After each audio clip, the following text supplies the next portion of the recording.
Hello everybody, welcome back to another episode of Decoding the Unknown. This one all about Fred Valentich, tragic crash or UFO abduction. Tell you what, it's a tragic crash because, I mean, I've got an open mind. I'm willing to be persuaded. Maybe this will finally be the episode where I'm like, oh my god, UFOs are real.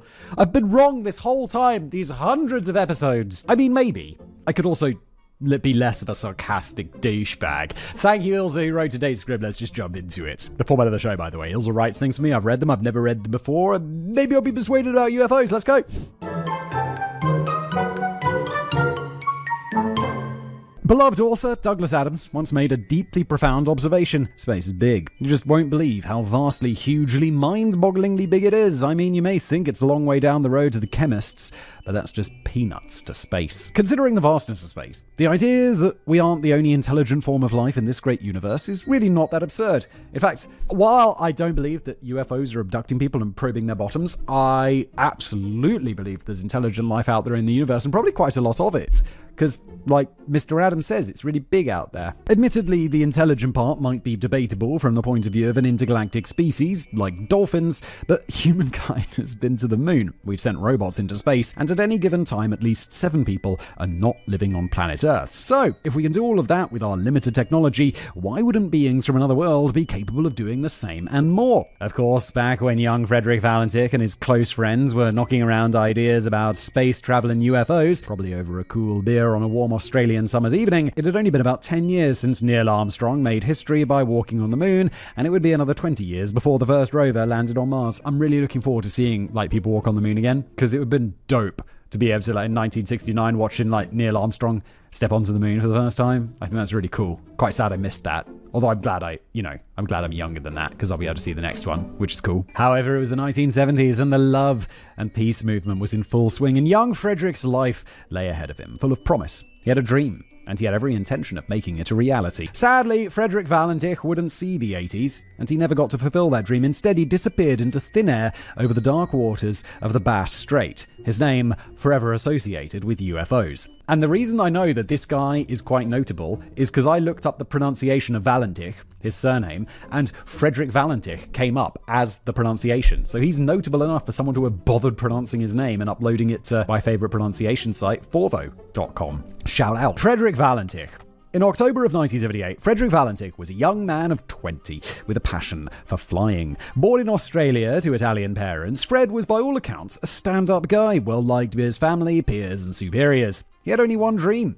He wanted to be a pilot. Valentich applied to the Royal Australian Air Force twice, but was rejected both times due to his lack of education. I thought, isn't it? Oh, he's 20, I guess, so he's a bit old. But when I was a kid, if you signed up to go to the Air Force or the Navy or the Army after university, I believe they would pay for your university and give you a stipend, right? Couldn't he have done that? Fred was a hard worker and very dedicated to his chosen career, but he wasn't a very strong student. Okay, so maybe he just wasn't smart enough to get into university. Of course, that's a possibility.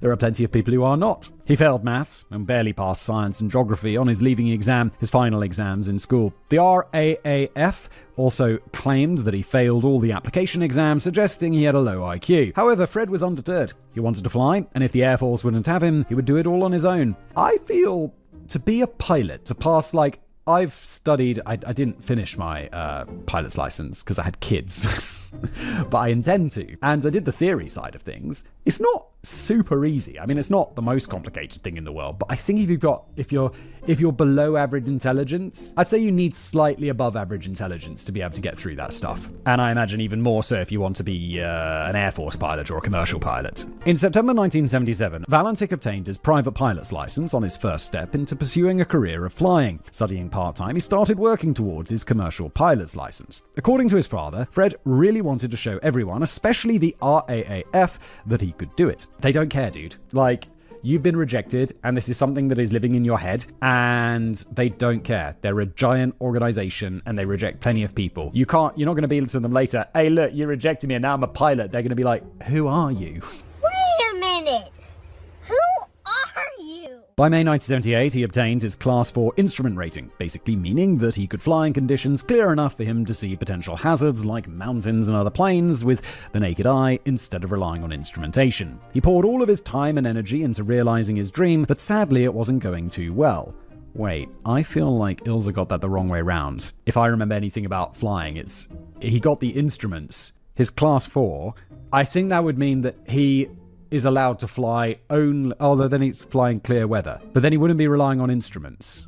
Like, I feel instruments is a higher rating, like when you're just relying on instruments. Despite working hard, Fred failed all 5 of his CPL subjects, that's the commercial pilot's license, in October 1977 and again in April 1978. In July of 1978, he sat for 3 exams, but once again failed all 3. To make matters worse, he already had some black marks against his name. One incident involved receiving a warning after straying into restricted airspace in Sydney in July 1978. He was also cited twice for flying blindly into clouds, something even experienced pilots will avoid if they can, and authorities were considering prosecution. Not really something you want on your resume if your goal is flying for a commercial airline. Yeah, honestly, anyone listening to this want this guy as the pilot of their 737? You're sitting in the back, the guy can't pass the exam, so even if he does, he's scraped through. As a boy, Fred had been an Air Training Corps cadet, and when he got knocked back by the RAAF and started working towards his CPL, he returned to the Corps in 1977 as an unpaid civilian helper and was later taken on with the rank of airman. Fred's superiors at the ATC, his colleagues and his instructors only had good things to say about him. He respected authority, was a man of sober habits who never drank excessively, and he was an average pilot with a healthy approach to flying, never taking unnecessary shortcuts or risks. He never mentioned UFOs. This will become important later. His instructors also considered his academic ability reasonable, though one tutor mentioned that Fred's spelling was very poor and he made frequent mistakes when working through navigation problems. His tutor thought this was simply because the young man was impatient about getting the exams over with so he could get his CPL. However, reading through the interviews with those who knew him, it seems that there was another side to young Frederick. He really wanted to be accepted and gain the respect of his superiors and peers at the Air Training Corps. So he lied to his ATC officers and his girlfriend about passing some subjects for his CPL when, in fact, he'd failed all of his exams multiple times. He came clean to his girlfriend 4 months later, but his tutor was shocked to learn that Fred had in fact failed and insisted that he found that level of dishonesty to be completely out of character for Fred, a sentiment that was echoed by many who knew him. However, this wasn't the only instance of Fred not telling the whole truth. Before the scheduled flight to King Island, that would be his last, Valentich had run up a bill of around $500 with Southern Air Services, the company from which Valentich would rent his aircraft since he didn't own one. When SAS first asked about the bill, Fred already owed them $360, and he claimed that he was waiting for his passengers to Sydney to pay up. However, he had no passengers on the flight to Sydney. The passengers never showed up at the airport, so after waiting 2 hours, Valentich and his girlfriend made the trip to Sydney alone. In all fairness, we've all told the occasional white lie that never saw the light of day because we weren't unfortunate enough to disappear in strange circumstances, and it's entirely plausible that Valentich simply lied about passing his exams because he was feeling self-conscious or didn't want to disappoint his family and friends. Yeah, I mean, it's as long as he's not lying and then trying to actually go and fly a plane with people on it, then I think it's a fairly harmless white lie. However, it appears that on the day he went missing, Fred wasn't telling the whole truth either. So what exactly happened on that fateful day in October 1978? A mysterious disappearance. On the afternoon of Saturday, October the 21st, 1978, Valentich rented a single-engine Cessna 182L and visited the Moorabbin Airport briefing office where he obtained a meteorological briefing. At 5:23 p.m., he submitted a flight plan for the night flight from Moorabbin Airport to King Island and return at a cruising altitude of under 5,000 feet. He had flown to King Island before, but this time would be his first flying at night. Fred also wasn't a strong swimmer and didn't like flying over water, so it's fair to assume that he was probably a little nervous. He told the briefing officer, it's like, I'm a strong swimmer, but if you're crashing your plane in the ocean, being a strong swimmer or a weak swimmer, I don't really feel is going to be very helpful. You're in the ocean, far away from anything. He told the briefing officer that he was going to King Island to pick up friends and took 4 life jackets in the aircraft. The aircraft was refueled to capacity at 6:10 p.m. and Valentich took off at 6:19 p.m. King Island is about halfway between the main island of Tasmania and mainland Australia. Flying directly from Moorabbin to King Island would take you over the water of the Bass Strait nearly all the way. Flying over water is a dangerous business, especially for an inexperienced pilot, so the standard route is to fly southwest along the coast to Cape Otway, which takes around 41 minutes, and from Cape Otway across the water to King Island, which takes around 28 minutes. Valentich had enough fuel for 300 minutes of flying time, more than enough to get to King Island and back. After successfully taking off, two-way radio communications were established with the Melbourne Flight Services Unit FSU. Valentich reached the Cape Otway right on schedule, radioing his position to the air controller at exactly 7 p.m. The weather in Cape Otway clear with excellent visibility visibility and light winds. The sun had already set, but end of daylight at Cape Otway was only at 7:18 p.m. According to experts, it was ideal conditions for flying. Valentich planned to climb to at least 4,500 feet, or when crossing the water for safety reasons. By the time he called air traffic control, he claimed to be at 4,500 feet, so it seems that everything had been going according to plan. Yeah, as it should. You're flying a plan, you got your flight plan. Unless something really weird happens, it's just, pretty standard stuff. At exactly 7:06 p.m., Valentich radioed Air Flight Services, Melbourne again, speaking with controller Steve Roby, asking if there were any known aircraft in the area. There are plenty of transcripts and reenactments of the entire discussion online for those who are interested, but here's the general gist of things. Valentich asked if there were any known air traffic below 5,000 feet after he observed a large aircraft he couldn't identify. He described the craft as having 4 bright landing lights and passing over him at least 1,000 feet above. He couldn't quite describe the size since it was moving so fast. He asked if there were any Air Force aircraft in the area, perhaps suspecting some kind of experimental air. Yep, that seems completely reasonable. Roby assured him that there were no aircraft in the vicinity. I mean, if it was a secret Air Force flight, then maybe they don't have their transponder on, something like that. Maybe they're a stealth aircraft and not visible to radar. Valentich claimed that there's some sort of game with him, flying over him 2 to 3 times at incredible speeds. He then described the craft as having a long shape and being sort of metallic, all shiny on the outside with a green light. At one point he claimed that he was orbiting and the craft was orbiting on top of him.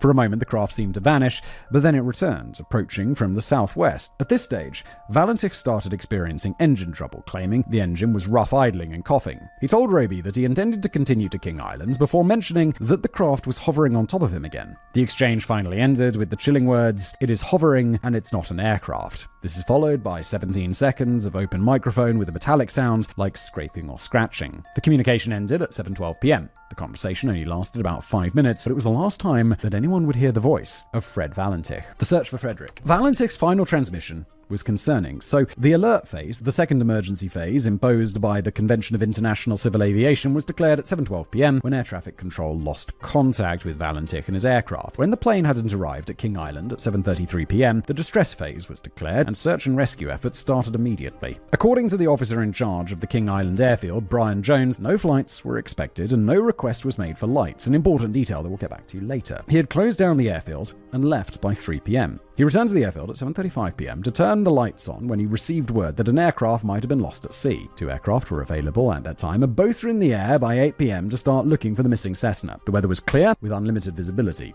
The Otway Lighthouse on the mainland could clearly be seen, and the lights on King Island and the fishing boats just offshore could be seen for miles. However, the search was fruitless. Yeah, because it's nighttime, and if that Cessna's crashed in the sea and it doesn't have a light on, then you're not going to be able to see it at all, because it's nighttime. On October the 22nd, 18 miles, that's 28 kilometers north of King Island, rescuers spotted an oil slick, raising hopes that the aircraft and pilot, or at least some of the wreckage, would be found. A sample of the oil was taken and tested, but the lab report concluded that the oil was most likely bunkering fuel oil used by ships, not gasoline or lubricating oil that you'd find in an aircraft. An intensive air, land, and sea search continued until October the 25th, 1978, but Valentich and the little Cessna had vanished. I mean, yeah. Also just possible they sunk to the bottom of the ocean, which is deep. After the search efforts were halted on October the 31st, Rhonda Rushton, Fred's 17-year-old girlfriend, chartered a 2-hour flight to search for her boyfriend, firmly believing that he was still alive. She believed that Valentich had turned around after experiencing engine trouble, as that is what he always told her he would do in a situation like that, and had finally crashed near Cape Otway in Apollo Bay, around 100 miles from Melbourne. A group of Valentich's friends also searched the mountains and bush tracks on foot for some trace of their friend and his missing plane. The official search focused on sea, not the land, and some of his friends believed that Fred was still alive, but had made an emergency landing and had been missed by the search and rescue teams as they weren't looking in the bush. Around November the 21st, 1978, a pilot en route to King Island claimed to have seen the shape of an airplane fuselage in the water. He orbited the area, but couldn't find the fuselage a second time. However, the area where he claimed to have seen the shape is about 30 fathoms, about 60 meters deep, so the water would have had to be very still and very clear for the pilot to see anything. At the time, a gale warning was in effect, and the water was very rough, so whether he saw the outline of a plane or simply shadows in the wild water of what resembled a plane, we'll never know. I mean, 60 meters down, that's really freaking deep. And in rough water, I mean, he just imagined something. On May the 15th, 1983, an engine cowl flap was found on the west coast of Flinders Island, Tasmania. The part was found on a beach at Parry's Bay, opposite the northern end of Flinders Island Aerodrome. The engine cowl flap was from a Cessna 182L aircraft and fell within the range of serial numbers that included Fred Valentich's missing aircraft. The operating bolt, made of steel, was heavily eroded and appeared to have failed either in flight or on impact. Flinders Island is quite far away from Cape Otway, around 250 miles or 400 kilometers according to Google Maps, so that's a long way for a piece of debris to travel, even in 5 years. Yeah, but it does happen. It's not that unreasonable. At the time, in 1983, investigators weren't aware of any other missing aircraft or wreckage that had been dumped in the area with a similar serial number. According to marine experts consulted by the Department of Transport who were conducting the investigation, there had been unusually large and strong currents in the area due to storms. While it would be unlikely for a piece of debris to travel that distance in normal conditions, these unusual currents would actually make it possible for the cowl flap to travel from the area where the plane probably went down, somewhere between Cape Otway and King Island, all the way to Flinders Island. However, the piece of debris washed up opposite the northern runway of Flinders Airport, and according to the then airport manager, 2 other Cessnas of a similar type had lost similar parts during takeoff prior to 1983. Apparently, this particular part had a bit of a tendency to come off during takeoff, which is a bit concerning. Yeah, it is.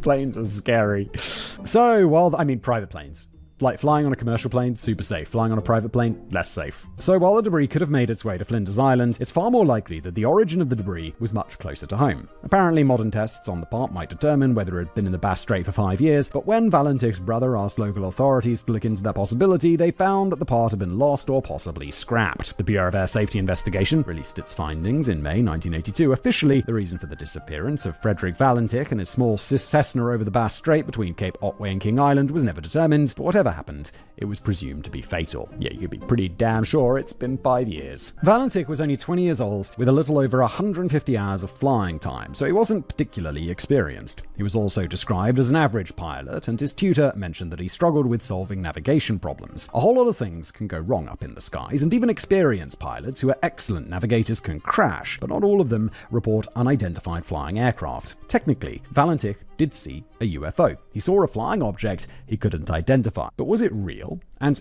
did it have anything to do with his disappearance? I believe maybe it was real. I don't doubt that he saw something. He wouldn't just be radioing it in for a laugh. I don't think it was a UFO, though. A suicide or staged disappearance. Everyone agreed that Valentich was an honest and stand-up guy, except perhaps for his bad habit of lying about passing exams. However, in the days leading up to his disappearance, quite a few odd things had happened, and Fred's behavior is described to be out of character. While his family and friends refused to consider suicide, it appears that Fred was definitely up to something. Firstly, and in my opinion most concerning, is the lights at King Island Airfield. The airfield at King Island is very small, since the island isn't exactly an important trade hub or tourist destination, so if an airplane was planning on arriving after dark, the pilot would have to call ahead and inform King Island of their arrival and request someone to go and turn on the airfield lights. Fred knew that he was going to arrive after dark. It seems strange that an inexperienced pilot would decide to land at night without runway lights. Valentich's father told investigators that Fred's memory was good when it came to important things,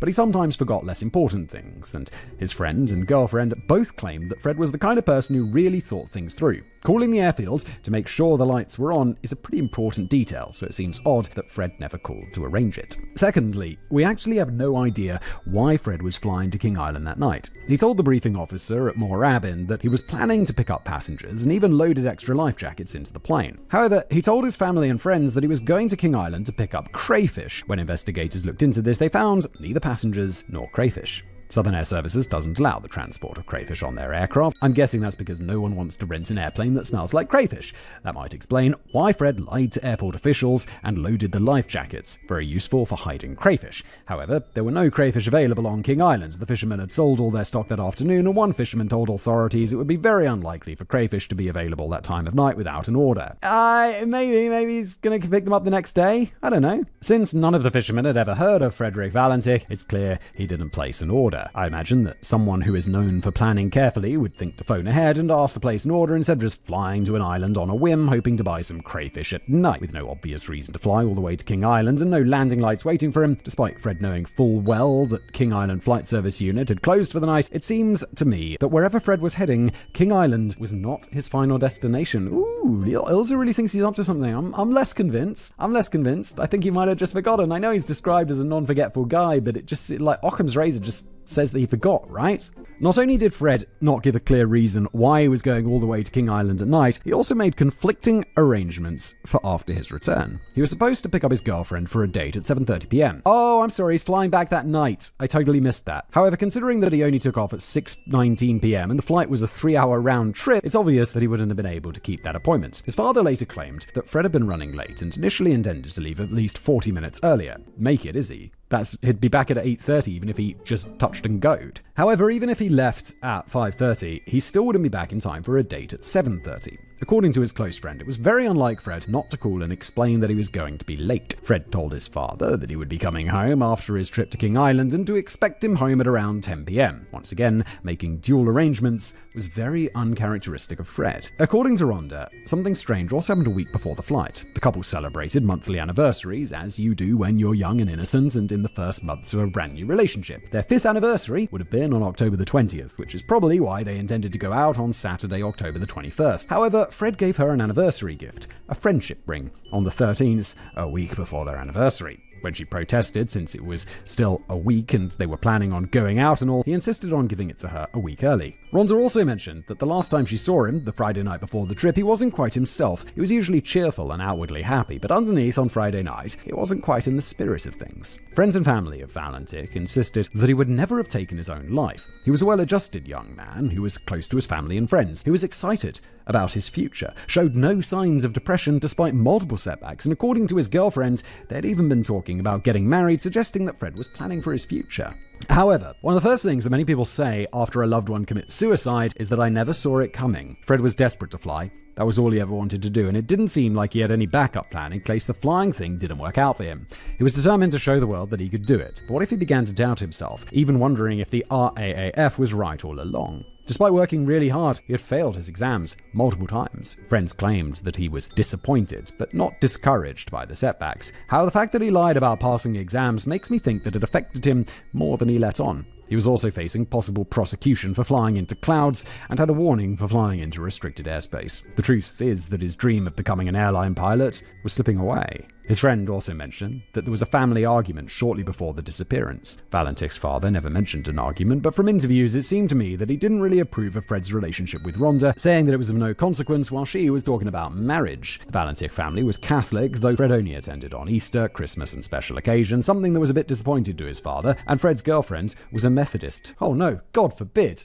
Fred's father was also supporting him financially while he was working towards his CPL, and while there was no mention of a timeline, it's reasonable to assume that the support couldn't go on indefinitely, and some progress had to be made. If Fred had lied to his family about passing exams, and his father had learned the truth, it would certainly be good reason for an argument right there. While friends and family resist the idea, it's not outside the realm of possibility that Frederick Valentich set off that night with the intention of crashing into the ocean, dying while doing what he loved. However, that doesn't explain the odd radio transmission to air control. Some suggest that Valentich had a psychotic break and was seeing something that wasn't there, but he had no history of mental illness or suffering from fits or hallucinations, so that seems unlikely. Some believe that it was far more likely the whole thing was a setup, and while the world was looking for UFOs, Fred quietly exited stage left. Apparently, on the night that Valentich disappeared, police received several reports of an unidentified craft landing in Cape Otway. It appears these reports never made it into the official Department of Transportation investigation report, but perhaps the reports weren't considered relevant at that time. Valentich's fuel tank had been filled to capacity before takeoff, not unusual for pilots, especially if they'll be flying over water, so there was any number of places that he could safely reach if that was his intention. Whether he knew this, or made any efforts to research a list of possible places he could go, is unknown. Unfortunately, there's no convenient Google search history to help us out with that. Everyone Fred spoke to, or interacted with on the day he disappeared, agreed that he seemed to be in a normal state of mind. He followed his usual routines, and Steve Roby, the last person to ever speak to Fred, is convinced that Fred didn't sound like a man about to ditch into the ocean or run away to the hills. However, the only person who can really speak to Fred's frame of mind on that day is, well, Fred, and we can't ask him because he's not around anymore. Did Fred's struggles to make any headway in his chosen career finally become too much for him? Fred's father never thought so. He hoped for a different scenario. Aliens. It's not aliens, Fred's dad. I'm sorry, Fred's dad. It's not aliens. He either crashed intentionally or on purpose, and he's not around anymore. I'm really sorry. Fred, UFOs, and the Bass Strait Triangle. Like many young people in the 70s, Fred was very interested in UFOs. He watched movies on the topic, read and collected newspaper clippings, and owned a copy of Chariots of the God by Erich von Däniken, the book that quite possibly started the whole ancient alien theory. For both believers and non-believers, this proved that Valentich was obsessed with UFOs and aliens. Now, in fairness, Chariots of the God sold over 60 million copies. Alien movies had always been popular, and in my honest opinion, collecting newspaper articles on aliens is probably a lot healthier than collecting newspaper articles on, say, chainsaw massacres. Yes, if you're collecting articles on chainsaw massacres, it's more likely you're not going to be featured in an episode of this podcast, Decoding the Unknown, but my other podcast, The Casual Criminalist, which you should absolutely check out on YouTube or all good podcasting platforms. Yes, yes. Reading through interviews with his father, girlfriend, and best friend, it seems that Fred was interested in UFOs, but he wasn't really obsessed with them. 6 days before he disappeared, he even told his girlfriend that if a UFO should ever appear, he would go with it. But not without her, of course. Good save there, Freddie. It was a light-hearted comment that had been blown out of proportion. Honestly, who wouldn't take a trip to the stars if they could? I don't know, dude, if some alien ship came up to me and was like, yo, you want to go to space with us, human boy? I'd be like, no. I don't want to.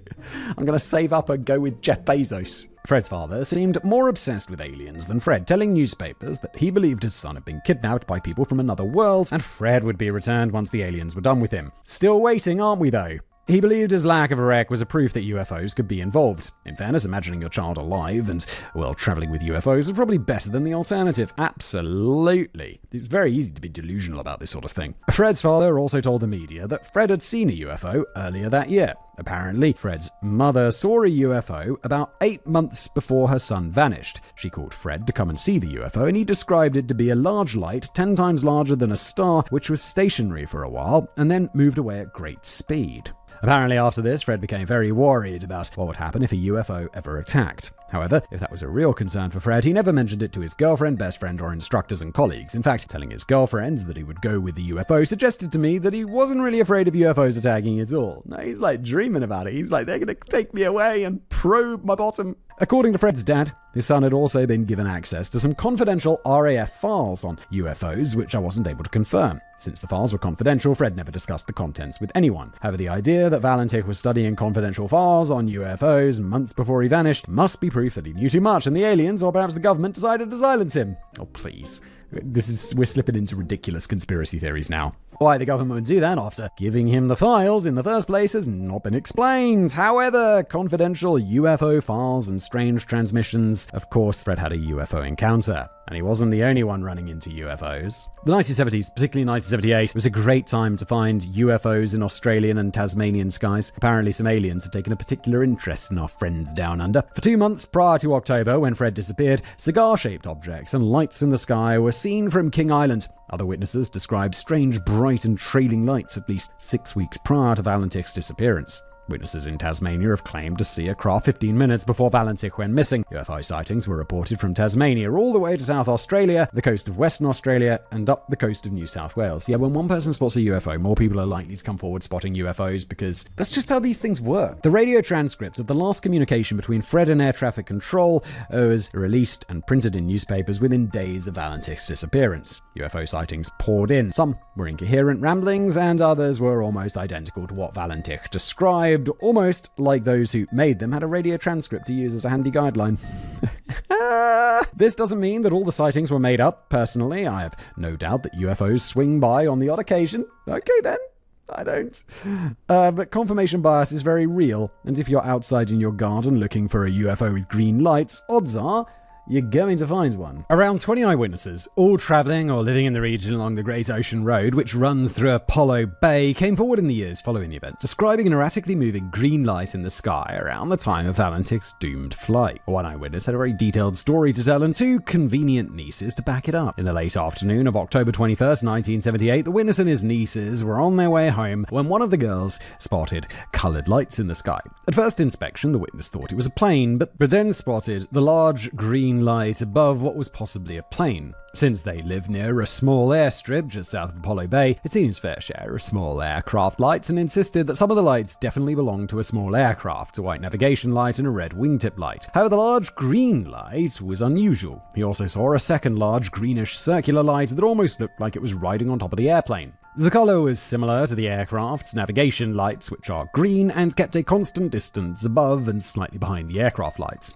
After about 20 seconds, the lights disappeared from view. One of the most famous pieces of UFO evidence regarding the disappearance of Fred Valentich is the Manifold photograph. Okay, here we go. Roy Manifold. Oh, I always thought Manifold something to do with a plane, but it's just a dude's name. A vacationing plumber was taking photos of the sunset over the Bass Strait 20 minutes before Valentich's radio call to air traffic control. Setting his camera on automatic exposure, he took 6 photos of the sun disappearing into the sea from a spot called Crayfish Bay. At the time, he didn't notice anything unusual. It was only after getting the photos developed that things started getting weird. Photo number 4 showed what seemed to be a stirring in the sea, giving the impression of an object rising from the water. Photo number 6 showed a strange mass in the sky directly above where the disturbance was in photo 4. This strange object seems to be pulling away from a cloud of something trailing this mysterious object. Photo 4 is nowhere to be found, but photo 6 is all over the internet. A leading Australian photo lab, which true to form apparently chose to remain anonymous, found no dirt or damage on the negative, suggesting that the blob, whatever it is, was actually in the picture. The negatives were then sent to UFO researchers in the States who claimed that the blob was actually a solid metallic object, and it seemed to them that the object was enveloped in a cloud of exhaust about a mile away from the camera. Well, yeah, when you send the photo to UFO experts, they're going to see a UFO, aren't they? Because they're UFO experts. A second analysis concluded the mark could be a developing error, while others have suggested that it was a bug flying in front of the camera. Alien craft or the most famous bug in UFO history, you decide. I don't think it's a UFO. Roy Manifold's son Jason later added another interesting twist to the tale. He claimed that he was still outside shortly after the photos were taken. After his father had gone back inside, he heard the sound of an engine, possibly a Cessna, but saw nothing in the clear sky. The sound abruptly stopped, like a radio being turned off. This is similar to the claims of the pilots in the Miss Hobart who mentioned a buzzing sound suddenly stopping, but we'll get to her in a bit. I was like, okay.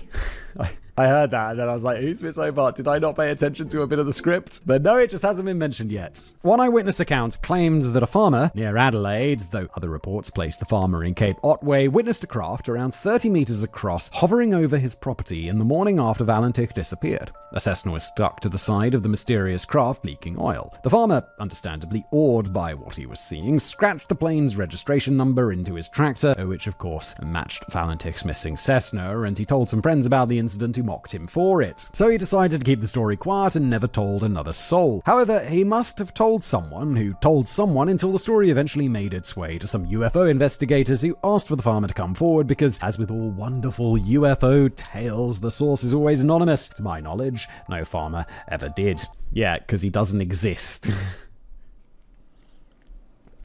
In a strange coincidence, 5 days after Valentich's disappearance, Steve Roby was back at work when another light aircraft radioed air traffic control, claiming that he had been passed 3 times by an intensely bright light traveling at jet speed above East Sail. The light came so close to him that he was forced to land. As if these sightings weren't enough, the fact that Valentich disappeared over the Bass Strait just adds fuel to the UFO fire. The Bass Strait Triangle is basically Australia's version of the Bermuda Triangle, but as we've established on this very show in the past, the Bermuda Triangle isn't a real thing. It's no more likely that you're going to go missing there in an airplane or a boat than anywhere else in the world. It's a channel, so it's more of a rectangle, but the Bass Strait rectangle just doesn't have the same ring to it. The Bass Strait runs between the state of Victoria, Australia, and the island of Tasmania. It's about 300 miles, 190 miles wide, and 200 kilometers, or 120 miles long, from north to south, dotted with around 50 islands, many of them little more than submerged reefs and rocks. Today it's a major shipping lane that sees a lot of traffic, but it's well known for rough currents and winds.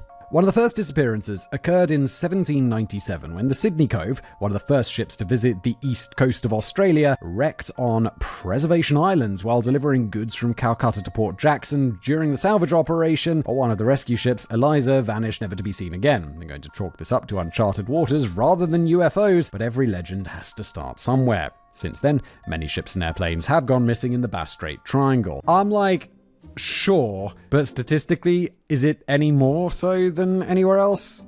I somehow doubt it. In 1920, during the search and rescue operations for the missing schooner SS Amelia J, another ship, as well as a military aircraft, air code DH9, would also vanish. Some crewmen aboard the HMAS Swordsman, who was also taking part in the search operation, reported seeing strange lights in the sky. In 1934, the airliner Miss Hobart, here we go, also disappeared off the face of the Earth, carrying 11 passengers and crew into oblivion with her. Conditions were perfect for flying, much as they were with Valentich, and the aircraft was a brand new state-of-the-art Havilland and DH-86. During its last transmission, the pilots claimed that they were surrounded by an unusual buzzing sound. Some articles claim someone mentioned an unknown aircraft close to them, and there was even talk of an aerial machine coming their way. Then the humming sound suddenly stopped. Unfortunately, there doesn't seem to be an existing transcript of this conversation available. The Miss Hobart had 4 engines, and experts insisted that it would be highly unlikely for all 4 engines to stop working at the same time. Even if they did all stall simultaneously, the plane should have been able to maintain altitude long enough to make an emergency landing. We have no idea if a young Jason Manifold had read about the Miss Hobart before telling reporters about hearing what sounded like an engine that suddenly stopped on the night his father took the photos and Fred Valentich went missing. It does surprise me how many people want attention for stuff like this. Like, it feels bad to say, but I just think people hear about this stuff and then they either just make stuff up or they think they saw things that they didn't see. I'm just so cynical. Jesus Christ. Throughout World War II, at least 17 military aircraft went missing over the Bass Strait despite there being no fighting in the area, and some of the pilots reported encountering UFOs. One pilot claimed that he had been followed by a large bronze disc, while another was followed by a large dark shadow. All 17 aircraft went missing while out on training flights, and in many cases, no wreckage was ever found. Many articles supporting the UFO theory are also quick to point out that the Department of Transport report looking into the disappearance actually includes quite a few reports of UFO sightings. The Department of Transport investigators even suggested that the Minister of Defense look into the UFO reports and also stated that the appropriate officers at the RAAF had already been informed. Now, most people seem to think that this proves the government was taking the UFO story seriously and was even looking into the possibility of a UFO somehow being involved in Valentich's disappearance. Again, I don't think it's unreasonable if the government look into this stuff, because it could be like these sorts of things. I'm always experimental aircraft, military aircraft of some kind, because when stuff's come out, this is usually what it tends to be. So it's not unfair for the Ministry of Defense or whoever, the Minister of Defense, to go and look into this, because it could be a threat to national security or something. However, it makes perfect sense for defense forces to look into reports of unexplained lights and flying objects. Criminals, spies, and terrorists are well known to use things like airplanes and spy satellites. I don't think terrorists are using spy satellites, but even if the majority of UFO sightings don't turn up anything, Murphy's Law dictates that the UFO sightings you ignore will be the spy satellite that was hijacked by terrorists and used to topple your government and turn your country into a Mad Max movie. The night of Valentich's disappearance, according to Mount Stromlo Observatory near Canberra, happened to coincide with a peak meteorite stream with around 10 to 15 sightings per hour. Valentich's brother, father, and girlfriend all insisted that Fred didn't make up stories. If he said he saw bright lights, then that's probably what he saw. It's unlikely that he was kidnapped by aliens, but whether it was a meteorite storm or a craft from another world, it's plausible that Fred saw something that distracted him, which led to a fatal crash. I think that is by far the most likely explanation. I don't think he's making shit up. I think it is weird that he went out and he made all these plans and things didn't add up. I don't know why. I think he did get distracted by something and crashed his plane into the sea. I think that's by far the most likely explanation.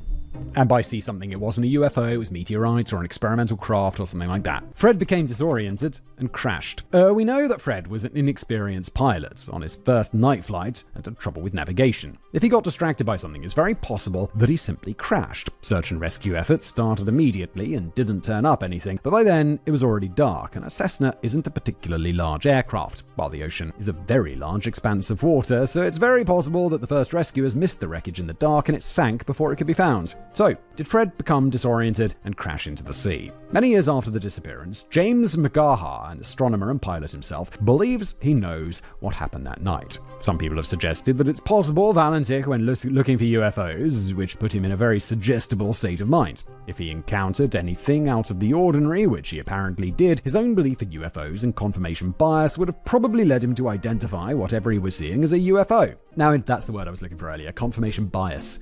People see more UFOs if that's what they're looking for. Now, in fairness, anything could be a UFO if you can't identify it. It's in the name, unidentified flying object. So if Fred came across an aircraft he couldn't immediately identify in the dark, it probably qualifies as a UFO, whether aliens were involved or not. Yes, because it's unidentified, and it's flying, and it's an object. Boom! Visibility was good that night, with clear skies. In the radio transcript, Fred first describes 4 bright lights, which he initially thought were landing lights. They were above him and seemed to just be hovering. On the night Valentich disappeared, there were 4 very bright celestial bodies in the sky: Venus, which was at its very brightest, Mars, Mercury, and the star Antares. These 4 bodies would have created a diamond shape. Our brains like to connect dots and see patterns, so the 4 lights in an elongated diamond shape could have looked like an aircraft or UFO, which is why Valentich described the craft as having a long shape. The description of the metallic or shiny appearance could simply have been due to the power of suggestion. In order to make sense of what he was seeing, his mind filled in the diamond shape area formed by the stars as a solid, even metallic body. Initially, he only mentions 4 bright lights. The green light he mentions later could also be the power of suggestion or the Cessna's navigation light on the right wingtip. Little red port left in the bottle. Yes, that's right. Green on the right. There, you know the left and right for the green and red? You always remember it by, there's a little red port left in the bottle. It's like left, port, red, and then green, right. Right? Starboard. The green light, or its reflection on the windshield, became part of the UFO sighting. Apparently, a witness on the ground who claimed to have seen the events unfold never mentioned a green light. He only added this detail many years later when the green light was made public. However, he described the light as being similar to the navigation lights on an airplane. He claimed the green light was on top of the aircraft.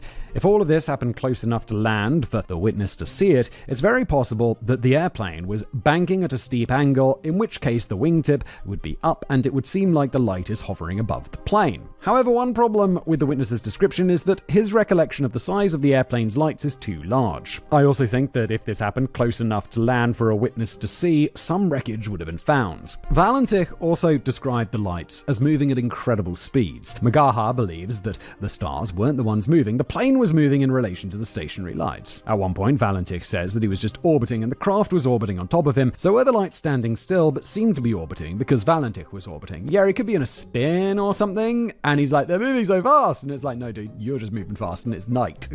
You don't know that and you're going to crash. Regardless of what he was seeing, it's possible that Valentich, the inexperienced pilot, was now distracted by what he perceived to be a UFO. Many a pilot has fallen victim to what is called the illusion of a tilted horizon. This can happen when the sun has gone down, but still brightens up a part of the sky. This imbalance of light can make the horizon appear tilted. The pilot attempting to level the wings often ends up with the nose of the aircraft pointing downward and then starts to pick up speed and goes into what is referred to as a graveyard spiral.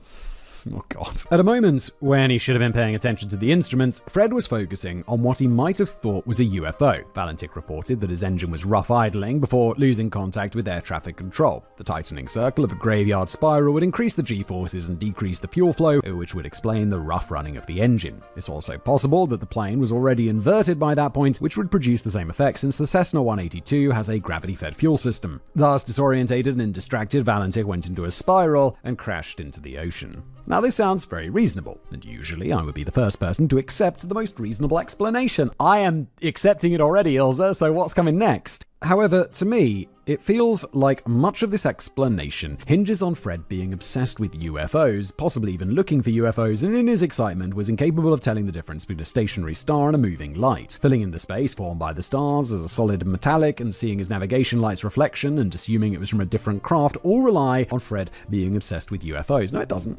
Not in my opinion. He could just see something like a plane or whatever, or that he thinks is a plane, and can be distracted by that. However, in Fred's defense, while he said twice that what he's seeing wasn't an aircraft, he at no point in the conversation, and I read the entire original transcript, claimed that what he was seeing was a UFO. Another suggestion was that Valentich was flying upside down, and he saw his own lights reflected in the water before he crashed. This is unlikely. Yeah, you'd also know if you're upside down. Even at night, you'd be like, oh look, gravity. The Cessna 182 is a very stable aircraft and it's not designed to fly upside down and will do its very best to stay upright. It's unlikely that an inexperienced pilot would be able to flip it upside down without realizing it. You also won't be flying it upside down for very long. It's going to crash. An experienced pilot who said that in the half-light, as it wasn't fully dark yet, the pilot would see that he was upside down. In the Cessna 182L, cigarette butts would fall out of the ashtray and the carpet comes out of the floor, so it's highly unlikely that Valentich was upside down, and if he was, he definitely would have known it. An official investigation into the incident also concludes, or at least ponders, the possibility that the aircraft didn't crash into the sea between Cape Otway and King Island. There could be two reasons for this. Firstly, Fred struggled with navigation problems as mentioned by his tutor, so perhaps he got lost and wasn't where he thought he was. This would certainly explain why air traffic control didn't have any aircraft in Fred's immediate vicinity.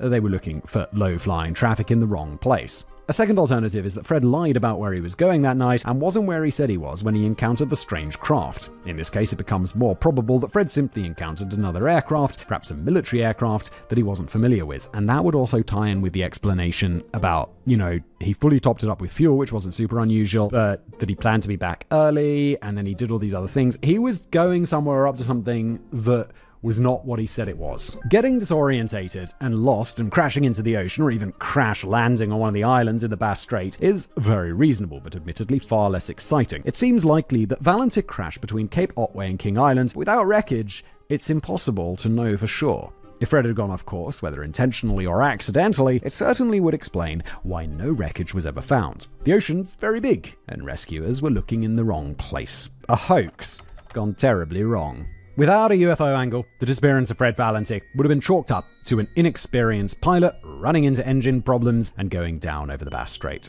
There have been hundreds of similar cases, and most of them never even make the evening news. However, Frederick Valentich is a well-known name in Australia and in UFO circles because of that mysterious radio transmission, so we have to ask, was that what Fred intended all along? As we've seen, Fred didn't tell anyone why he was flying to King Island. He didn't ask for the lights to be turned on at the airfield, and he made arrangements with his girlfriend that he couldn't possibly keep if his intention was to fly all the way to King Island.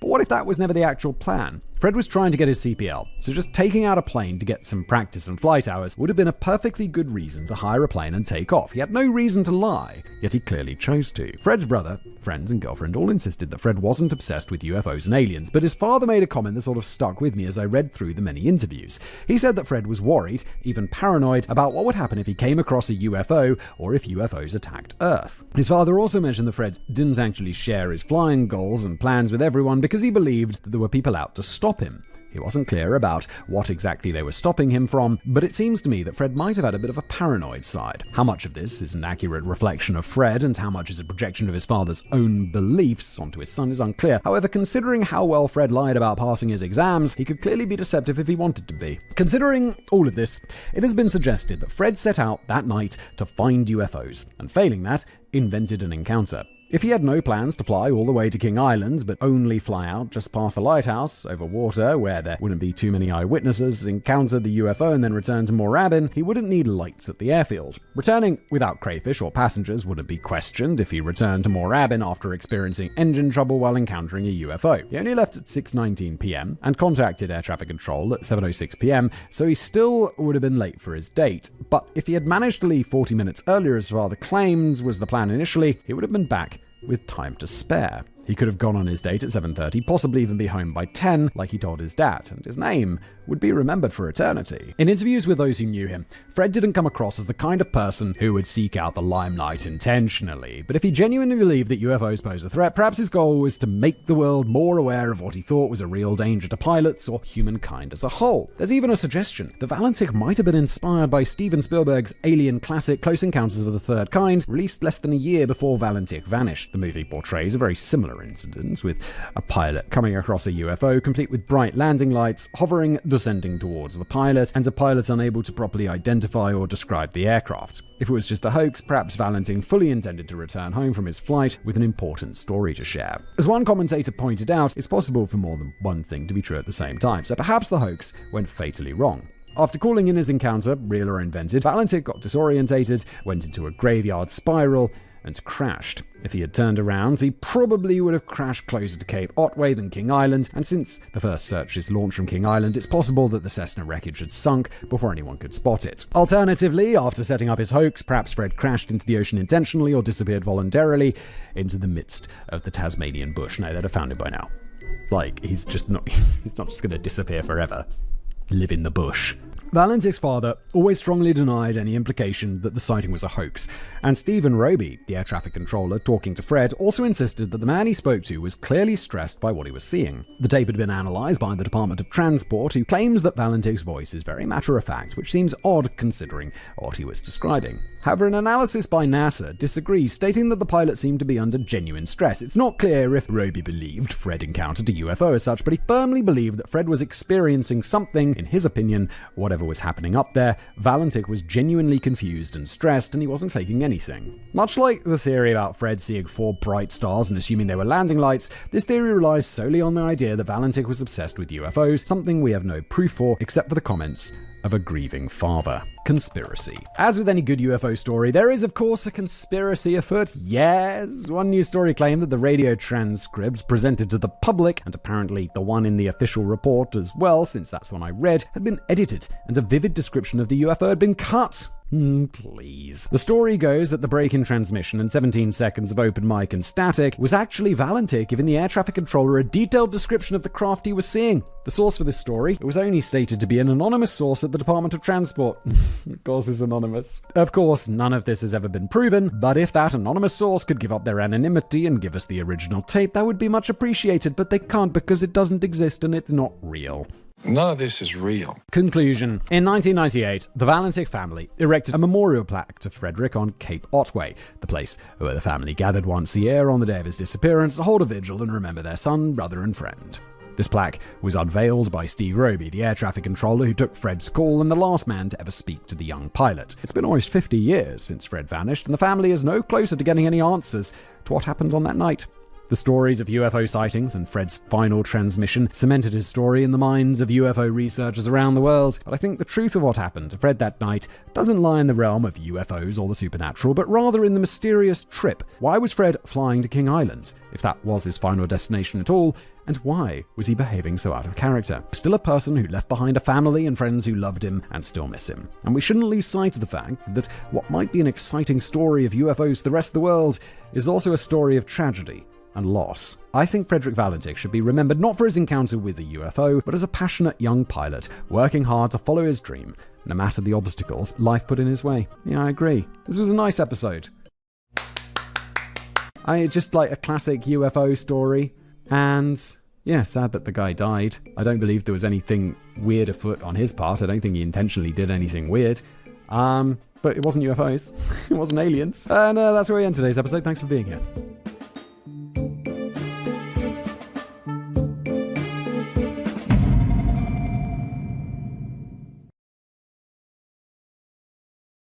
Hello and welcome back to another episode of Decoding the Unknown. Today we're looking into Nazi gold. Yes, please, with ills, I mean. Nazi gold, it's not really good. In my mind, Nazi gold, isn't that like... I don't want to get like super grim at the beginning of the episode, but isn't that from like them taking the gold teeth out of Holocaust victims and then melting it down and keeping it in Swiss banks? Like that? I don't...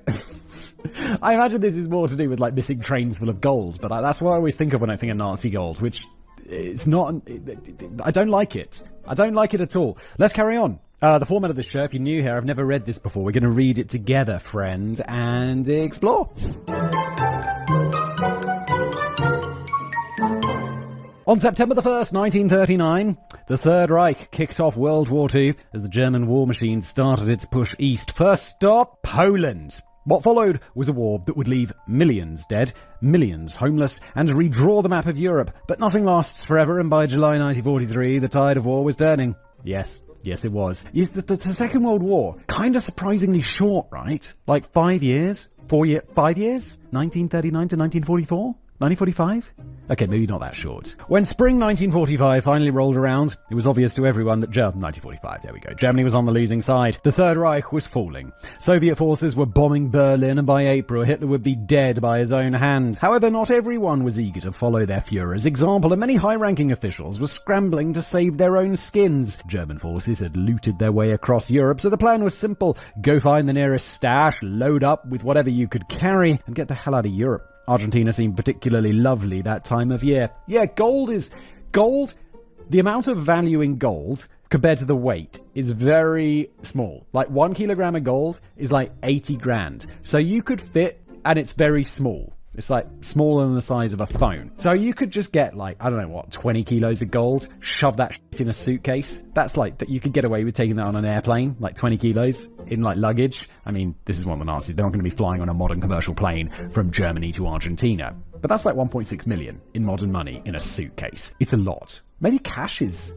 No, cash can't be that dense, can it? Maybe. Finally, the war was over. The horrors would eventually fade, but its legacy would influence writers for decades to come. Evil Nazis became the standard go-to villain in books and movies, and stories of buried Nazi gold became a favourite plot device. Nothing excites the human imagination more than buried treasure, and millions, if not billions, have been spent over the years looking for lost treasures, be it pirate treasure, Nazi treasure, or Templar treasure. Yes, Oak Island, we're looking at you. God, that was a Decoding the Unknown, which was full of such nonsense. History Channel, why? Every mystery has an origin story, and some mysteries are even very loosely based on fact. So, where did all these stories of Nazi gold come from? Well, I bet it's because the Nazis looted a ton of gold. Is Nazi gold even real, or is it just a plot device that gave us 3 blockbuster Indiana Jones movies? Today we're going to dive into the tales of Nazi gold and find the nugget of truth in all the fantastic tales. The biggest robbery in history. Back in the days when Zeus was still running around, I think that back in the day means in times that were never, because that's not real. Siring children with anything that moved, Prometheus snuck into the workshop of Hephaestus and defied the gods of Olympus by stealing fire to save mankind. Ah yes, this historical reality. This may seem like a most audacious feat of burglary, but during World War II, the Nazis, while conquering Europe, pulled off a robbery that would make Prometheus question his thieving skills. While I generally like to create a bit of suspense, I'm just going to decode the first part of our mystery right now. Nazi gold is very real, and it's not a nugget, it is a mountain. We're talking about metric tons of the stuff. The term Nazi gold is a bit misleading, as it's more than just gold. Nazi treasure, or Nazi hoard, would be more accurate. The bulk of the Nazi treasure was made up of what is called monetary gold, the gold reserves held in central banks as part of the government's currency reserves. After World War I, Germany experienced some of the worst inflation in history. The economy was doomed, and the extensive rearmament program launched by Germany meant that by mid-1938, Berlin was teetering on bankruptcy. However, this problem was soon remedied. The war officially only started in 1939, but the first country to fall to Germany was Austria, and on March the 12th, 1939, the German Wehrmacht marched into Vienna. Nazi commandos arrived on the doorstep of the Austrian Central Bank and helped themselves to 90 tons of gold held in the vaults. Holy is that a lot of... Metric ton is 1,000 kilos. So 90,000 kilos times, in modern equivalent, $80,000 is, I don't know, lots. The Germans also forced the Austrian government to reroute the 5.7 tons it had sent to London for safekeeping to the Reichsbank in Berlin instead. All this gold made Hitler and his cronies very happy little Nazis indeed, and a new tradition was born. The first stop for each country that fell to the German war machine was the central bank. After all, what's the point in invading countries if you can't use their gold to fund your war? Am I right? I mean, yeah, kinda. It's crazy to say, but yeah, that logically makes sense. However, the gold stored in all the banks of conquered Europe wasn't enough. The Nazis also confiscated valuable items from individuals, mostly Jewish communities, including jewelry, precious stones, silver, everything from bars to candlesticks, works of art, oriental rugs, expensive furs, fine porcelain and glassware, and anything that contained gold that could be melted down into bars. Anything considered valuable was looted from businesses and homes. Concentration camp victims were robbed of their gold wedding bands and whatever valuables they had on them when they arrived at the camps. Even the gold fillings were pried from their teeth. Yep. It requires a special level of depravity to pry the gold from the teeth of someone you just murdered. The word evil comes to mind. It does, because that's what it is. It is what it is. Hitler needed gold to power his war machine, and he didn't care where it came from. According to one estimate, the bank gold stolen by the Nazis amounted to around $600 million. That's around $19 billion today. Around 70% of this gold has been recovered and returned to the countries it was stolen from in the first place, but the same can't be said for the treasures stolen from individuals. We have no inventory, so we have no idea just how much was taken, and while some of the art and religious artifacts taken from museums and churches have been returned, very few works of art taken from private collections have been returned to the owners or their heirs. In fact, a lot of art and artifacts have never been recovered. Personal items recovered were mostly sold at auction, with the proceeds going to refugee organizations, but the true value of a wedding ring can't be measured in dollars. With allies uncovering Nazi caches as they slowly took back Europe, the tales of hidden Nazi gold soon made the rounds, and decades later the quest for Nazi gold is still going strong. In 2012, police raided the Munich apartment of 80-year-old Cornelius Görlitz and recovered around 1,400 paintings, including works by Picasso, Matisse, and Renaissance engraver Albrecht Dürer, collected by his father Hildebrand Görlitz under Nazi rule. Holy shit.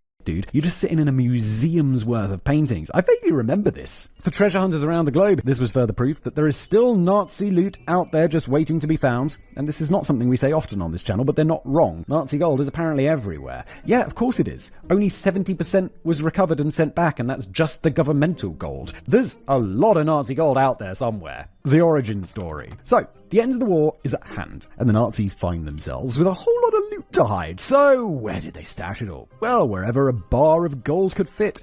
Banks, mines, tunnels, bunkers, lakes, and even trains. But to really tell this story, we need to start by looking at the caches that we know about. The ones that started this whole Nazi gold rush. Switzerland. So, we're going to start with the big one that we all know about. Switzerland. If you're the traditional treasure hunter who likes working with a map and a whip, Switzerland ain't for you. All the looted treasure is buried deep inside bank vaults, and far more terrifying, the bureaucratic banking system. During the war, Switzerland, along with a number of other countries, claimed neutrality, a position they'd held since 1648. However, today Switzerland is heavily criticised for this, since their position may actually have extended the war as Switzerland became the middleman and the bank of choice for the Nazis. Yeah, I feel like if you're neutral, how about you don't do banking for all the gold that's being looted around Europe, Switzerland? What the f***? After its defeat in World War I, Germany was determined to become self-sufficient, but there were some raw materials Germany simply didn't have, so they needed to trade. However, German currency was near worthless on the world market, and few countries were willing to openly trade with them. Enter the Swiss banks. The Swiss franc was a stable form of currency accepted by everyone, so in one of the biggest laundering operations in history, Switzerland would turn gold into legitimate currency. The German government would sell stolen gold to Switzerland and then use the Swiss francs to buy raw materials from neutral countries, mainly Portugal, Spain, Turkey, and Sweden. These neutral countries would then use the perfectly legally obtained Swiss francs to buy gold from Switzerland, the gold stolen by Germany. Oh my god, dude, this is like, forget Walter White's money laundering. This is some like nation state money laundering. And it's not even complicated money. I made a video about money laundering the other day and I was like, oh, now this shit's complicated. And this doesn't even seem complicated. They did some basic money laundering, just on a massive scale. In 1997, the Bergier report estimated that Switzerland had received around $440 million in gold from Germany. That's around $4 billion today, of which around $316 million, around 2.7 to 2.8 billion today, was looted from other central banks and victims of the Holocaust. Much of it has been returned over the years, but not all of it. Switzerland was initially also a safe haven for Jewish wealth. Seeing the danger looming on the horizon, Jewish people deposited their money and valuables in Swiss bank accounts to keep it out of the hands of the looming Nazi threat. The Nazis like, we're neutral! We take the Nazis and the Jews' money! This was of course helped by the Swiss Banking Act, which ensured the anonymity of account holders, preventing the Nazis from seizing Jewish wealth in Swiss bank accounts. Is this like where numbered bank accounts come from? Like, that seem to be that, and bearer bonds are like, I don't know if these are real, but every movie where it's like there's a dude in a, like James Bond's Nemesis or whatever, he's got like a suitcase full of bearer bonds and a numbered Swiss bank account. I don't know if either of these things are real. I think I looked up bearer bonds once and they used to be real, but they're not anymore. And the idea is that it's just like whoever holds that piece of paper is entitled to whatever money's written on it. However, once the war was over, Jewish families came looking for their money and walked into a wall of bureaucracy. In many cases, the original account holder had died in a German concentration camp. The Swiss banks demanded death certificates. Apparently, no one told them that death camps didn't bother with death certificates. In many cases, Jewish bank accounts went dormant since there were no family members left to claim the funds, or the family members that were left and who desperately needed the money to rebuild their lives didn't know the account even existed. Over the years, due to many investigations and pressure from the international community, the Swiss banks have identified some of the dormant accounts, and some of the money has been paid out to Holocaust survivors, but it was much too little, far too late. However, the Jewish community weren't the only ones relying on Switzerland to protect their assets. Most, if not all, high-ranking German officials had their own Swiss bank accounts. Even Hitler had an account for the royalties of Mein Kampf.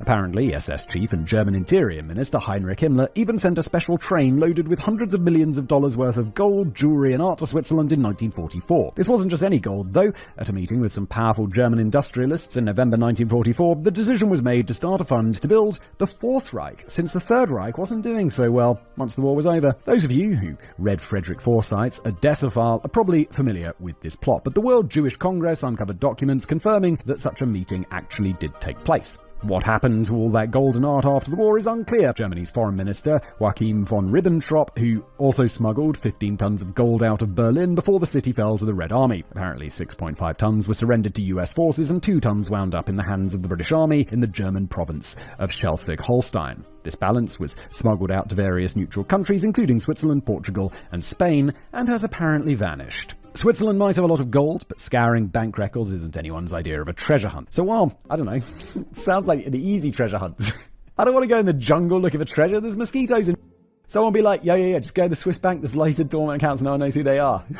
Be like, yes! I like the easy treasure hunt. Look, treasure! So while the role of Switzerland is important and can't be overlooked, it's not really at the root of stories of Nazi gold. For the origin of those stories, we need to take a look at the two biggest caches of Nazi gold recovered by the Allies, the treasure at Merken's mine and the Hungarian gold train. Merken's mine. Late in the evening, on March the 22nd, 1945, Lieutenant General George Patton's Third Army crossed the Rhine and drove into the heart of Germany. Just before noon on April the 4th, the village of Merkers fell to the US forces, and soon gold fever gripped the world. In the days after taking the village, the Counterintelligence Corps went around asking questions, presumably to gather intelligence on enemy movements. A few of the locals mentioned gold being moved into the potassium mine at Merkers, but the US troops didn't pay much attention to the stories, and you can't really blame them. A mine full of gold sounds a bit too good to be true. Then, on April the 6th, military police stopped two French women entering Merkers on their way to see a midwife, as one of them was heavily pregnant. The women were questioned, hopefully after seeing the midwife, and driven home. Making conversation, the driver asked the women about the mine. The women had no idea what had been mined there, but they did know all about the gold and valuable works of art that had been stashed in the mine since the Nazis had rounded up some of the locals to do the heavy lifting. Finally, a senior officer took an interest and asked some locals who had no qualms about handing over Nazi gold. The lesson here being be nice to the locals, and promptly provided him with a list of names of Germans who had been present when the gold was being moved into the mine, including Dr. Paul Otwin Rave, curator of the German State Museum in Berlin. Unlike many of his colleagues, Rave didn't make it out of town before the Allies arrived and had been arrested. When questioned, he admitted that it was his job to make sure the mine was suitable and take care of the paintings stored in the mine. Suddenly, the stories about a golden hoard and a salt mine weren't just stories. There was actual treasure in that mine. And what's a senior officer to do? Well, post a guard on every possible entrance for a start and then call in some reinforcements. The next day, with suspense running high, some high-ranking officers, photographers, and Rave finally entered the mine. At the bottom of the elevator shaft, 2,100 feet, around 640 meters underground. Damn, mines are deep! That's like half a kilometer down. Holy sh*.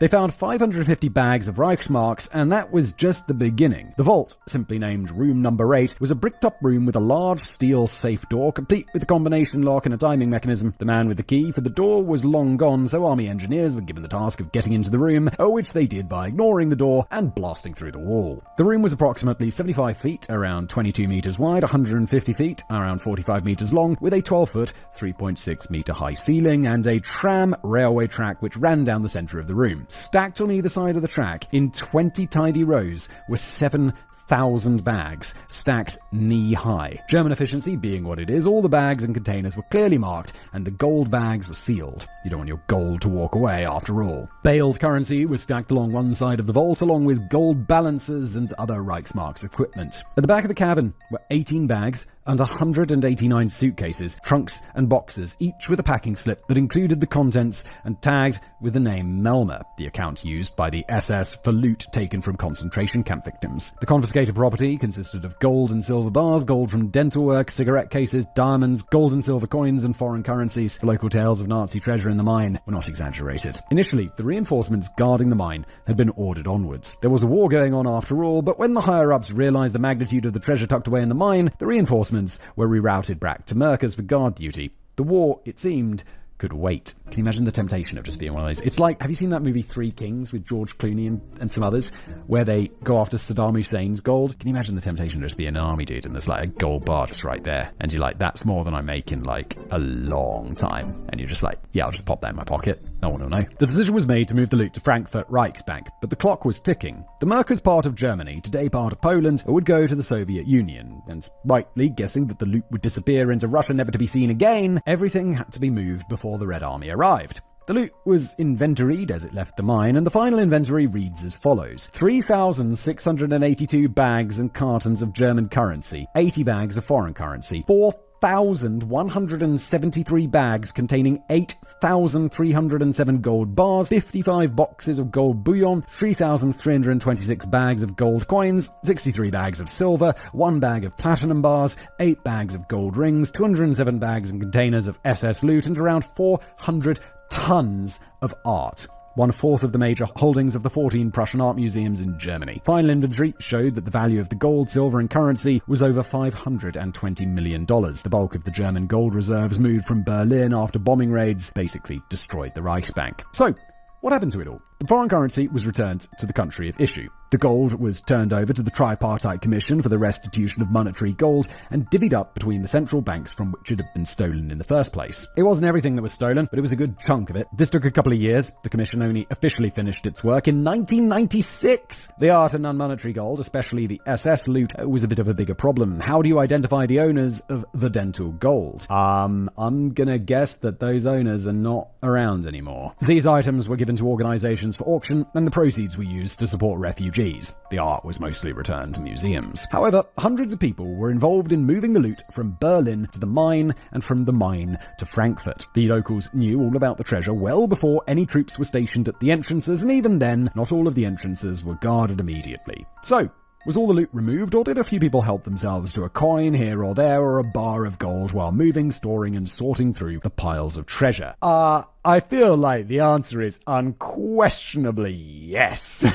Around 30 trucks had to take 2 trips to get everything to Frankfurt, and there are rumours that 1 or 2 of the trucks never arrived. The Hungarian gold train. Many tales of Nazi treasure mention trains. Himmler had a gold train, Hitler had a special train, and we'll get to the Polish gold train in a bit. The idea of a train laden with gold doesn't sound very practical to me, since a train's movements are a bit limited, but the pro-Nazi Hungarian government thought that it was a great idea. Much like their heroes leading the Third Reich to certain victory, the pro-German Hungarian government did a thorough job of confiscating all of the wealth that they could get their greedy little hands on from the Hungarian Jewish community. Initially, the stolen loot was stored at Obania Castle near Zertz, where it was carefully sorted and any identifying information was destroyed. In 1944, the man placed in charge of this operation, Arpad Toldi, decided to load all of the loot onto a freight train with 46 cars, of which 24 were filled with treasure, and make for the mining town of Brenbergbania. Here, in a local bathhouse, the sorting continued while the train was parked in a tunnel. In March 1945, with the Red Army practically on his doorstep, Toldi made the wise decision to get the train out of the tunnel, load everything back onto the train, and get the hell out of Dodge, the final destination being Switzerland.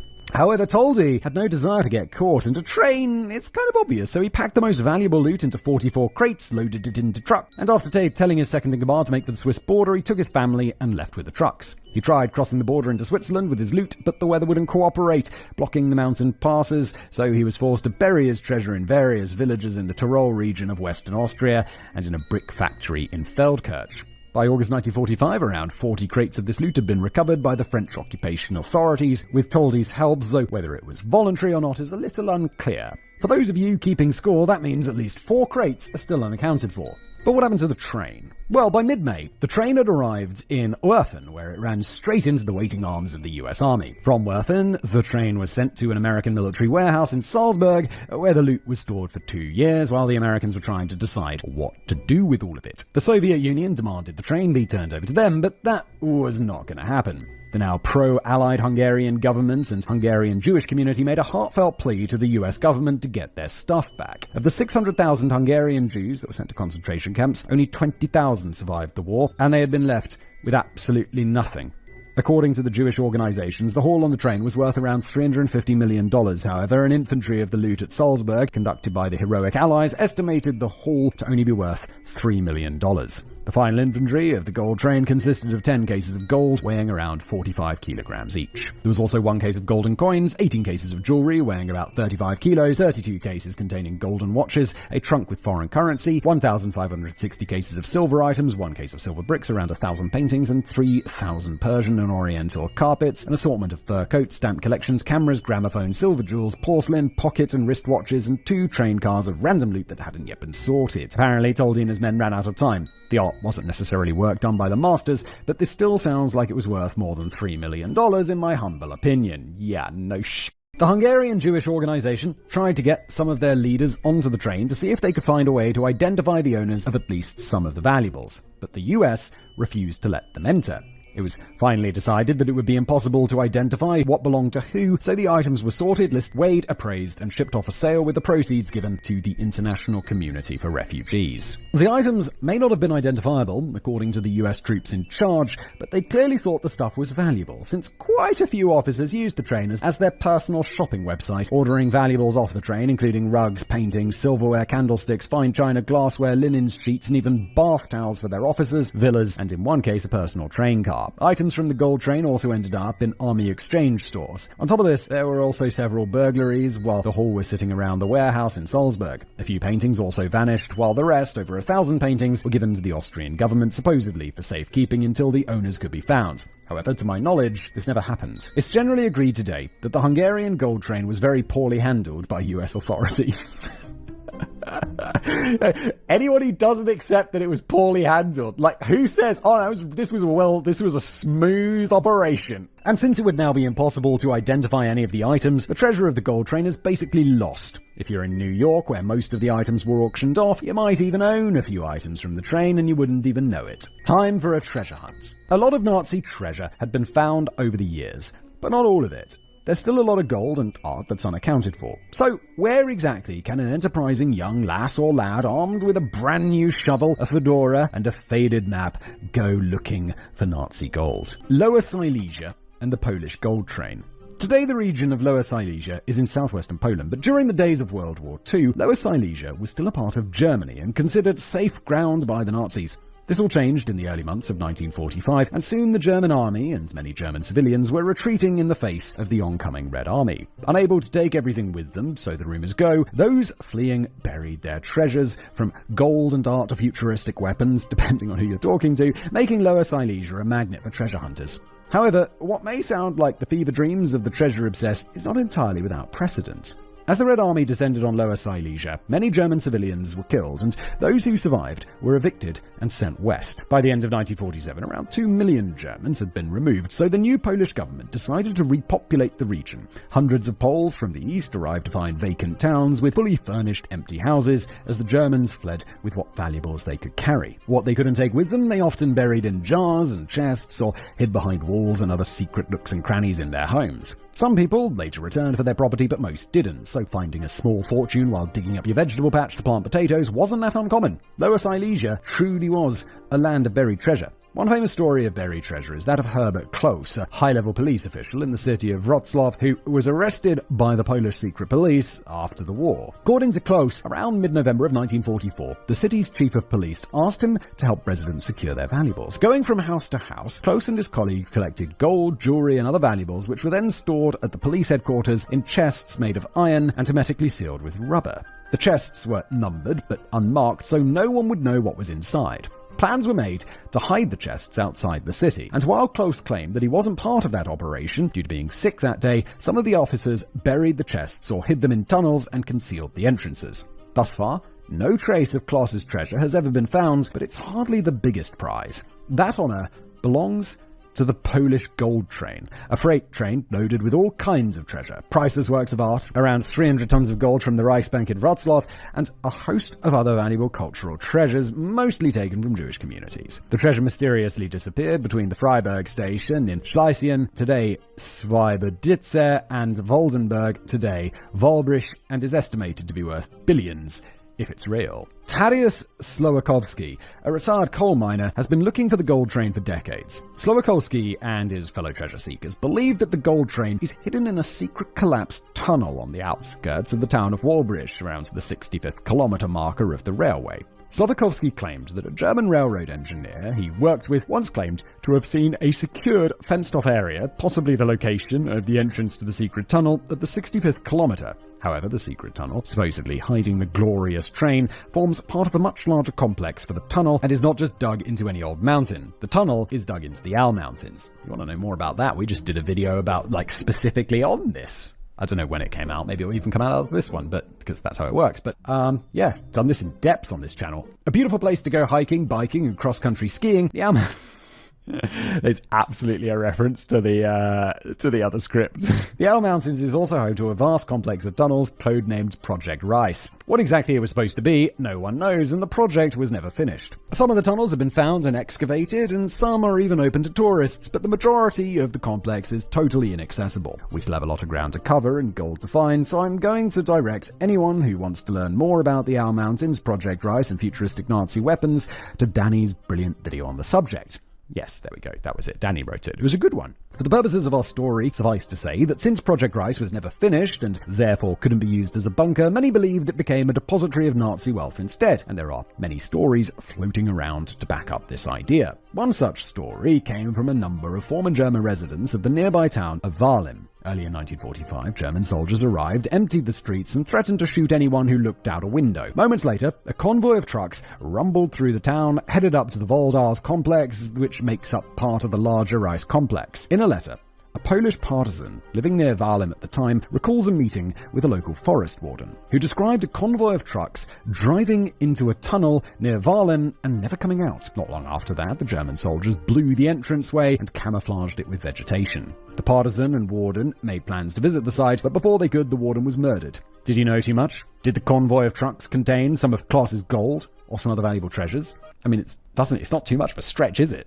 In 2015, two treasure hunters, Piotr Koper, owner of a construction company, and Andres Richter, a geologist, announced to the world that they'd finally discovered the Polish gold train, buried around 8 to 9 meters, that's 26 to 29 feet, underground between cities of Walsbryk and Wrocław in Poland. Apparently, they got the tip through a deathbed confession, though whose death is unclear, and while their only interest was in recovering the valuable cultural treasures, they would only give up the location once local authorities agreed to pay them 10% of the finder's fee. Yeah, just interested in the cultural stuff, are you boys?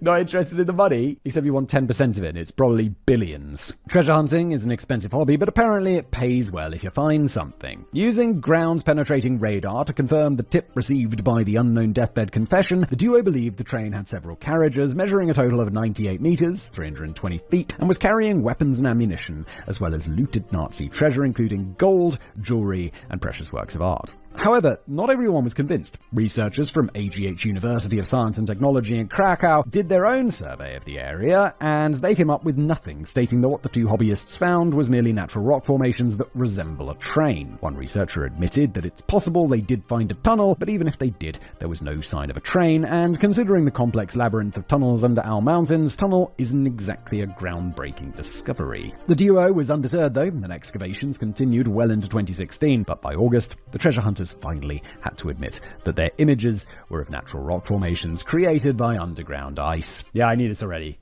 Go watch the other video on this, it's a cracker. Turns out the wet blankets from the university were right all along. While the treasure hunters ended up with 10% of nothing, the excitement of the find lured tourists from all over, bringing with them delicious tourist money. So there may not have been a gold train, but the economy got a welcome boost, so at least someone made some money off of the whole thing. Not long after the search for the train was abandoned, Koper discovered 24 priceless 16th century Renaissance portraits hidden behind a plaster wall while renovating a palace in the village of Struga in Poland, so clearly there are still treasures to be found in the region. Historically, we have no evidence for the existence of this gold train. Project Rice probably had train tracks in the tunnels, since Hitler had a moving HQ and a train adapted to that exact purpose. It was blown up in Austria, so the Polish gold train definitely isn't Hitler's special train. However, the German army used armoured trains to patrol railways during the war, and while some of these trains are still unaccounted for, is one of them parked under the Owl Mountains, loaded up to the brim with glittering gold. Well, when the Red Army arrived in Poland, and in Lower Silesia in particular, though it was still considered part of Germany at the time, they looted what valuables they could as compensation for the Soviet Union's losses during the war. If the tunnels of Project Rice were indeed used to store looted treasure, it's unlikely that the Soviet soldiers would have missed it or left it behind. On top of that, a lot of people would have been involved in the moving and hiding of said train: the driver, the guards, and the people loading the train in the first place, and those responsible for collapsing and hiding the entrance. It seems strange that none of them came back for the gold after the war or told their wives and children about the treasure. If the gold train actually exists, it must be the best kept secret since the Colonel's secret blend of herbs and spices. I don't think this one existed, partly because of all the stuff we talked about in the other episode where we talk about this specific Polish gold train, the Nazi gold train in Poland. I don't think it's real. The other stuff is way more compelling. The Michaelis Diary. In 2019, the discovery of a diary sent another wave of ripples through the treasure hunters of Lower Silesia. The diary was apparently written by an SS officer using the pseudonym Michaelis, and for many years it was kept secret, hidden away in the town of Quedlinburg in the possession of a Masonic lodge. Because, of course, the Freemasons would have a finger in this pie. Yes, DTU, Decoding the Unknown, without the Freemasons. Are we going to get aliens in today's video? Probably not. At least we got the Freemasons. The lodge has been around for a great many years, and some elite Nazi officers were among its members during the height of the Third Reich. Among these high-ranking Nazi officials was the mysterious Michaelis, who controlled Nazi transport in southwestern Poland at the time. After the war, many of the Nazis fled or were tried and executed, but some of their descendants still belonged to the lodge and kept the existence of the diary a secret. However, in 2019, someone finally grew a conscience, rare among Masonic lodges, and the diary was gifted to a Polish foundation as an apology for World War II. Better late than never, I suppose, and nothing says I'm sorry than a load of Nazi gold. The diary apparently revealed not just one, but 11 different sites where Nazi loot consisting of more than 30 tons of gold, jewels, and priceless paintings, as well as other religious artifacts, had been hidden by the Nazis. One location listed in the diary is an abandoned well, 200 feet, 60 meters deep, located on the grounds of the 16th century Hochberg Palace, the site of a Nazi brothel during the war in the village of Rostocker in Lower Silesia. Apparently the Nazis stashed the gold, murdered the witnesses, dumping their bodies in the well, and detonated explosives to seal the entrance. It's theorized that the gold lying at the bottom of this well came from the vaults of the Reichsbank in the Polish town Breslau, today Wrocław, and could be worth billions of euros. After the war, the Art Looting Intelligence Unit, or ALIU, created by the US government, linked a director of the Silesia Museum, Gunther Grundmann, to stolen art hidden in Lower Silesia. Grundmann drew up a list of 80 sites, among them Hochberg Palace, where he had stashed away precious treasures, but many of these caches had since been looted, probably by the heroic invading Soviet army as they arrived to liberate the Polish from both the Germans and their wealth. However, much is missing. So the idea that some of the treasure might still be lying around at the bottom of a well isn't entirely far-fetched. But is the diary real? According to experts, the diary is a Polish-German forgery, likely produced sometime after 1982. The journal itself is an accounting book from the turn of the century, and most of its 600 pages are empty. The text talking all about the treasure only covers about 9 pages and is written in pencil. As for Michalis, according to a rumour, he was one SS officer, Egon Ollenhauer. However, there's no one by that name registered on the SS officer list, so even if he existed, he wasn't an SS officer. The name Ollenhauer also appeared in a book written from accounts of German refugees who fled Lower Silesia in 1945, so perhaps this is where the forger got the name. So, in possibly the most bizarre coincidence in history, the diary might be a fake, but an abandoned well is a good place to hide some part of the treasure that we know to be missing and hidden somewhere on the grounds of Hochberg Palace. So either the forger of the diary knew something the rest of us don't, or it was the luckiest guess in the history of guessing. The owners of Hochberg Palace were planning to do some renovations back in 2020, and looking for the treasure is on the list of things to do. Not sure if they found anything yet, but we can keep hoping. Sounds like they should really be looking for that. It's a lot of money. And how much effort is it to just go look at an old well? Come on. Treasure in a Dutch town. In January 2023, a hand-drawn map, complete with a red X to mark the spot, was found among documents in a file made public by the Dutch National Archive at the end of a 75-year confidentiality period. To the excitement of many, the map seems to point to a treasure of Nazi gold buried in the town of Ommeren in the eastern province of Gelderland. The declassified archive documents include testimony of a German soldier, Helmut Sonder, who claimed that in August 1944, a bomb hit a bank in the city of Arnhem, 40 kilometers, that's 25 miles, from Ommeren, scattering the contents of the vault, coins, jewelry, precious gems, and gold watches in the streets. 3 German soldiers in the right place at the right time grabbed what they could and stashed their haul in ammunition boxes. In the last weeks of the war in 1945, with the German army in full retreat, the soldiers decided to bury their loot and presumably return for it later. This map is very detailed, showing that the treasure had been buried around 70 to 80 centimeters deep next to a poplar tree just outside of Ommeren. The tree, unfortunately, is long gone. After the war, a Dutch institute set up to track down the belongings looted by the Nazis came across Helmut's story. Using his testimony in the map, the Dutch institute made 3 attempts to find the buried treasure, which they clearly considered to be both very real and very valuable. I mean, it's just this is nothing compared to like a train full of gold. It's just some stuff that survived an explosion that some soldiers put in a few ammunition boxes. Ammunition boxes like this big. There was a train full of gold. The first failed because the ground was frozen. For the second attempt, they made use of primitive metal detectors but found nothing. Finally, they brought Helmut himself back from Germany to point out the place and help the search, but even his eyewitness knowledge was of no help. The landscape had changed, and considering the chaos of the last days of World War II, it's not surprising that his memory wasn't entirely accurate. During their third attempt, Institute staff also encountered 2 American officers and noticed that some earth in the area had been disturbed, so apparently they weren't the only ones looking for the treasure. When the map was released, treasure hunters descended on the Dutch village in droves, digging up people's gardens, looking for gold. However, more than treasure lies beneath the earth of Ommeren. The area was close to the front line, so along with Nazi gold, oh no, they're going to be finding, bodies. like bones. Amateur gold hunters might set off unexploded ordnance. Okay. Something I think the municipality should probably look into. Yeah, I mean, it's just Europe. There's like bombs and shit buried everywhere. It happens quite regularly. I remember living in London and just like down the street from me, they cordoned off this whole area because like some construction workers had uncovered like a World War II bomb while like digging a trench or whatever. Not like a war trench, like a trench for like cables or something. Obviously. Finding the original owners of the treasure will be very difficult to do unless someone actually finds it. Many local people wanting to protect their valuables stored their wealth in the Arnhem Bank. The treasure has never been found, that we know of. It's possible that Helmut Sonder was lying, but his testimony was fact-checked extensively and found to be credible. A more likely theory is that the treasure was either recovered by the soldiers who buried it in the first place, dug up by a local resident, or perhaps an employee from the Dutch Institute using insider knowledge who found the treasure and decided to keep it for themselves. Yeah, entirely possible, because like if you say like, oh, I found all this treasure, government's going to be like, yeah, we want all of that.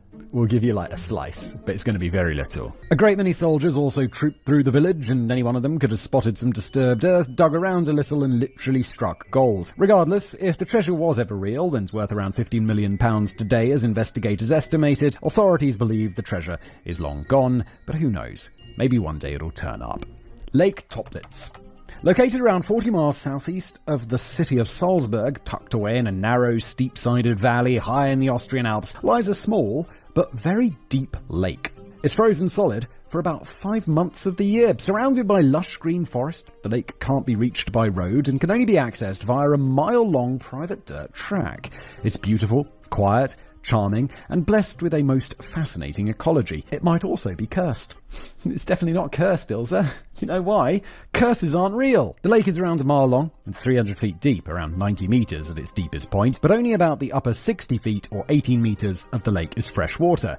Below this, the water becomes salty and contains no oxygen, which means no fish or other aquatic life. It also means that things lying on the lake bed don't decompose. Trees and branches falling into the lake from the surrounding hillside now form a near impenetrable barrier floating around 60 feet below the surface, making diving in the lake extremely dangerous. So diving in the lake is forbidden. The story of Lake Toplitz starts in 1943, when the German army realized that the lake would make a brilliant testing station, and from 1943 to 1944, during the height of the war, Lake Toplitz was used to test weapons for the Navy. However, when things started going sideways for the Nazis, Lake Toplitz took on another role. It became the final resting place of many Nazi secrets and possibly Nazi treasure. Early one morning at around 5 o'clock, during the last months of the war, a young woman, only 21 at the time, living in a house near Lake Toplitz, was woken, along with her family, by urgent knocking on the front door. A German officer impatiently ordered the family to get up and get their horse and wagon ready. The Germans had a truck full of boxes that needed to go up to the lake, but the truck had gone as far as it was going to go. Only a horse-drawn wagon could make it the rest of the way, so the young woman, called Ida, along with her family, loaded the heavy boxes onto the wagon and drove the wagon to the lake. The boxes were all different sizes, and some were quite heavy and others were quite light. There were so many boxes that it required 3 trips. On the third and final trip, Ida arrived to see the Nazi officers and soldiers sink the boxes into the lake. Obviously surprised, she asked why they were doing that and what was in the boxes, but she didn't get an answer. I reckon she's lucky she didn't get shot. Yes. It's like, don't ask questions. It's the Nazis. Just be like, okay, let me just go on then. There are many theories about what could have been in those boxes, and other boxes taken to the lake by soldiers during the last days of the war. The most popular stories center around the gold, religious artifacts, and other valuables stolen from Jewish communities. Others believe the boxes contain documents with secret Swiss bank account numbers where the Nazis deposited their stolen loot, or information about other sites where the Nazis hid their stolen treasure. Perhaps the boxes contain works of art, possibly even panels of the enigmatic Amber Room that vanished during the war and has never been seen since. According to a letter written by an SS officer, the Germans took extra precautions when they hid their secrets by detonating explosives near the cliff face, plunging into the lake. The additional rocks falling into the lake after the explosion went a step further to hide whatever it was they wanted to hide. The bed of the lake is now strewn with boulders and logs. Well, they made it impossible for them to recover along with everyone else. Why?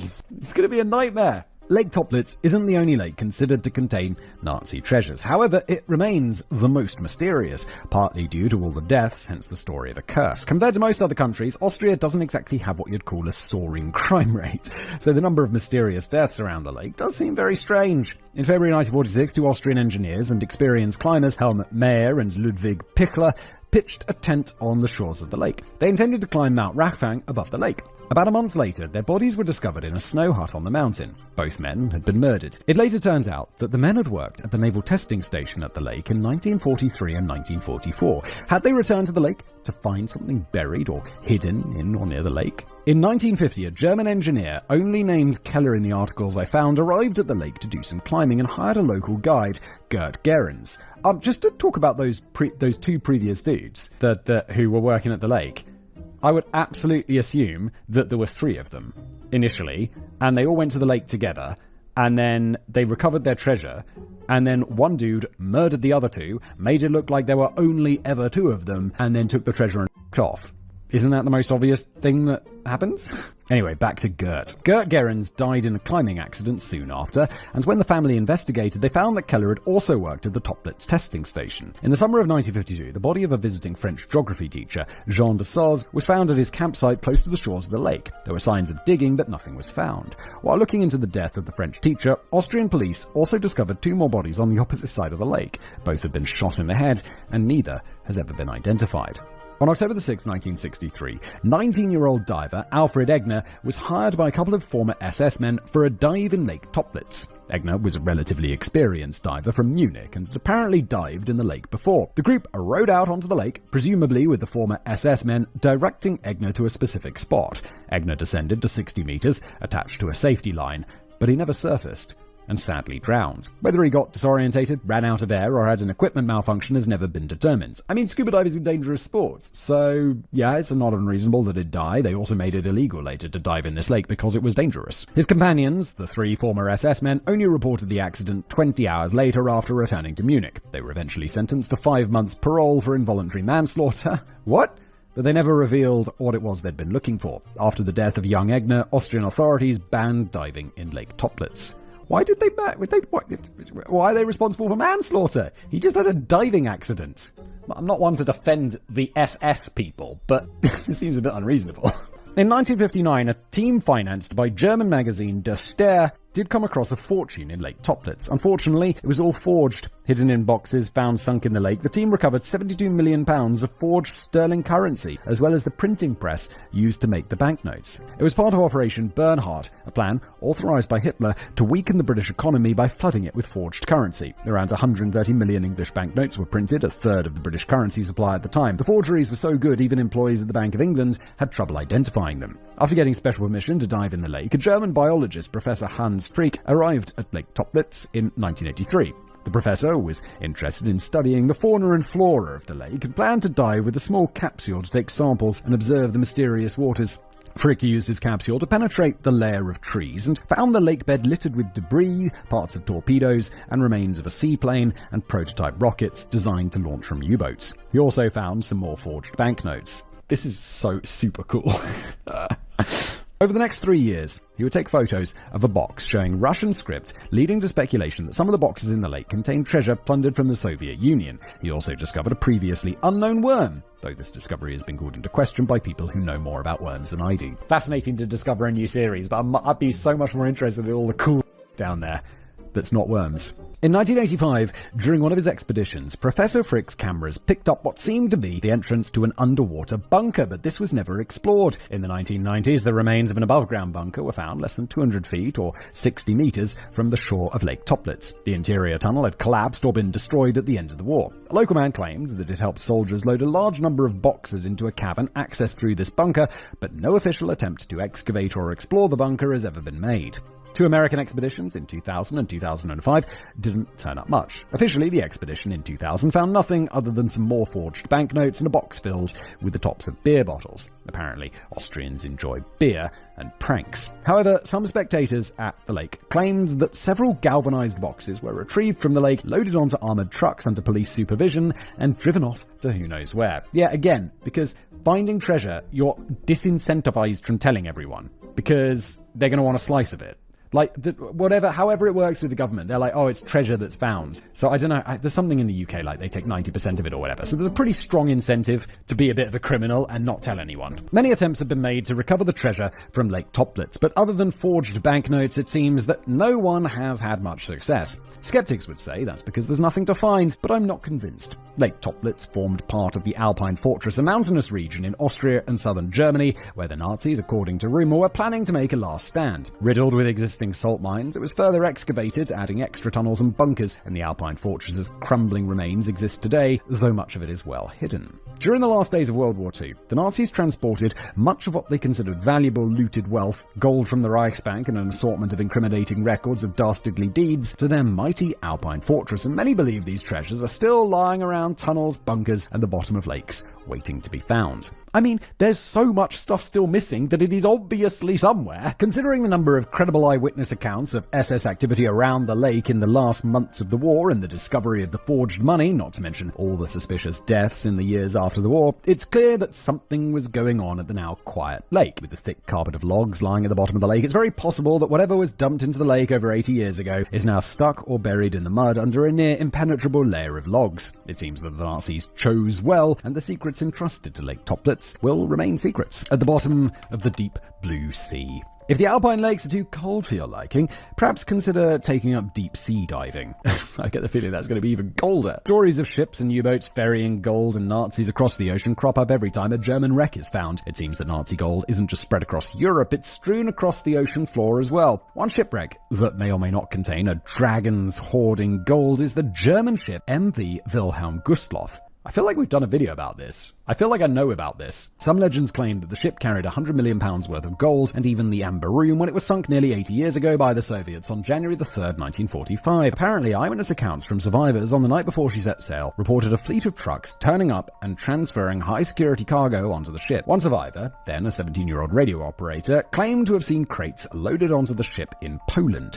Another eyewitness, a guard in charge of the loading, later told the radio man that the cargo was cases of Nazi gold. Divers hoping to search the wreck in 1988 found that the ship had completely collapsed, so if she was carrying gold, it's now buried beneath thousands of tons of crumpled metal. The ship now has a war grave status, so diving near it is forbidden, not that pirates haven't tried. Another wreck that could possibly contain some Nazi gold is the World War II cargo ship SS Karlsruhe, which was sunk by Allied bombs in 1945, killing 960 people, but it still remains mostly intact under 300 feet of water. It's at the bottom of the Baltic Sea. It was one of the last ships to leave the city of Königsberg in Germany, now the Russian city of Kaliningrad, at the end of the war. According to records, it had an unusually large cargo, packed in secret, but in true treasure hunter style, we don't know exactly what the cargo was, leading to speculation of Nazi gold and even the Amber Room again. I really hope they finally find that thing. A team of wreck hunters spent 11 days exploring the shipwreck on the floor of the Baltic Sea, and while they didn't find treasure, they did find chests at the very bottom of the ship, covered by a 2-meter layer of silt. Unfortunately, they have no idea what treasure might be in those boxes. In April 2018, researchers from the Sea War Museum, Jutland in Denmark, located the wreck of U-3523, a Type 21 German U-boat, the Third Reich's most advanced long-range submarine. It was found in the Skagerrak, the strait between Denmark and Norway.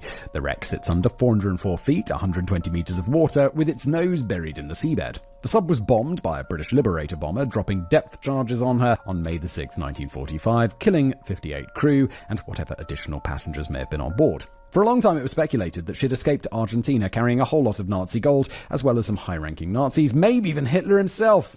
No, he shot himself in the face. Yay! Of course, finding the wreck kinda blew all these theories out of the water. Whether she was carrying gold is still unclear. The depth and position of the wreck make it difficult to explore. It's also considered a war grave, so there are some ethical concerns when it comes to disturbing the mass grave of at least 58 people. Of course, stories of U-boats stacked with Nazi gold making a run for Argentina and other safe havens in the dying days of the war have been doing the rounds for years. Some treasure hunters even theorize that during the last days of the war, the Nazis built a specially modified fleet of 9 deep-sea cargo smuggling vessels meant to smuggle loot out of Germany.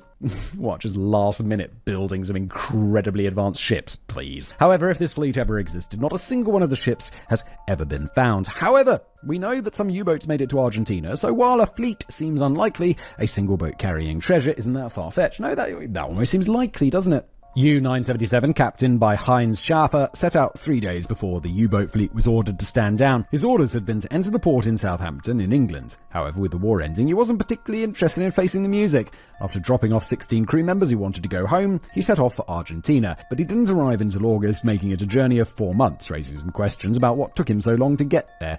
The crew surrendered to Argentinian authorities, who handed them over to the Americans, and U-977 was seized and sunk. Rumors started doing the rounds that U-977 took so long to get to Argentina because it stopped by Antarctica along the way. A similar story did the rounds after U-530 also arrived in Argentina more than 2 months after the war ended.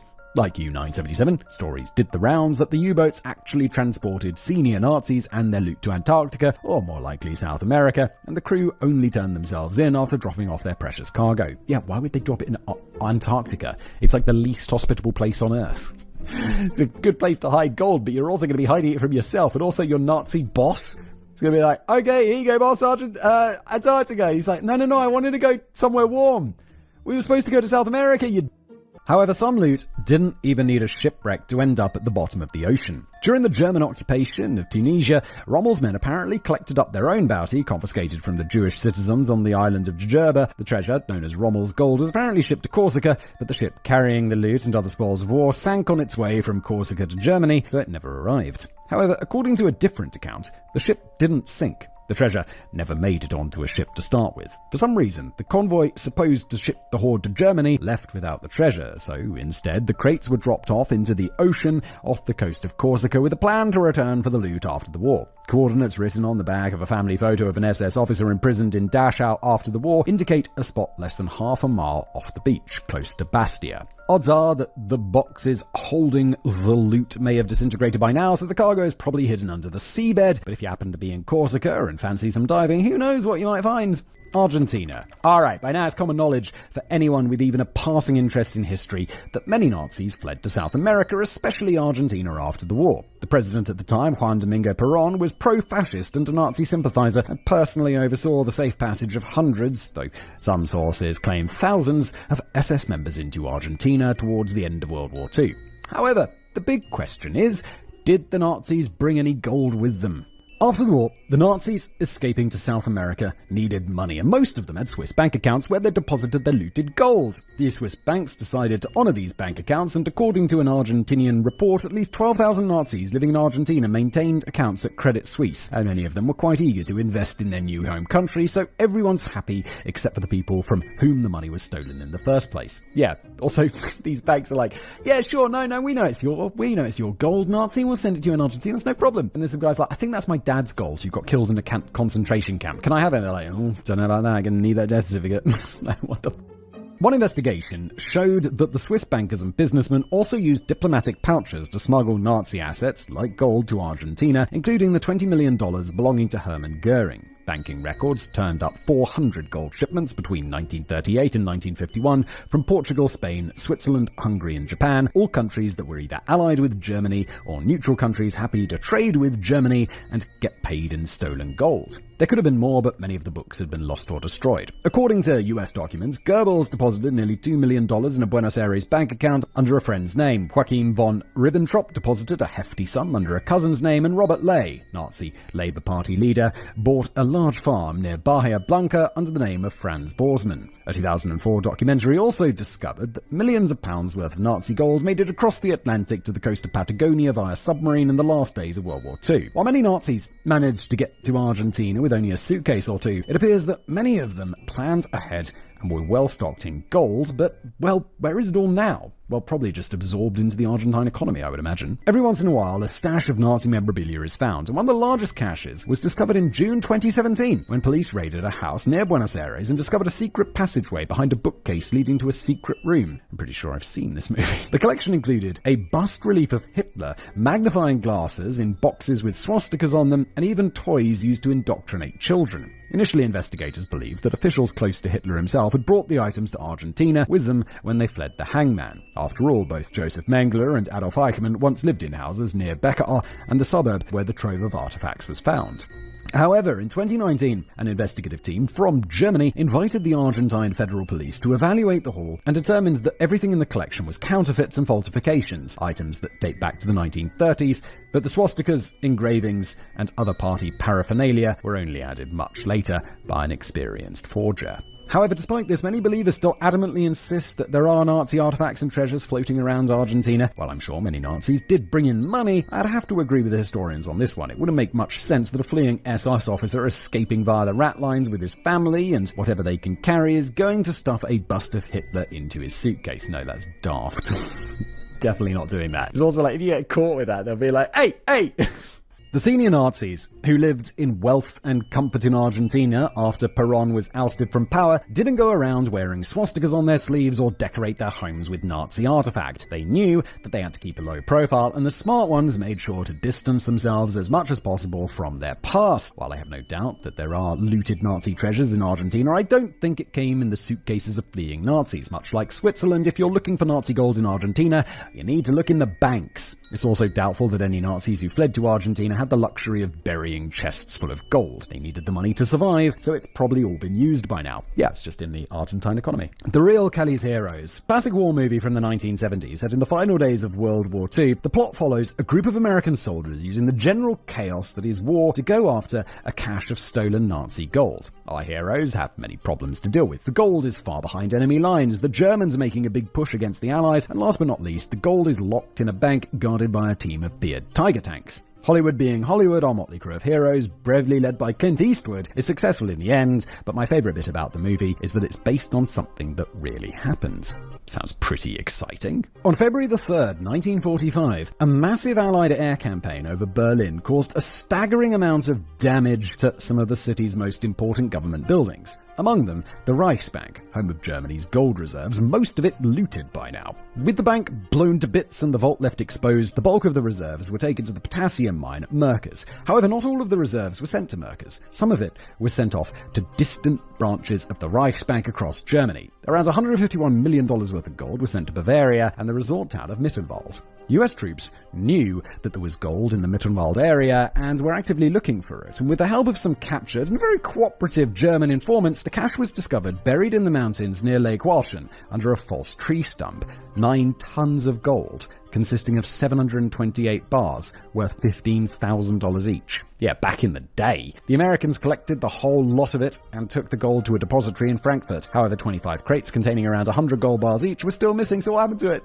Someone had sticky fingers. On June the 7th, 1945, Sergeant Albert Singleton, Provost Marshal of the Mittenwald area, received a phone call from his superior, Captain Craig, saying that orders had arrived from 10th Division HQ at Garmisch. Singleton and his men were to collect 5 German officer prisoners from the mountain troop barracks in Mittenwald. The Germans would then lead them to a stash of gold, which Singleton had to recover. The most senior German officer was Major Adolf Weiss. The tip-off had apparently come from an SS lieutenant general that had been arrested.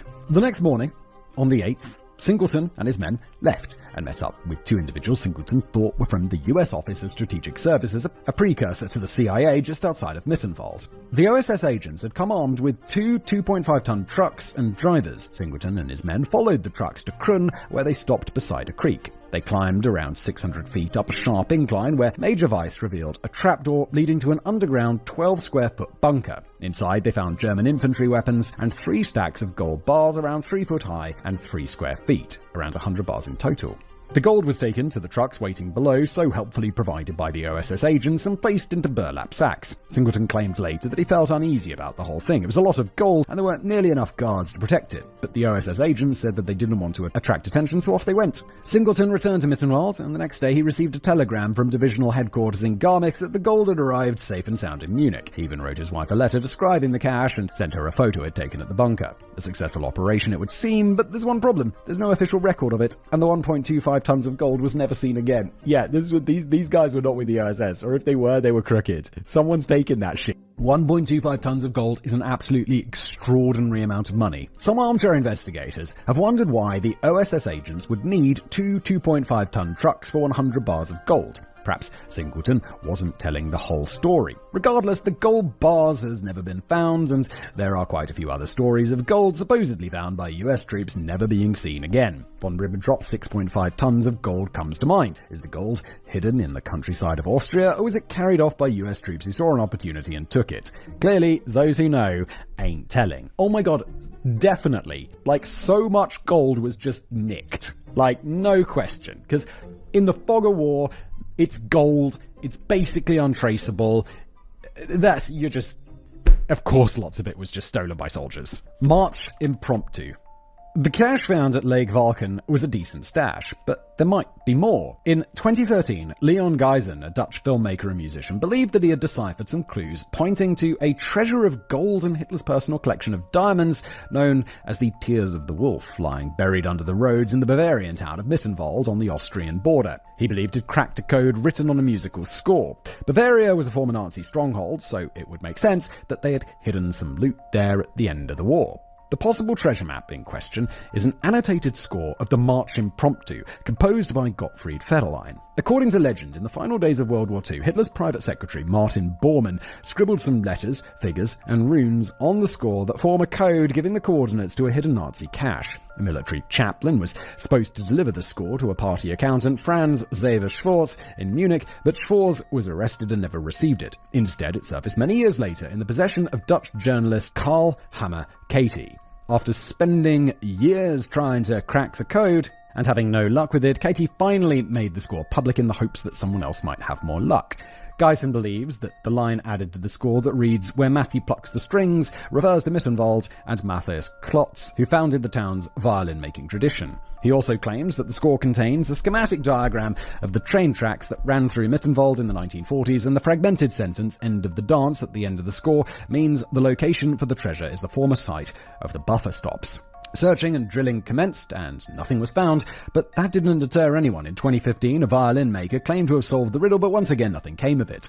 Maybe Hitler's diamonds are still there, or maybe the real Kelly's heroes struck again, and both the gold and the diamonds are long gone. And many other places. We looked at the main possible locations of Nazi treasure, but this list is far from complete. You can put up a world map, throw a dart, and odds are there'll be some story about Nazi treasure. Himmler apparently hid 9,200 silver rings handed out to members of the SS in a cave somewhere in the vicinity of his castle at Velversberg. Luna Lake, another alpine lake, was supposedly the final destination for $84 million in gold and jewelry taken from prisoners at Dachau concentration camp, and an old silver mine near the former Czech-German border might be the final hiding place of the bulk of the Hatvany collection owned by Baron Ferenc Hatvany, a leading Hungarian Jewish industrialist and art patron. The Soviet Union, of course, looted its way across Europe, and a lot of German cultural treasures were looted from museums in Berlin and taken back to Russia. However, the Soviet forces didn't really make a distinction between treasure and wealth belonging to Germany and wealth stolen from other countries and individuals by Germany. They just loaded up what they could carry and shipped it all back home. The trophy art brigades, sweeping the museums and libraries in the Soviet occupation zone, collected around 2.5 million works of art and 10 million books and manuscripts. And that's just what we know about. To my knowledge, we don't really know how much was actually carried off in the last days of the war. So far, the Soviet government has not given back a dime as far as I can tell, and I doubt that's going to change anytime soon. However, some private collectors and museums have made trades to get various stolen art pieces back to its country and owners, but the vast bulk of the Soviet haul is still firmly in the vaults of Russia. I wouldn't recommend hunting for Nazi treasures in Russia, though. I'm not sure what their laws are on found treasure, but I suspect you might get shot for your trouble. Yeah, it's like, elsewhere they're like, yeah, we want 90% of the treasure. In Russia, they're like, yeah, we're just going to pop you off and take the treasure, thank you. Even Americans can get in on the action if they could get their hands on the Lou map, apparently a collection of Masonic and Templar symbols arranged in a secret way to indicate the location of 14 tons of Nazi gold smuggled into the US via U-boats. The stash of gold is large enough to destabilize the US economy, so this seems to be some variation of Operation Bernard. Others think it's an encoded description of gold stockpiled by the US government, and the map was drawn by spies for their Nazi masters. This one's the most ridiculous so far. Personally, I think Hitler was a little too busy to worry about US gold reserves, but someone might prove me wrong someday. Conclusion. From the amount of gold and other valuables that's been recovered by the Allies after World War II, it seems that the Nazis weren't particularly good at hiding things, be it gold or war crimes. However, while we have a good estimate of how much gold they carried off, we can't be sure, especially when it comes to the personal property of individuals. Unlike banks and museums, we have no inventory to check. So does that mean no more gold to be found?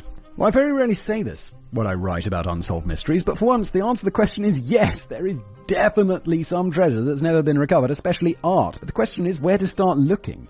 In the last days of the war, the liberators were often just as guilty of carrying off valuables, basically just stealing what the Nazis had already stolen, so the loot could be anywhere. However, I do think most of the undiscovered treasures are probably still in Europe, though I expect the art would have made its way into private collections through the black market. The big caches have been found, so your chances of finding another Merkers mine or Hungarian gold train is none. The caches left will be small treasures stashed in hard-to-reach places like the bottom of a deep alpine lake or a collapsed tunnel or bunker that no one knows about. Looking for buried treasure is very exciting, and striking gold would be a dream come true for pretty much anybody. However, Nazi gold is not just gold. Millions of lives were lost in pursuit of power, and all that stolen gold funded the insanity. So if you wish to follow in the footsteps of Indiana Jones himself hunting down Nazi treasures, remember, it belongs in a museum. And that's where we end today's video. Thanks for being here.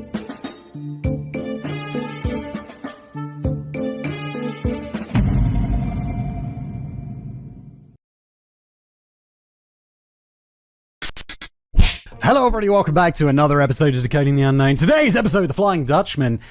I know nothing. Is that a ship? Is that a ghost ship? Is the Flying Dutchman a ghost ship? Well, today I'm going to find out. Thank you to Katie for writing me today's script, and you're going to find out, dear listener or watcher if you're on YouTube. Hello.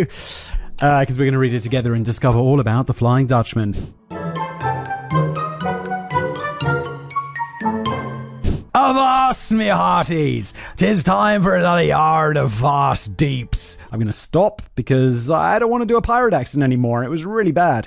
Fearsome storms and bargains with the devil himself.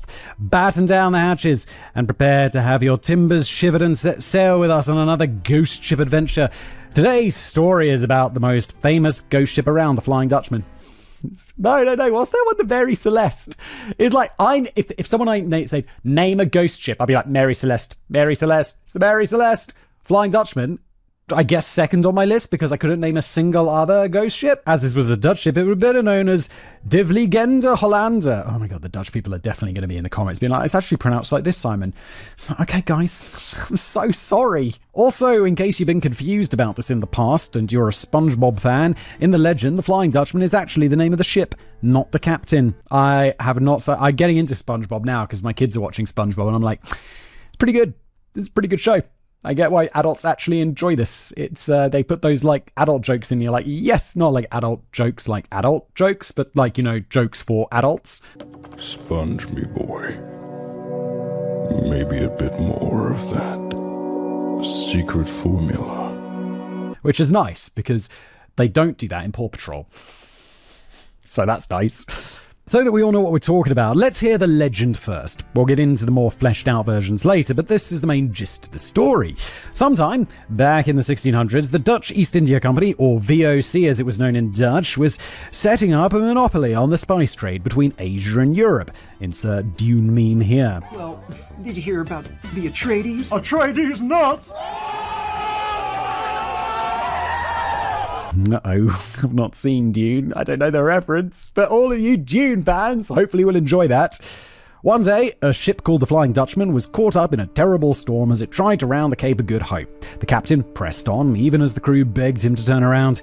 In his epic battle with the storm, the captain vowed that if God wouldn't let him through the storm, the devil would. His stubbornness was the end of him as the Flying Dutchman was taken down by the waves to re-emerge as a ghost ship, with the captain and his crew forever doomed to wander the seas and never again reach land. Okay, fairly standard beginning for a ghost ship story, I suppose. Some say that the Flying Dutchman is a bad omen, conjuring sea storms or leading ships off course to crash. Others say that the crew are trying to send messages to their loved ones, but those that get too close to the ghost ship will die a horrible death. When was this happening? 1600s? Well, guys, their loved ones are all dead, so they're probably not trying to get messages to them anymore. And those who get too close to the ghost ship will die a horrible death. Some have even seen an eerily glowing ship through the fog. Others have seen the ship speeding above the waves or flying through the air. And one person who saw it went on to be the King of England. Can we pull any truth of this story at all? Well, we're going to try, although when it's all said and done, maybe the truth will actually be the friends we made along the way. Spoiler alert! Spoiler alert! Mentions and sightings spying the Dutchman. You may have heard the name Flying Dutchman due to various media you consume, or even something you literally consume, both of which we'll come back to later. Flying Dutchman? That's food? There's a dish called the Flying Dutchman, or a drink? Really? But for now, we're talking about bona fide mentions of the ghostly ship in the annals of history.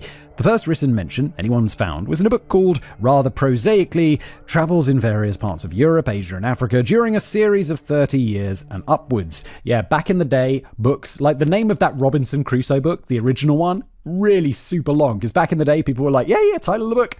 We'll just use it to describe what's going to happen. Written by John MacDonald. This was first published in 1790 and gives a neat summary of the story as follows, quote, "The weather was so stormy that the sailors said they saw the Flying Dutchman. The common story is that the Dutchman came to the Cape in distress of weather and wanted to get into harbour but could not get a pilot to conduct her, and she was lost, and that ever since, in very bad weather, her vision appears." From the wording, it seems as though this was quite a well-known yarn among sailors, so we're probably safe in assuming that the origins and spread of the story appeared sometime before 1790. 5 years later, the Flying Dutchman pops up again in a book called A Voyage to Botany Bay. Why do I know Botany Bay? That's not I was thinking Charles Darwin, that's the Galapagos Islands. Why do I know Botany Bay? I'm like, Bikini Bottom? No, that's bloody SpongeBob! After summarizing the story again, the author, who is given as George Barrington, writes, "In the night watch, some of the people saw, or imagined they saw, a vessel standing for them under a press of sail, as though she would run them down. One in particular affirmed it was the ship that had foundered in the former gale, and that it must certainly be her, or the apparition of her. But on its clearing up, the object, a dark thick cloud, disappeared. Nothing could do away the idea of this phenomenon on the minds of the sailors, and on their retelling the circumstances. When they arrived in port, the story spread like wildfire, and the supposed phantom was called the Flying Dutchman." Oh my god, reading stuff written in the past is so hard. I got through that mostly without stumbling. It's like, why is it so difficult to read past?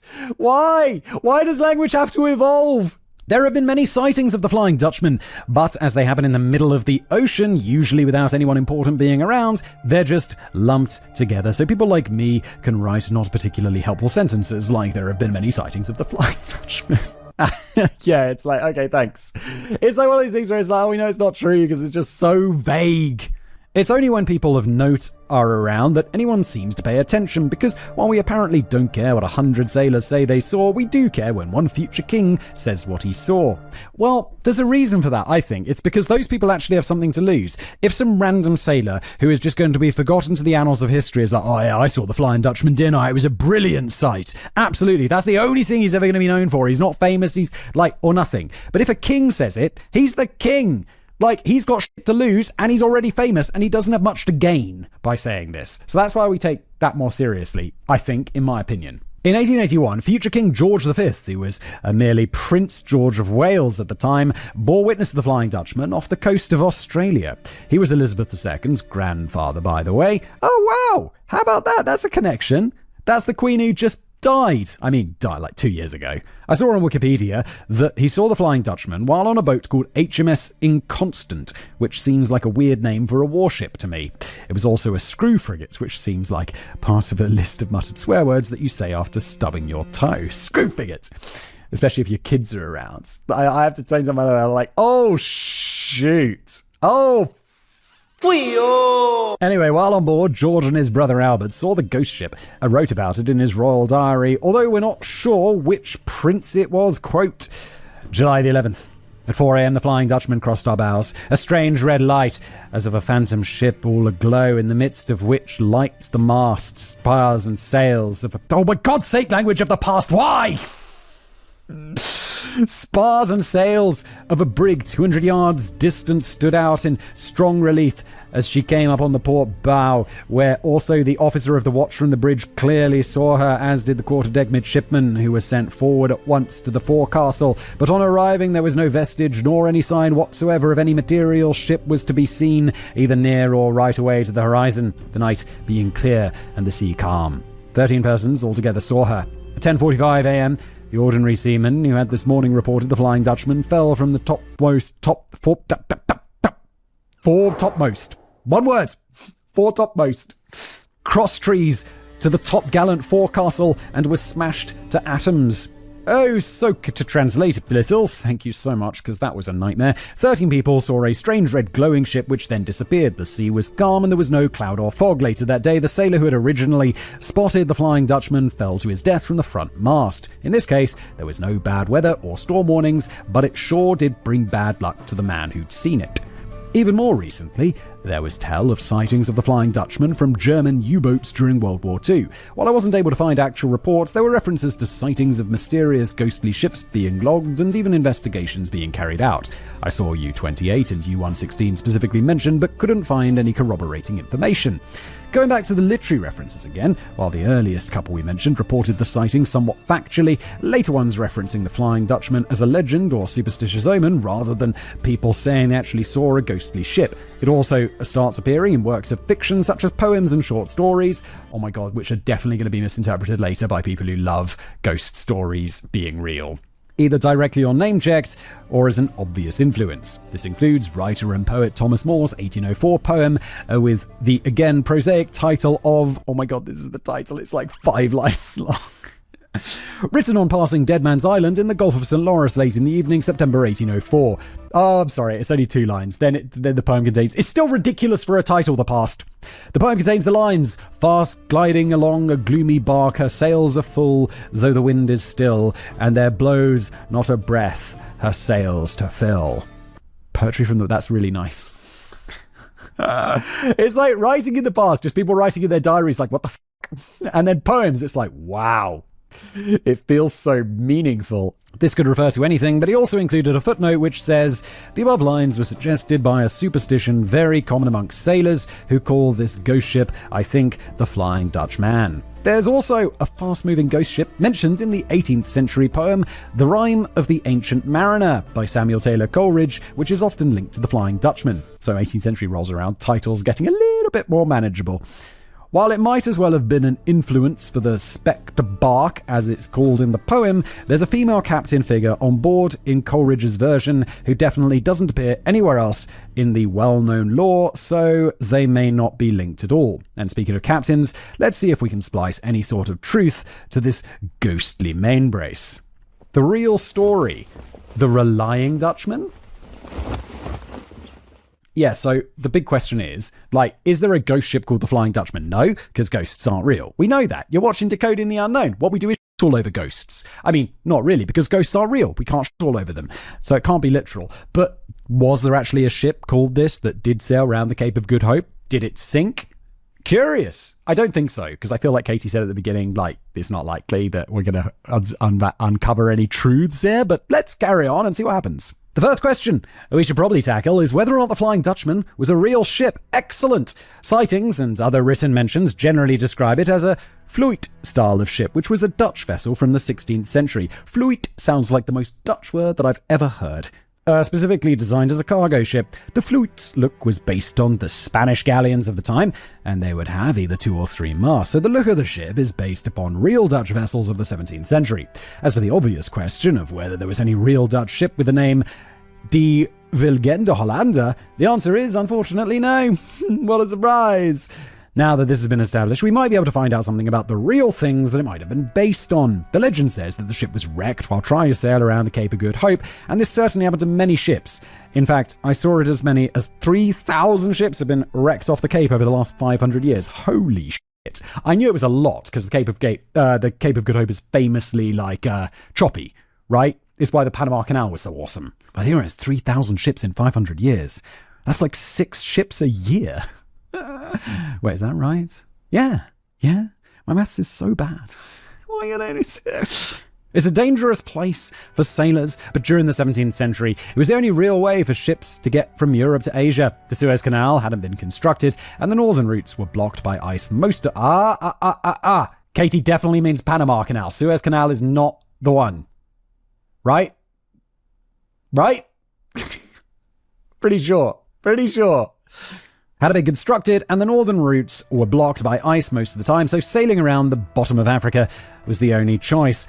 Down at the Cape of Good Hope, the Indian and Atlantic Oceans meet, which can cause dangerous sailing conditions, including strong currents, rough tides, and heavy storms around an area that's also peppered with jagged rocks and coral reefs. Given these factors, I was wondering why it was called the Cape of Good Hope. Well, because you gotta hope that you're gonna be okay. As it sounds risky as hell, and apparently an earlier name given to it by European sailors was the Cape of Storms. I'd call it the Cape of Fuck Your Shit Up. King John II of Portugal had renamed it the Cape of Good Hope in the 1490s, so people weren't put off by the name in European exploration, and trade would continue to grow. King John II was good at marketing. He's rebranded that shit. I guess it worked, and subsequently thousands of people perished. Losers. Can we link a real ship that got wrecked off the Cape of Good Hope to the legend of the Flying Dutchman? Well, not really, as there was no ship of that name registered. However, while looking into this, I found a post on Quora.com, which I normally avoid, but this time I did find a saucy little nugget of interest. Quora. I don't know if I'd use it for research, but it's fun. And like anytime you click on anything from Quora, you immediately get an email saying, You might be interested in this. I clicked on something to do with table manners at some point, and then for weeks I'm getting recommended Quora things on table manners. It's oh my god, I don't care. I just don't care. Unfortunately for Simon, the poster's name is Nikolaj. Oh my good lord, Mikhail Dishvili. But luckily for me, he mentions in his story that the Flying Dutchman was actually based on a ship called the Goede Vlaming. I found mention of this ship on the VOC's registry site, which means it was real, but apart from saying it was used by the VOC from 1688 until 1690 and was captained by William Hesselers de Vlaming, there isn't any more information given. I couldn't find out if it had been wrecked, scrapped, or renamed, but it's the right type of ship at the right time. Wait, is that it? Did this dude? What was his complicated name, Nikolaj? Did he come up with, any other evidence? Or was he just this one? Nothing? Classic Quora. And why isn't this linked at all? Nikolai claims in his post that the Goede Vlaming disappeared off the coast of South Africa in an area called Table Bay, which is at the opposite end of Cape Town to the Cape of Good Hope, but still within the same country, I guess.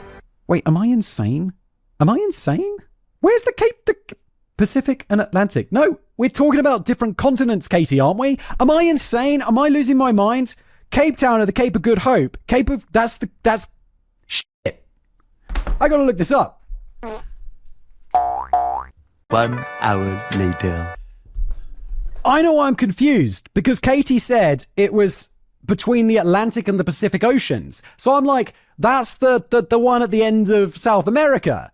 But it's the Indian Ocean and the Atlantic Ocean. I looked it up on the map. That's why I'm confused. So Katie did mean the Suez Canal. I'm sorry, but also I was confused because of the Atlantic and the Pacific thing. I figured it out. Let's continue. The Goede Vlaming disappeared off the coast of South Africa in an area called Table Bay, which is at the opposite end of Cape Town to the Cape of Good Hope. But still within the same country, I guess. This doesn't really mean anything, and I can't corroborate it, but the most interesting thing about this idea is the ship's name. The Goede Vlaming translates to Gilded Flemish, gilded usually meaning thinly covered in gold. Due to record keeping and spelling in the 1680s and 90s, it's not beyond the realm of possibility that this could have been recorded as Vliegen Vlaming or Flying Fleming, or Vergulde and Vliegende as Vergulde and Vigende sound quite similar, or at least I hope they do. You can never tell with Simon. Yeah, they do. I mean, they're basically the same word. Now comes a leap of faith in Nikolaj's theory. Because of the initial ascendancy and then decline of the Dutch East India Company, or VOC, the British sailors changed the Flying Fleming name to Flying Dutchman or Vliegende Hollander. Nikolaj's reasoning for this change is Flying Fleming sounded ridiculous. Does it, though? I was with him for a little while there. He also doesn't mention that it might be possibly be renamed after the captain, who was literally called Wilhelm Hesselers de Vlaming. I mean, sure, dude, but I mean, you haven't, definitively linked this at all. To unpick the knot a bit more, Flemish is the variant of the Dutch language spoken by people in the northern area of Belgium called Flanders. Flemish people do not consider themselves Dutch or synonymous with Dutch people. Personally, I think this name evolution is a bit of a stretch, but if you're trying to think of a snappy name for a ghost ship, the Flying Dutchman definitely sounds better than the Flying Fleming, and as we said, it was the Dutch who had been ruling the waves throughout a lot of the 17th century, so maybe it was a sort of sarcastic dig at them. I mean, yes, maybe, definitive, absolutely not. The name Vlaming doesn't come up as a candidate for a possible real-life version of the captain of the Flying Dutchman, but there have been a few other names bandied about over the years who could have been the inspiration for the stubborn, defiant captain who wouldn't let a storm defeat him. Although, in the end, it did. Possibly the most common name given to the spectral skipper is Hendrik, or sometimes Wilhelm van der Decken. It's very different from Hendrik. This name became attached in 1821 thanks to a story which appeared in Blackwood's Edinburgh magazine. You're talking over 200 years since the event or whatever, it's not going to be very accurate. The captain had been trying to sail through the storm, and the story ends as so. Just after sunset, a vessel spoke him, asking him if he did not mean to go into the bay that night. Van der Decken replied, "May I be eternally damned if I do, though I should beat about here till the day of judgment." And to be sure, he never did go into that bay, for it is believed that he continues to beat about in the sea still, and will do so long enough. This vessel is never seen, but with foul weather along with her. Hopefully it wasn't just me giggling away at the thought of Van der Decken beating around all over the place, but we digress. No, it did occur to me, but now it doesn't. That is amusing. As far as I can tell, Captain Van der Decken was not a real person, but just a name added to a story that got combined into the general mix as the decades went by. Centuries. I mean, it's so much later. It's quite a good name, so that's probably why it stuck around. One real person, also purported to be an influence on the story, is Bernard or Berend Fokker, or Fokkes. He is listed on the VOC registry website as having been the captain of the Snoper, which might have also been called the Snobber, a galliot or single-masted cargo boat used by the VOC in 1677 and decommissioned in 1701. Fokkes made many trips around the Cape of Good Hope, on the southern tip of Africa, and was renowned in his time for being such a fast sailor that there were rumors he was in league with the devil. He did have some practical non-demonic tricks up his sleeve to help with the rough journeys, though, including reinforcing his masts with iron rods so they could better withstand storms. He also seemed to be an inordinately good sailor, as he is recorded having made the trip from the Netherlands to their East Indies hub of Batavia, which is now Jakarta in Indonesia, in 3 months and a few days. I have no idea. I assume that's really quick then. I have no idea what a normal sailing would be. He had dated letters on board to deliver, which confirmed the speed of his trip. To put this into perspective, the average journey by sea in those days took around 245 days, or 8 months. Whoa, he blazed it. So it's no wonder that superstitious people thought the Fokkes had the devil on his side. That's the problem in the past. If you're too good at something, they're going to burn you for being a witch. Why did people go to the devil and not God, though? Maybe he had angels on his side, and that was how he flew across the seas and avoided getting wrecked on the Cape of Good Hope. Anyway, you can see how he might have gained the personal moniker of the Flying Dutchman, but I didn't see that he died in a shipwreck, so I suppose people just attached him to the story after the fact rather than at the time. He even had a statue erected of him on a little island, but the nasty Brits tore it down in 1808.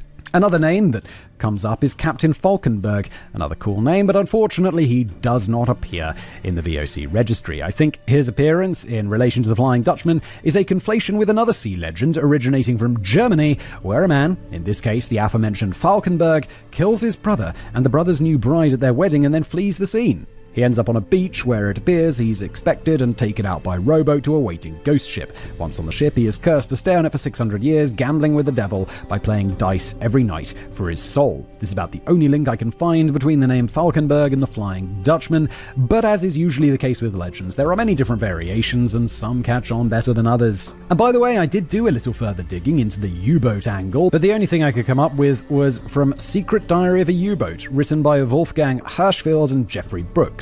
While it sounds like a twee little anthropomorphic boat story aimed at kids, this is apparently based on a record kept secretly by a U-boat radio operator during World War II.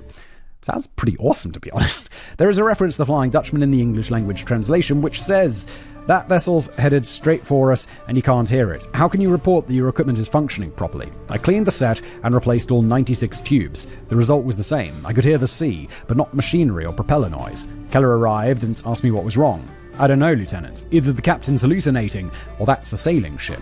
There are no propeller noises to be heard." Keeler peered around cautiously and saw that the captain was in the control room but out of earshot. "Perhaps it's the Flying Dutchman," he said softly, and we both laughed. So it wasn't a serious reference, and the ship turned out to be a fishing boat with a painted bottom. Surprise! And it's also like, it could be a sailing boat. Sailing boats are still around! People still sail boats now, all the time. What could people be seeing? The Eyeing Dutchman. It's clear that the story of the Flying Dutchman is a made-up sea legend, but what about the eyewitnesses to the ghostly, glowing or floating ghost ship? Can these encounters be explained? Well, in absence of it being the Flying Dutchman, there are a couple of reasons we can give for people seeing what they saw. The glowing things, we can possibly put down to St. Elmo's fire. I've been on the Discord server long enough now that this phrase conjures up the gif of Elmo from Sesame Street with a backdrop of flames, whereas I used to think of the song first, but let's talk about the real St. Elmo's fire today. Yeah, it's a Discord server, by the way, for this show and other shows that I run. If you want to join, there might be a link in the description below, but I probably haven't put it there, so there's probably not a link in the description below, and I don't know how you'll find it. I'm sorry. This is an electrical weather phenomenon, so in this case, the mast of the ship in question produces a visible glow via what's called a corona discharge after a buildup of electrical charge. The effect is increased during thunderstorms, meaning that sailors could potentially see another real ship with a purplish or greenish glow during bad weather, or as Prince George put it, a strange red light as of a phantom ship all aglow. It's a way with words, doesn't he? Back in the day, or even now I suppose, if you didn't know what you were looking at, a ship with strange lights around it would definitely spark supernatural fears, especially when you're miles out in the ocean with nowhere to hide. The Flying Dutchman is also known to be either literally flying through the air or sometimes scudding along over the tops of waves. This has to be pure legend, right? There's no way a ship could actually look like it's flying. Well, sorry to be smug Johnny fact checker over here, but there could be another atmospheric phenomenon at play, known as Fata Morgana. It displays a mirage effect or optical illusion, so things like ships, oil rigs, or even islands can look like they're floating in the sky, or sometimes in very specific conditions, multiple images or an upside-down image of the object appears with the real one. That's pretty cool. It could also be, I mean, it's obviously not, but you know ships these days? Have you seen like racing boats and shit now? They're not on the water. They're like high above the water on these like weird things that are below it. I think it's called a foil. And so it's like underwater is the I don't know how this works, but the ships are just like above the water for whatever reason. Just look up sailing boats above the water. I don't know enough about this, but it's cool.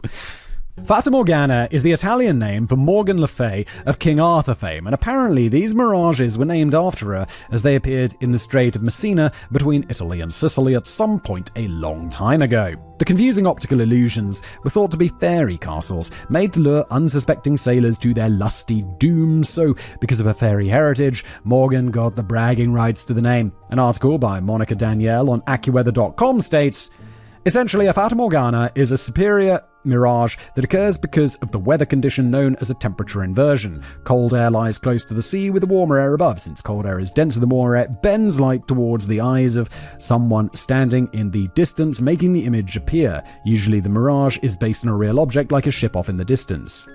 And I'm looking at some pictures of them. That's really cool. I want to see this in real life. Some of these optical illusions might also be explained as your eyes being tricked by where the horizon actually is, or if parts of the ship, for example, are similar colors to the sea or sky. So blue. The Fata Morgana phenomenon can also happen on land, but it's more common at sea because the water makes it easier to get the cold layer of air for the inversion to occur. If 17th century sailors bore witness to a Fata Morgana illusion at sea, it would look like the ship was indeed flying above the water. So while this does not prove the existence of the Flying Dutchman, it does prove that people might have been seeing something and that they really thought it was a flying ship. Popular culture. The Flying in Touch Man. Even though the legend itself is pretty bare, the Flying Dutchman has managed to endure through popular culture for many centuries, either referring to the ghost ship itself or referring to the captain specifically. I guess the reason why it's managed to keep its name afloat is precisely because the original story is so vague. Basically, we know there was a ship, a storm, and that's about it. This means that the legend can live on by attaching itself to other stories and growing that way. Two examples of this spring to mind. The first is Wagner's De Fliegende Hollander, an opera premiered in 1843. This is based on a story by Heinrich Heine as part of his novel From the Memoirs of Herr von Schnabelwopski. I'm sure Simon pronounced it beautifully. Absolutely did. Nailed it. Not going to try again. In a translated version of this story, Hein adds in details such as when it meets a vessel, some of the unearthly sailors come in a boat and beg the others to take a packet of letters home for them. These letters must be nailed to the mast, else some misfortune will happen to the ship, and he must sail forever until set free by a woman's truth. The devil in his stupidity has no faith in female truth and allowed the enchanted captain to land once in 7 years and get married. So find opportunities to save his soul. Poor Dutchman, he is often only too glad to be saved from his marriage and his wife's savior and get again on board. This is pretty funny, and the novel is a satire, in case you were wondering. For those of us in long-term marriages, the call of the ghost ship is something very understandable. Hein also writes about a play based on the legend, the storyline of which is basically what Wagner then turned into his famous opera, although he skipped over the satire of the Hein story and made it into a deathly serious tale of faithfulness and the search for love. Holy shit, Wagner, take shit too seriously.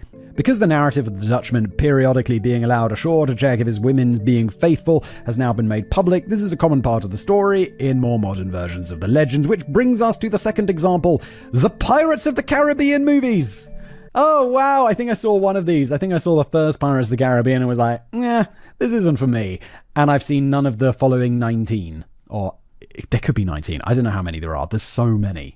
It's like Pirates of the Caribbean. Dead man's hands in a skeleton. Something like that. There's Pirates of the Caribbean 700. In Wagner's opera, the main character is dubbed the Flying Dutchman, but is also potentially the name of the ship too, although I couldn't find it explicitly stated.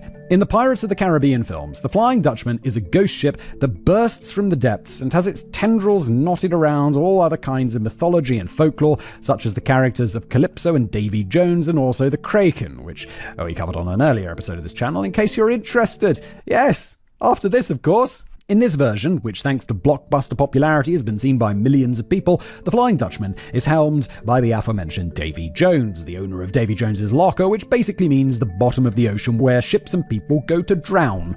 The backstory to this ghost ship is that Davy Jones and the sea goddess Calypso were in love, and she tasked him with using the Flying Dutchman to transport the souls of those who died at sea to the next world.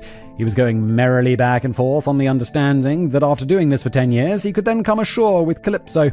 However, if that happened, it wouldn't be much of a story. So you guessed it, after 10 years, old Jonesy came ashore, and Calypso wasn't there. Jones was understandably just a bit miffed and cut out his own heart, which was then placed in the literal dead man's chest. Holy shit, dude. It's a good-ass story, though.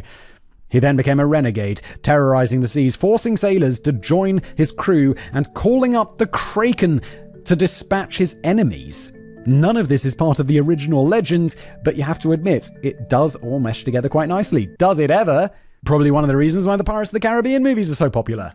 As well as appearances in video games, comics, songs, TV shows, honorable mentions for One Piece and SpongeBob SquarePants, and every other medium you can possibly imagine, including real boats, racehorses, and probably every male Dutch athlete or pilot being named after it, the Flying Dutchman has also more serious references in modern times. There is a medical condition called acrocyanosis, which has been nicknamed the Flying Dutchman. This is what Andrew Kalinsky, who wrote about a paper about it, had to say. In many ways, it is a Flying Dutchman. Every physician has heard about it, many have seen it, yet no one knows for sure what it is. I feel like that's a lot of medicine. Like in medicine, I feel like, you're sick, you go to the doctor and they tell you what's wrong with you. But often it's like, there's even a word for this. It's called idiopathic. I learned this recently. Like if you go to the doctor and it's like, I got this tremor in my hand. And the doctor will be like, it's an idiopathic tremor. And you're like, good. And that just means they don't know what it is. They don't know what's causing it. Idiopathic. This could probably apply to lots of medical stuff, indeed, but this was the one that came up. Acrocyanosis, by the way, is a discoloration of parts of the body, usually your hands or feet. Kalinsky's paper calls it a painless condition characterized by discoloration of different shades of blue in the distal parts of the body, most commonly in the hands, feet, and face, that is marked by symmetry and persistence of color changes aggravated by cold exposure. Could we stretch this to what someone stuck on a boat for eternity could look like? Maybe, but the connection isn't with the physical properties of the disorder, it's just a catchy saying to sum up the lack of knowledge around it. Suzanne McGrath Dale compared the Flying Dutchman's inability to stop sailing to international migration laws. In a paper titled The Flying Dutchman Dichotomy, published in the Penn State International Law Review in 1991, Dale writes, The Dutchman created his own destiny. His acts caused his curse. He is ruined by fate, not man-made law or custom or usage. But today, thanks to man's laws and man's idea of what should be, there are many like the Dutchman who can find no port, no place to land. A dichotomy of law has developed, which effectively prevents these newer Dutchmen from finding a harbour. Okay. She's basically talking about the fact that while people have the right to leave and go where they want, a potential host country does not necessarily have to let you in. Yes, exactly. That's about all I read, but feel free to read the whole thing online if you want. I assume there's more to the whole thing, because otherwise it's like prize for stating the obvious.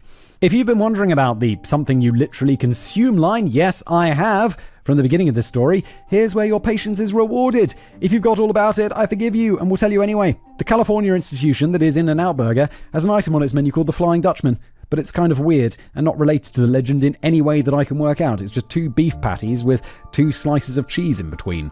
No bun or anything. It's like a melty cheese sandwich with burgers for bread.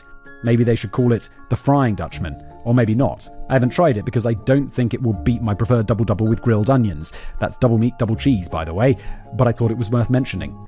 I'm sure there's a reason they call it the Flying Dutchman. Could someone from In-N-Out let us know in the comments below? I'd really like to know, because I'm sure there's a sensible reason. I'm trying to think of one right now on the fly, but I can't quite get there because I've got a small brain. Another much more up-to-date connection to the Flying Dutchman is that in one variation of the legend, it was said that a plague broke out on the ship, meaning it was barred from docking anywhere for fear of it spreading. Does this remind you of a situation a few years ago when whole cruise liners worth of people were stranded at sea when someone tested positive for COVID? If there were upset people from the Netherlands on any of those, it could have been called the Crying Dutchman. Hey! Dutchman as a metaphor, the trying too much man. That's me trying with these rhymes too much, not the Dutchman as a metaphor aspect, which seems to be pretty valid. We touched on this earlier, but let's end this story by relating it back to what was going on at the time the Flying Dutchman story started. As we've already said, the Dutch East India Company, or VOC, was very successful during the 17th century, but its power gradually declined, and it was dissolved in 1799. As it waned, so other powers, namely Britain, took over. According to Agnes Anderweg, a literature professor at University College Utrecht, who specializes in Dutch literature and cultural memory, the stories of the Flying Dutchman were created by the British, as she has found no mention of it anywhere in Dutch historical records. Speaking about the feeling at the time, Anderweg says, "This historical development is what makes the Flying Dutchman story relatable and comprehensible to a British audience. The ghost makes sense because this audience understands that the Dutch East India Company has become something of the past." So there you go. It was the Brits creating a story to lord it up over the fading supremacy the Dutch had once enjoyed. What comes around goes around, however, and into the 20th century, as the British Empire's power now waned, the Flying Dutchman disappeared from the cultural narrative too. Seafaring in general had declined by this point, so legends of the sea just weren't that relevant to people anymore. However, thanks to Hollywood and a couple of cartoons, we've kept the tale of the Flying Dutchman alive, even if it's now morphed into something with a hugely retconned and beefed up backstory. Maybe that now makes it the story of the Undying Dutchman. And that is where we end today's episode, so shock horror, it's not real! Thanks for watching. If you're watching this on YouTube, hello, like, subscribe. If you're watching it, listening to it as a podcast, why not leave a rating on Spotify? That would be amazing. Thank you, and I'll see you next time.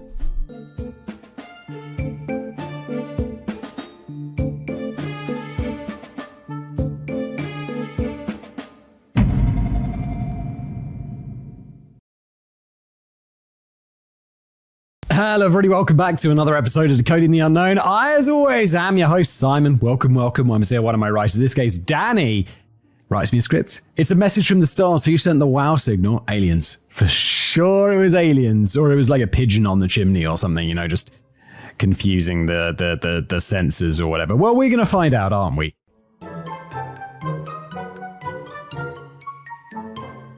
Imagine for a moment that many light years away on the far side of the galaxy, there lies the world of Disco Biscuit, a small planet of little consequence. Most the inhabitants of Disco Biscuit are of the rather arrogant opinion that they are entirely alone in the universe, but a few of the scientists are convinced that there must be other intelligent life lurking out there somewhere in the unfathomable vastness of space, and some of them even claim to have picked up some peculiar activity from a region far away at the other side of the teapot of Sagittarius. So, one day, they took it upon themselves to blast a signal into that region and announce their presence Although there was always likely to be something of a language barrier, the idea was that the short signal would be broadcast in such a way that any advanced life out there would be able to immediately recognize it as a sound of intelligent transmission rather than some kind of natural universe burp. However, after nearly 50 years had passed, the scientists of Disco Biscuit are yet to receive a reply of any kind. Shrugging in defeat, they eventually concluded that they might have to leave it a few more million years before their celestial neighbors get around to evolving opposable thumbs and inventing radio telescopes. But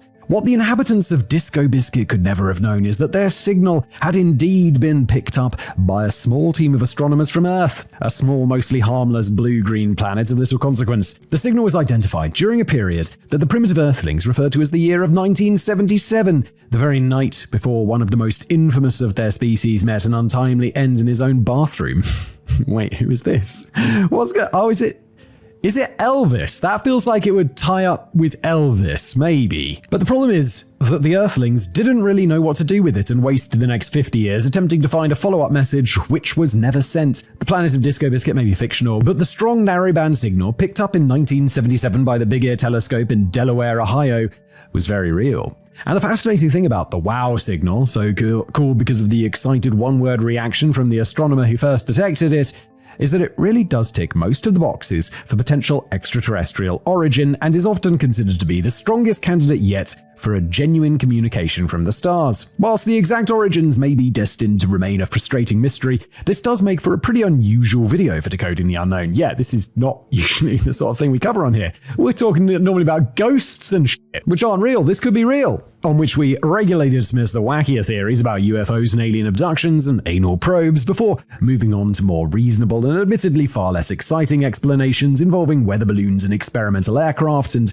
misinformation spread by nutty conspiracy theorists who are trying to flog a few more books. Yes, it is a story as old as time.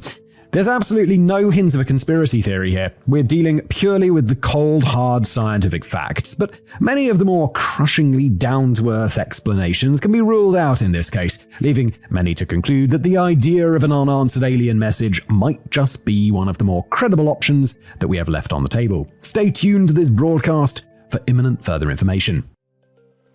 What's the frequency, Kenneth? Do you love a bit of REM? It's all very well looking up to the skies and keeping an ear out for anything that sounds a bit out of the ordinary, but it helps a great deal if you can pinpoint exactly what you're looking for. It stands to reason that an intelligent alien life form would most likely use a radio wave transmission to send a cheerful greeting to another planet, as radio waves are relatively easy and cheap to produce and can travel enormous distances across space without losing any signal integrity. They're also an example of very basic and super simple science, so even a planet of plebs would hopefully know how to both generate them and identify them. Well, that's the theory. I mean, yes, but also I know radio waves are just part of the electromagnetic spectrum, which is just something that exists. And so, like, if there's an alien civilization out there, then they're probably going to figure out electromagnetic waves at some point. But aliens are going to be really different from us. Maybe maybe they just telepathically communicate or something. I don't know. It could be anything. Maybe they don't even communicate. Maybe they just don't do that. You don't know. It's aliens. Focused efforts to monitor space for potential alien radio wave broadcasts and other signals of life have been going on since the 1960s under the umbrella name of SETI, the Search for Extraterrestrial Intelligence. This is not so much a centralized organization, but more a collective term for a whole bunch of scientific projects funded by a variety of different sources. There's a problem here, though. Space is full of bloody radio waves making a right royal racket every day, and these are always nearly generated by perfectly natural sources such as planet stars, comets, quasars, magnetars, and even the throbbing background radiation still hanging around after the Big Bang. They're all over the place, and that's not even mentioning all the unintentional leakage that we beam into space ourselves from terrestrial broadcasts and radar and dodgy microwaves. So, how are we supposed to block out all the interstellar noise and identify a signal that could potentially be a message from an alien civilization? Look for patterns, but even when we do look for patterns, right, there's like pulsars, which like spin around or something really fast, and so they make like a regular do-do-do-do-do-do-do-do or whatever. But even though it sounds like that would be, a pattern would be human-made or alien-made or whatever, intelligence made, not always the case. A couple of physicists from Cornell University in New York already had this one figured out in 1959. Giuseppe Cassoni and Philip Morrison published a paper in the Nature journal which proposed that any genuine extraterrestrial message would most likely be sent at the exact frequency of 1420 megahertz, a particularly quiet band of the electromagnetic spectrum at which hydrogen emits a distinctive electromagnetic frequency. The reasoning here is that hydrogen is the most common element in the universe. No matter what you call it or how you measure it, hydrogen has a universal physical constant. So it would make sense for an alien species to transmit a message over the same frequency at which the most abundant element in the universe emits energy, as the properties of hydrogen should be recognized by any species that ever managed to make it out of the swamps. We might be struggling to enjoy a half-decent game of Scrabble during any early communication with extraterrestrials, but we should all be at least familiar with the common language of hydrogen. Honestly, I'd have a better shot at understanding Scrabble. Not only that, but as most of the other noises from natural astrophysical emissions are largely cancelled out at this frequency, it's by far the most likely frequency at which your broadcasts will be clearly heard and identified. That's why the frequency band between 1420 and 1662 megahertz goes by the nickname of the waterhole, as it's considered to be the most suitable place to hang out and hook up with aliens. It's also why the specific frequency of 1420 megahertz is considered to be a protected frequency on Earth at which nobody is legally allowed to broadcast aside from approved astronomical use. Is that true? I mean, sure, you can legally enforce that. Also, globally legally reinforcing that is going to be difficult.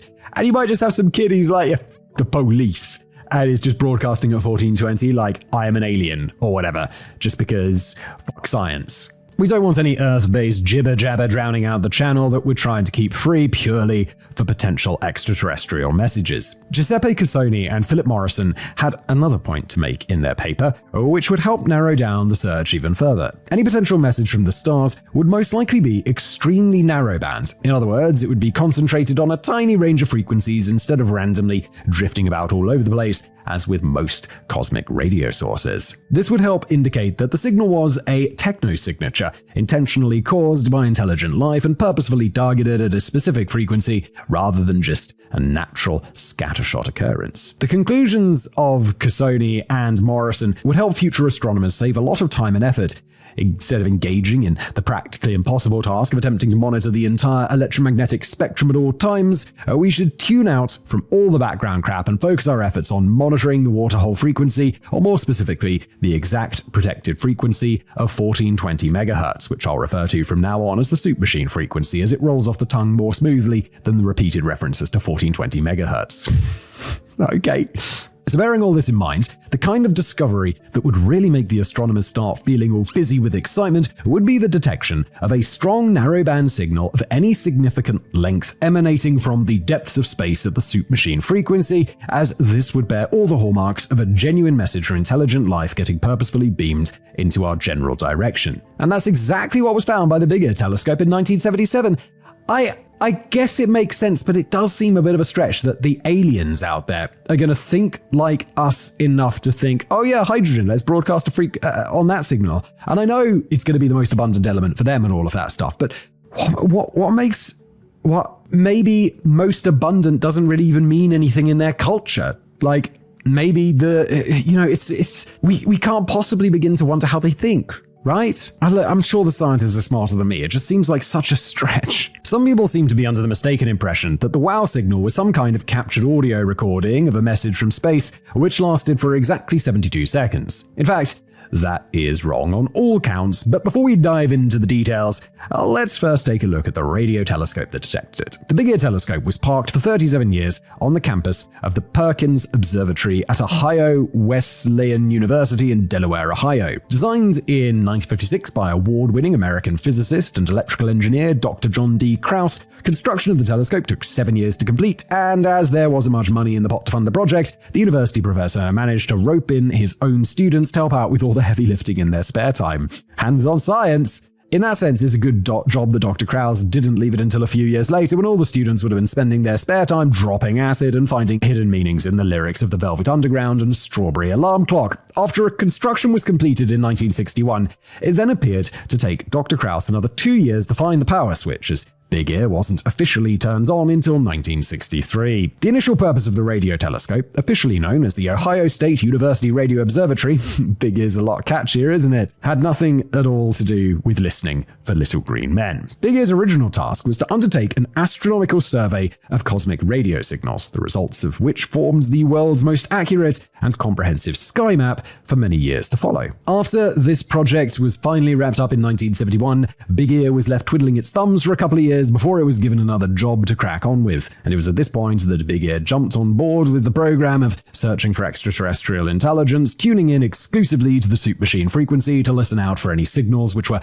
unlikely to have been generated by natural causes. In fact, this went on to become the official longest-running full-scale SETI project in history, stretching from between 1973 to 1998 when Big Ear was sadly dismantled. This wasn't because the project was deemed to be complete in any way, it's because some clown at Ohio State University had sold the patch of land on which Big Ear stood to developers in 1983. And it was a decision that the university deeply regretted 15 years later when the developers finally demanded the demolition of Big Ear to make way for a nice extension to the neighboring Delaware Golf Club. Well, look, lesson there, guys. I'm not blaming the golf club for this one. You sold the land with your big old telescope on it. More fool you. The historic radio telescope that possibly detected the first evidence of alien life may have been reduced to a worthless pile of rubble, but now the local golfers get to enjoy a full 18-hole course instead of having to make do with just 9. Again, I don't blame the golfers. If you didn't want to sell the land, don't sell the land. I'd like to think that before his death in 2004, the legendary Dr. Krause was at least offered a lifetime membership card. Big Ear never looked like a typical radio telescope, though. Whenever I imagine a big radio telescope, I tend to instinctively think of a massive dish, which is frequently tilting and turning, but there's no sign of any oversized disco kitchenware on display here. Yeah, I think of, was that one in the James Bond movie? Was it GoldenEye? With the giant where he drops 006. Like, what does he say? For England, James? No, for me. And he drops him. Ah! Like, that's a big radio telescope. That's what I imagine. To be honest, there wasn't much of a sign of anything at all going on here. The whole area just resembled an abandoned car park with a few funny pointy bits scattered around here and there. Fair play to the Delaware Golf Club. The new extension is probably a lot easier on the eye. And the whole process of capturing data from the stars seemed unusually lethargic for a radio telescope as it remained largely stationary and relied on the natural rotation of the Earth to scan the sky. Well, that actually seems pretty clever, doesn't it? Why do it yourself when the Earth is doing it anyway? The process began with a flat, tiltable reflector standing 100 feet high at one end of the car park and concluded with reams of computer printouts containing strings of usually very similar digits, which were later analyzed by volunteers, but there was a fair bit going on in between. The flat reflector swept the sky in a single line to pick up radio waves from outer space. Whilst it could be tilted up more and down a bit, it couldn't move left or right, so its field of vision was limited to a relatively narrow strip of the sky, at which it just happened to be pointing as the Earth slowly turned. Every few days, someone would come along and tilt the flat reflector slightly so that it was monitoring different patches of the sky. After the radio waves had struck the flat reflector, they were bounced over to a static curved reflector, or paraboloidal reflector if we're trying to be fancy, which we're not, situated at the other end of the car park. The paraboloidal reflector, or static curved reflector if we're trying to use simple English, oh my god, I'm still confused, then focused the signals into a beam which was shot over to one of a couple of tall, thin funnel-shaped feed horns in the middle of the car park. This thing is bizarre. The beam was then fed from the horns into a clunky old IBM 1130 computer housed at Big Ear HQ, in reality a shed in the car park which looked a little like the kind of place you'd expect to find the attendant puffing away on a Lucky Strike cigarette. The data was analyzed by the computer, which then spat out its findings onto sheets of perforated paper, which were later closely scrutinized by the volunteer astronomers every few days, before the hard drive, which held a mighty capacity of 1 whole megabyte, got wiped clean to make space for the next set of results. At this point, though, we should make it very clear what exactly Big Ear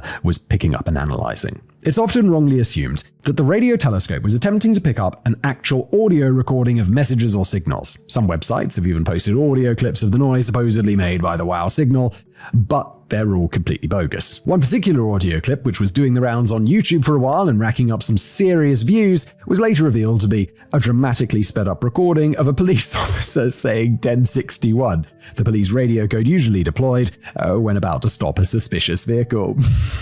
People just believe anything. You put something on the internet, people are like, yes, that's it. I guess there had to be at least a few nutcases spreading information somewhere in this story. Someone else would be like, the time I got anally probed by the big ear.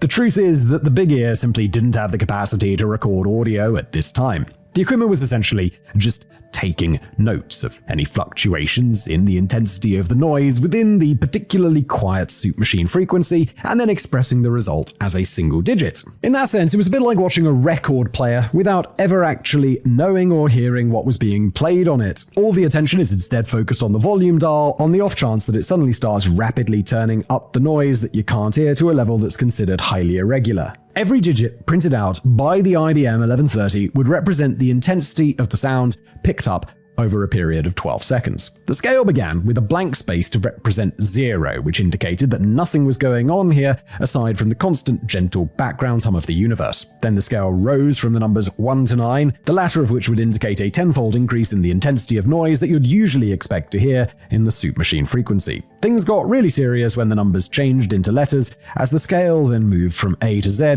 but the chances of ever seeing a letter come up on the computer printout seemed pretty remote. The printouts displayed the digits in chunks of 6, covering the 6 12-second periods that made up the entire 72-second window when a fixed spot of sky could be monitored before it naturally rotated out of the telescope's range. A typical printout would simply be an endless array of blank spaces and ones with maybe just a very occasional 2 popping up every few pages just to spice up an otherwise boring day. But even a 2 didn't indicate anything of great significance other than maybe a passing hydrogen cloud, and for the first 5 years, the prospect of ever reaching the dizzying heights of 3 may have seemed as unlikely as scoring a hole-in-one across all 18 holes of the extended golf course that would eventually boot the big ear off the land. Sounds like Danny's a bit bitter about this golf course being built.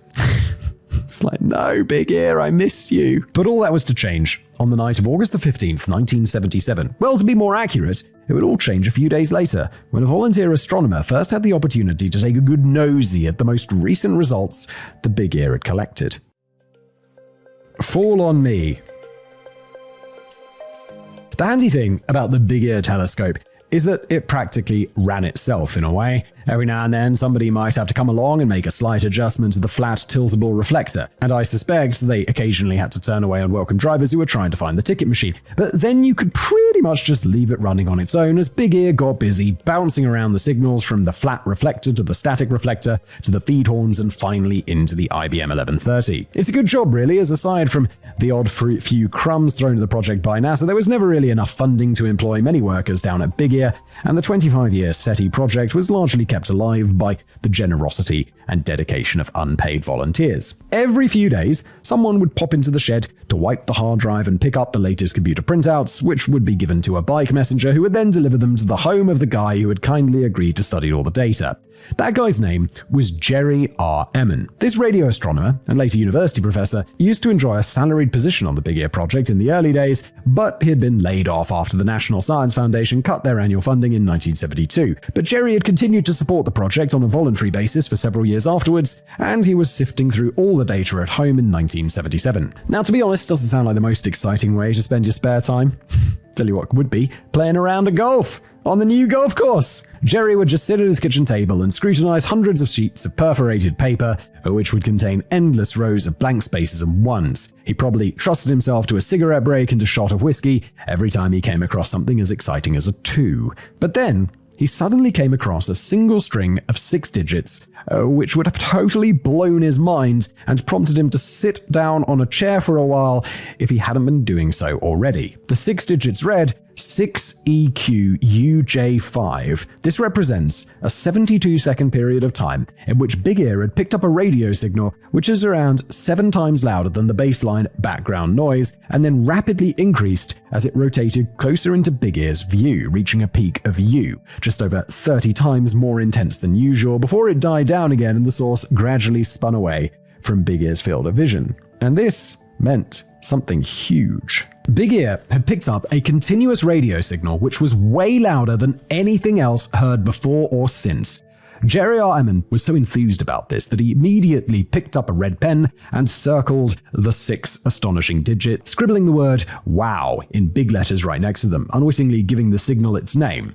Wow. We should thank good old Jerry for this, as the WOW signal is a lot catchier than the 6EQUJ5 signal. And it's a relief that Jerry was such a mild-mannered astronomer, otherwise we could have been making a video about the legendary on a sandwich signal. We know that the signal had been picked up a few days earlier at 11:16 p.m. on August the 15th, but there's an awful lot that we don't know about it, and there's still widespread misunderstanding over some of the specifics. It's often reported that the duration of the signal was exactly 72 seconds, but this is simply the maximum amount of time that the Big Ear was able to observe it before the Earth naturally rotated the source out of Big Ear's sight. The signal could potentially have lasted anywhere between 72 seconds and 24 hours. Another frustrating little niggle with the limitations of Big Ear is that we only have a fairly rough idea of the direction that it came from, rather than a precise location.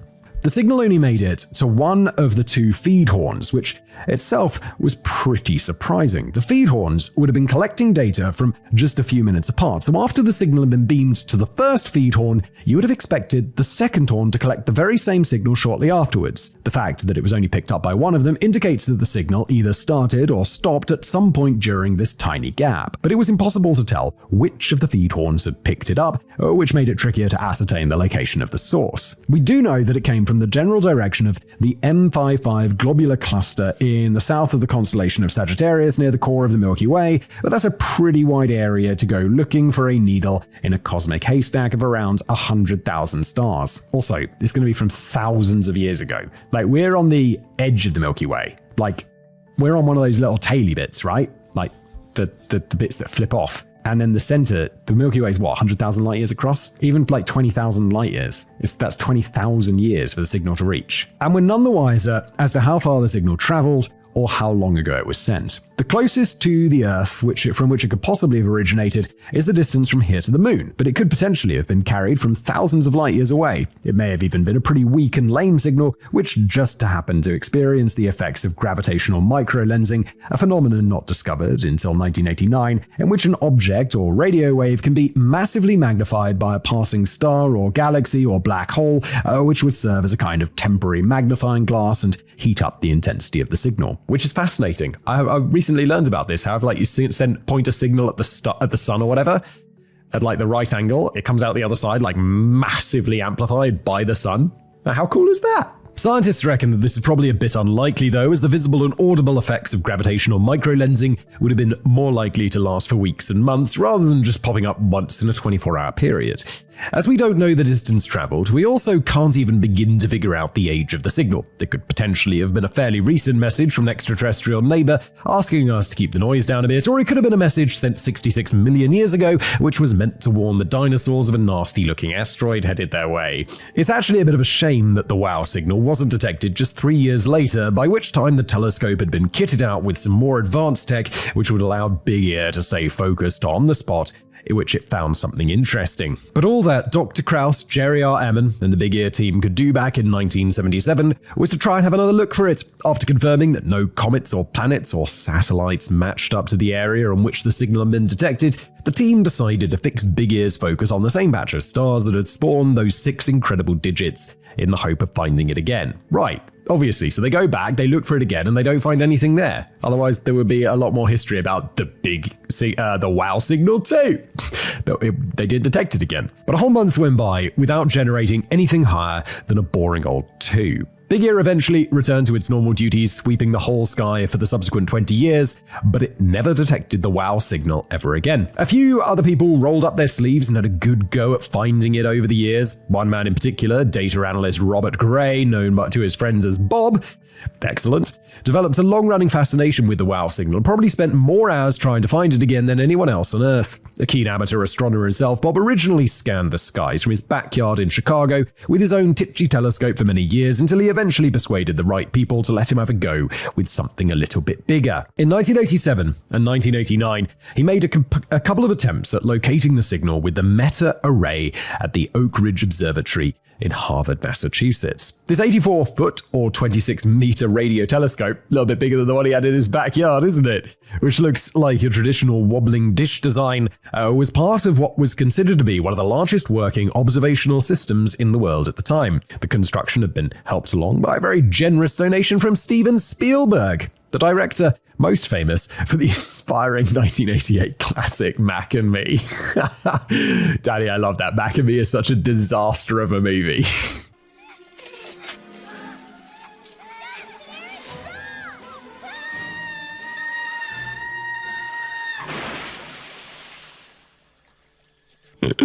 Much later in 1995 and 1996, Bob was allowed to have a play with a very large array in the plains of San Agustin in New Mexico. The Very Large Array Observatory comprises no less than 27 huge radio antennas packed with enough muscle to make Big Ear look like a few rubbish pointy things scattered across a disused car park. Bob was granted permission to point the Very Large Array at the M55 globular cluster in Sagittarius for a while, and in doing so became the first amateur astronomer to use the most powerful radio telescope in the world at the time in order to search for extraterrestrial activity. It's got to be quite cool to be Bob, right? Just someone who's like, I don't know, an accountant or whatever, and he's sitting down in his backyard playing around with the telescope listening for aliens, and they're like, yo, Bob, we like what you're doing.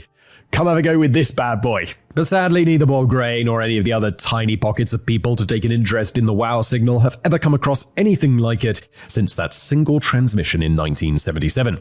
It's perhaps a little surprising that a bit more effort wasn't put into catching a repeat performance, and there's certainly never been a generously funded large-scale attempt to get back in touch with the WOW.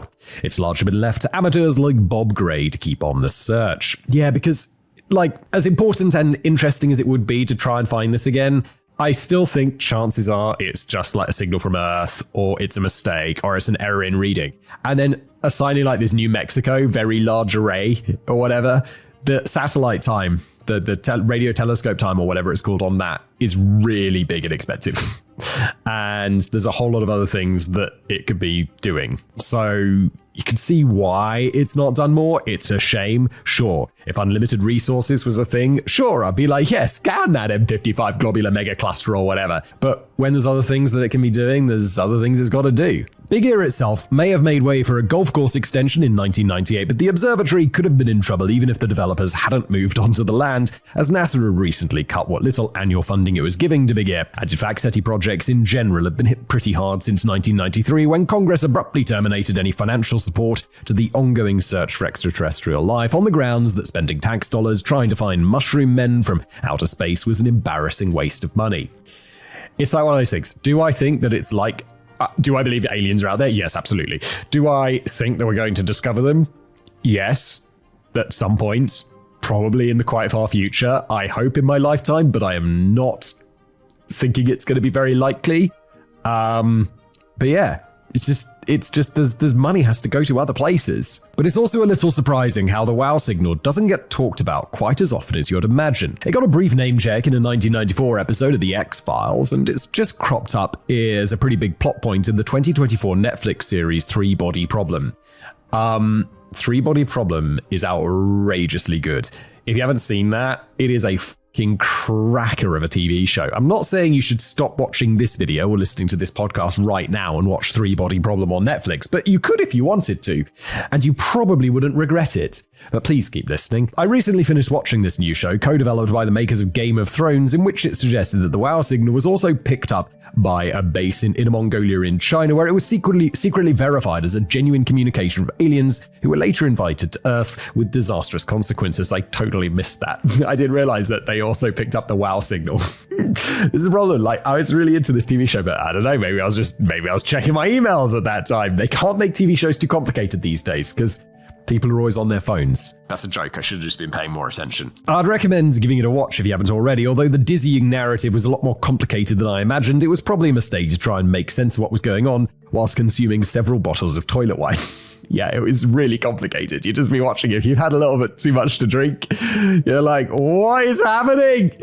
As Game of Thrones is often described as tits and dragons, I was expecting Three Body Problem to be tits and spaceships, but it required a bit more concentration than I expected. If nothing else, it did remind me to finally get around to pitching this very script to Simon. Excellent. Well, here we are enjoying it, Danny. But back in the real world, interest in the WOW signal appeared to largely die down in the mainstream after a while, which is quite odd considering the unique nature of the signal. Admittedly, it's not the only detection of a curious radio wave to have caused initial ripples of excitement. In 2015, a signal detected by The Ratten 600 radio in Russia was briefly thought to be a potential techno-signature from an alien civilization, but this was swiftly ruled out by the Special Astrophysical Observatory, who put it down to distinctly terrestrial disturbance. On a similar note, a mysterious signal picked up during the course of an Australian SETI project in 2020 was initially considered to be a potential message coming from the direction of Proxima Centauri, the closest star to Earth aside from our sun. That'd be exciting, because it's 100 light years away. So obviously it's really, really, really far, but it's not like outside our galaxy. This was again ruled out after scientists declared that it was most likely just interference from Earth-based technology. But whereas these two relatively recent detections were promptly given a widely accepted and rather mundane explanation, the WOW signal is still capable of transmitting a tantalizing tingle down the spine nearly 50 years after it was detected, as the theory of the signal being of extraterrestrial origin is still one of the most compelling by far. I mean, what else could it have been? I was like, well, it must be like terrestrial interference, surely. But apparently not. Or maybe, I don't know. Let's see what Danny has to say about it, because he's obviously done lots of research and I'm just talking out of my bottom. Night swimming. Let's take a quick look at some of the more oddball theories relating to the WOW signal before we return to the more credible theories involving aliens. And that's not a sentence I get to say very often on Decoding the Unknown. One idea suggests that the strange signal in the sky was a sign of the second coming of our Lord and Savior, Jesus Christ, who died for our sins. Oh yes, this must be it. Oh thank God, we've got a reasonable explanation, finally. The WOW signal was Jesus. The comeback tour of Jesus Christ is often associated with strange activity in the sky, and we have to remember that his birth was marked by the miraculous appearance of the Star of Bethlehem, which led the three wise men to the birthday barn dance long before the days of sat-nav. However, having been mercifully spared the brutality of Sunday school, I have to confess that I'm not massively familiar with the segment in the book of Revelation which reads, quote, got a bit of a Bible quote in today's episode, another rare thing on Decoding the Unknown. And behold, I shall return, bringing my recompense with me, to repay each one for what he has done. Hallelujah. My return shall be foreshadowed by a narrowband transmission. Oh, Daddy's making it up. Which only ever gets picked up by one feed horn in the Ohio State University Radio Observatory in Delaware. Not the golf course, that's on the other side of the fence. They could probably do with extending that one day. Why even bother with a 9-hole golf course? It's not the Dark Ages, is it? Sorry, lost my train of thought there. Blessed are those who wash their robes. Anyway, back in a bit. Don't forget to check out my merch store. Oh, it is like, it's this. Danny is treating it with all the respect that this theory deserves, which is none. Besides, I don't remember hearing much from Jesus since 1977, although he could just be keeping a low profile, but I would at least expected him to participate in Dancing with the Stars or something. Yeah, that'd be a big draw if Jesus was on Dancing with the Stars. People would be like, he came back for this. This is what we were waiting for. On a more religious note, it's also been suggested that the signal foreshadowed the death of Elvis Presley, who died the following morning in his bathroom. I've been trying my best to keep conspiracy theories out of this one, but some Elvis fans take the slightly different view that the real date and time of the signal detection was faked, and it was actually picked up the following morning at the exact time of the King's death as some kind of acknowledgement or tribute from the stars. Look, I get that Elvis Presley was a big popular singer or whatever, but in the grand scheme of everything, it's just a nothing. Everyone's life is a nothing. If an audio version of the signal did exist, it could possibly have been just a 72-second blast of return to sender, but I think we can conclusively disprove such a silly notion on the grounds that Elvis Presley clearly faked his own death and is still living on the identity of singing Pastor Bob Joyce from Arkansas. I vaguely remember this from a previous episode, right? Another idea that kind of misses the point is that the signal could have emanated from a passing aircraft. For starters, airplanes tend to move pretty rapidly in relation to their cosmic background, rather than just hovering awkwardly in the sky for long periods. There's no way that Big Ear would have picked up a continuous signal for a whole 72 seconds from a rapidly moving object, particularly as the intensity of the signal gradually increased and then decreased as the Big Ear slowly moved across it. The aircraft would have had to have been hanging still in the air for that to happen. Also, considering that we already have a rough idea of where the signal came from, I have to say that I'd feel more than a little concerned if any passenger on a plane heard a message coming through the speakers which announced that the flight had drifted off course slightly into the M55 globular cluster in the constellation of Sagittarius. Yeah, but I mean, it could have just blocked that. Okay, it's not an airplane because it does move too fast, so it does seem to be something stationary. I agree. Weather balloon? Maybe? So that brings us back to the more sensible topic of aliens. The team at Big Ear certainly had reason to speculate over the thrilling possibility of what they'd just found. Shortly after the signal was first detected, Dr. John D. Krauss wrote a letter to legendary astronomer, planetary scientist, and champion of rational skepticism, Carl Sagan. A widely quoted snippet from the letter reads, "The signal is highly suggestive of extraterrestrial origin." The slightly less quoted snippet, which immediately follows this, reads, "But little more can be said until it returns for further study." Meanwhile, Jerry R. Emmon has chosen his words very carefully over the years. As recently as 2019, he gave an interview in which he stated, "I'm convinced that the WOW signal certainly has the potential of being the first signal from extraterrestrial intelligence." But he has also warned against the dangers of getting a bit too carried away and, quote, "drawing vast conclusions from half-assed data." Yeah, what's that quote? Like, extraordinary claims require extraordinary evidence? And there's no extraordinary evidence here. The evidence is there, but it's not, it's like interesting, but to prove it's aliens has to be extraordinary evidence. Bearing in mind that Jerry could potentially go down in history as the first human being to detect evidence of extraterrestrial life, his display of cautious restraint here is admirable. He generally seems very happy to concede that there may well be a far less exciting explanation, but also notes that nobody has found it yet. However, you couldn't have blamed the Big Ear team if they'd gotten a bit too giddy. I mean, they just identified a continuous narrowband transmission from the densest cluster of stars, which had been picked up onto the specific frequency identified as one of the most likely to be used by chatty extraterrestrials. The concentrated narrowband range indicated that an intelligence had purposefully broadcast the signal through a transmitter, whereas any natural radio sources would spread static over a wide range of frequency. This one was clearly and deliberately targeted at the soup machine frequency. As Jerry himself explains, in order to create a narrowband signal, you have to have some electronics to handle that. It's not a natural phenomenon. In short, it perfectly fit the profile of what they had been searching for. That obviously doesn't help us at all with what the transmission was supposed to represent. We may have the frequency and the bandwidth and the intensity and a rough idea of the location, but we're completely clueless as to the actual content. In that sense, it's not a million light years away from one of Simon's live streams. Steady on, Danny.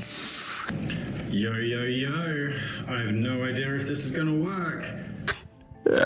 My live streams are brilliant and well structured. It may have been a message that got unwittingly flung in our direction, which we were never even meant to hear or comprehend. It could have been the final cry for help from a spacecraft in peril, or from the doomed inhabitants of a planet facing imminent destruction, in which case we've left it a bit too late to bounce back a polite reply. Or it could have been a message originally broadcast around 13.8 billion years ago, which runs along the lines of, "Actually, I'm not so sure that this is a good idea." It might have helped if we ever managed to detect the signal again in later years, when we would have had a superior technology to study it, although it's still debatable if we would have ever been able to comprehend the true nature of the WOW signal. One of the arguments against it being of alien origin is the point that we've only ever heard it once. Surely, if you were hoping that an alien civilization would pick up your important message sent through the stars, then you would repeat the message at least a few times, or maybe even set up a regular schedule over the course of several years, just in case the first two got missed. The fact that we've never heard it again may suggest that the sender can't have been that intelligent. It's likely they were trying to make a telephone call but hung up in complete defeat when nobody answered after the very first ring. Of course, that's working on the assumption that the signal was intended as a cheerful greeting in the first place. If it was an SOS or a broadcast that got beamed over here by accident, there would be no expectation of a follow-up. But that raises another question. If this does indeed turn out to be the one and only time in the history of our planet that we had documented evidence of a single, unrepeated extraterrestrial transmission, isn't it a staggering coincidence that it just happened to be picked up by a radio telescope that only began searching on that frequency 4 years earlier? And isn't it a bit strange that far more powerful telescopes built over the subsequent half-century have never managed to pick up a signal that is anywhere near as intriguing in all that time? Yes, it is super weird. Because you could be like, well, maybe it's just there's a lot of signals being shot around the universe from like alien civilizations, and this was the one time we just so happened to pick one of them up. But then it's like, no more have ever been detected by much more impressive machinery. It feels a bit unlikely. Well, maybe, but we have to remember that radio waves, or Hertzian waves as they originally known, weren't even proven to exist until 1887 when Heinrich Hertz first generated them in his laboratory. And it wasn't until 1933 that Karl Jansky first detected radio waves emanating from astronomical objects. So, who's to say that extraterrestrials haven't been sending us regular broadcasts for the previous 4.5 billion years, but we weren't equipped to tune into them? Perhaps we're the impatient ones, expecting to detect something else in such a remarkably tiny window of time in the grand scheme of things. For all we know, the aliens might just send a quick message every few million years to check if any advanced life forms on Earth may have finally evolved to the stage where they can detect radio waves and order fast food. Some have argued that we may ultimately have been better off trying to actually respond to the first message instead of just trying to find a second one. SETI projects don't generally transmit their own signals into space, preferring instead to silently monitor what may be coming through at the other end. Yeah, but I mean, this is really far away. So the idea that that message could reach globular cluster wherever the fuck within like a reasonable amount of time is just like, no. It's traveling at the speed of light, but it's going to be hundreds or thousands of years. So it feels like, I know you've got to start somewhere, but it does feel a bit pointless if we're all going to be mega dead. All of our children's children are going to be dead. Like, really? This is partly down to the view that trying to establish any kind of meaningful two-way communication would be even more tedious than trying to get through to a human being at Sky customer service. We could be waiting thousands of years for a reply. Sky customer service. Don't have Sky, never phoned Sky, but my dad does, and I was talking to him. It wasn't even that long ago, and he was talking about how he had to phone up Sky, and he was like, it is a nightmare. So Danny and my dad, same page. The closest we've ever got to sending a reply was in 2012 when the National Geographic Channel beamed a message in the general direction of the constellation Sagittarius from the Arecibo Observatory in Puerto Rico. For reasons I can't quite fathom, they sent a message at a frequency of 2,380 megahertz rather than one at the supermachine frequency on which the original message was detected. It's possible that they couldn't get permission to use the protected frequency for what was in all honesty little more than a light-hearted marketing exercise for the channel's upcoming TV show, Chasing UFOs. That doesn't sound like the most scientifically rigorous, actually, looking at real stuff. TV show, that just sounds like something that would belong on the History Channel, allegedly. Superstar celebrities like Stephen Colbert and the reigning Miss Universe, Layla Lopes, were invited to make their own video contributions to the message from mankind, with Colbert declaring, "I come to you with an important message on behalf of the peoples of Earth. We are not delicious. In fact, we're kind of gamey, and we get stuck in your teeth." It feels a bit... Stephen Colbert is funny, that just doesn't... I guess it's funny if Stephen Colbert says it. The message also included no less than 10,000 tweets from users who were invited to participate using the hashtag Chasing UFOs. The whole transmission of videos and photographs and tweets was then converted into a single stream of binary data that came packaged with a repeating sequence header, which would hopefully let the aliens know that this was an intentional message. We're still waiting for a reply on that one, but considering that we lobbed 10,000 tweets in their direction, I wouldn't blame them if they had detected the broadcast and just left us hanging. Yeah, me neither. Twitter's a cesspool, dude. Yeah.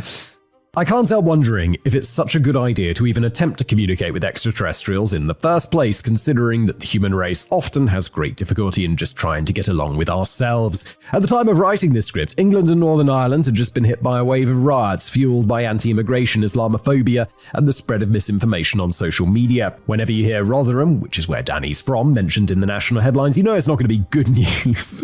At this time, it was because close to 1,000 thugs had descended onto a Holiday Inn Express hotel, which they believed was housing asylum seekers, and proceeded to smash the windows and try to set fire to the building.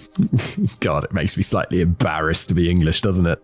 When I hear stories like this, I wonder if the whole concept of making first contact with extraterrestrials is just going to end up with us finding somebody new to pick a fight with. But maybe we're worrying ourselves too much about figuring out the best way to respond to a message we can't even begin to examine or comprehend. What if the wow signal had nothing to do with aliens at all, though? What if it was actually made by mankind? The more down-to-earth theory put forward by people who refuse to believe that intelligent life might exist somewhere in the universe, not necessarily somewhere else in the universe, but just somewhere, is that the signal very much originated from some kind of ground transmitter down here on our own planet. That might seem to defy logic, as the signal was confirmed to come from the general direction of the constellation Sagittarius, so how could one of our own signals have ended up there?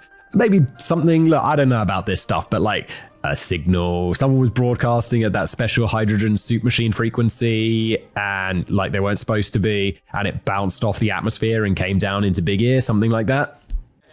You are conducting a broadcast in direct violation of FCC Rule 27. Pull over. I'm not going down without a fight!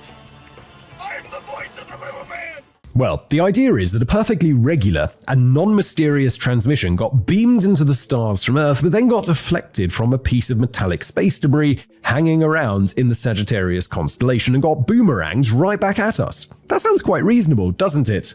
Yes, it does. This is not the atmosphere reflecting it, just some random space debris. And it's now widely accepted that something along those lines was the explanation behind the other two curious signals detected more recently in Russia and Australia. Wait, so why can we write those off, but not the WOW signal? Jerry R. Emmon initially leaned towards this idea for quite some time, but later figured out that the odds against it happening in this particular case were astronomical. Okay, let's find out why. The first issue would be that the signal was broadcast on the protected frequency of 1420 megahertz, at which nobody on Earth should be transmitting, but that doesn't mean that they can't be. Of course, that's not to assume everyone down here follows the law, and I'm not convinced that this ban is closely monitored across the globe, as there's definitely no kind of protected frequency Earth command watching out for dodgy broadcasters around the clock. Also, law is a very curious term here, because it's like, countries have laws.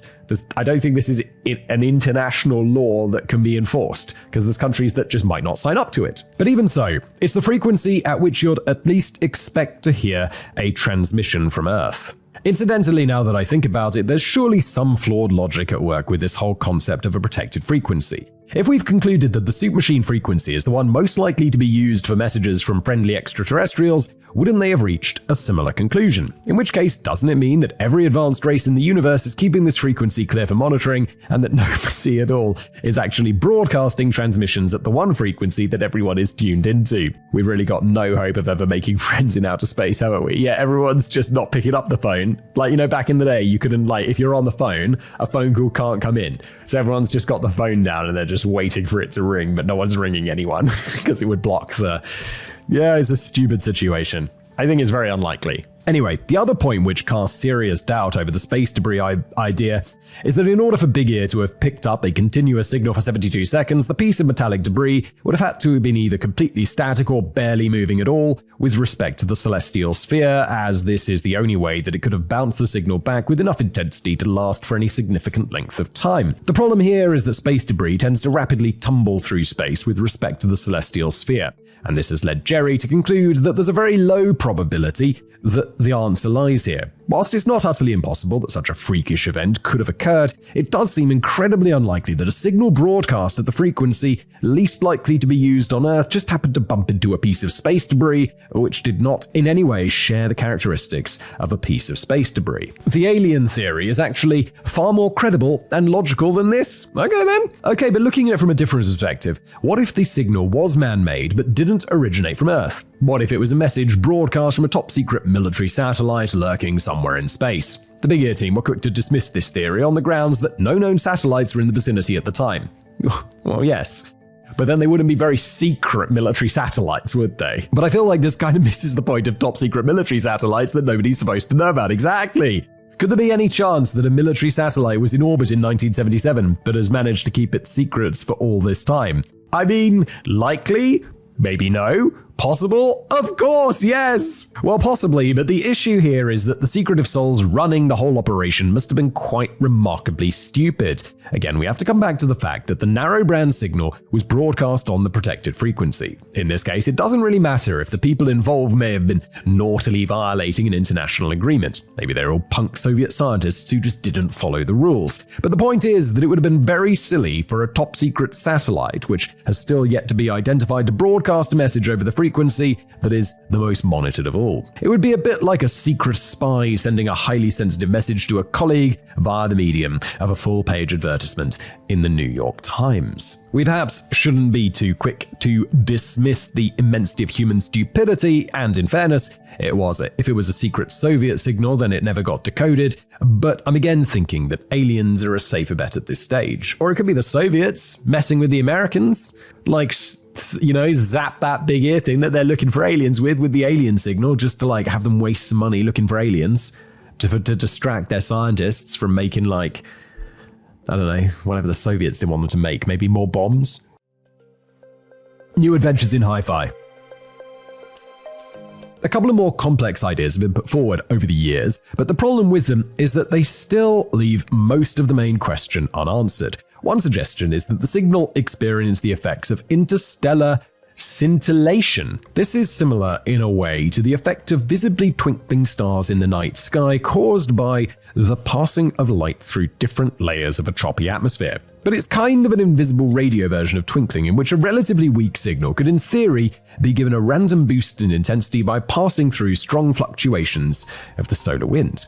That's all very well, but it doesn't explain the origin of the signal, and if anything, only gives more weight to the idea that it was a weak signal sent by aliens from a galaxy far, far away. A more recent theory is that the WOW signal could have been something to do with fast radio bursts, which weren't even discovered until 2007, nearly 30 years after the signal was detected. Fast radio bursts are strong fleeting radio pulses which appear to emerge from the depths of deep space and were originally deemed to be strange one-off emissions, although we very recently detected examples of repeat transmissions. The first problem here is that all the fast radio bursts detected so far have lasted somewhere between a fraction of a millisecond to 3 seconds, so the WOW signal seems way too long to put in this category. More importantly, the truth is that we know bugger all so far about the astrophysical cause of fast radio bursts, so even if this theory was correct, which the evidence suggests it isn't, we're none the wiser as to what this would actually mean in relation to the origins of the signal. Perhaps it's time to give up and just finally admit that it was aliens, but hang on a minute. I mean,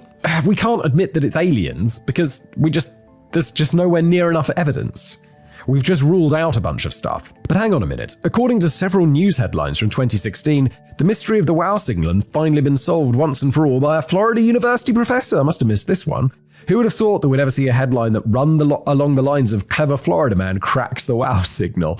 I mean, the story doesn't even involve crystal meth or anyone getting arrested for shoplifting with a stolen alligator, which is disappointing when it's a news story out of Florida. What it does involve is a professor at St. Petersburg College by the name of Antonio Paris, who had a paper published in the Journal of the Washington Academy of Sciences which proposed that the signal actually originated from something as simple as 2 comets. The comets in question went by the catchy names 266P Christiansen and 335P Gibbs, and the interesting point here is that they weren't even catalogued until 2006 and 2008 respectively, so they could never have been considered during the first 3 decades pondering over the origin of the signal. Antonio Paris calculated that both comets would have been passing through the Sagittarius constellation back in 1977, and that they were both theoretically capable of emitting hydrogen clouds, which would have resembled a narrowband signal broadcasting at the soup machine frequency. This would help explain why the signal was only ever heard once, as both the comets would have swiftly moved out of orbit again after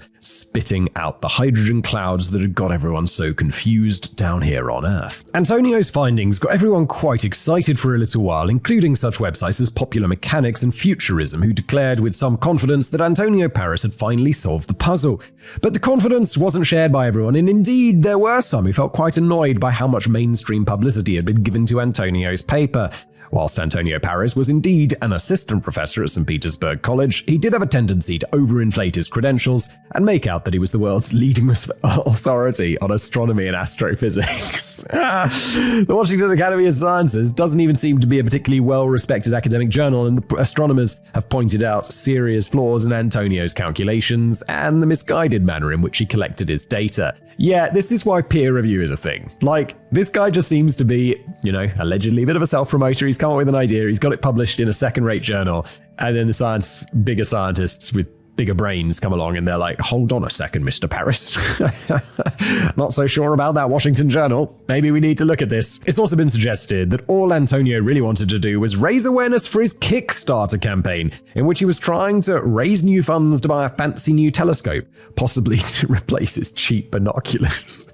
In short, the experts have concluded that the comets would not have been in range of Big Ear at the time. Comets could not possibly emit enough hydrogen to create such a strong narrowband frequency, and that even if they did, such a signal would have been picked up by both of Big Ear's feed horns instead of just the one. Wow, holes got poked in your theory real fast, didn't they? A final point to bear in mind is that if some comets really were capable of emitting strong narrowband signals at the soup machine frequency, then we'd be picking them up every time their elliptical orbit brings them close enough to Earth. Both 266P Christiansen and 335P Gibbs have passed us again since the publication of Antonio's paper without setting off any alarm bells. Nice try, but not this time, Florida man. Hope you got that nice new telescope, though. Why are you having to kickstart a telescope? Surely is Isn't university really expensive? Where's all that money going? Why aren't they buying people new? I'm not saying this guy deserves a brand new telescope, but there should be money for telescopes. No, you shouldn't need to have a Kickstarter for academic equipment. People are going to be in the comments, "Oh, Simon, you're so naive." And I'm like, yeah, I guess so, but wouldn't it be nice? Still, if you hang around long enough after one theory has been definitively debunked, another one will soon come happily bouncing along. In 2020, the amateur Spanish astronomer Alberto Cabero hit upon an idea which led to a rare targeted search for the WOW signal a couple of years later. Back in 2013, the European Space Agency launched the Gaia Space Observatory, which was tasked with an ongoing mission to create the most detailed 3D map yet of our galaxy.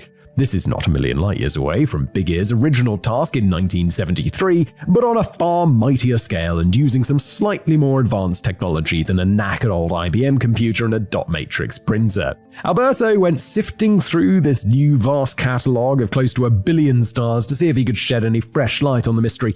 In particular, Alberto was trying to find a G-type or K-type star, which bears similarities to our own sun and are often arguably considered to be the most likely candidates on which to find extraterrestrial life. Yeah, I mean, with our sample set of 1, it does sound like a good place to start. Alberto figured out that if he could find such a star in the constellation of Sagittarius, this may well prove to be the source of the WOW signal. He initially came up with a short list of 66 potential candidates, which he eventually whittled down to just 1, a star around 1800 light-years away, which shared the same sort of temperature and radius and luminosity as our sun, and was the only known star with these qualities to be in the rough vicinity from where the signal was broadcast. The star in question goes by the name of 2 Mass 192819882-2640123.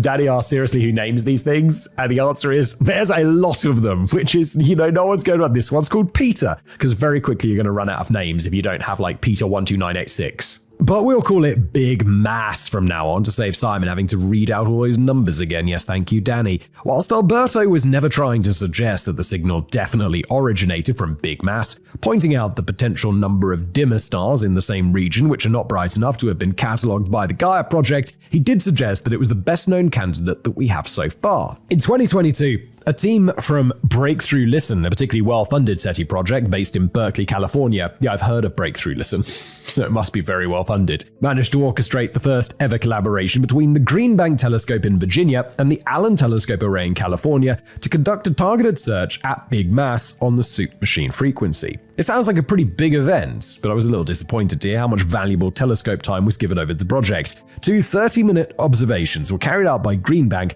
whilst a further 6 5-minute observations were conducted by the Allen Telescope Array on the very same day. And did we find anything? Did we heck?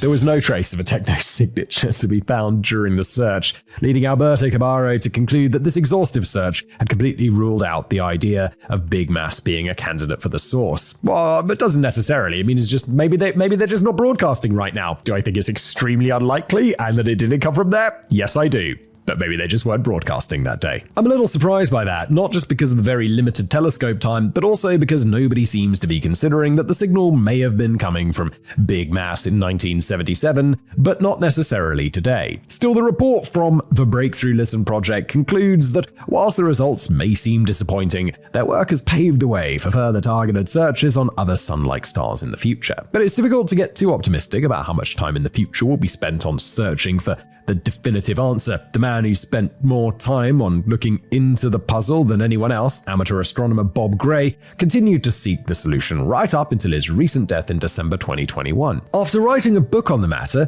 entitled The Elusive WOW in 2012, he later concluded that he was finally beginning to lose enthusiasm on the subject, partly down to what he considered to be wholly inadequate funding for potential new studies and projects. Yeah, a lack of funding will tend to do that demotivation, won't it? He did, however, have one final push shortly before his death when he teamed up with David Kipping, an astronomy professor and principal investigator at the Cool Worlds Lab in Columbia University. Between them, Bob Gray and David Kipping put together a published, peer-reviewed study that proposed that the signal may have been an example of a stochastic repeater.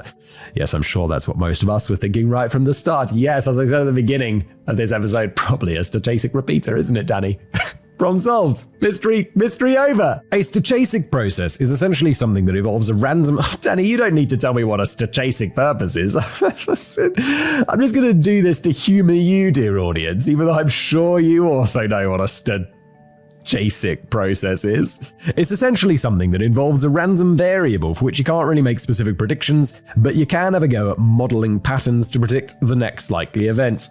Exactly, Danny. Stochastic processes are often used to make predictions in the gambling halls of the stock market, whilst good examples of stochastic repeaters are earthquakes and new Simon channels. You know, they're definitely going to happen at some point, but it's difficult to predict exactly when. What Gray and Kipping appear to be arguing is that the wow signal may have been an extraterrestrial message which was purposefully set up with sets of random variables so that it has the potential to be picked up at completely different times, spaced out at intervals of variable length. That's not much use for the type of humans who like to work with predictable patterns, but I suppose the idea would be to broadcast the message in various different ways just in case some of the first attempts are ignored because the inhabitants of Earth are napping or frozen in ice or something. Gray and Kipping took the time to set up a pretty complex statistical version of a stochastic repeater to try and figure out the probability of Big Ear only ever detecting the wow signal on a single occasion if it had been set to repeat at random intervals. After everything that had been factored in, including the amount of time other telescopes had spent looking for repeat transmissions, it was ultimately concluded that there was a 1.78% chance of Big Ear only ever picking up such a signal once, so it's not very promising, is it? However, David Kipping argues that part of the problem here is that we haven't really dedicated enough time to try to find the transmission again. And he makes a good point. Since it was first detected in 1977, an estimated total of just 160 hours of telescope time have been dedicated to specifically searching for the wow signal. We keep banging on about how it's odd that the signal was never detected again, and yes, admittedly, we'll have been monitoring the soup machine frequency for all that time, but it's hard to say with any certainty that the signal was only broadcast once if we've not spent much time specifically looking for it in the region where it was believed to originate from. Well, hang on a minute. Why can't we just set up another Big Ear? Like, Big Ear was in the 70s.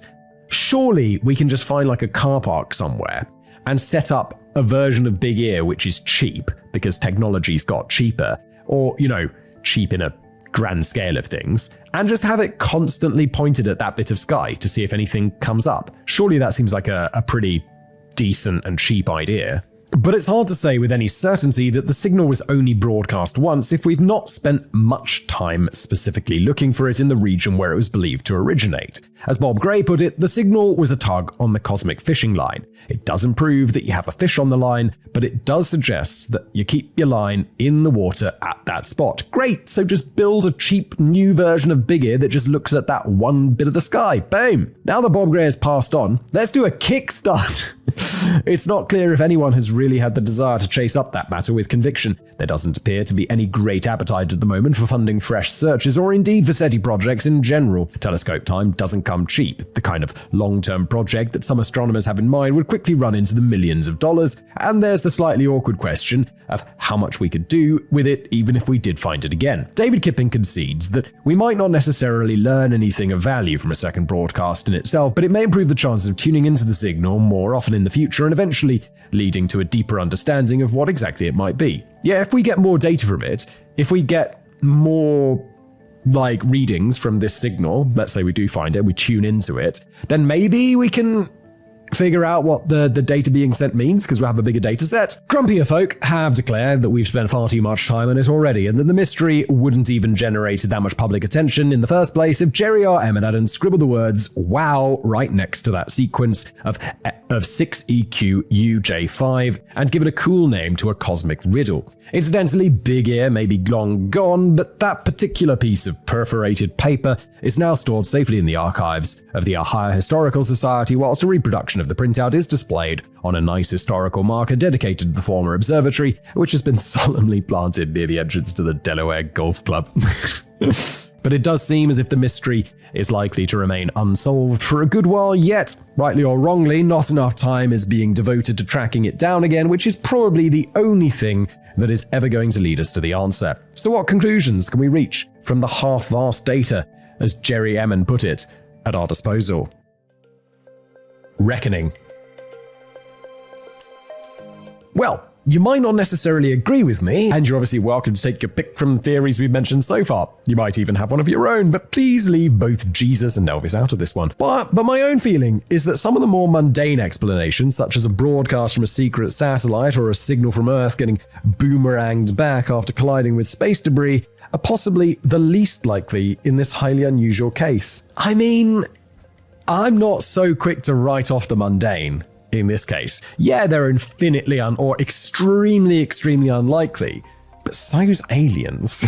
Having said that, whilst David Kipping is still apparently interested in a link with stochastic repeaters, he's also leaning toward the spy satellite theory. He recently explained in an interview with Inverse, "My personal hunch is that there was an unrecorded satellite on a high Earth orbit that for some bizarre reason was using the hydrogen line for comms or testing. That satellite no longer is functional or performing such tests, hence why we can't see it repeat. It's not a great explanation, but none of the options appear to work very well." Personally, I'd narrow it down to my two most credible explanations, although unlike David Kipping, I'm no astronomy professor, and I realize that the first one is more than a little vague. Quite simply, the wow signal is some kind of natural noisy phenomenon that we don't yet understand. Astronomers are regularly discovering new noises out there in space, including those mysterious fast radio bursts, to name just one of many. It could well be that the wow signal was simply the result of a perfectly natural phenomenon which creates a type of narrowband transmission that we would usually associate with intelligence and intent. The reason that we don't understand the wow signal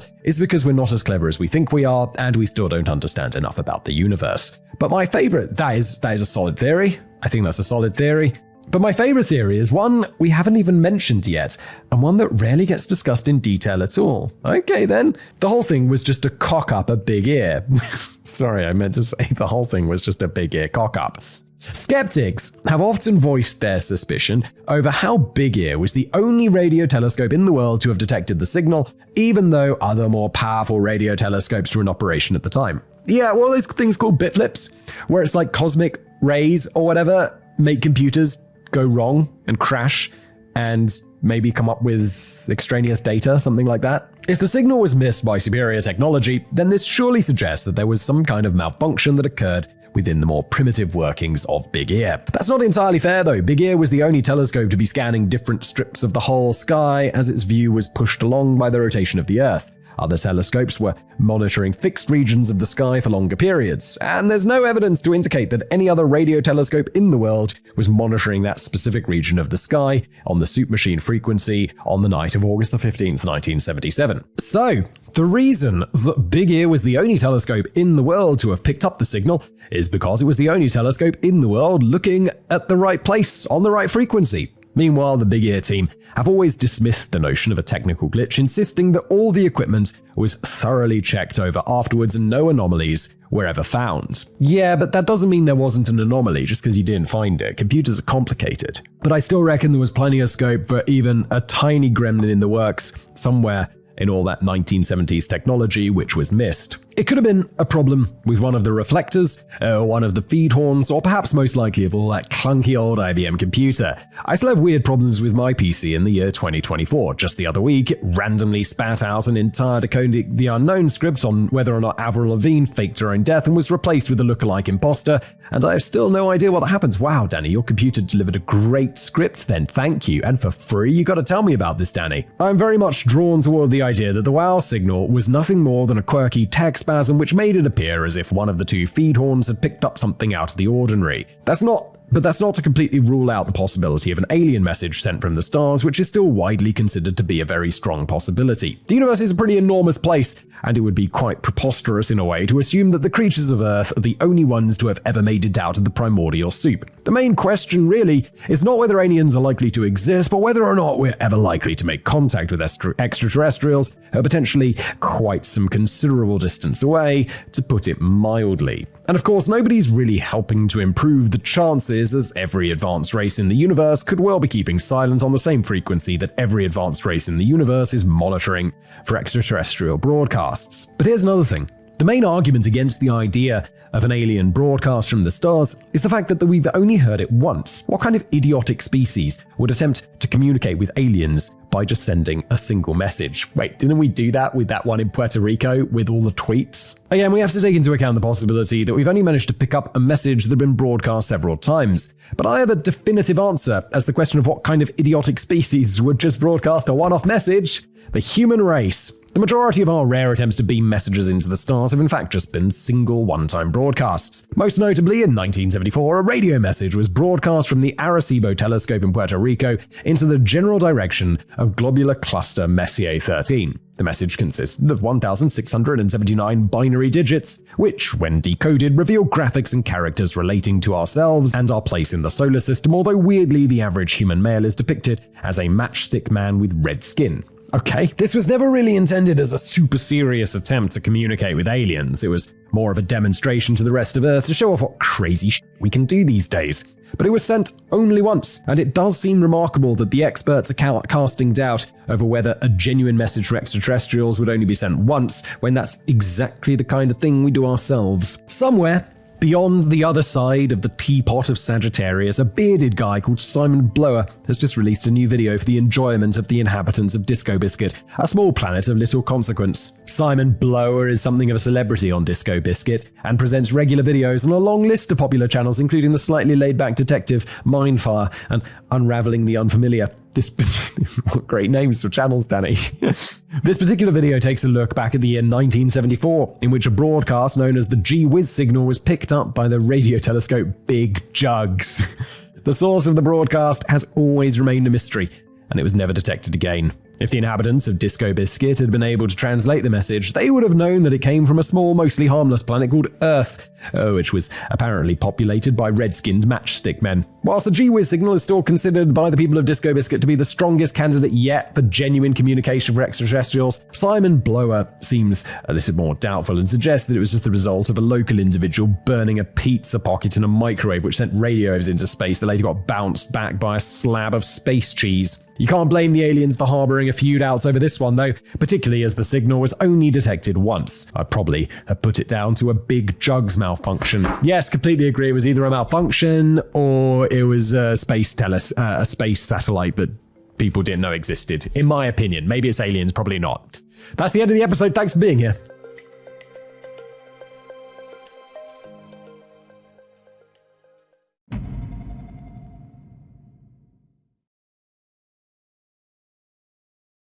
Hello everybody, welcome back to another episode of Decoding the Unknown. This one, Inner Visions, the Stevie Wonder is not blind conspiracy. I do wonder, what's the reason? Why would he pretend to be blind? It's a conspiracy theory. Let's jump in. Oh, written by Danny and Dave. Okay, collaboration effort that I didn't even know was happening. Fantastic. Format of the show, if you're new here, I've never read this before. We're going to read it and explore it together, dear audience. Let's go. During a curious brief impromptu interview I held with Stevie Wonder at Los Angeles International Airport in 2017, the legendary musician, singer-songwriter, producer, and occasional one-man band made a tantalizing teaser about an immediate public revelation. Stevie had just casually told the reporter from TMZ that he'd flown and landed a couple of planes in his time, prompting the reporter to ask if the supposedly blind recording artist was ever going to come out one day. Are you ever going to come out as not blind? What? At this point, Stevie stared meaningfully into the TV camera, well, he stared meaningfully at the TV camera, and solemnly declared that he would be unveiling the whole truth later that year. It sounds as if he might be on the verge of finally confirming the rumors which have been quietly circulating around the media ever since 2005. One of the most acclaimed and commercially successful musicians in history had only been pretending to be blind ever since he released his first record back in 1962 at the tender age of just 11. A lot of people might feel a bit cheated if this was to be proved true. I was about to say that Stevie Wonder must just be the most famous blind musician in history, with maybe Ray Charles coming in second. The only problem might be I feel a lot of people, perhaps even Simon, struggle to name a third or a fourth. Oh my god, don't do this to me. Blind musicians. It's Stevie Wonder and Ray Charles! I was going to say Beethoven, but he was deaf. We could go with such names as Andrea Bocelli, Diane Shure, Jose Feliciano, and Ronnie Milsap, but none of them ever saw their name in lights quite the same way as Stevie Wonder couldn't.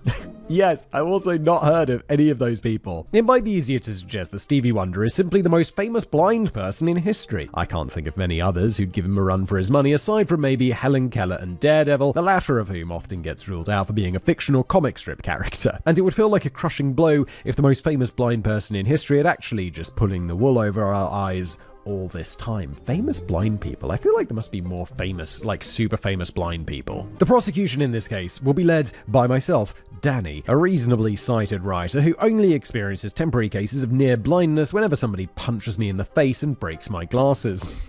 Common occurrence, Danny? That has happened to me at least 3 times that I can remember, although thankfully not very recently, and I probably deserved at least one of them. When it comes to the defense, I'll be handing it over to my fellow writer, Dave Page, who also claims to be blind, and who will be able to provide a deeper insight into the potentially flawed logic of the Wonder Truthers. But I should warn the defense right now that I've got more than just theories of a few online crackpot conspirators to work with here. I guess I'll be playing the role of judge then. The allegations over Stevie Wonder faking his blindness have been fueled over recent years by hard video evidence, suspicious public behavior from the man himself, and the testimony of a raft of high-profile witnesses, including the likes of Boy George, Lionel Richie, Keith Richards, and the mighty Shaquille O'Neal. With tongue planted firmly in cheek, and with a very early clarification that I consider Stevie Wonder to be a bona fide musical genius and all-around top guy, whom I've no intention of genuinely disrespecting in any way, I'd be interested to see how the defense team can possibly dish up any compelling explanations for the weight of evidence against the man who has been recklessly leading us all in the wrong direction for so long. The 12-year-old genius live. I didn't always think Stevie Wonder was a genius. Back when I was very young, growing up in the 1980s, I only ever associated him with the simplistic drivel that he was pumping out at the time, such as I Just Called to Say I Love You and Ebony and Ivory, the latter being a duet with Paul McCartney, which compared racial equality to keys on a piano. Both these tracks topped the charts all over the world, so I suspect Stevie Wonder doesn't really give a shit what I thought of them. Indeed he doesn't. I'm sorry to break it to you, Danny, but Stevie Wonder's not like, oh no, what does Danny think? What if he thinks it's drivel? It wasn't until much later in my life that I discovered Stevie Wonder's quite incredible back catalogue, most specifically his classic period during the course of the 1970s, and I realised that he was a strong contender for the most talented and most innovative artist of all time. Yeah, I realise I don't really know anything about Stevie Wonder. I couldn't name a single Stevie Wonder song. I'm sure if Danny names them, I'll recognise them, but I couldn't sing one to you right now. I mean, I couldn't, even if I knew them, but I don't know them. But before we get to the good stuff at the end of side 1, we have to first rewind the cassette right back to the beginning, where life had got off to not the greatest start for a kid born Steveland Hardaway Judkins. And I'm not talking about his visual impairment or his embarrassingly long-winded name. Steveland's mother, Lulu Mae Hardaway, had been abandoned as a baby and spent most of her childhood getting passed between less than enthusiastic relatives. While still in her teens, she'd married an allegedly nasty piece of work called Calvin Judkins, who was 30 years her senior. Holy shit. When she was in her teens? What the f*** wrong with you, Calvin? You weirdo. Lulu had 2 children with Judkins, the second of whom was Steve Hardaway Judkins, born in Saginaw, Michigan in 1950. But according to her own 2002 memoir, Lulu suffered brutally at the hands of her husband, who at one point forced her into prostitution as a response to the desperate financial situation they were in and threatened her with beatings if she didn't comply. Holy... Stevie Wonder has never made a public comment on the accusations made by his mother in the book, and it's speculated that he was never even aware of his father's behavior until the release of the book. The good news is Lulu left the abusive Judkins when Steve was just 4 years old and moved with the children to Detroit. Excellent decision. He sounds like a real piece of shit. But the family was still living in poverty, and Lulu often had to steal coal just to try and keep everyone warm. Holy shit. That is really poor. A deeply religious soul, she felt that God was punishing her with endless bad fortune for some sin she'd unwittingly committed, and she even felt that Steveland's blindness may have been part of God's vengeance. Holy shit. Apparently God's also a piece of shit. She had tried taking her son to faith healers to help miraculously restore his eyesight, but Detroit appeared to be running short on impossible miracles in the 1950s. Whilst the young Steveland was naturally concerned that his mother was often to be found in floods of tears, his famously upbeat and positive attitude was already in evidence at the age of just 5 when he assured his weeping mother, "Don't worry about me being blind. because I'm happy. What a legend. And it seems that the family's run of bad fortune was destined to change forever when a young Steveland quickly got busy embracing a passion for making music. He spent much of his childhood playing around with the different instruments while singing for the choir at the Whitestone Baptist Church. Before it even entered double digits, Steveland had already taught himself how to play the piano, the harmonica, and the drums. I'd kind of love to know how to play the harmonica. Harmonica sounds awesome. I'm always like, when a harmonica is in music, I'm like, yes. Piano as well. Drums, I could play it, it's over there. Piano and harmonica, though, excellent. And here's where a welcome slice of good luck finally came into play for the struggling family. Steveland's school friend, Gerald, just happened to be the younger brother of a certain Ronnie White, the baritone singer and co-founder of The Miracles, who had already become the first hugely successful singing band for the relatively fresh Motown Records label, and who would go on to become regarded as one of the most influential bands in history. In 1961, Gerald invited his famous older brother to come and check out the musical talents of his amazing 11-year-old blind friend, who appeared to master just about every instrument that he could get his hands on. After Steveland knocked the socks off Ronnie White with renditions of self-penned material, the gifted youngster was taken along to the HQ of Motown Records, where the founder and CEO, Berry Gordy, swiftly offered a recording deal to the kid who would now become known as Little Stevie Wonder. It was the most lucrative recording contract ever signed. Stevie's mother was paid just $2.50 a week to help cover expenses, that's around $26 a week today, while Stevie's royalties of just 2% of every record sale would be held in a trust until he hit the age of 21. 2% is so bad, dude. 2% goes to the guy who actually makes the music? What the YouTube take like half the money, and I'm like, that's a good ass deal. 2% of my money. Like, when I make a video, YouTube take half, but they're doing all the distribution, they're putting the ads in there for me, they're doing loads of and I still get to keep half, or like 55% or whatever it is.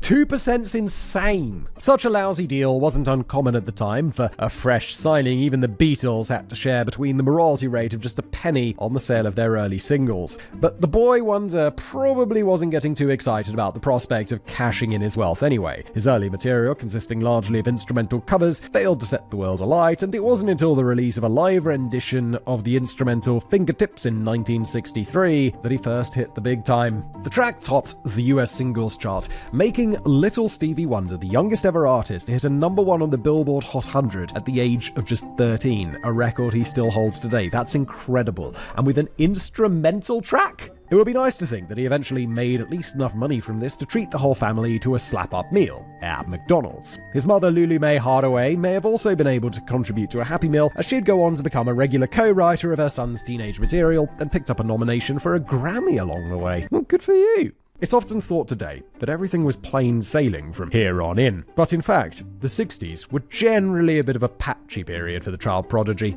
Subsequent releases failed to remotely match the success of Fingertips, and when Little Stevie's voice began to break, the Motown head cheese Berry Gordy was ready to admit that the career of his one-hit wonder may already be over. However, Berry was eventually persuaded to finance a last chance album, and after dropping The Little from his stage name, the maturing teenager was given a new lease of life and a change of direction in 1965 with the release of the decidedly funkier, uptight Everything's Alright, on which he showcased fresh sounds and his first co-writing credentials on a single. Whilst he scored a few more hits before the decade was out, there were plenty of flops too. Of the 12 albums he released in total during the 60s, only 3 of them achieved any kind of meaningful impact on either side of the Atlantic, whilst 5 of them failed to chart at all, and much of his early output is now largely forgotten by everyone aside from the most ardent of fans. It wasn't until the 1970s that Stevie Wonder finally began to hit a long-running groove.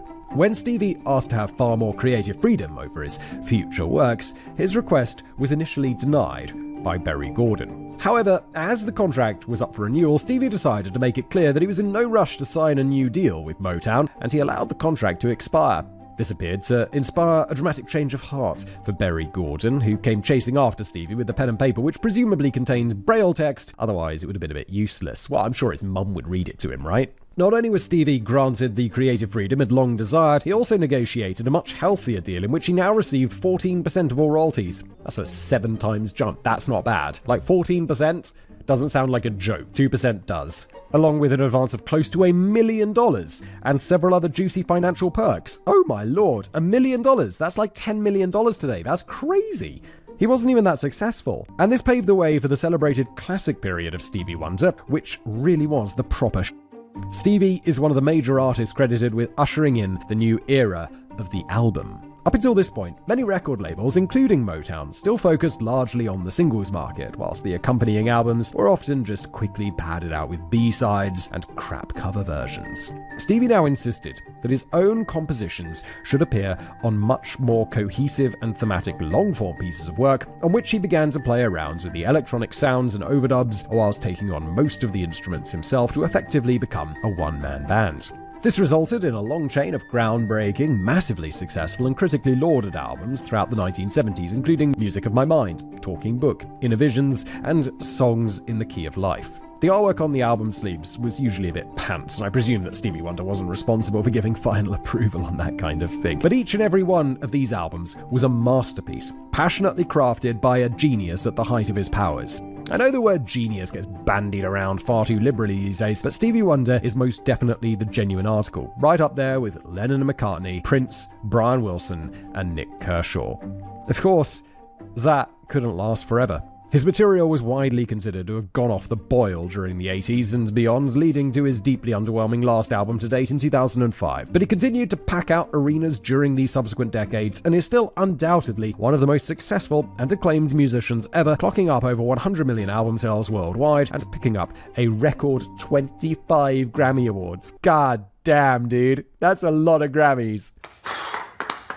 And whilst he's obviously taking things a little bit easier these days at the age of 74, he still seems to be in fine form today, and I caught him on television just last night at the Democratic National Convention in Chicago, where he performed the classic Higher Ground from 1973. That was probably a wise choice, as I'm not sure how much presidential nominee Kamala Harris would have appreciated a rendition of Isn't She Lovely? That'd be weird. I know that song. Sorry, I'm under the weather. If you can't tell, rather nasally. Bit of a cough going on. Sorry. The truly refreshing and inspiring thing about Stevie Wonder, though, is that despite being one of the most famous and admired people in the world over the last 50 years, he is not at all prone to acting like an utter dick. He certainly led an eventful personal life. He's been married 3 times and found the time to father no less than 9 children by 5 different women, and that's only so far. But he reportedly still enjoys a healthy relationship with nearly all of his ex-wives and partners. Well, not quite all of them. He settled out of court with his ex-partner, Angela McAfee, who sued him in 2001 for $30 million on the grounds that he broke a promise to fund the rest of her life and gave her genital herpes. Okay. But the point is that, with the natural rare exceptions to any rule, you'll not find many people who have a bad word to say about Stevie Wonder, and he was never much of a hellraiser. You'd never catch him trashing a hotel room or getting busted in a drugs raid. He lives an incredibly clean lifestyle, strictly abstaining from drugs, drink, tobacco, and more recently, meat and dairy products. Fantastic. Glad to know that about Stevie Wonder. It's good to get, come to this channel, find out about Stevie Wonder's diet. No milk. He did apparently experiment with weed when he was very young, but didn't care much for the sensation of feeling as if he'd lost a vital part of his brain, and has steered well clear ever since. I raised an eyebrow at this, as I felt sure he must have been dropping at least 8 acid tabs a day when he was writing and recording some of the more psychedelic 70s stuff. But apparently not, and he doesn't seem like the kind of guy to tell fibs, or so I've been led to believe so far. You're far more likely to catch Stevie Wonder, an official United Nations member of peace no less, spending his spare time working for charitable foundations, fighting hard for civil and human rights, and generally spreading positivity and good vibes across the globe. Stevie Wonder, I started off this episode not really knowing anything about Stevie Wonder, sounds like a legend, to be honest. For example, he played a typically instrumental role in ensuring that Martin Luther King Jr.'s birthday became a federal holiday in the US. The idea had been floating around ever since the revered civil rights leader was assassinated in 1968, but it didn't really take flight until Stevie Wonder became closely involved with the campaign in the early 1980s. The track Happy Birthday was deployed to raise awareness of a petition supporting the campaign that eventually amassed over 6 million signatures. Even then, the petition was bitterly opposed by certain senators who protested that Martin Luther King Jr. wasn't important enough, and besides, he may have been a secret communist. I mean, good news, guys, it's the future. We don't need to worry about secret communists anymore. Oh wait, it was signed into law in 1983? Oh, okay, for some reason I thought this must be more recent, but I guess they were still worrying about communists in 1983. Sorry, I just saw the date in the script here ahead of the time. President Ronald Reagan's initial main concerns were the cost of introducing a new holiday, but he eventually signed the bill into law in 1983, leading to the first Martin Luther King Jr. Day in 1986, although some states resisted observing the holiday in the earlier years. Of course, it very rarely falls on his actual birthday, because that's national holidays for you, but there's not too long to wait until it falls on the right day again in 2034. But all this backstory of an all-round good geezer does seem somewhat at odds with the theory that Stevie Wonder has been living a lie all of his life. And if it turns out that he's been pulling our leg about being blind all this time, then I would suggest that he deserves at least some recognition and respect for all of the effort he must have put into it. Why exactly he would pretend to be blind for well over 60 years is up for debate. Apparently, he was always known as a mischievous little boy who enjoyed pulling elaborate pranks on his friends and family. American singer Dionne Warwick recalls a story from 1961 in which she performed at an international show in Paris on a bill which was also included girl group the Shirelles and freshly signed 11-year-old little Stevie Wonder. Dionne had been wearing one of her favourite red dresses on stage, but behind the scenes, it seems that little Stevie Wonder had a few concerns over her choice of clothing. He approached Dionne and politely requested that she stopped wearing the red dress for future performances. When a puzzled Dionne Warwick pressed Stevie over why he was making such a strange request, he just shrugged and explained that he didn't like the way it looked on her. Oh, God. Oh my god, this didn't happen. This sounds like such a made-up story. Several things were running through Dionne's mind at this moment. For starters, why didn't this cocky kid mind his own damn business? But more importantly, how could he see the red dress if he was supposed to be blind? Dionne felt quite spooked out by the whole experience and briefly became convinced that little Stevie Wonder wasn't really blind after all. It wasn't until a little while later that she discovered that the Shirelles had hated the red dress so much they'd roped in little Stevie Wonder to play a prank on the singer and had told him exactly what to say. Okay, if it didn't, I said it didn't happen, but it was obvious, there's a setup of some kind here. It worked too, as Dionne Warwick never wore that red dress again, and she revealed that this was the only first of many pranks that Stevie Wonder played on her over the years. But taking into account his somewhat mischievous nature, could it be possible that the whole concept of Stevie Wonder being blind started off as a relatively harmless prank which spiraled out of control when he first hit the big time? And could it be that he became permanently trapped within his own prank as he realized that he'd reached a point where it was far too late to come clean without being denounced as a fraudster? God, I hope not. If this turns out to be true, I'd advise Stevie Wonder to take a long, hard look at himself in the mirror. Yes. The writings on the wall. Stevie Wonder has very rarely dipped his toe into the lucrative arena of product and brand endorsement, with a couple of notable exceptions being a 1974 print advertisement for the Mutron 3 envelope filter, a kind of super funky guitar synthesizer effects pedal, and a 1985 TV commercial for Hansen Soda. Some things in life are inspirational, like the flavor of Hansen Soda. Share a taste of life with me. That sounds like an extremely 1970s commercial. Or 1980s commercial, sorry. Share a taste of life with me. Could it be more cheesy? But the product endorsement most commonly associated with Stevie Wonder is one that he never actually made. And before we move on to the evidence which suggests that he has been faking his blindness, I'd like to give Dave Page's defense team an opportunity to ponder over how the creators of an online spoof of an old print advertisement might not have been quite as clever or as funny as they imagined. The product in question was for the legendary Atari 2600 video computer system, the king of the consoles back in the days when the most sophisticated experience you could have with a joystick was an intense session on Pac-Man or Space Invaders. This particular promotion appears to have fooled a lot of people into believing that it was the real deal, and it regularly pops up in lists of quirky historical advertisements. But a closer scrutiny of the text should have clearly indicated that Atari would never have signed off on such an inappropriate bit of wording, even back in the 1970s. In the 1970s, marketing was wild. People would be, there'd be all sorts of crazy claims. Marketing today is incredibly regulated compared to the past. Stevie is quoted as saying, "If I could play video games, you bet it would be Atari. My friends tell me the graphics are the best. I don't know what that means, but I know with the Atari 2600, they must be uptight and out of sight." Okay, that doesn't really work for me, because it seems to be implying that the graphics on an Atari 2600 are notable for being anxious and invisible. Yeah, I'm sure uptight and out of sight meant something like, it was like, what do the cool kids say these days?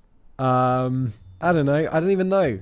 Jesus Christ, do I not even know what the lingo is? What do they say? That shit's fire, dude. That shit's fire. It's not to be taken literally. The advert concludes with the words, with some system controllers, Stevie would be all thumbs. What use are numbers when you can't see? That's why Atari gives you easy-to-use joysticks and paddles. Even Stevie can fumble his way through a joystick. Stevie likes to play alone, even if he has no idea what's happening. He says, I love the sound of fun. In fact, the advert was simply a retooling of the genuine print advertisement for the Mutron 3 envelope filter. But whilst there's an obvious joke here about a visually impaired person possibly not being the ideal celebrity candidate to promote such a visual medium, could the creators of this spoof advertisement have made a slight oversight themselves? I have no idea if Stevie Wonder has ever had a go on the Atari 2600 or any other console for that matter, but we do know that he has a long list of other hobbies, including photography and basketball. He's frequently been spotted whipping out a camera to take a spontaneous snap, often in the direction of the press photographers who were supposed to be taking a snap of him. And there was the much publicized moment at the Motown Museum in Detroit in 1996 when Stevie Wonder greeted Michael Jackson by immediately reaching for his camera and taking a photograph of the King of Pap. That wasn't a typo, by the way. King of Pap, like King of Paparazzi, because he's Michael Jackson, everyone was taking photos of him, okay? I'm not sure how well the photograph came out, but this kind of thing made the Wonder Truthers speculate on how a supposedly blind man goes about taking a good photograph and what exactly he does with it afterwards. It's just all a part of his... He's like mischievous, right? We established that he's mischievous. And this is all just part of it. He probably loves the fact there's a conspiracy theory about him being blind. About him being not blind. Sorry. The same Wonder Truthers are also deeply suspicious about Stevie's passion for basketball. He can be regularly spotted enjoying an expensive courtside seat at NBA games and cheering along in all the right places. Former player and coach Daryl Dawkins went by the nickname of Chocolate Thunder during his heyday, and he has since revealed that the nickname was first given to him by Stevie Wonder. Admittedly, Daryl Dawkins does say a lot of weird things. He once claimed to be a visiting alien from the planet Lovetron, and that he often popped back home on off-season to see his girlfriend Juicy Lucy, with whom he practiced interplanetary funkmanship. Sounds like this guy's also a bit of a jokester. But it's apparently true that the Chocolate Thunder nickname came from Stevie Wonder, a man who has supposedly never even seen Daryl Dawkins in action. So, how much enjoyment can Stevie Wonder really get out of a courtside seat at a basketball game, and how can he possibly acquire the in-depth knowledge to start dishing out nicknames to the players? Well, I imagine that he's got like an earpiece and he's listening to the radio broadcast of the game, or the commentary, or whatever, and he just likes the atmosphere, and to be there with his mates. It's not that weird. On a slightly more prudent level, if he can't see what's going on, then what's the point of splashing out on an expensive courtside seat? Because he's Stevie Wonder. Courtside seats are not something that he's particularly financially concerned about. It's not as if it's going to give him a better view of the action, is it? And there's one final point I'd like to put to Dave in this initial round of questioning, though this is more to satisfy my own curiosity than anything else. Why does Stevie Wonder, and plenty of other blind people for that matter, wear shades? Isn't it because, like...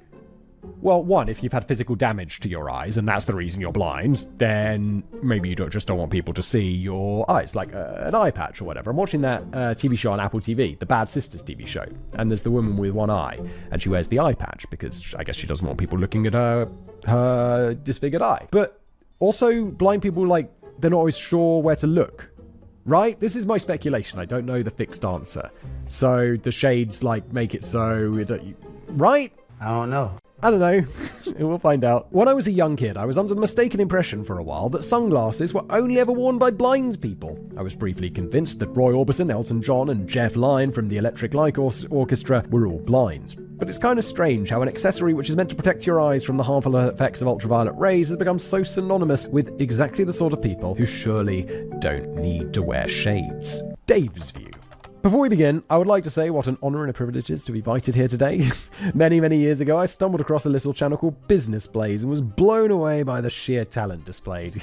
You're goddamn right, he means Danny's writing. I found Danny's writing style to be both hilarious and captivating in equal measure. After watching every episode it was just Danny's writing, he's like, the script's just ruined by Simon. Who is this presenter that I can't even see? Rubbish! I began to harbour dreams. I literally had dreams about it, of becoming a writer, although it would be some time before I would admit these dreams to myself, let alone anybody else. Eventually, after a long, convoluted process, the details of which have been more than adequately documented in other videos, I got my big chance. Almost immediately, Danny was there for me. After I tentatively reached out to him through social media, he expertly mentored me through my first year working for Simon, even going so far as to proofread my scripts while at the same time offering helpful advice and constructive criticism in a way that has portrayed absolutely no condescension of any kind. A trick which is very difficult to pull off. What can I say? Danny, legend. I did know a little bit about this. I didn't quite know the details there, but great. What a legend. When the time came, I was finally elevated to the lofty heights of Brainblaze Writer. Quite literally a dream come true. Danny immediately made me feel welcome, both on the channel and in the basement. Little inside joke there. I do not believe that it is exaggeration to say that without Danny, I'd not have become a writer at all, nor would I have learned how to make the greatest mushroom toilet wine of all time. For those things, I'm truly grateful. Now that Danny's arse has been well and truly filled with sunshine, I look forward to using a combination of logic, my experience as a blind person, and random stuff I found online to lay waste to any and all slanderous claims made against my man, Steveland. By the end of this video, viewers will be left with no doubt exactly how blind he is, allegedly in my opinion. Moving on, I would like to thank my learned friend for his opening points, not because I believe they have any merit, but because I'm fairly sure that's what you're supposed to do in court. Admittedly, my knowledge of court procedure is limited at best, and although I once served on a jury, the only thing I can really remember from that week is being approached by the clerk of court, who told me that the judge would be far happier if I did not spend my time in the jury box rolling cigarettes for later consumption. Well, I know what he's supposed to do. You just be like, it helps me concentrate. Like, I doodle. Like, if I'm on a phone call, I'll be doodling.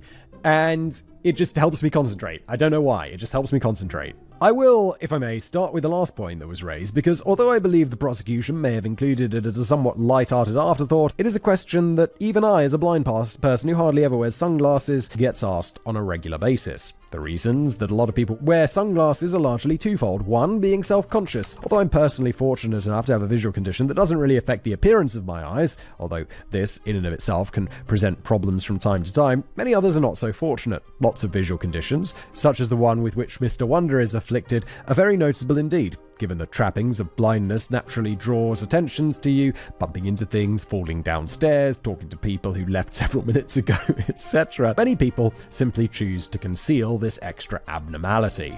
Number 2, light can be really painful. I've been told by my sighted inferiors that travelling from a dark environment to a well-lit one can be painful. For those who have limited to no sight, even the slightest increase in light levels can trigger debilitating headaches or even migraines. Therefore, many people in the visually impaired community simply choose to wear eye protection at all times to prevent unwanted surprises. Personally, I'm in a slightly difficult situation with regard to this. Although walking out of the house on a bright day can render me almost paralyzed with agony, wearing sunglasses greatly decreases the amount of light perception that I do have, so I tend to just suck it up. Now, if I may, I'd like to touch briefly on the mention of that Atari endorsement. I had no idea about the brightness causing blind people headaches, and that's what the sunglasses are about. I was just assumed it was to hide the abnormality. Although my learned friends debunked this particular piece of hokum, I'd like to point out just how far removed from reality the idea is. Unless you're into tech-based adventure games, as I believe a few people in the world are, the very idea that a blind person might get any enjoyment from a mainstream gaming console that far in the past is, to put it blunt, absurd. Although it was technically plausible to play a few early PC games as long as they had stereo audio, mainstream playability would not really be a thing until the release of the Nintendo Wii in 2006. Even then, it was only possible to play a few games, and you needed sighted assistance to navigate the menu system. For true independent gameplay, blind gamers would have to wait until mid-2015, when a software update for the Xbox One introduced Microsoft Narrator to the gaming world. If people are quite happy going around believing this scam, then one wonders just what other nonsense they might believe about Steveland. Now, let us move on to some things that actually contain at least a kernel of truth, starting with the great man's hobbies and interests. While I personally do not understand the fascination that certain blind people have with photography, there is no doubt that the art form is now blind accessible and to a certain extent always has been. Nowadays, of course, to take a reasonable photograph of what's going on around you, all you need to do is take out your iPhone, open the camera app, assuming you are using VoiceOver, you will be given a live description of what is going on in the viewfinder, how many faces there are, whether these faces are centered, what's in the background, etc. No way! This is just default built into the iPhone? That's crazy! And, awesome. While capturing an award-winning snap would definitely have been more difficult in the 70s, it certainly wasn't impossible. If we take into account the fact that most of Stevie Wonder's more notable photographs are of people, that the majority of photographs are primarily concerned with faces, apart from the ones on the website that Danny keeps sending me, and that faces usually make noise, it is not beyond the realm of possibility that, if you put in the practice and effort to learn how to use a specific model of camera, you could become a pretty sharp photographer, though through sound alone. If we stick with photography for a moment, an interest in obtaining excellent photos is not a bad place to start when talking about sitting in the front during a basketball game. Even a fully sighted photographer would presumably find it easier to photograph Chocolate Thunder without having to shoot around members of the crowd, constantly getting up to go to the bathroom, the bar, and then the bathroom again. It does not make sense when it comes to staying relevant and talked about either. Sure, almost everyone with ears has heard Stevie Wonder, but if you, for example, had a new album coming out, would you sit in the back row of a basketball game, or would you capitalize on the free press your album might get you from simply sitting at the front? Yes, exactly. It's also like being seen, right? I would like to enter into evidence the following hypothetical as an example. A sports journalist, one of the big networks, attends a basketball game. After avidly watching the game for 30 or 40 seconds, she or he, quite understandably, loses interest and starts looking. They're a sports journalist. They love this. Looking around to see who else is in danger of succumbing to terminal boredom. There, front row center, shouting and cheering and waving a camera, is none other than Stevie Wonder. Although when it comes to the write-up, she or he remembers very little about the stultifying match, they do remember that Stevie Wonder was in the crowd and write about it. Perhaps they even go so far as to mention that his new album, Stevie Wonder the Best, is coming to a record store near you. The only other reason I can think of for paying extra for an excellent seat is that, and I know this is really difficult to even to consider with any degree of seriousness, but he really does like basketball. I mean, games on TV usually seem to be fairly well attended, and the crowd can't be made up entirely of members of the press, or why not get as close to the action as you can? Stevie Wonder probably isn't the richest musician out there, but I bet he's not buying store brand cereal. He can afford it, so why not do it? Yeah, he's definitely not the richest, but he is gonna be rich. Conversation piece. After a brief recess down the pub, the prosecution would now like to suggest that you can't keep a big secret to yourself. In a case like this, there's bound to be at least a few other people in Stevie Wonder's inner celebrity circle who have somehow become aware that the Motown star was faking his blindness, whilst the rest of us were left in the dark. Yeah, I mean, I just think all the things over all his life, how careful he has to be. He'd be like, oh yeah, no, I saw that. I mean, like any tiny thing and it was all fall down. And over the years, some of those in the know have taken it upon themselves to publicly out Stevie Wonder as a sighted man. Boy George was apparently one of the very first. Back in 2005, the former Culture Club frontman was said to have shared an anecdote about a VIP party he attended, during which Stevie Wonder suddenly came out of nowhere to enthusiastically greet him with a playful tackle, which ended up with Stevie holding Boy George in a headlock. Some of the earliest reports of this story missed the point about this being a friendly encounter and ran with the overdramatic headline, Stevie Wonder strangles Boy George. Yes, because, as we all know, the media is going to media. But how could Stevie have been so confident in his abilities to single out Boy George in a packed-out party that he approached him with a playful tackle? This could have ended up evolving into an embarrassing social faux pas if Stevie Wonder had accidentally ended up holding Aretha Franklin in a headlock. American actor and game show host Anthony Anderson was also happy to put forward the theory that Stevie Wonder can see during a 2016 appearance on The Late Show with Stephen Colbert. Anthony recounted the time he introduced Stevie on stage at a festival in Tobago. According to Anthony, Stevie walks on stage, walks to me, looks me dead in the eye, and says, Anthony, get me to a piano. I was like, Steve, well, hell, if you just walked to me, you could have just walked to the piano. He caught himself and had to play it off. Anthony also recalled the time Stevie challenged him to a free throw basketball contest, which Stevie won convincingly. The one about him going onto the stage, though, as we just discussed, faces make noise. Like, typically, this dude's probably on stage shouting or saying something. The piano's just sitting there silently. So he can follow the sound, but he can't follow the silent piano. What was your name? I've forgotten your name. Who are you even? I don't even know who you are, Anthony Anderson. Throughout the end, Anthony also recalled the time that Stevie challenged him to a free throw basketball contest, which Stevie won convincingly. This is just, I get the feeling Anthony is also playing along with the joke here. Like, he knows that there's a conspiracy theory. He knows that Stevie Wonder likes it. So he's just like, fuck it, I'll just roll with it. Sure. Throughout the interview, Anthony kept reiterating, Stevie can see it's just an act. I'm telling you, have him on the show, put stuff in his way, I bet you he steps over it.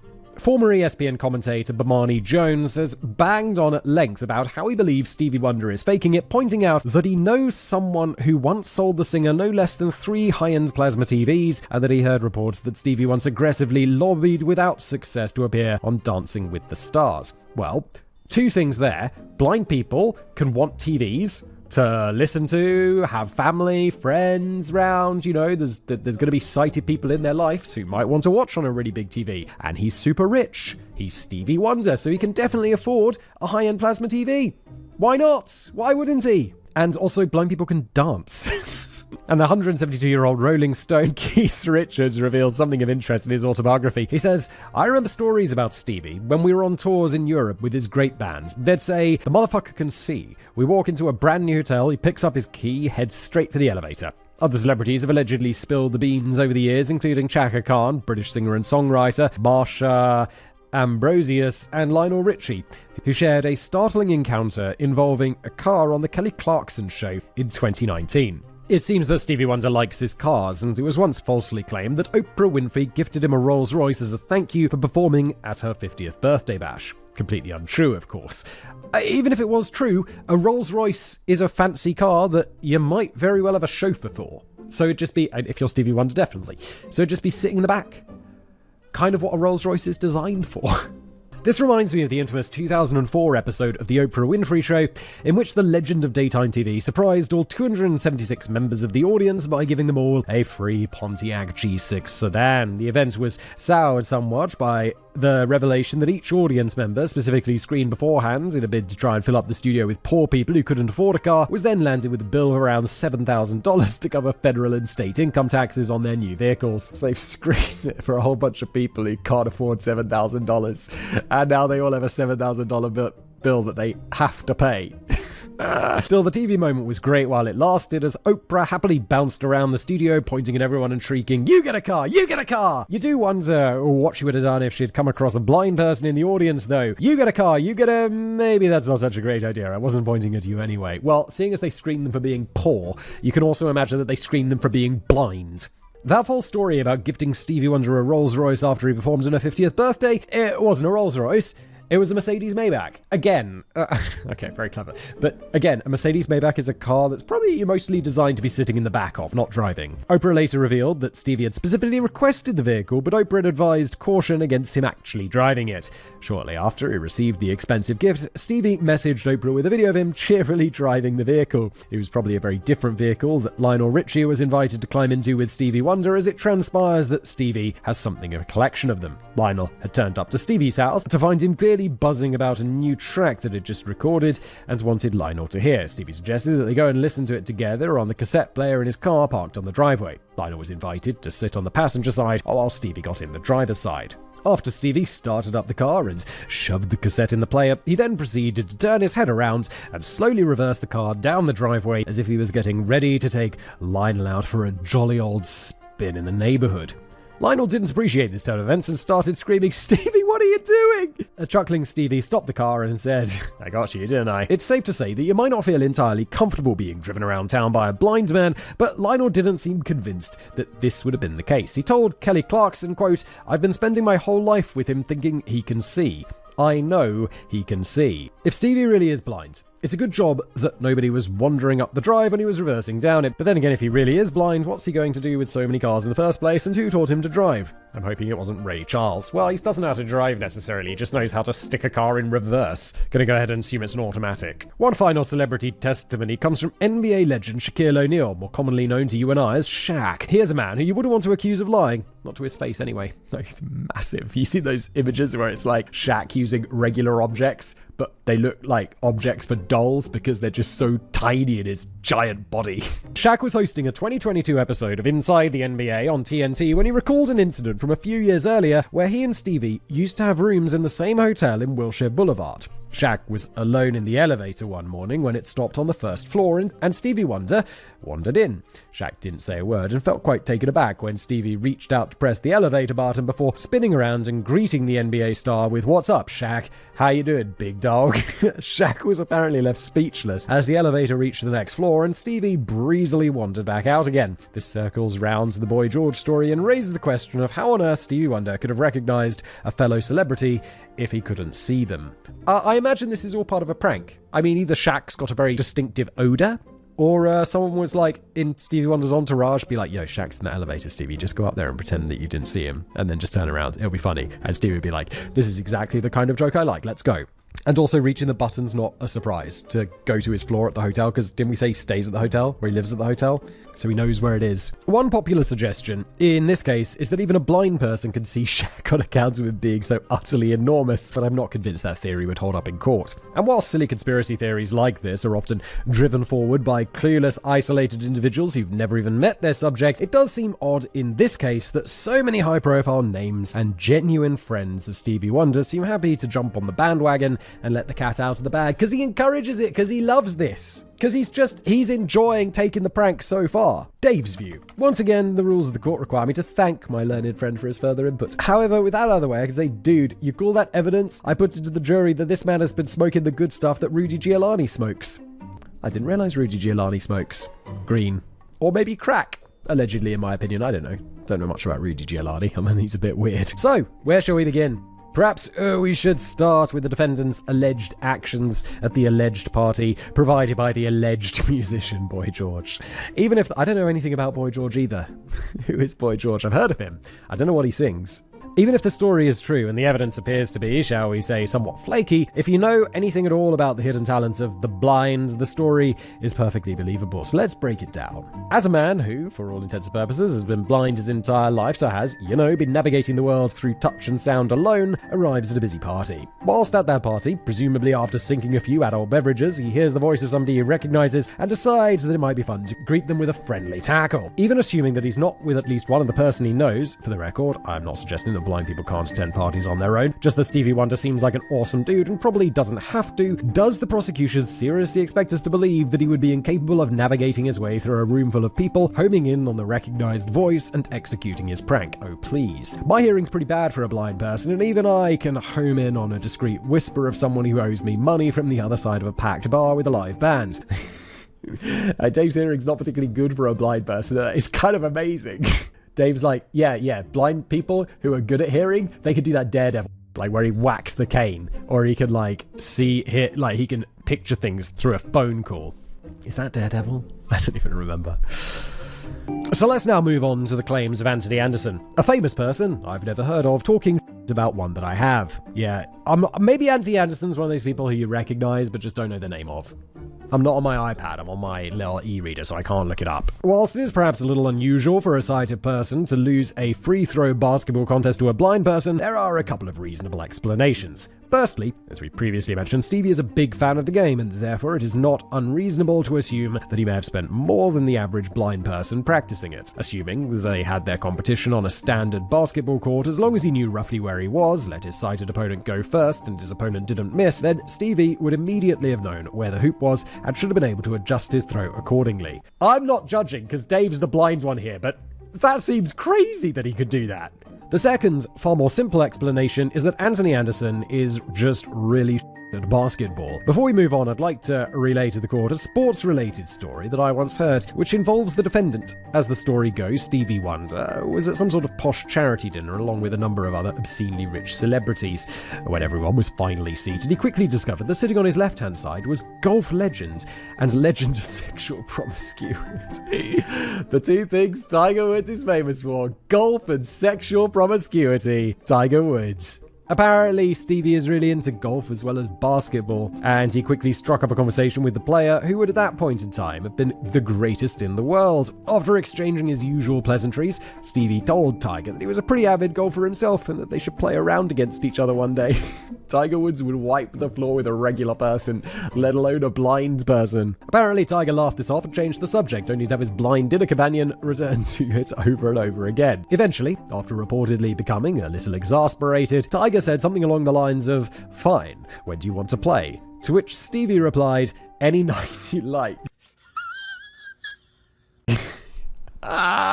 It's pretty good. And if this story is true, then it's fantastic. If it's not true, then it's a great joke. Far more acceptable than the only other Stevie Wonder joke I know, which, depending on what Simon thinks, you may or may not hear now. What's black and loud? Stevie Wonder answering the iron. Oh, dude.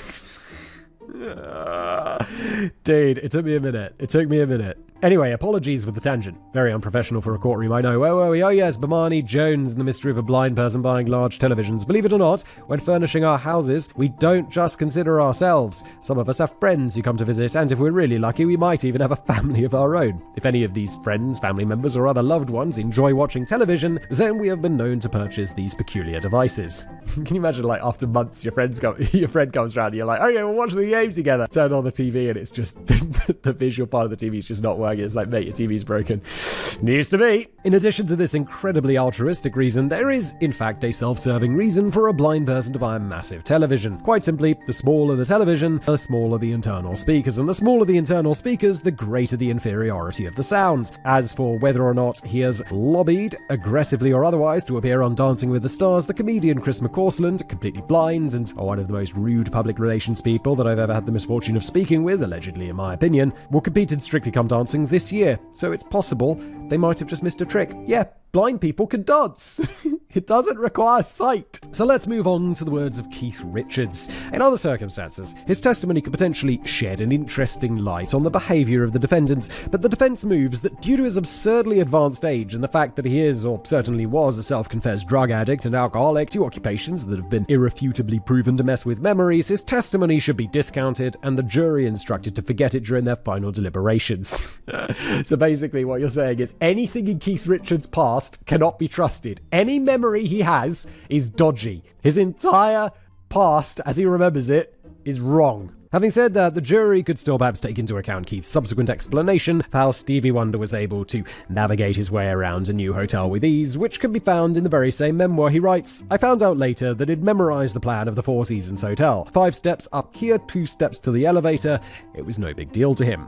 Whilst we also considered asking the jury to disregard any evidence submitted by Oprah Winfrey simply on the grounds that any testimony she provided would probably be very muffled and difficult to understand due to her constantly filleting Prince Harry.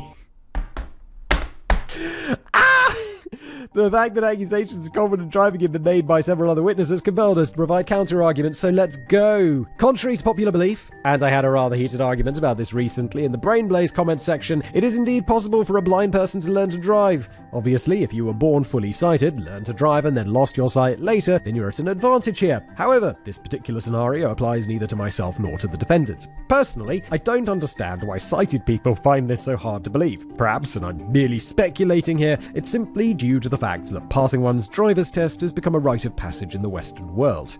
Given that a lot of people don't manage to do it the first time, the idea that somebody could control a motor vehicle without being able to see is just too much to comprehend. So, through some miracle, I passed my driver's test first time around with like 4 minors or something absurd. If you get like 6 minors, I think you fail. If you get 1 major, you fail. So I got no majors and like 4 minors or something, so pretty good pass on my driver's test. And but the day before, I'd taken like a practice driving test with my driving instructor, and she gave me 8 majors and 23 minors. And she basically ended it being like, well, don't worry, go to the test tomorrow and see it as a practice run. And I fucking passed that, dude. I was very pleased with myself. Obviously, I'm overlooking a few fundamentals here. Clearly, there is a difference between possessing the physical ability to drive a car and being able to do so safely on a public highway. However, assuming you have been fortunate enough to collect a few slightly reckless friends over the years and you have access to some private or at least very quiet land, then driving a car, a motorcycle, a van, a truck, or even various farming vehicles is pretty easy to pull off.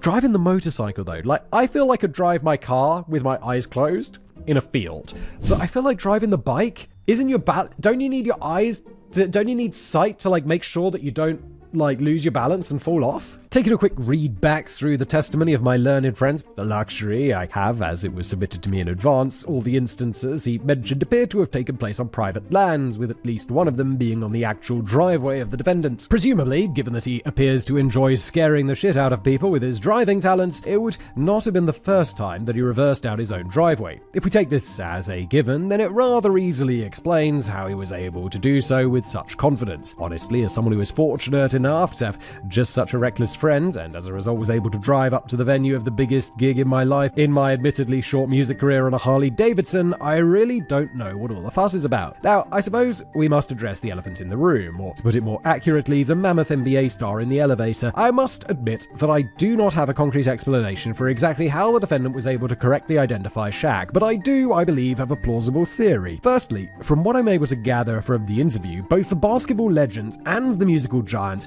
had been staying in the same hotel for some time, so it stands to reason that Stevie would have known that he was there. Secondly, even in such an open space, it's possible to tell whether or not somebody is standing close to you purely by the way that their physical presence changes the ambient sound of the world around you. If you happen to be in a familiar room, then this sensation is greatly amplified, and you can usually glean at least some information about the person's physical characteristics, size, height, etc. No way. Some daredevil shit. Now, if we scale down the environment even more, say to the size of an elevator car used by the defendant on a daily basis, then when Stevie entered, he would have been fully aware that there was an unusually huge individual sharing the elevator car with him. It's quite probable he just put two and two together and gambled. Yeah, because maybe there were another day he's gone there and there's just been 4 regular people just huddled in the corner, and he's like, "What up, Shaq?" And they're just like, what? But the one time it works out is the one time that people remember. After all, if he got it wrong and it was just some random huge dude, even if that dude later went on to tell all his friends, the story isn't exactly going to go viral, is it? There is one other thing that may have played a part in giving him away. Most people are creatures of habit, and part of that involves doing things like wearing the same aftershave or deodorant most of the time. Yes, Shaq has a smell. Assuming Stevie Wonder had met Shaq on previous occasions, he may have had a signature scent to add to his pre-gamble checklist. All of my blind friends know when I am coming because of the scent of rotting turtle. Apparently, the aftershave of the same name is pretty distinctive also. Well, I believe that covers everything so far. What else have you got? I'm afraid the masquerade is over. Perhaps it's time to bring out the big guns for our final presentation. So much for the word of a few celebrities. How about hard video evidence which clearly shows Stevie Wonder slipping up in public? Is this the one where he grabs the microphone stand? I think this is what I've heard of. And if you're going to slip up in public, then the White House is as good a place as any to do it. Back in 2010, Paul McCartney put on a big performance at the White House East Room after President Obama awarded him the Library of Congress Gershwin Prize for Popular Song in recognition of his lifetime contribution to popular music. The previous recipient had been none other than Stevie Wonder, who now joined Paul McCartney on stage to honor the occasion, along with a star-studded cast of other accompanying artists, including Herbie Hancock, Elvis Costello, Faith Hill, Dave Grohl, and for reasons I can't quite fathom, Jerry Seinfeld. Okay. Right towards the grand climax of the performance, as every artist is on stage for a rendition of Hey Jude, Paul McCartney experiences a slight clumsy moment as he quickly tries to dash back behind his piano. He runs right in front of Stevie Wonder and Herbie Hancock, brushing past a tall microphone which then starts to tumble in the direction of Stevie Wonder. Oblivious to the fact that he just sent a micro flying in the direction of a blind man, McCartney gets comfy behind the piano as if nothing has happened. That's just typical of the McCartney impersonator. The real Paul McCartney, who died in 1966, would have noticed what was going on. Yeah, see our video about Paul McCartney being dead for more on that one. But there's no need to panic. Stevie Wonder's got this. The footage appears to show Stevie instinctively reaching out his arm to successfully catch the falling microphone. Almost immediately afterwards, he then grins and appears to give a cheeky nudge to Herbie Hancock, standing right next to him, as if to say, "Phew, nearly dropped a massive clanger there, but I don't think anyone noticed." So, how exactly can the defense attempt to argue against video evidence viewed by millions which clearly shows that Stevie Wonder got caught out here? Whilst we're at it, here's a final piece of testimony from somebody who knew Stevie Wonder better than most. Mrs. Mbappe apparently dated Stevie Wonder for a period in the 1970s. During a 2017 interview on African radio station Enquêteur Africain, she expressed her disbelief over how he'd managed to get away with faking it for so long. According to Ms. Mbappe, all the big names had a gimmick back then. Stevie was the genius in glasses who couldn't see a thing, but he was forced to stick with it and live the rest of his life as a pretend blind man. Do we have any evidence that this person is anyone other than a crazy person? The quote continues, have you seen him sitting front row at basketball games? He loves basketball. Have you seen him taking photographs? He's an amazing photographer. He shows these photos to house guests and they still don't get it. He can see. People are so gullible, it's truly phenomenal. When listeners begin phoning in to complain about the tone of the interview and suggest that Ms. Mbappe was just trying to destroy her former lover's reputation, she only doubled down in response, quoting, oh come on, I can't believe he's gotten away with this for so long. Anyone who has known a real blind guy can see that Stevie isn't blind. So there we have it. Publicly exposed by a former lover and caught out on camera. Surely Dave can't possibly ignore the evidence of his own eyes, so hang on. I see a problem. Yeah, I don't think we could trust the word of a former lover, if even was a lover. And the microphone thing, I feel like there's a reasonable explanation for that, like he heard it falling and just attempted to grab it and just happened to grab it in his hands rather than like in his arms. Dave's view. Well. So it comes down to this. Not able to provide a convincing argument in the conventional manner, the prosecution stoops so low as to introduce video evidence in an argument against a blind defense attorney. I was only joking about the Rudy Giuliani thing earlier, but now I'm not so sure. Handicapped as I have been by this curveball, the curveball which, I might add, had no bell or lead shot inside so that I might determine its whereabouts, I shall endeavour to explain exactly how a blind musician could possibly have caught a falling microphone. As I mentioned earlier, I have been privileged enough to perform on stage numerous times. Sadly, I can't sing or play the guitar, so I had to make do playing drums. Never mind, at least I wasn't the bass player. As any of you watching who have played on stage can attest, the feeling is like nothing else. The unique blend of nervousness, adrenaline, and other usually man-made chemicals heightens your senses, sharpens your reflexes, and generally makes you feel like you are king or queen of the world. Yeah, I can imagine it would be absolutely awesome to be, like, in a band playing on stage. I think that'd be dope. Unfortunately, I have no musical talent and definitely cannot sing, so, don't get to pursue that dream. If you bear this in mind, and combine it with the strange audio effect I described earlier, caused by one's proximity to people or objects, the idea that a blind person might be aware of and able to catch a falling microphone stand is, to put it bluntly, mundane. Even if we largely discount on-stage Jedi syndrome, if somebody bangs into a microphone, then everybody on stage will be treated to a rather distinctive thudding noise through the monitors. Given that Stevie Wonder has spent more time on stage than most people, he certainly would have been able to combine this noise with other information he received through different sensors. If that wasn't explanation enough, I would like to submit to the court the following piece of evidence. During my research, I came across the following document, which quite conclusively proves that the prosecution has very little faith in the video evidence. Here's the document. One final point to bear in mind is that the footage may have been completely misinterpreted anyway. After scrutinizing the footage for at least several seconds, it's not crystal clear what happened immediately after Paul McCartney knocked over the microphone, a situation not helped by the fact that the camera isn't pointing quite in the right place and the end credits have started to roll. But it could very easily be argued that Herbie Hancock was the first to reach out and actually grab the microphone,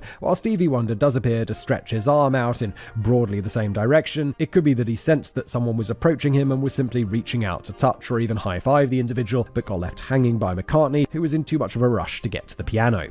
Now, at this point, you might well be thinking something along the lines of, well, so what? Why does this random extract prove anything? Ordinarily, I would be happy to agree that it doesn't. However, there is one significant piece of information that was lost during the copy and paste process. This particular document was written in a font called Berkelium 64, which I'm sure you're aware is the font used on the Commodore 64, who we must ask ourselves is famous, if not notorious, for using such an outdated piece of hardware. That's right, Danny. As for the mythical Miss Mbappe, a person so elusive that the internet doesn't even seem to know her first name, if we have now reached a point where we can submit angry, unverified ramblings from disgruntled ex-partners as evidence, then the UK judicial system is in a far worse state than I could believe. Yeah, like I said, you just got to ignore that. We don't even know if she actually dated Stevie Wonder. I mean, my friend Swarley told everybody that his girlfriend broke up with him because his penis was too large, when in actual fact it was because she found his stack of man-on-man pornography. People get bitter about breakups and make up all sorts of shit. You certainly can't, as one group of truthers seems to have, based an entire conspiracy theory on such things. Before I hand back to Danny to bring this script to a close, I would just like to say that, believe it or not, I went through a phase where I did not believe that Stevie Wonder was blind, or at least not as blind as he made out. Any lingering doubts I have were finally put to rest during the creation of these arguments. Remember, boys and girls, just because people can do things you can't explain, it doesn't mean that they're necessarily up to no good. Finally, Stevie, if you're watching this, and if it ever comes to light that you were lying, I will personally hunt you down and run you over. I'll get away with it too, since they all think I'm blind as well. Clever. Signed, sealed, delivered. Rewinding all the way back to the impromptu interview at Los Angeles International Airport in 2017, you may remember that Stevie Wonder rounded off the interview by declaring that he would finally be revealing the truth later that year. Well, it seems that Stevie himself forgot, as no further revelations were forthcoming in 2017. No, because he's just winding you up, because he loves a good prank, because he seems to be a bit of a legend. The interesting point here is that the TMZ interviewer appeared to assume that Steve was just mucking about when he claimed that he'd already flown and landed a couple of planes, prompting the interviewer to follow up by asking Stevie if he was ever going to come out as a sighted guy. But it seems that Stevie Wonder may have been partly serious. The former Ghanaian president Jerry Rawlings, himself a military jet pilot, has made quite a bizarre claim that he once handed over the controls of a small private 13-seater plane to Stevie Wonder, who then proceeded to land the plane safely under the former president's close guidance. The whole thing was apparently recorded by a French TV crew who were on board at the time, but Stevie requested that the footage should never be shown as people might not believe that he was truly blind. I suspect that Jerry Rawlings may be having us on here as he's very vague about when this was supposed to have happened. But it is true that Stevie Wonder has indeed taken the control of a couple of planes, albeit for a tiny window of time, under the very strict supervision of a licensed pilot. Yeah, I mean, planes kind of just fly. You're just sitting there, and it's like, okay, like most of the time, it's like if you just go in a straight line, not up and down, not side to side, just go in a straight line, just be like, okay, pull it back a tiny bit to the left. It'd be very easy. Landing and taking off the plane is the harder part.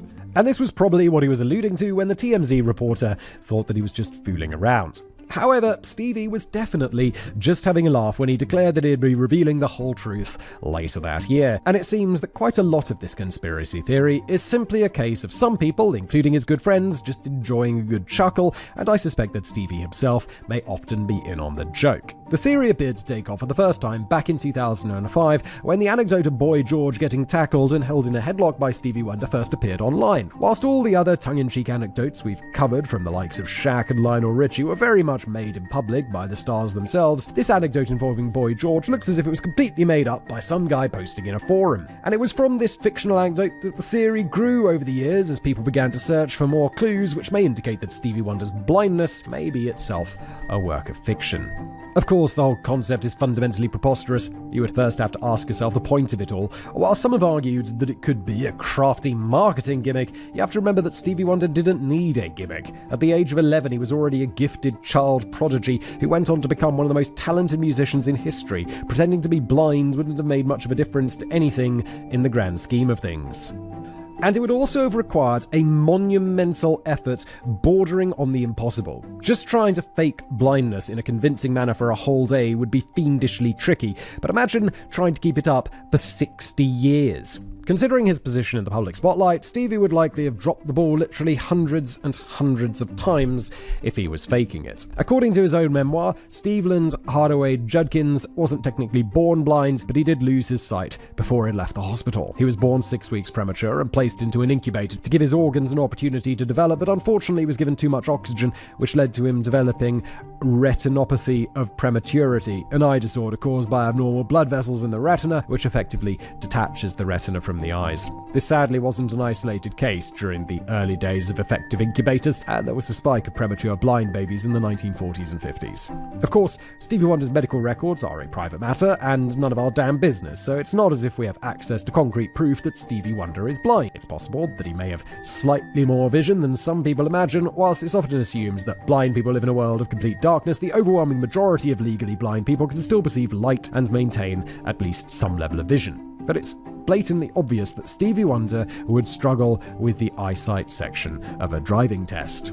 And taking into account the specific cause of his blindness, in which his retinas became detached, it's likely that Stevie is indeed totally blind and living in a world of complete darkness, or complete light, depending on how you look at it. Perhaps the closest thing we have to proof is that the photographic evidence of the rare occasions on which Stevie removes his shades. A memorable moment occurred during his induction into the Rock and Roll Hall of Fame in 1989, when he took off his sunglasses during the acceptance speech. The action took a lot of people by surprise, as it was the first time that Stevie Wonder had ever removed his sunglasses in public. Or maybe some people just assumed that he was born with a set of shades attached. But it's not quite the only time he's taken them off in public. He dropped the shades during a brief period in 1979, can be seen without them throughout the whole of the music video for The Secret Life of Plants. And it's visibly obvious that underneath those shades, Stevie Wonder's eyes are very badly damaged.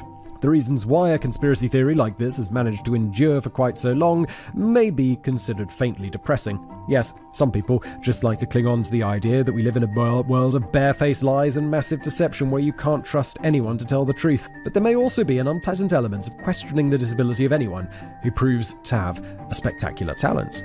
The idea here seems to be that a blind person can't possibly be capable of writing, recording, and performing incredible music, despite the obvious fact that you clearly don't need eyesight to write, record, and perform incredible music.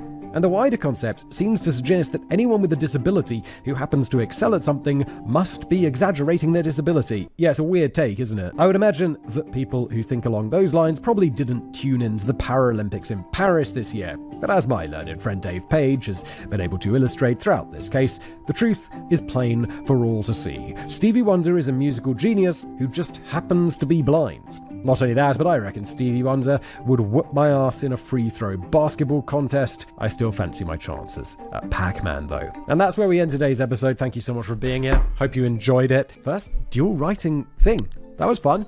We'll do it again sometime. I'll see you next time.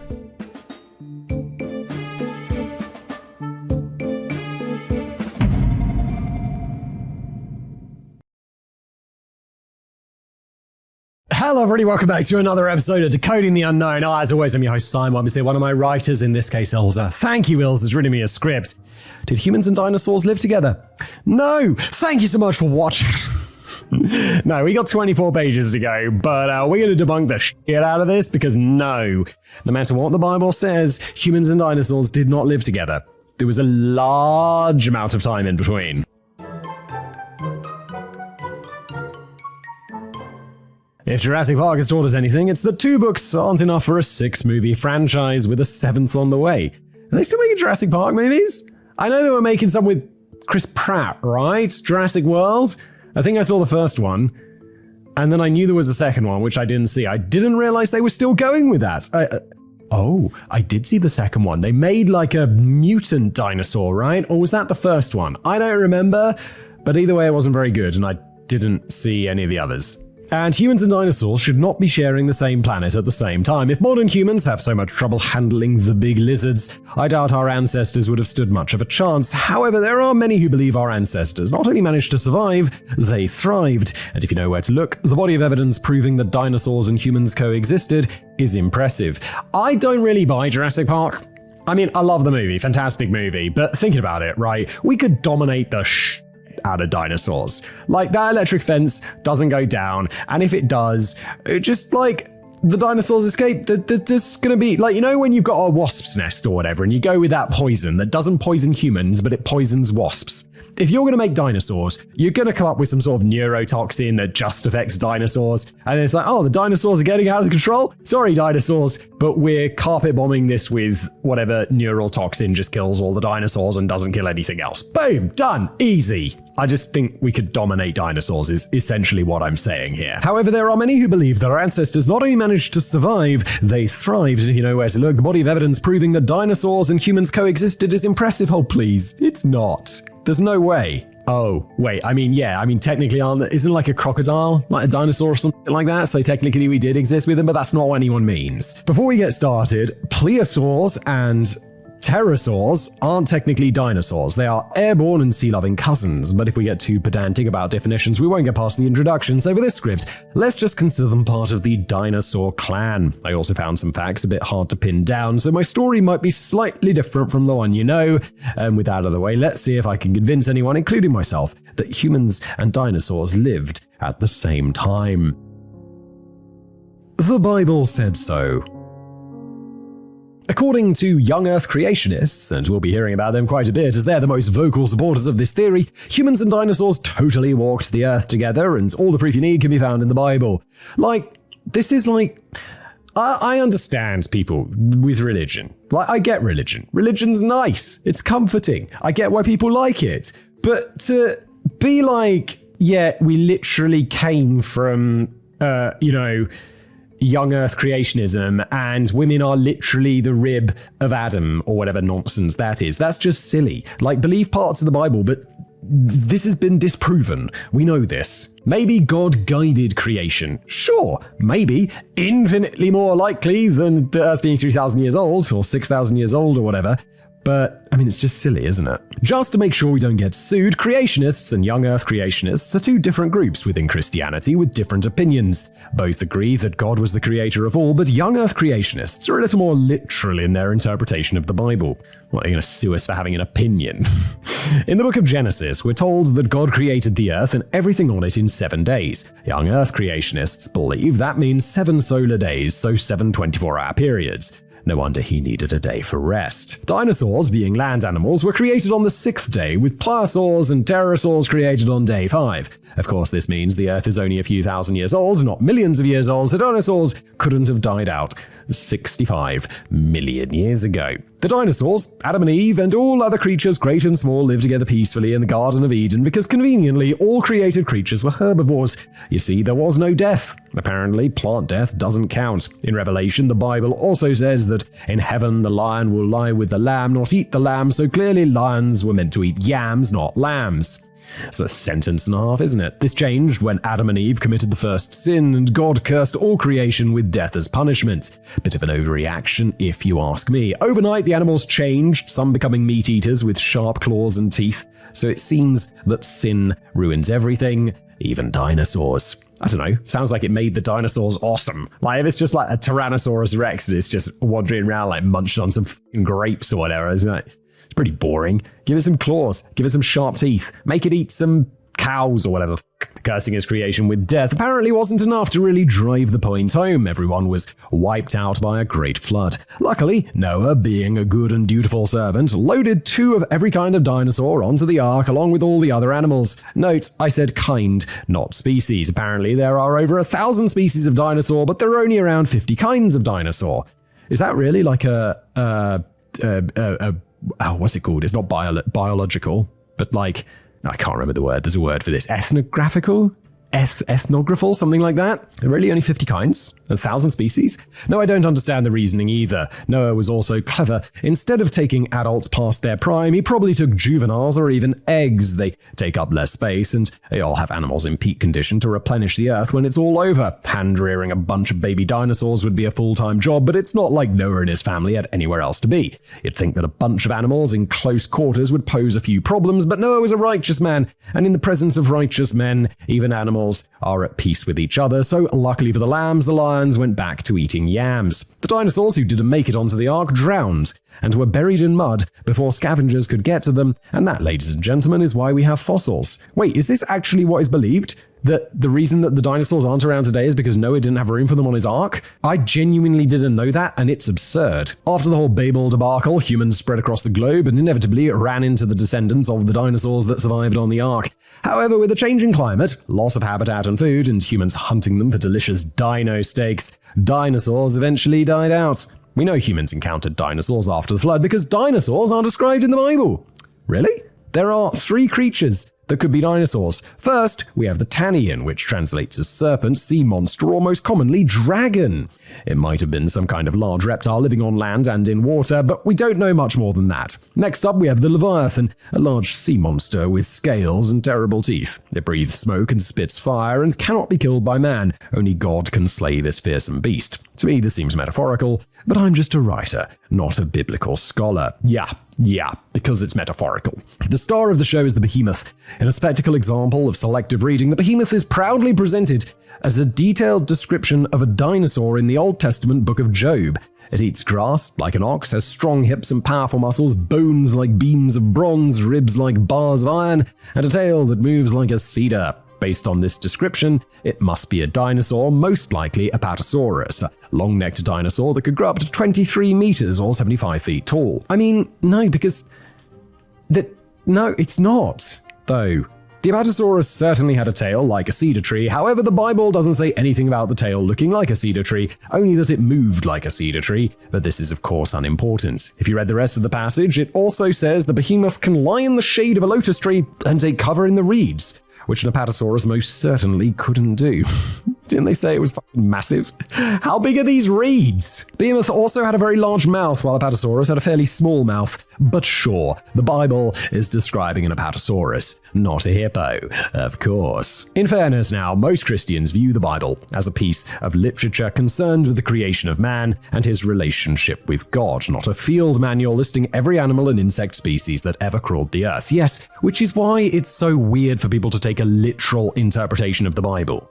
Because it's not, I can't believe it was written to be interpreted literally, because it's stories. It's stories with, like, good lessons and meanings and stuff, no? And sometimes weird lessons and meanings, and sometimes ones that are just flat out insane. Christian Bible also isn't the only religious scripture mentioning dragons. Hindu scriptures are filled with stories about dragons that some people interpret as dinosaurs. However, I'd prefer not to get karmically bitch-slapped by an 8-armed goddess, so let's move on to something else. Dinosaurs in ancient art. Now I hear you ask, if dinosaurs didn't live with humans, why do they keep showing up in ancient art? Surely the only way those ancient artists could have depicted dinosaurs is if they actually saw dinosaurs for themselves. It's not like they had Google images to work from. And we're not talking about an odd painting here and a statue there. The body of art that supposedly proves that human and dinosaurs have lived together could fill a large museum. Much as I'd love to, I can't cover all of them, so we'll just look at a few examples and see if truth can be found in art. I mean, but dinosaurs died out 65 million years ago. But a crocodile kind of looks like a bit dinosaur-y, a lizard looks a bit dinosaur-y. There's shit that looks like dinosaurs, and there's probably shit that looked like dinosaurs in the biblical times. In fact, there definitely were, because they're a whole lot closer than 65 million years ago. Cave paintings and petroglyphs. Pretty much immediately after crawling from the primordial muck and developing opposable thumbs, the first artist was hard at work, and the world was literally their canvas. Rock art has been found on the walls of caves and canyons everywhere there are caves and canyons. However, dinosaur cave art seems to be particularly popular in North America, especially in Utah. The Kachina Bridge Apatosaurus is probably the best known, but it turned out to just be a snake and a mud stain, so no dinosaur there. But what about the Havasupai dinosaur? Okay, so I'm looking at a picture of it now. You'll also have it on the screen. It's extremely rudimentary, and it could be anything. In autumn 1924, Samuel Hubbard... Oh, and if you're just listening to this as a podcast, just know that it looks... Just imagine that big dinosaur from Jurassic Park with a long neck, but standing more upright and just rudimentary beyond belief. Like, if you took away part of it, it could almost look like a human. That's how basic it is. In the autumn of 1924, Samuel Hubbard was back in the Havasupai region of the Grand Canyon. He'd been in the area twice before, in 1894 and 1895, and on one of these earlier expeditions, he had noticed some strange carvings on canyon walls that he really wanted to take another look at. The carvings and pictographs were mostly of recognizable animals like an ibex and some serpents, as well as human-like figures and implements like shields and spears, fairly common themes with rock art. However, the dinosaur was a little bit unusual. Hubbard was an evolutionist and scientist, not a creationist, so unlike many other scientists finding dinosaurs on canyon walls, he didn't go looking for a dinosaur. The dinosaur found him. After studying the pictograph carefully, Hubbard concluded that the animal was pictured upright, balancing on its tail, suggesting that whoever drew it had seen a living dinosaur. In 1924, paleontology was still a very new science, so Hubbard can be forgiven for thinking that dinosaurs dragged their tails. We know better than that today. The images weren't all made at the same time, and probably not by the same person, but it seemed to suggest that the artists chose to depict things they knew and things they've seen. Hubbard was of the opinion that the dinosaur was reminiscent of the very extinct Diplodocus, a long-necked sauropod. However, later researchers felt that the dinosaur is more likely a depiction of a hadrosaur, a duck-billed dinosaur. In a film and children's book in the 1970s, the dinosaur was identified as an Edmontosaurus, with the picture of a petroglyph next to a picture of an actual Edmontosaurus in a very unnatural pose. We have to make sure the petroglyph fits the dinosaur after all. This proof seemed very cut and dry to most 5-year-olds, I'm sure. Not too far away from this carving, scientists also later found dinosaur tracks, so they were definitely dinosaurs living in the area. Of course, this doesn't mean they lived at the same time, but this is a minor detail. Most experts believe that the image is actually a stylized bird. It could be a stylized anything, to be honest.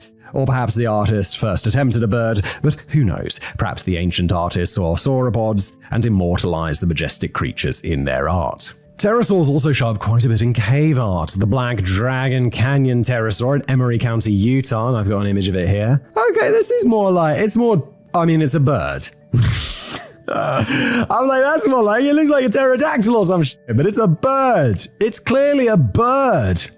It's a pictogram of what could be a large monster with outstretched wings and possibly sharp teeth, so not your garden variety eagle. The weird bird, later identified as a pterosaur, has one large deformed wing and another much smaller wing. I hope our bro had bus fare because he definitely wasn't flying anywhere. Eventually, young Earth creationists claimed the pterosaur as proof and identified it as a Quetzalcoatlus northropy, a winged reptile with a 10-meter or 32-foot wingspan. I mean, that's like looking at a drawing my 4-year-old daughter did and being like, oh yeah, she's definitely drawn a dragon. And then you'll ask her what it is and she'll be like, it's a house. And I'm like, oh yeah, it's a house. Sure, okay. Because, come on now. Come on, you can't just shove your ideas, you can't just shove the facts into your idea machine and hope that it works. It doesn't. This is nonsense. Pterosaur fossils have been found in the region, so at least we know pterosaurs were whirring around the skies, but were they spotted and painted by an early artist? Scientists have since spoiled the fun by claiming this pictogram is simply 5 different images all grouped together by a man with a piece of white chalk and an active imagination. Pterosaur or 5 grouped images together? How long will this question haunt us? I mean, it's not haunting me very long. Even if it was one image, it kind of looks like a bird, guys. However, quite possibly the most impressive pterosaur story is based on art that no longer exists. A story with more layers than an ogre. Ogres are like onions. They stink? Yes. No. Oh, they make you cry? No. Oh, you leave them out in the sun, they get all brown, start sprouting little white hairs? No. It's the second time that joke's come up in a few days for me. Weird. According to legends, the Olney tribe told 2 17th century French explorers, Jacques Marquette and Louis Gelée, a story about the Piassa bird. The Piassa bird had a bad habit of snatching people from canoes for many years until it was finally killed by a group of fearless warriors when it tried to grab their chief, Oatoga. In order to commemorate this amazing feat, a rock painting was done of the Piassa bird near Alton, Illinois. The problem is, there's no such Native American legend. It was a short story written by an American author, John Russell, and first published in 1836. However, the story was inspired by impressive rock art described by a French explorer, Father Marquette. You can see what I mean with the layers here. Yes, it's a nice little story there, isn't it? Marquez had published a description of rock art depicting 2 monsters, which he and Joliet saw in 1673 on a cliff on the Mississippi near Alton. The monsters were as big as a calf, with horns like a deer and an awful look, red eyes, a beard like a tiger's, a face something like a man's, a body covered with scales, and a very long tail that ended in the tail of a fish. The artists used green, red, and black, and it was also so well painted that they had trouble believing it had been done by a savage. Oh, the 1600s is like, how could a savage paint so accurately? Well, he's got the same brain and fingers as you. There's no mention of wings, but I'm sure they meant to add that and just forgot. Unfortunately, the cliff was quarried away in 1847, so the painting is long gone. Oh, the past. It's like, oh, no, get rid of that. We need it. We're quarrying. We're quarrying here. Get rid of all of that priceless ancient art. However, Russell's delightful piece of fiction, very loosely based on this description, inspired many to claim that they'd also seen this dreadful painting, and various eyewitness descriptions, varying wildly, were soon published in magazines and newspapers. People wanting attention and newspapers wanting money, yes.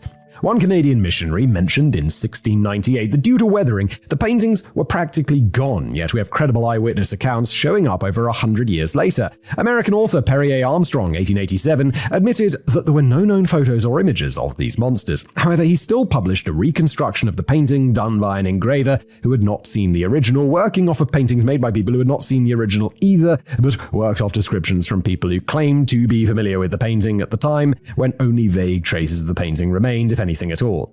It's just completely made up. So at that point, I mean, in the first place it's made up, and this is like 4th generations removed from made up. So it's extremely fake. Armstrong's reconstructions became famous, but looked nothing like Marquette's description. Armstrong was also the first to identify the Piassa bird as a pterosaur. However, no pterosaur has horns or a fish-like tail tip. For that matter, no self-respecting pterosaur, or willing to be seen in public, even vaguely resembles either Marquette's description or Armstrong's reconstruction. Yeah, it's like a dinosaur with the face of a man and a fish tail. Come on. So, while I hate to spoil everyone's fun, in this case, I'm fairly certain no natives in Illinois ever encountered a pterosaur. Further afield, in Bernafol Cave in France, you'll find a bipedal dinosaur, possibly a theropod, headbutting an angry mammoth. Bernafol Cave is well known for its 24 paintings of mammoths, but you'll rarely hear anything about the dinosaur. Is this because the only photo we have was taken by a dentist on holiday trespassing on private property and therefore isn't the best quality image?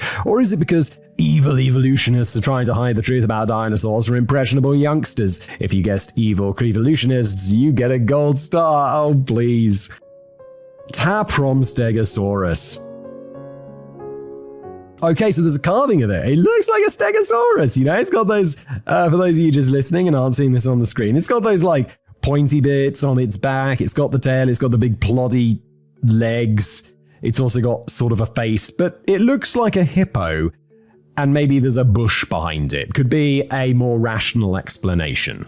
Deep in the impenetrable jungles of Cambodia, we find Ta Prohm, a mysterious temple complex with a most perplexing carving. Built as a Buddhist monastery between 800 CE and the 1400s by the Khmer people, Ta Prohm Temple Complex became widely known to Western audiences when it was featured on the silver screen in Lara Croft Tomb Raider in 2001. Holy shit. Tomb Raider was from 2001? Oh my god. It was like 23 years ago. I'm old. These days, lots of tourists visit the temple, so I guess the jungle isn't that impenetrable anymore, nor is the temple that mysterious, but the carving is still perplexing. Almost every square inch of this temple is covered with detailed relief carvings depicting religious and mythological figures, as well as all manner of beasts, including waterbirds, parrots, deer, and monkeys, while others are a little more ambiguous. Among these carvings is a stout, four-legged animal with a big head hanging low and a tail hanging down like that of a dog. 6 triangular plates are arranged on the animal's back. According to 2 books published in 1997 and 1999, the carving bears a striking resemblance to a Stegosaurus. Did man and dinosaur traverse the jungles of Cambodia together, or is this just a hoax? I don't think it's a... Maybe it could be a hoax. Maybe it could have been carved later on like an ancient thing. Couldn't they figure that out somehow? Like using some, I guess not carbon dating, but whatever magic archaeologists use. And it's also, yeah, it resembles it.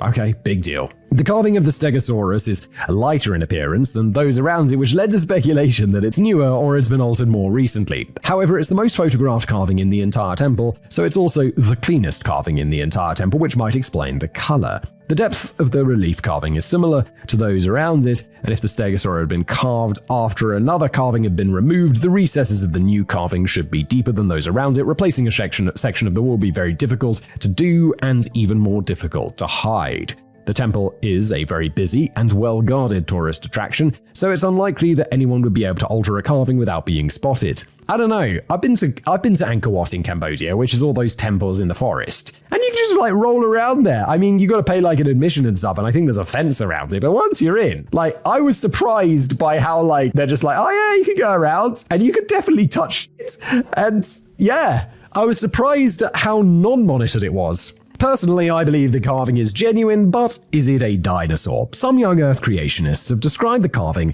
as an anatomically correct stegosaur. This is an impressive level of wishful thinking. There are a lot of anatomical issues with the dinosaur. Firstly, the head is too big. Yeah, it looks like a hippo's head, not a stegosaurus's head. Around a quarter of the size of the body. Stegosaurus had a very small head. Both the head and the tail were long, graceful, and tapered to a point. Another problem is the lack of a thagomizer, the arrangement of 4 tail spikes that led to the sad demise of the late Thag Simmons. Oh god, there's definitely a reference there that I'm not getting. The tail spikes are one of the more unique features of the Stegosaurus, so it seems odd that an artist would ignore them. The Stegosaurus also had around 17 plates on its back, not 6, and the 2 small horns, or large ears, we're not sure on the carving's head, presents another problem, as the Stegosaurus had neither floppy ears nor horns. The position of the tail is also problematic. Dinosaur tails didn't hang down, but were mostly held horizontally. So, can we explain these discrepancies? Our current restorations of dinosaurs involve a fair amount of guesswork. Soft tissue and cartilage don't fossilize well, and if you're trying to assemble the skeleton of a creature you've never seen before, you're bound to get some things wrong. It's possible that stegosaurs, like any other species on Earth, exhibited some variety, more, less, or no spikes on the tail or a bigger skull. It's also possible that juveniles only grew their spikes as they matured, so perhaps a young stegosaur didn't have tail spikes yet. It's also possible that the artist didn't have a living stegosaur posing when he did the carving. Perhaps he only saw the creature once or twice and was working off memory, or worse, he'd never seen a stegosaur and was working off other people's descriptions. Our carver also had a small canvas, a limited circular area on which to work, so perhaps left off some details like tail spikes and 11 plates in order to fit the picture into the circle. Artists are also well known for taking all kinds of unholy liberties when it comes to creating art, so perhaps what we're seeing is a stylized impression of a stegosaurus. I mean, we gotta dig real deep to make this one work, don't we?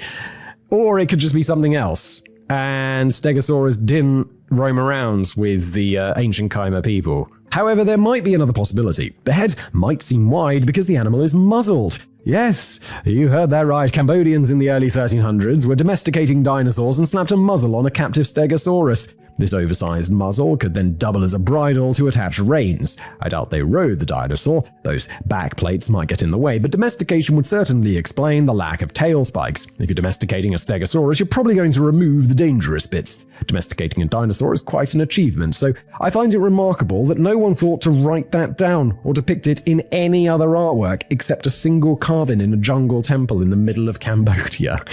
We have no other writings, illustrations, or artifacts like oversized harnesses or muzzles or tools for cutting off horns to suggest that dinosaurs were being domesticated. I mean, you get a gold star for creativity, but absolutely failing on the science. Skeptics argue that the plates of the animal on the animal's back are just foliage, since all of the— I told you it could be standing in front of a bush. Since all the other carvings have background details, the Stegosaurus would be one of few, if not the only carving without any background vegetation. However, even if you remove the plates and assume they're just really big leaves, the shape of the animal could still be a ceratopsian-like dinosaur. It could also be a hippo, a single-horned Javan rhinoceros which lived in the region when the temple was built, a chameleon, or a mountain-horned lizard, also known as a horned dragon. Sure, none of those animals exactly fit the carving, but is a Stegosaurus really much better match? No, it looks much more like a hippo than it does a Stegosaurus. Bishop Bell's Crypt. In 1496, Bishop Bell, who became the Bishop of Carlisle in 1478, finally traded this life for the next and was buried under the floor of the Carlisle Cathedral, perhaps to keep an eye on his flock. His tomb was built to last, a bronze vault decorated with engravings of animals carved into the narrow brass fillet runs that run round the edges of the tomb. The engravings have been around for more than 600 years, so they're a little faded, but the animals are still recognizable and include things like an eel, bird, bat, fox, dolphin, and 3 dogs, or perhaps 2 dogs and a weasel, we can't really tell. However, alongside these living animals, we find a pair of long-necked creatures, their necks intertwined, which according to believers could be 2 sauropods, either fighting or courting, who knows. One of the sauropods has an oddly shaped tail that could be clubbed or cleft with spikes on the end. Skeptics have suggested mythological creatures. Personally, I'm leaning towards a giraffe, but in 1987, a Shawnosaurus, a type of sauropod, was uncovered with what appears to be a clubbed tail. In 2009, we also found another sauropod, the Spinosaurus. Oh my God, that's a long-named one. With spikes on the end of its tail, so not only have we found 2 possible sauropods that resemble one of the dinosaurs in the tomb, the carvings also depict details that would only be rediscovered by scientists over 500 years later. The second sauropod doesn't have anything remarkable about its tail, so we're possibly looking at 2 different dinosaurs, or an adult or a juvenile fighting over territory. It seems the people in northern England in the late 1400s had a front row seat to sauropod battles. Personally, I would have stuck around long enough to get a detailed view for an engraving for a tomb, but maybe fighting dinosaurs were friendlier than fighting giraffe. Again, it looks vaguely like a dinosaur, that's it. St. George and the Dragon. St. George slaying the ferocious dragon is a very common motif in medieval art. According to the story, a dragon was eating the town's livestock and demanding human sacrifices. A beautiful princess was chosen to be the sacrifice, but before she was killed, the brave George showed up, killed the dragon, and saved the damsel. I used to live next to a pub that was called the George and Dragon. It's all about this. I mean, it was all about beer, but the name was all about this. The story was pretty well known throughout Europe, and many an artist used it as an inspiration for their masterpiece, so we have many paintings of many different dragons of various sizes and ferociousness all over Europe. St. George's Chapel in Barcelona, Spain, contains an altar cloth depicting a dragon with a long crocodilian-type body and long curved teeth at the front of the jaw with smaller teeth toward the back, all very reminiscent of a Nothosaurus. In the French National Library, we find an image of a dragon with a flattened head, a feature typical of the Baryonyx dinosaur. And in Belgium, a slender reptile with a long neck makes an appearance, even though there were no crocodiles or monitor lizards running around Belgium in 1440. Many other works of art use a more generic dragon shape that could be interpreted as pretty much any dinosaurs, though sauropods and ceratopsians seem to be particularly popular. The dragon is also sometimes depicted as a sea monster. In one image, St. George swoops down on a winged horse to save the princess from an island guarded by a sea dragon that looks remarkably like a mesosaur. Clearly, the artist must have seen living or dead dinosaurs. I'm guessing dead, since a dead dinosaur is less likely to try and eat you. The dragons look so different because each artist was inspired by whatever dinosaur lived in their part of the world. However, I'm more intrigued by the winged horse. If dragons were based on dinosaurs, what was the inspiration for the flying horse? It's like a unicorn or a Pegasus. My 4-year-old daughter would love it. Sea dragons. Sea dragons show up quite a lot in ancient art, especially maps, leading to some suggestions that sailors ran into marine reptiles like plesiosaurs and mesosaurs and turned their chilling adventures into art for future generations to marvel at. One of the oldest tales of sea serpents we have in written form comes from Olaus Magnus in his book Historia de Gentibus, in which he tells the story of a Catholic priest exiled from his homeland of Sweden coming face to face with a sea serpent around 23 meters or 75 feet long near an island called Mu in 1522. Since we know that Catholic priests never lie, the story must be true. In 1539, Magnus wrote another book, Carta Marina, in which he presented the most accurate map of Scandinavia at the time. Maps often show sea dragons, and this map is no different, depicting a whole lot of sea serpents. The most notorious is the sea orm, or Aulus sea serpent. In the drawing, the serpent is wrapped around a Norman ship, chomping down on the crew. The serpent is described as black, but on the map it's colored red. However, despite this discrepancy in its description and depiction, it's all true, and our map maker encountered ocean-dwelling dinosaurs. No, he didn't. Crocodillopardalis. Good lord, these dinosaur names. The Greek and Roman world was filled with mythological beings and great heroes, so it's no surprise that we find a lot of dragons in Greek and Roman art. On vases, on coins, in murals, statues, and mosaics, with the Ketos, another sea dragon possibly based on plesiosaurs and mesosaurs, being very popular. Many of these dragons were most likely serpents or impressive lizards, but what about crocodile? Goddamn, let's just call him Croc. But what about Croc? Did one Roman artist include a dinosaur in his mosaic?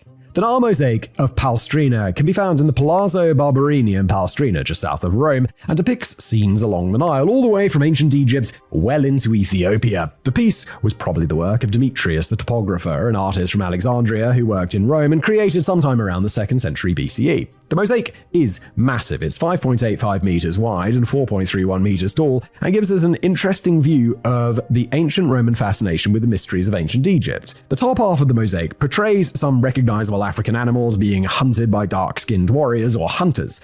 However, one of these animals, labeled Croc, it's labeled the full name, but we're calling him Croc because good lord, seems to be an unknown creature. The name literally translates to crocodile leopard, so either the artist was making stuff up or there was something terrifying stalking the Nile River. The creature has a long, thick neck and an impressively sized mouth and teeth that you would expect to see on a dinosaur. It's brown in color and appears to be lying down. So, what are we looking at? There have been many suggestions, including some kind of theropod the family T-Rex belongs to, perhaps a hadrosaur or the ever-reliable sauropod, just a tiny little one. As one person also pointed out, the name crocodile leopard could refer to an animal that's a combination of a reptile and a mammal. If you're an ancient artist, not a dinosaur expert, I'm sure a dinosaur would certainly look like a combination of a reptile and a mammal, unless of course they had feathers. Some skeptics have suggested that perhaps the artist was trying to depict a monitor lizard and the Nile monitor is native to the region, but the creature doesn't really look like a lizard. However, if you compare the picture of the croc with, say, an otter, the similarities are remarkable. Aggressive otter? Undersized sauropod? Or theropod? When will the uncertainty cease? The Ica Stones. The Ica Stones There's a collection of between 11,000 and 16,000 engraved stones found in Peru, ranging from pebbles to boulders. The stone is very hard and incredibly difficult to carve, but carve the ancients did. The stones are engraved with all manner of things, recognizable animals and people, flowers, mythological creatures, as well as detailed carvings of dinosaurs, people riding dinosaurs, dinosaurs eating people, and ancient people using telescopes and doing complex surgery. Okay then. Or they could be doing other things. Oh, god damn, that does look like a dinosaur. There's one on there. I'm looking at it right now. It looks like a stegosaurus, except it's got like 2 horns on its face. It does look like it. It's pretty good. But you got like 16,000 stones. Like, that's a lot of drawings. According to some sources, the stones were first discovered by a Jesuit missionary, Padre Simon, in 1525, and some stones were sent to Spain in 1562. But I'm not sure how true that is. Then, in 1966, Peruvian physician Javier Cabrera Daquea received a stone carved with what appeared to be an extinct fish as a birthday gift. Fascinated by this stone, he started collecting more, buying 300 stones from 2 brothers, Carlos and Pablo Solte, collectors of pre-Incan artifacts. I get the feeling we're about to get to a line of, and they were faking it or something. Later he found another supplier, a farmer called Basilio Ushua, who claimed to have found a huge cache of these stones when the Inca River overflowed its banks, exposing an underground cave. He refused to reveal the location of his treasure trove, but agreed to sell thousands of the stones to Cabrera, growing his collection to 11,000 stones by 1970. Yeah, because rumor gets around, it's like there's this Spanish dude, and he's buying carved rocks. And you'd be like, I can carve a rock. Let's make it real interesting and get some money from the Spanish dude. It didn't take long for other researchers and eventually the government to learn about this extraordinary find, which is when things got a little hot for our stone-selling farmer. Selling the country's antiquities is strictly forbidden under Peruvian law, so the farmer was promptly arrested. He's going to be like, I was just making it. I was doing fraud, not antiquities theft. Facing the prospect of spending years in a Peruvian prison, the farmer very quickly told anyone who would listen, especially the government, that he didn't actually find anything. He had personally carved the 15,000 stones he said he'd initially found. To back his story up, he even showed them how he did it. The stones were declared a hoax, the farmer released, and the matter considered closed. However, not everyone was convinced. I mean, he admitted to it. I know it's like, he's got good reason to. But they would have looked into this, right? Cabrera had his own theories about where the stones came from, featuring aliens and advanced civilizations. He wasn't that interested in dinosaurs. In 1996, he opened a museum showcasing his vast collection. Those who are convinced the Ica stones are the real deal believe that the forging farmer, Ashea, only told authorities he forged the stones because he didn't want to go to prison, which seems like a reasonable theory to me. I wouldn't want to go to Peruvian prison either. In a later interview with a journalist, he even claimed that he lied about forging the stones, and it does seem a bit unlikely that a single farmer can forge around 15,000 stones. He wouldn't have had a lot of time left for farming. I mean, he could have just forged some. He could have found a bunch and then just been like, yeah, I'll just forge some more interesting ones so I can sell them for more. However, the fact that most of the dinosaurs looked like we thought they did back in the 60s and 70s, tails dragging on the ground, didn't help our farmers' credibility. Surely, if the carvers had actually seen living dinosaurs, they would have gotten that detail right. However, forging farmers and people dealing in antiquities aren't the only finders of these stones. Some Ica stones, held in prestigious museums all over the world, were found by archaeologists in tombs dating from around 500 BCE to 1000 CE. The images on these stones are very similar to the ones in Cabrera's collection, and at least one stone carved with a creature that looks like a dinosaur was discovered in the spring of 2001. According to authorities from the Palpa Museum, an engraved stone depicting what could be a very simplistic sauropod and other recognizable animals were uncovered in a Nazcan tomb complex in the presence of around 30 eyewitnesses, including museum staff and archaeologists. I tried to dig up more on this specific find, but sadly, it seems that no one did a follow-up academic paper on this specific stone, so this seems to be all we know. While many of the stones show dinosaurs dragging their tails, there are some carvings showing dinosaurs holding their tails more perpendicular to their bodies, something we didn't know in the 1960s, though this became more accepted by the 1970s. Ancient ceramics on display at the Museum of Lima also show long-necked reptilian creatures, and tapestries found in tombs in the area show repeating patterns that could be sauropods or perhaps llamas, which believers insist prove that the ancient Peruvians were familiar with the dinosaurs. So, are the Ica stones genuine or a hoax?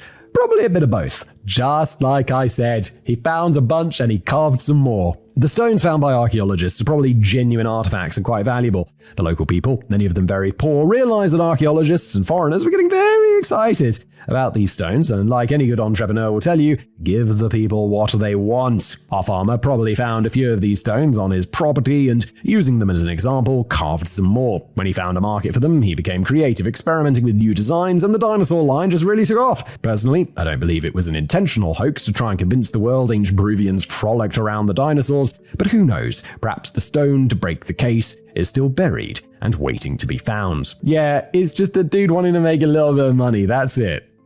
That's it. Acambo figurines.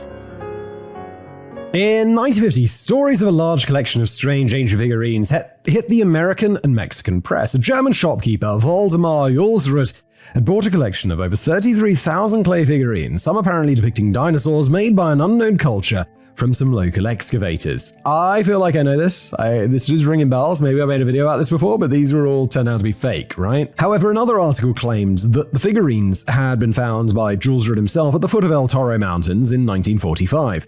One figurine was a creature with a pudgy body, short tails, flippers, and a long neck. Are we looking at a plesiosaur? Another creature appears to be a typical sea monster with a shorter neck that some speculate might be a swimming pliosaurus. The collection also includes an accurate brachiosaurus, as well as figurines resembling an iguanodon with details that a forger in the 1940s wouldn't have been aware of yet. That's interesting. That's a twist. A Tyrannosaurus-like theropod and an Ankylosaurus with distinct horns and dermal spikes, with the beak slightly broken off, among other generic dinosaurs. The dinosaurs are modeled in agile, active poses, suggesting that our ancient artists saw living dinosaurs in action. Professional Mexican archaeologists were quick to declare the figurines as fakes, but those outside the archaeological community weren't so easily convinced. Yeah, maybe we should listen to the archaeologists on this one, rather than the people who are not archaeologists, given that this is, archaeology. As with the Ica stones, the sheer number of figurines suggests that they can't be fakes unless an entire village had been involved in the forgery. However, if the aim was making fake artifacts, copying known artifacts would be more lucrative and fetch higher prices if you could pass them off as authentic. Some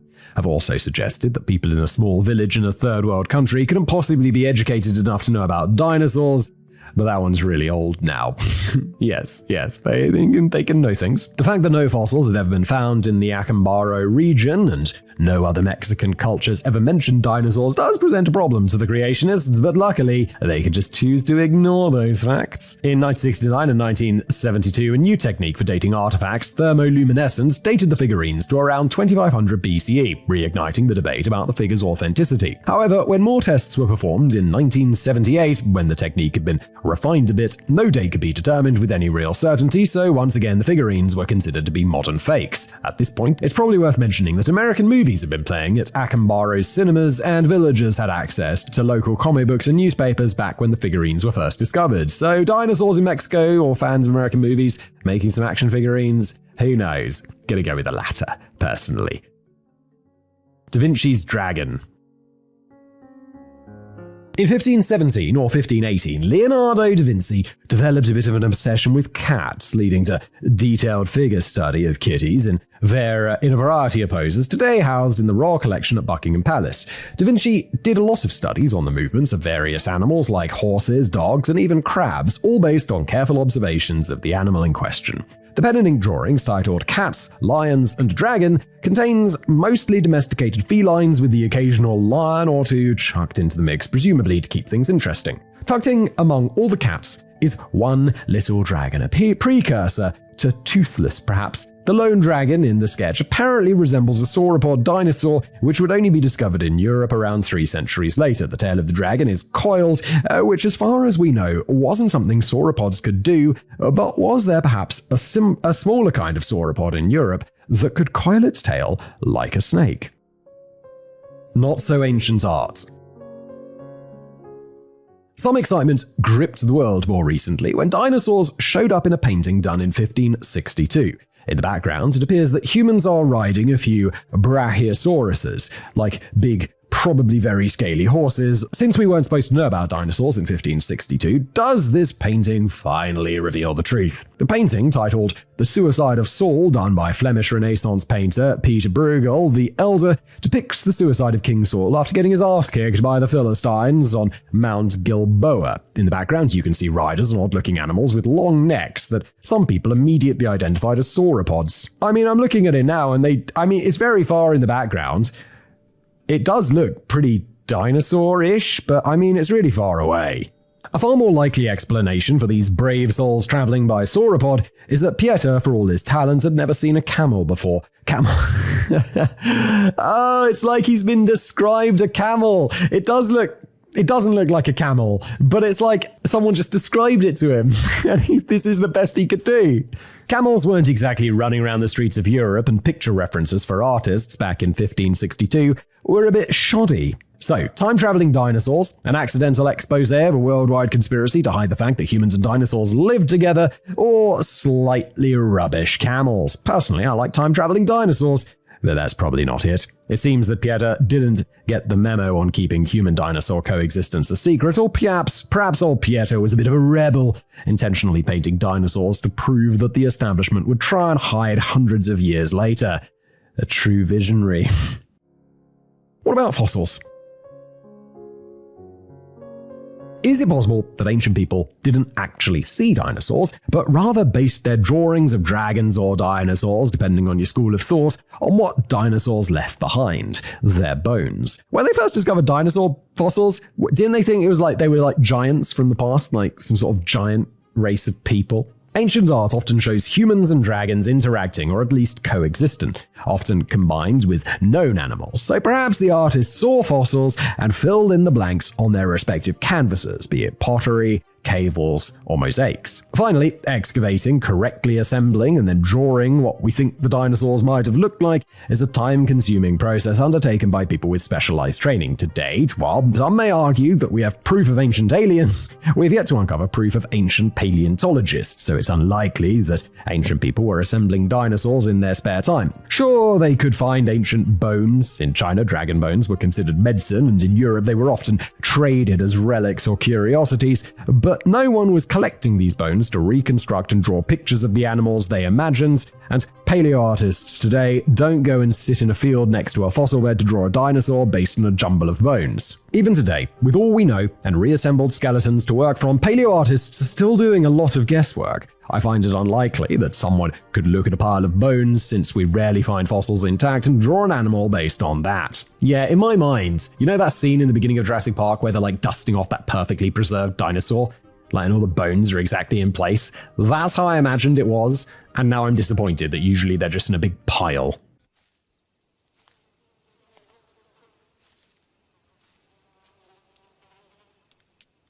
That is one big pile.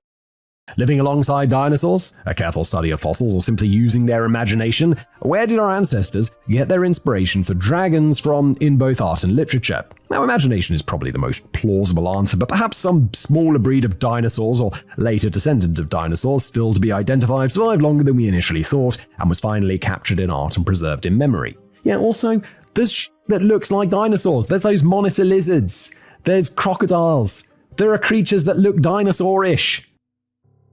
Dinosaurs in literature.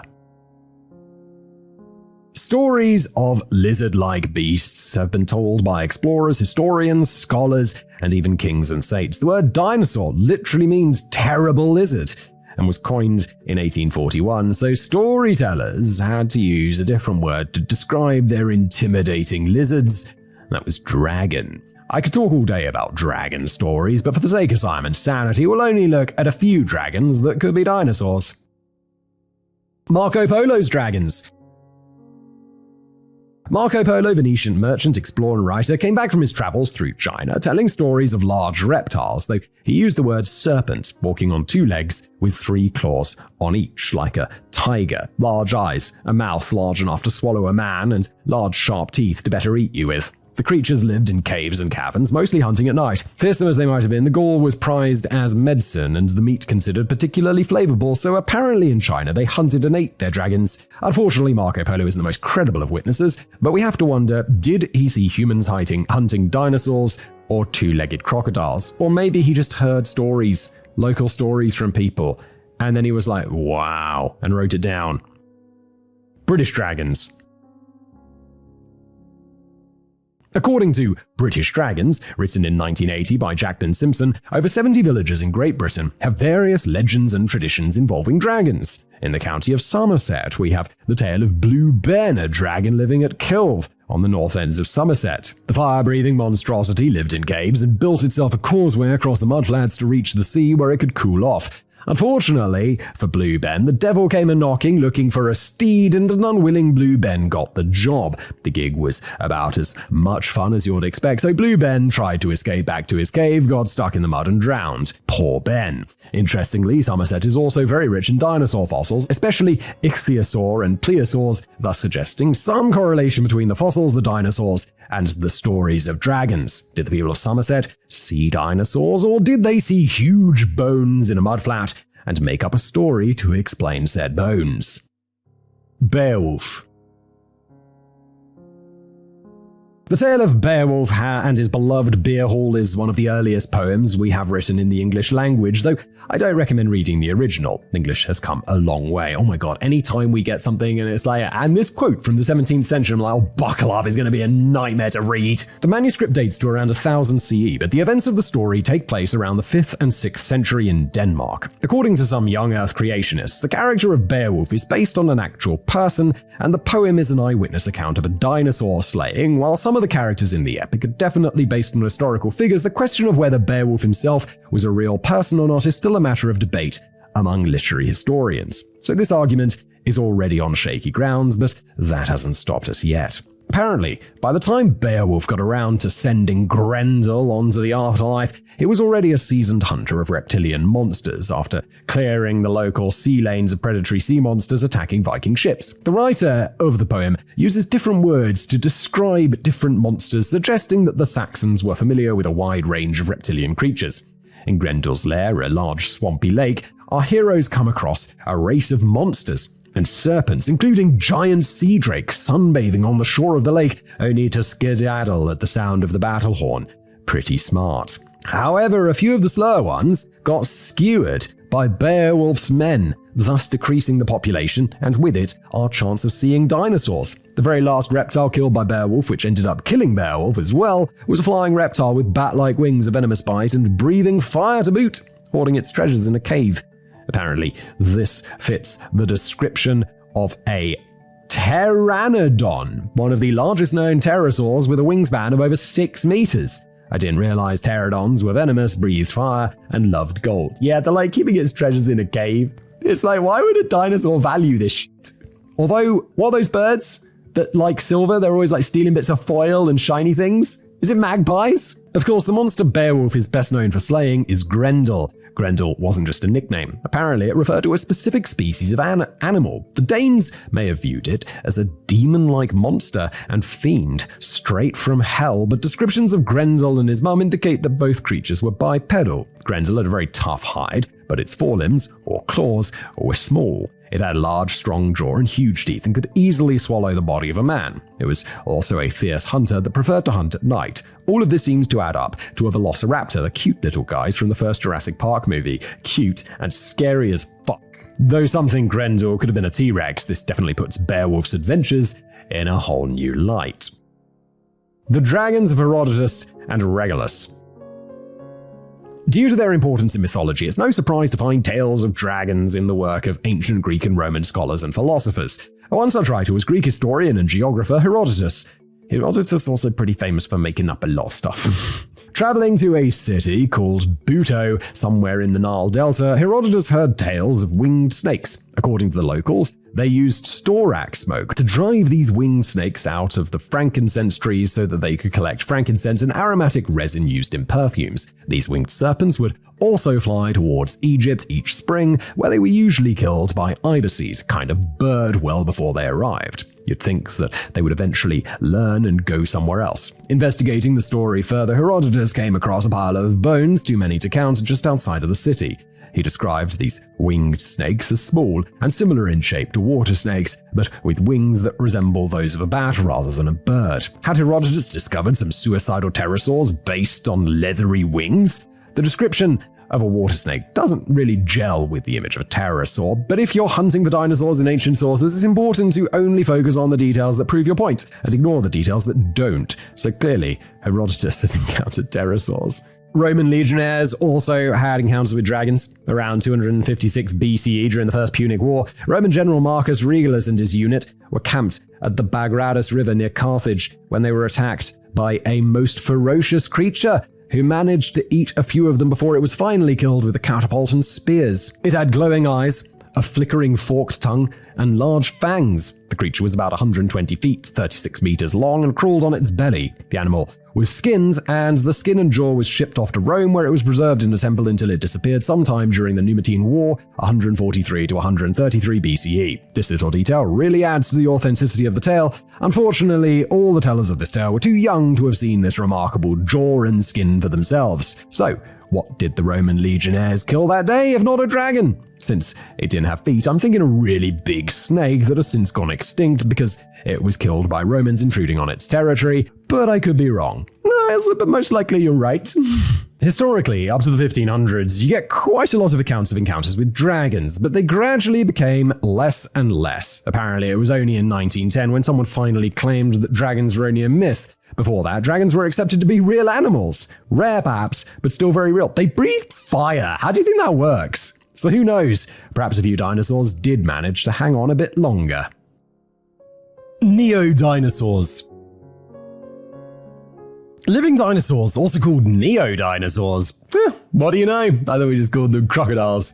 Make up their own category of cryptids and include animals that are considered remarkably dinosaurian in alleged appearance. Is dinosaurian a word? If it is, I like it. My son would like. He's obsessed with dinosaurs because he's 3. Of course he is.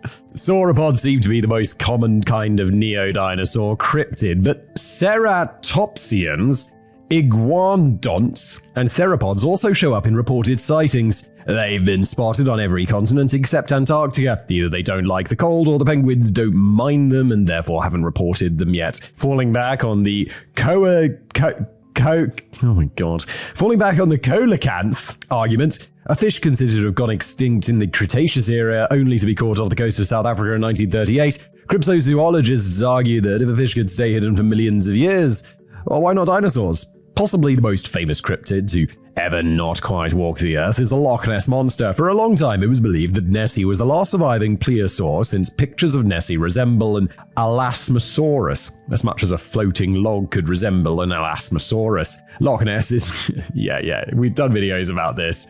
Loch Ness Monster ain't real, I'm sorry. Loch Ness is very deep, but not that big, so if a colony of plesiosaurs was chilling around the highlands, they would have been found by now. We're pretty sure Nessie isn't real, however many a cryptozoologist has spent sleepless nights wondering whether all the plesiosaurs and pliosaurs went extinct 65 million years ago, along with their land-dwelling cousins. Yeah, you know who's not wondering about that? Cryptozoologists? Zoologists. Why is it even called cryptozoology? It's such a strange... It's very strange. It's all very strange. Nessie's not real. Chill. The oceans are vast and very deep, so perhaps a colony might have survived somewhere. However, outside of the ocean, it seems that you're most likely to run into a neo-dinosaur in the jungles of Africa. In fairness, Africa is a big continent with some pretty dense forests and lots of rural villages with a low villager count, so if there were dinosaurs running around, this is most likely where they'd be. Probably the best known of the African neo-dinosaurs is the Mokele Mbembe, a sauropod-like three-toed amphibious creature calling the swamps and the rivers of the Congo Basin in Central Africa home. It's amazing how elusive a 20-ton Apatosaurus can be, though, since no one's ever been able to catch more than a glimpse of her. Other neo-dinosaurs running around Africa include the Emelanatoka, a lost ceratopsian, an elephant killer. The creature is reddish-brown in color, hairless, and almost as large as an elephant with massive legs, but still able to submerge itself underwater.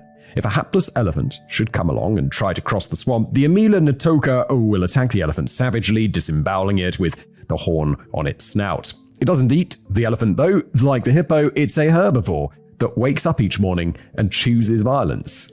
Wait, I know that animals kill to defend themselves. This guy just kills for fucking fun. That's crazy. The horn is solid ivory, like the tusks of an elephant, not compressed hair like the horn of a rhino. Oh my god, I'm learning so many things today. A rhino's hair is just compressed... a rhino's horn is just compressed hair? What? How exactly we know this, seeing as no one's ever caught one, I'm not entirely clear. Of course, we have no fossils showing that ceratopsians ever inherited Africa, but let's not get tripped up on details. Oh, wait, so... I'm sorry, I lost the point for a second. I thought this was actually a neo-dinosaur, as in a dinosaur that does exist, but this doesn't. I feel like I would have definitely heard of the dinosaur-like creature in Africa that kills elephants for fun. I feel like I would have heard of that, so that makes a lot more sense now that it's not actually real. We also have stegosaurs, the Mebliu, so impressive they named it thrice, and the Naguma Manene. The Mebelu is a semi-aquatic creature preferring swamps and has planks growing out of its back, according to one witness. At least stegosaurs did live in Africa, so we're getting a little closer, but they were definitely not aquatic. The Kasai Rex is supposedly a large theropod dinosaur living in East Africa, but it seems that even the diehards agree that this one is unlikely, since there's a distinct lack of rhinos and buffaloes with really big bite marks in them. Across the oceans in South America, chilling in the Atacama Desert in Chile, you might be lucky or unlucky enough to cross paths with the Arica beast, and in an interesting case of evolving dinosaur, the cryptid was originally described as a large bipedal creature similar to a kangaroo in the 80s, but in the 90s the description changed to a creature more resembling a velociraptor from Jurassic Park. As our understanding of dinosaurs changed, so does the description of this monster, with later descriptions even including feathers. This feathered monstrosity, or scaly or hairy, depending on who saw it and when they saw it, is around 6 feet, that's 1.8 meters tall, with sharp... I like it when I read that. 6 feet, 1.8 meters tall, because I'm exactly 1.8 meters tall and it's 5'11". But I'll take that 6 feet. Yes, I will. With sharp teeth and a 3-toed footprint. It's also very fast, so you might not be able to outrun this guy. The most recent report of this creature that I could find dated to 2004, so this dinosaur is still alive and well, or it was 20 years ago. There are many more examples of neo-dinosaurs all over the world, though so far no one has ever managed to catch one. So, are there living dinosaurs running around the jungles of Africa, or are these sightings based on animals that we just haven't identified yet? Or perhaps our ancestors lived with the last dinosaur holdouts now long gone, and the tales of swamp monsters were passed on from one generation to the next, culminating in the less than scientific field of cryptozoology. Science. I presented to you art, literature, and the Bible, and if you're still not convinced, it's time to pull out the big guns. Science. Okay, S-T-I-E-N-C-E. What is this? Do we have any concrete scientific proof that dinosaurs and humans lived together? Well, we might. At the very least, there's some evidence that dinosaurs didn't die out millions of years ago. Soft tissue, including stretchy soft tissue, collagen, blood vessels, cells, and proteins, have been recovered from dinosaur fossils. This is remarkable since, while it's theoretically possible for soft tissue to be preserved for thousands of years in a cool, dry, sterile environment, the odds of soft tissue surviving for 65 million years seems impossible, and could suggest that radiometric dating is even less reliable than we think. Apparently, soft tissue has been found in a long list of dinosaurs, including Tyrannosaurus rex, Hadrosaurus, Triceratops, Seismosaurus. It's another one I've never heard of, and 2 other dinosaurs that I'm not going to even try to pronounce because, oh my lord, I've never heard of them, and what is that word? A number of Mesozoic marine reptiles have also been discovered, with some of their biomaterial still intact. According to a bioengineer and professor with University College of London, the fossils in which these materials were found showed no evidence of having been specially preserved by nature in any way. Basically, they were just your typical dinosaur fossil, suggesting that the preservation of soft tissues and proteins might be more common than was previously realized. In fact, similar finds could be waiting in a number of bones held in museums. Of course, to test this theory, we would have to break the bones, and it seems most museums are quite ready to do that yet. Do it in the name of science and stick them back together. No one's going to be upset if there's like a little crack in the bone where they sawed it open, and someone will be like, why is that bone sawed in half? And they'd be like, well, let me tell you a story. What we did is we extracted internal bits of that bone to test. And then you're learning something, which is what museums are f***ing for. Just break open the dinosaur bones and stick them back together afterwards. It's good for everyone. Does this discovery prove that dinosaurs didn't die out millions of years ago, or perhaps that a few managed to hang on a bit longer than initially thought? Or was science wrong, and soft tissue can be preserved much longer than anticipated given the right circumstances? I'm going to go with the latter. That's my guess. Conclusion.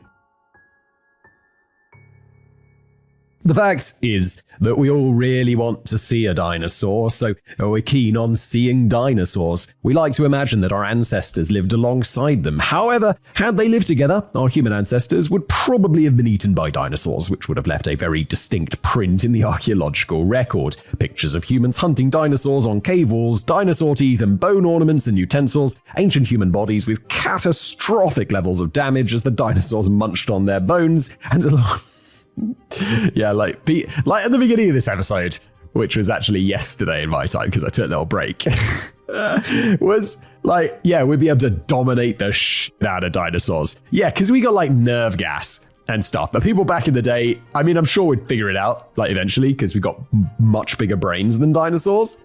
But without all that technology, dinosaurs would munch on our bones. And a lot more stories about dinosaurs and people living together. The occasional evil dragon being slain by a bored knight does not count. Sadly, at the end of the day, there's no proof that humans and dinosaurs coexisted. If every story and piece of art were based on fact, winged horses would have been flying around Europe, the Minotaur would have been running around Greece, and Picasso would have had a serious problem with depth perception. Art by its very nature is subjective, even if it's a painting of a person or a place. It's still the artist's impression of the subject, and even though some stories may have a basis in fact, even more have absolutely no basis in fact whatsoever. It's called imagination. Savage. So as much as I enjoyed going down this rabbit hole, I think I can say with a fair amount of certainty, dinosaurs and humans never coexisted. If you still believe that sauropods with their long necks roamed the earth along with our ancestors, constantly getting into fights with each other, please go and watch a video on fighting giraffe. It'll answer so many of your questions. And that, everybody, is where we end today's video. No,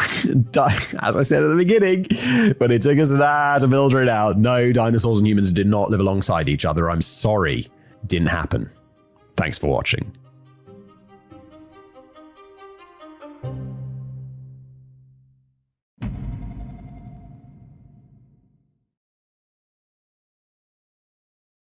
Hello everybody, welcome back to another episode of Decoding the Unknown. Today we're going to get ourselves in trouble with the government because we're covering, did the British government murder a WMD whistleblower?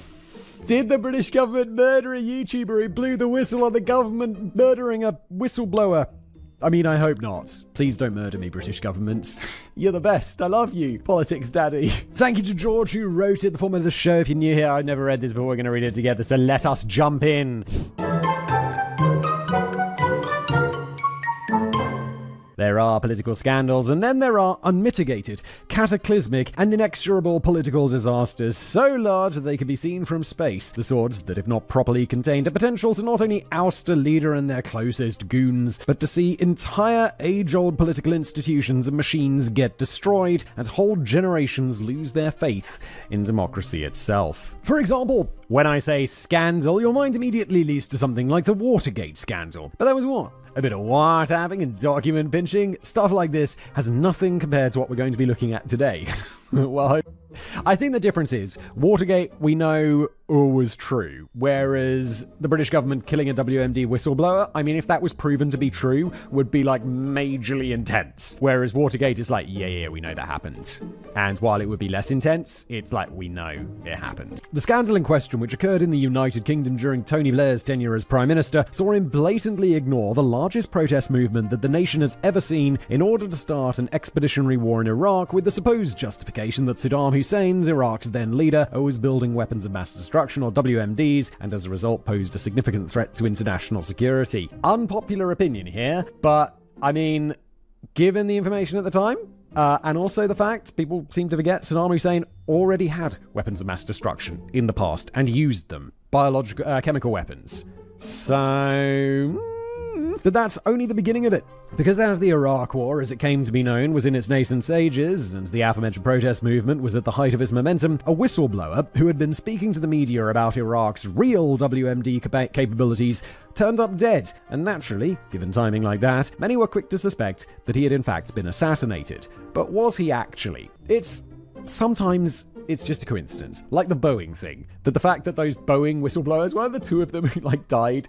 And it's like, do I believe that Boeing actually killed them? I mean, really think it's pretty goddamn unlikely. Do I think the timing is really suspicious? Yes. Well, that's what we're going to be getting to the bottom of today, and I don't want to give any spoilers, but, well, let's just say that there's a lot that doesn't make sense in a first read of the official story, and you might just not need a tinfoil hat to entertain this one. Oh my, I'm always, conspiracy theories. I don't think there's really anywhere I've been like, yeah, this one's real, but I've always got my mind open. I'm always open-minded, that's the correct phrase, to a conspiracy theory turning out to be true, because that is, if it happens, really cool. I mean, obviously not for the guy who got murdered. That was bad for him, and it's bad that governments be killing people, but interesting for us here in our comfy homes. Oh, and fair warning before we begin, there's a lot of mention and discussion of meeting one ends by one's own hand, if you get me. Oh yeah, the word that we can't say on YouTube because it instantly demonetizes us, but people, self-deletion, or whatever you want to call it. Just letting you know so you can make an informed choice on whether or not you want to proceed. And so, with that, let us begin. Chapter 1, Dr. Kelly. There can be no better way to start an episode like this than by taking the time to fully get to grips with the ins and outs of the man who some suspect was assassinated. So let's do exactly that. David Kelly, or Dr. David Christopher Kelly, companion of the Order of St. Michael's and St. George, to give him his full name and title. Oh wow, so he got Companion of St. Is that Companion of the Order? Is that a hereditary thing or something he got awarded? It sounds like something he got awarded. To give him his full name and title, was born on the 14th of May 1944 in Wales. He came from a very socially mobile family, with his father, the son of a coal miner, then serving in the Royal Air Force as a signals officer, and his mother, then employed as a teacher, being the daughter of a grave sculptor. Wait, I thought you said he came from a socially mobile family. Doesn't that mean that they made lots of money? But while his family may have been socially on the up and up, it wasn't exactly what you'd call a stable one, as his parents, who had only gotten married in late 1940, eventually divorced, not even 2 years after his birth. This was clearly something that left quite the negative mark on Dr. Kelly, as while he remembered his grandmother, who took him and his mother in following the divorce very fondly indeed, and couldn't say enough positive words about her to anyone who would listen, he basically never spoke of either his mother or his father, even as a schoolboy. We can also be reasonably certain what caused the divorce, as while it isn't explicitly stated anywhere, his father remarried not even 2 weeks after the divorce had been finalized to a woman 10 years his junior. What? It's like, I wonder what happened there. I wonder why he doesn't like to talk about his dad. With her, he then went on to start a whole new family, settling in Kettering, where he became the head teacher at a local school, and having 4 children, 3 biologically and 1 through adoption. Despite the obvious openness of that they were bringing non-blood relatives into the family, Dr. Kelly was never once offered to join them. Oh my god, this dude, what a dickhead. He just goes and starts a new family and forgets his old family, where he has a kid, for fuck's sake. He would go on to lose both of his parents at a reasonably young age. Not young enough to make him an orphan, mind you, but certainly young enough to cause plenty of damage, both to his mind and situation, with his mother dying of a sleeping pill overdose in 1964 when Dr. Kelly was merely 19 years old, and his father dying of lung cancer in 1981 when he was 36. One is clearly much worse than the other, but certainly either age is far too young to lose a parent. Agreed.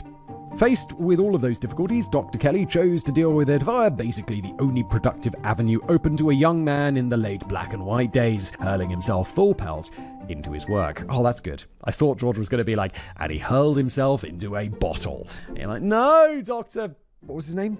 Kelly, no! But instead he's just working through the pain. I like that. First, he blitzed the entry exam for Pontypridd County Grammar School, where in addition to knocking out some absolutely banging exam results, he also became head boy and the darling of the school's athletics team, with all of that making for one hell of a resume when he came to apply for further education, and he found himself at Leeds University studying for a bachelor's degree in bacteriology. There he would also meet his future wife, Janice, with the pair finally tying the knot in 1967 when both had finished their undergraduate studies. It sounds like his life is going pretty goddamn well, to be honest. After Leeds, it was off to Birmingham University, where he scored himself a master's degree in virology, which he in turn followed up with a doctorate in microbiology from Oxford University. While at Oxford, he also began his professional life, taking a part-time researcher role with the university's insect pathology unit. Is that looking into sick insects? That's very specific. With him working there while completing his studies. And with him receiving the highest possible grade in every single one of those degrees, a first, a distinction, and a pass respectively, it's safe to say that Brains didn't come much more wrinkly than that of Dr. Kelly. Yeah, that's a hell of an academic record, finished off with a doctorate from Oxford. This naturally put him in great stead when he finished his studies in 1971 and entered the full-time workforce, starting off as a postdoctoral researcher at the University of Warwick before heading back to Oxford once again to work at the university's Institute of Virology and Environmental Microbiology. There, he soon enough rose to become the chief scientific officer, with his particular research area of interest being the spread and proliferation of insect viruses. I never thought about insect viruses once in my life, and now I'm realizing, insects get little viruses. It's weird. But that was only the small time compared to what was looming in the near future, because in 1984, he got the big break of his life when he was taken on by the Ministry of Defense to serve as the head of the Defense Microbiology Division at Porton Down. And if you know anything about the British defense scene, you'll know that Porton Down is a big deal. Wasn't he also... Yeah, he was working at Oxford in their Virology and Environmental Microbiology department. That's also pretty good shit. Under his leadership, the department, which had only been a modest little thing previously, it grew significantly and undertook a huge pivot to focus nearly exclusively on defenses against biological weapons. Thanks to this, those drugs I mentioned in my tangents, George has a little side note here, which says, for those of you not familiar with Porton Down, it's worth paying the place some lip service for wider context. I made a video about this. It's like, it's where Britain experiments with chemical and biological weapons and such things. It's a science and technology research facility located near Salisbury in Wiltshire and is operated by the Ministry of Defence. In a nutshell, it's basically where everything related to biological and chemical weapons happens in the UK. Historically, this tragically involved the developing of them, with weaponized anthrax strains and the very deadly VX nerve agent all being creations of Porton Down. I forgot VX gas was made at Porton Down. The British government making VX. Good job. Thankfully, the development of new WMDs on the site has long since ceased. Yeah, allegedly. And today it concerns itself purely with its original role, the defense against such weapons. This sees it host the UK's only facility for safely disposing of chemical ordnance, as well as laboratories that develop and refine various countermeasures against them, with chemical treatments for nerve agent exposure and potentially weaponizable pathogens such as the plague and anthrax, all being among the things it works on. That's one of the interesting things. Like, it doesn't make super weapons, but don't they also have to take viruses and make them extra deadly so that they can then create cures to them, assuming that bad actors are also going to make the viruses extra deadly? You probably won't be surprised to hear then that this is a place plagued by controversy, pun intended, even with its new, outwardly cuddly and fluffy modern purpose. Thanks to him, the British government found itself with truly world-leading biological defense capabilities, which came in handy indeed during the Gulf War of the 1990s, in which Saddam Hussein deploying such weapons was a major concern. Oh, so sorry, it was biological weapons then in the Gulf. I thought it was chemical. My mistake. Dr. Kelly's new role also saw him get out of the lab and begin trying his hand at field work, with the decontamination of Grenada Island, an uninhabited Scottish island, being completed under his watch, as well as repeated trips to newly independent Russia as the leader of a US-UK effort to see old Soviet biological weapon caches and manufacturing facilities completely destroyed. He did well at this too, and so would find himself sent to Iraq as well, where he oversaw the discovery and subsequent destruction of many of the country's bioweapon programs and caches. In fact, it's a shame that I'm only able to give you the footnotes version of his history in this contextual chapter, because between his lab work developing bioweapon countermeasures and his field work seeking out and destroying existing caches and production facilities, I don't think it's hyperbolic to say that you'd struggle to find a single human being from the 20th century who did more to protect and safeguard the world than Dr. Kelly. Sure, he may have worked for a place with a bit of a dodgy past, but he himself and the work he did there was incredible shit, and he was a bloody good egg. So, where did it all go wrong then? How did this most laudable man come to meet an early end, and what was it about his untimely fate that caused so much controversy and had some people speculating that he may have in fact been assassinated? Well, to answer that, we really need to zoom in on both the final act of his life and the wider situation around it, as it is impossible to fully appreciate the situation without having detailed understanding of both. So let's move on and do exactly that. Chapter 2. The Political Shitstorm. Now let me begin this chapter by saying two words that will unlock a core memory for every single Brit over the age of 40 in the audience. Dodgy dossier. Okay, I'm not over 40, so it's not unlocking a memory for me. So I imagine George is about to explain it. Also, the majority of our audience is Americans, so explaining it would be useful. For those of you younger than that, or who hail from other lands, allow me to explain why these two words are so ingrained in the minds of those particular Brits. You see, dodgy dossier, as first coined by Spiked magazine and later made mainstream when Channel 4 stuck it on the telly, is the commonly accepted shorthand for the ever so snappily titled Iraq, Its Infrastructure of Concealment, Deception and Intimidation, a report that was published by the UK government on the 3rd of February 2003. Its purpose couldn't have been more serious too, as it was published with the intention of bolstering the case for military action against Iraq by so this is that dossier, okay. I didn't know it had that nickname. By outlining the country's supposed attempts to continue developing WMDs on the down low in spite of the UN-led disarmament effort after the Gulf War. Now, let me ask you something, folks. If you, say, were working as an aide-de-camp under Tony Blair or someone senior in his government and were tasked with the indescribably important job of procuring a document that was meant to make a whole country do an immediate 180 and turn an otherwise pacifistically inclined populace into a bunch of saber-rattlers ready and eager to go over to Iraq and give old Saddam a right and proper shoeing, would you, A, really take your time on it to get it right, double and triple checking every source, fact and figure you included so that it was absolutely watertight and thus impervious to scrutiny, or would you B, wing it, copy and paste a load of whatever bollocks in there and just assume that none of the public or dozens of journalists you personally handed a copy to would, check it and instead just blindly believe it? I believe the public might. Like the majority of the public be like, sure, yeah, government says so, yes. But journalists, no. Journalists, that's what they do. They literally, that's their job, is to look into shit.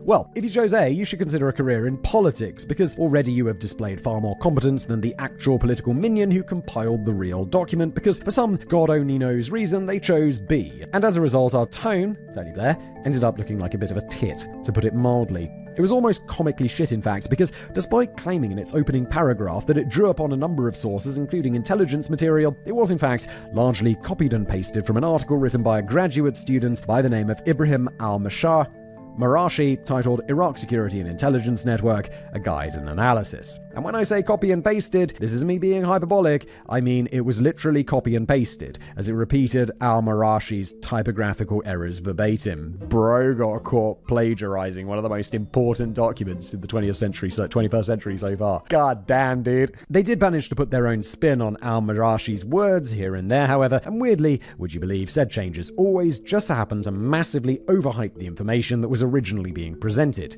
How odd. For example, monitoring foreign embassies in Iraq in the original article became spying on foreign embassies in Iraq in the dodgy dossier. And if you want another example, cop a look at this. Aiding opposition groups in hostile regimes was changed to supporting terrorist organizations in hostile regimes.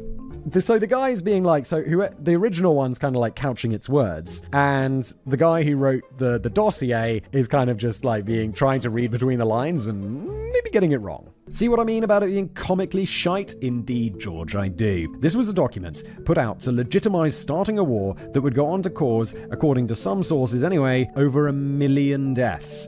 And it was all done with the care of a high school essay that had been left to the last minute. Not these days. Now you just ChatGPT that. In 20 years, we're talking about some new dodgy dossier that some guy just got straight from ChatGPT that made stuff up, and then 1 million people died. As for who the minions were who actually put it together, that would be the Coalition Information Center. This was technically a unit that had been set up in 2001, and technically it was a part of the Foreign Office, but in reality, it answered to one man, and one man alone. Alistair Campbell, a man who was neither a minister nor even an MP, yet still held a prime position atop Tony Blair's lap, for he was his press spokesman, speechwriter, and chief strategist. He'd be remembered as a propagandist if he had a Soviet birth certificate, in my opinion, but since he was one of ours, he earned himself a much cuddlier and fluffier moniker to describe as many roles in one fell swoop: Spin Doctor. Yes, indeed. And although it was published without an author's name being attached to it, we also know exactly who from the centre was responsible for compiling the dodgy dossier, and that would be a fella by the name of Paul Hamill, who rather aptly had the official title of Head of Story Department. I don't feel like there should be a story department. There should be a facts department government. When it was first released, Blair was absolutely chuffed with the dodgy dossier, with him even going so far as to publicly praise it alongside US Secretary of State Colin Powell. But then, would you believe it, the second a journalist took the whole of 5 seconds to Google the contents and thus uncover its origin, he backtracked immediately. Not that he admitted to lying and misrepresenting the truth, however. Oh no, he simply released a statement stating that it was a mistake to not credit the author, and never mentioned the whole making shit up because I want a war and won't take no for an answer business ever again. Wait, Tony Blair had to apologize for this? I feel like the guy who made it up. Tony Blair just asked someone to, he got compiled a document that he looked at and believed. I mean, it's not Tony... Is it? I don't think it is. It's not his job to fact-check the information that's provided to him. He assumes that information has been fact-checked. The Prime Minister doesn't fact-check. He's not sitting down at his computer and Googling stuff to make sure it's true. He's at the top of the pyramid. Unfortunately for Tony, however, folks, he was basically the only person who never mentioned it, because when all of this came out, would you believe it, the public were furious. And it gets worse too, because the dodgy dossier was actually the second nonsense document that the Blair administration had released to justify going to war with Iraq, as there was also Iraq's weapons of mass destruction, the assessment of the British government, which was published in September 2002. This one wasn't quite as niply put together at least, but it was still an absolutely shocking example of data collection, analysis, and presentation, as a shocking number of its claims went totally uncited. Initially, this was dismissed by saying that citations had been omitted to protect the sources, but, well, put it this way. After the dodgy dossier came out 5 months later, and as the absolute unmitigated clusterfuck that was the Iraq War started to play out, it had struggled to find many people willing to give the government the benefit of the doubt on the matter. Worse than that, however, it was the fact that 2 of its linchpin claims were majorly challenged, with many trustworthy and wrinkly-brained sources concluding that they were little but hokum. The first of these was that Iraq was attempting to procure large quantities of uranium from Niger, a claim so large and consequential that George Bush even referenced it in his 2003 State of the Union address while attempting to get the American public fired up and chomping at the bit for a lovely little spot of war. Come March 2003, the documents supposedly used as the basis for this claim had made their way to the International Atomic Energy Agency, and they quickly concluded that they were sloppy and obvious fakes. They then went to announce this publicly, doing so in a report to the United Nations Security Council on the 7th of that month. Needless to say, this left Blair and his government looking a bit foolish, but it didn't stop the saber rattling, and instead, blags and moves were simply made to try and explain it away. As for the second claim that was being contested as being allegedly nonsense, that would be the so-called 45-minute claim, which stated that Iraq was able to deploy chemical or biological weapons within 45 minutes of an order to do so. Although it has to be said that the report, which I sadly took upon myself to read all 55 pages of, is remarkably scant on specifics when it comes to exactly how this would be achieved, with it simply stating, quote, "Intelligence indicates that as part of Iraq's military planning, Saddam is willing to use chemical and biological weapons, including against his own Shia population. Intelligence indicates that the Iraqi military are able to deploy chemical or biological weapons within 45 minutes of an order to do so." The quote ends. Now, I know what you're all going to be saying now, folks. George, this is almighty interesting, to be sure, but we're nearly 1,400 words into this chapter and have yet to come to even a single mention of the good doctor yet, so what the are you doing? He's setting the scene. It's all right. Let George be. And to you fine folks, I say, do not worry, we're getting there, as not only is this vital wider context of Dr. Kelly's story, but he also comes storming straight into the proceedings very soon, because given what we know about him, do you suspect he might have a thing or two to say about the cavalcade of absolute horseshit that was allegedly being trotted out about his expert field?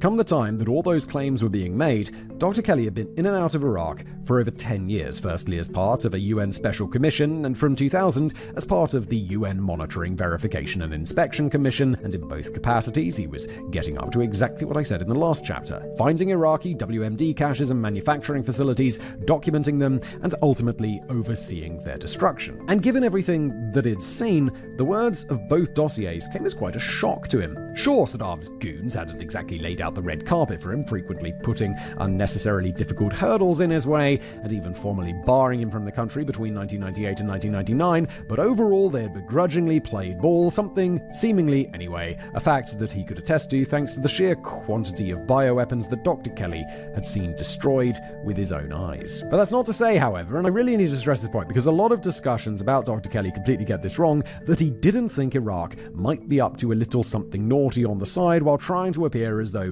they were doing what was expected of them. because he was absolutely open to that possibility. It'd be weird for him not to think that given the hurdles and obstructions from the Iraqi government that I just mentioned, and even further still, there was the fact that Saddam never came out and fully admitted to the extent of his WMD operations, hence Dr. Kelly having to find many of the facilities and caches himself. He even put some hard figures down while pontificating on the matter and highlighted some stocks that he thought might still be out there, specifically 8,500 litres of VX nerve agent, 2,160 kilograms of bacterial growth media, 360 tons of bulk chemical warfare agents, 6,500 chemical bombs, and 30,000 munitions capable of delivering bioweapons. At the end of the day, he was just a man interested in the facts of the matter, which, as far as he could see them, were simply not being accurately portrayed by anyone at that time.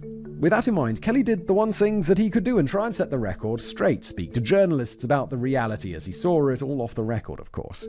The first such conversation that we know about occurred in February 2003, after Colin Powell made an address to the United Nations Security Council in which he discussed supposed mobile weapons laboratories, i.e. trucks and trains fitted with all the gubbins that one needed to make bioweapons so that they could be scooted around the country as and when needed, always staying away from the ever-watchful eyes of people like Dr. Kelly. Well, it seems like Dr. Kelly's very open to this idea. Powell also, quite eyebrow-raisingly it has to be said, claimed that these mobile labs could produce the same quantity of bioweapons in a few months as Iraq had possessed in total prior to the Gulf War. I'm no bioengineer, but given the difference in scale between a giant dedicated lab and a little thing bolted to the back of a train car, I'm nothing if not skeptical over this claim. I mean, also, but technology's moved forward. They've done it once, maybe they've refined the ability to do it faster. As for what Dr. Kelly had to say on the matter, that would be this, which he said to Peter Beaumont from The Observer, quote, "They are not mobile germ warfare laboratories. You could not use them for making biological weapons. They do not even look like them. They are exactly what the Iraqis said they were,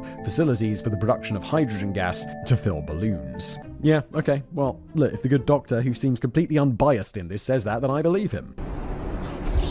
Following this, word of Kelly's expertise and willingness to speak to the press soon began to travel in the journalistic circle, and so more and more began approaching him for comment on a plethora of Iraqi WMD matters, with notable examples being Susan Watts, the science editor of the BBC's Newsnight show. He shared a 20-ish minute phone conversation with her, during which many things were discussed, including the now infamous 45-minute claim, in regards to which Watts' notes of the conversation say the following, quote, "A mistake to put in. Alistair Campbell seeing something in there, single source, but not corroborated. Sounded good."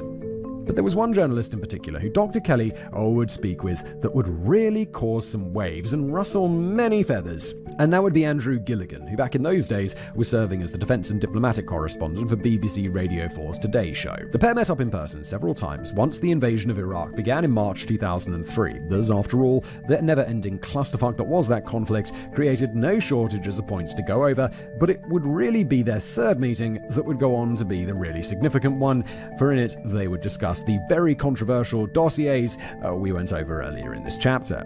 We don't know exactly what was said, but we do have the notes that Gilligan made, and they read as follows, to quote, "Transformed week before publication to make it sexier. The classic was the 45 minutes. Most things in dossier were double source, but that was single source. One source said that it took 4, that should be 45 minutes, to set up a missile assembly. That was misinterpreted. Most people in intelligence weren't happy with it because it didn't reflect the considered view they were putting forward. Campbell, real information but unreliable. Included against our own wishes. Not an original draft. Dull. He asked if anything else could go in."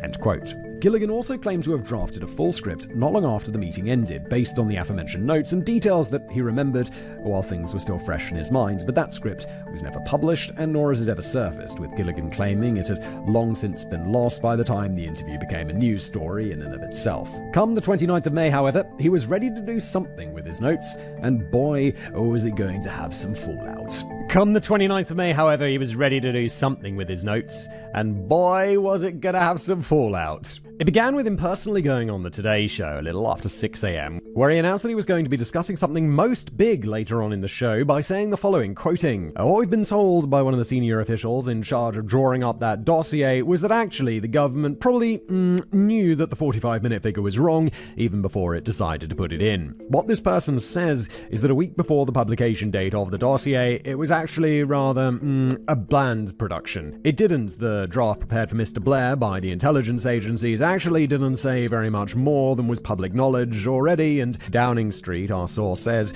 ordered a week before publication, ordered it to be sexed up, to be made more exciting, and ordered more facts to be discovered.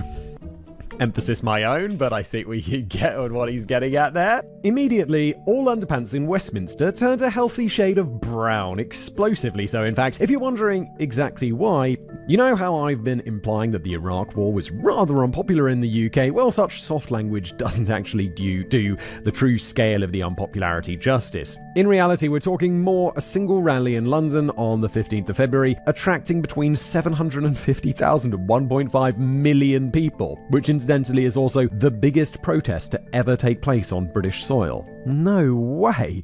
Roughly equivalent to 20% of the capital's population, or 2.5% of the whole country's population. So basically over 1 in 50 people went to this. That's absolutely mad. Unpopularity like that is the stuff of nightmares for a democratic government, and as a result of the Iraq War alone, it was now perfectly conceivable that Tony Blair and his whole New Labour movement could be heading for electoral oblivion, the likes of which had never been seen on British soil before, with the big man himself earning a reviled place in the history books as one of the single worst leaders ever to grasp the reins of power, right up there with the likes of Richard III and Oliver Cromwell. Except this is happening in 2001.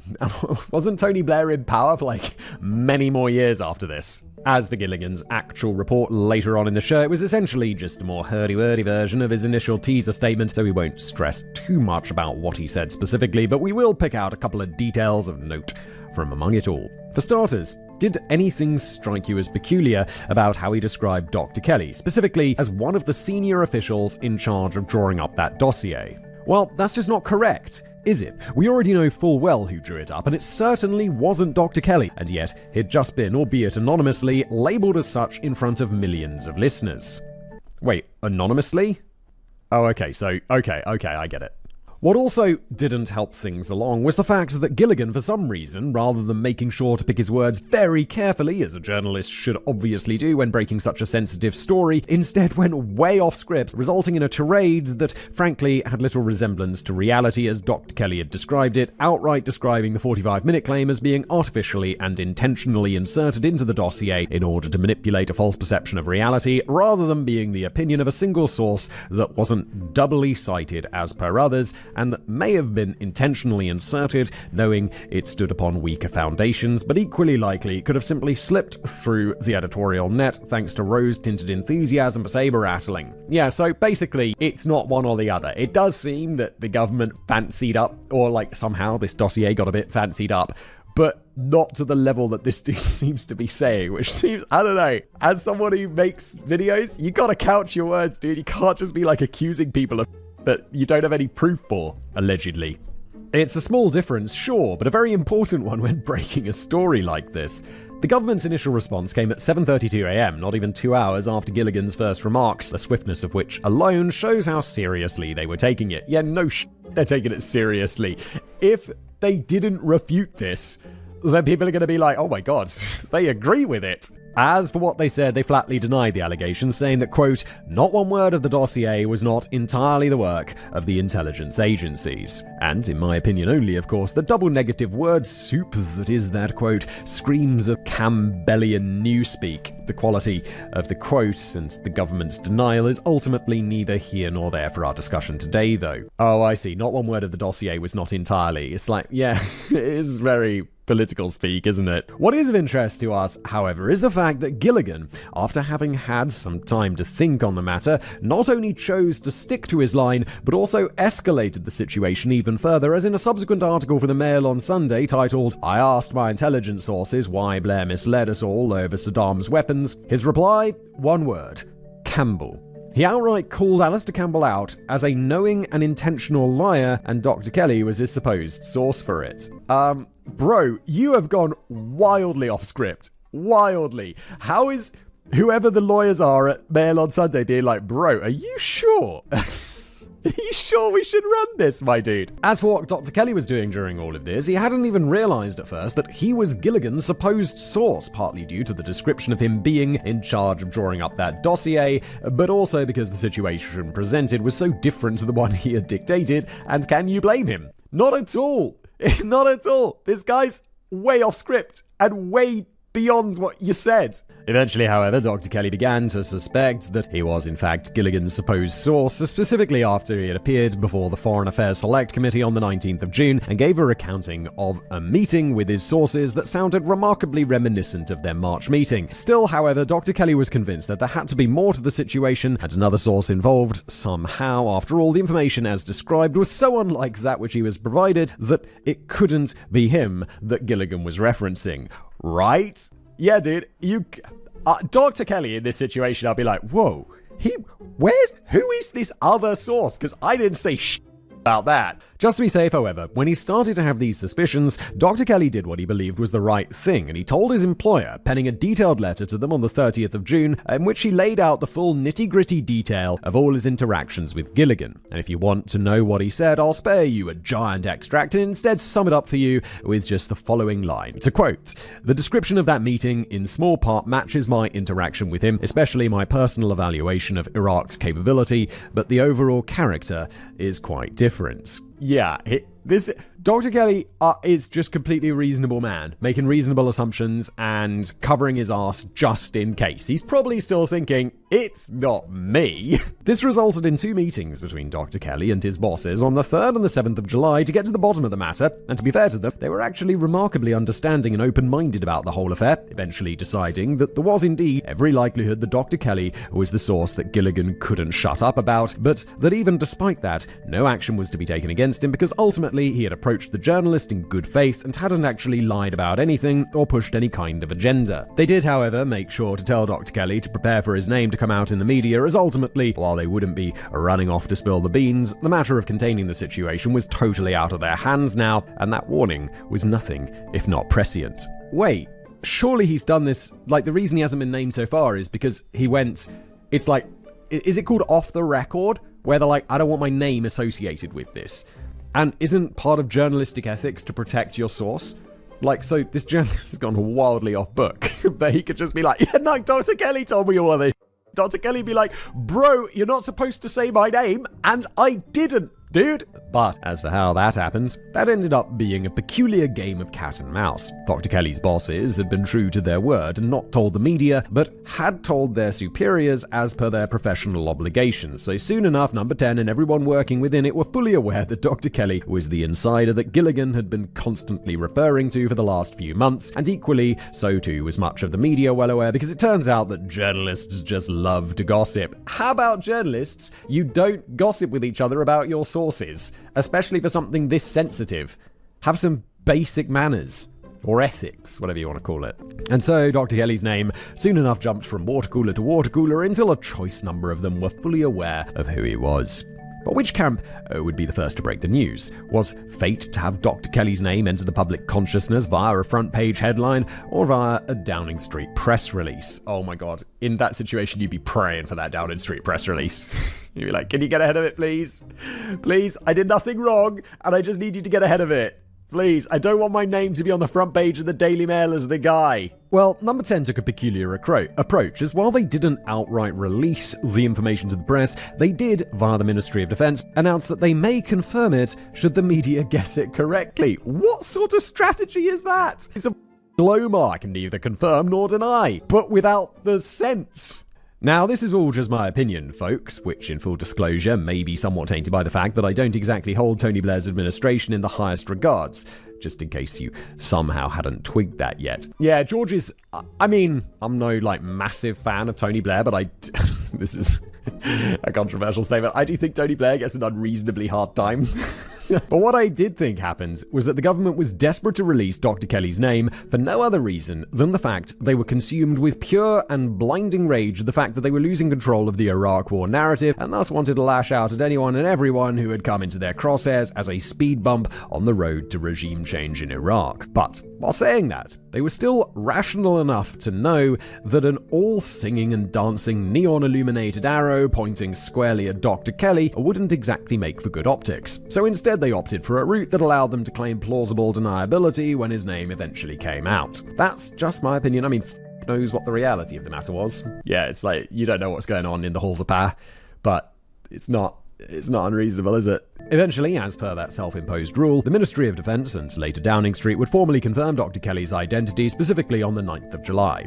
Now, I'm not going to say that the government was proactively nudging the still-in-the-dark members of the media towards guessing Dr. Kelly's identity in the hopes of being able to release it, but I will tell you that someone else implied it very heavily, specifically David Charter, who was serving as the Times' chief political correspondent back in 2003, and he said it by saying the following in an article titled, "Timeline, How David Kelly Was Named." Wait, how David Kelly was named is how you're naming him right now, my dude. Did I miss something?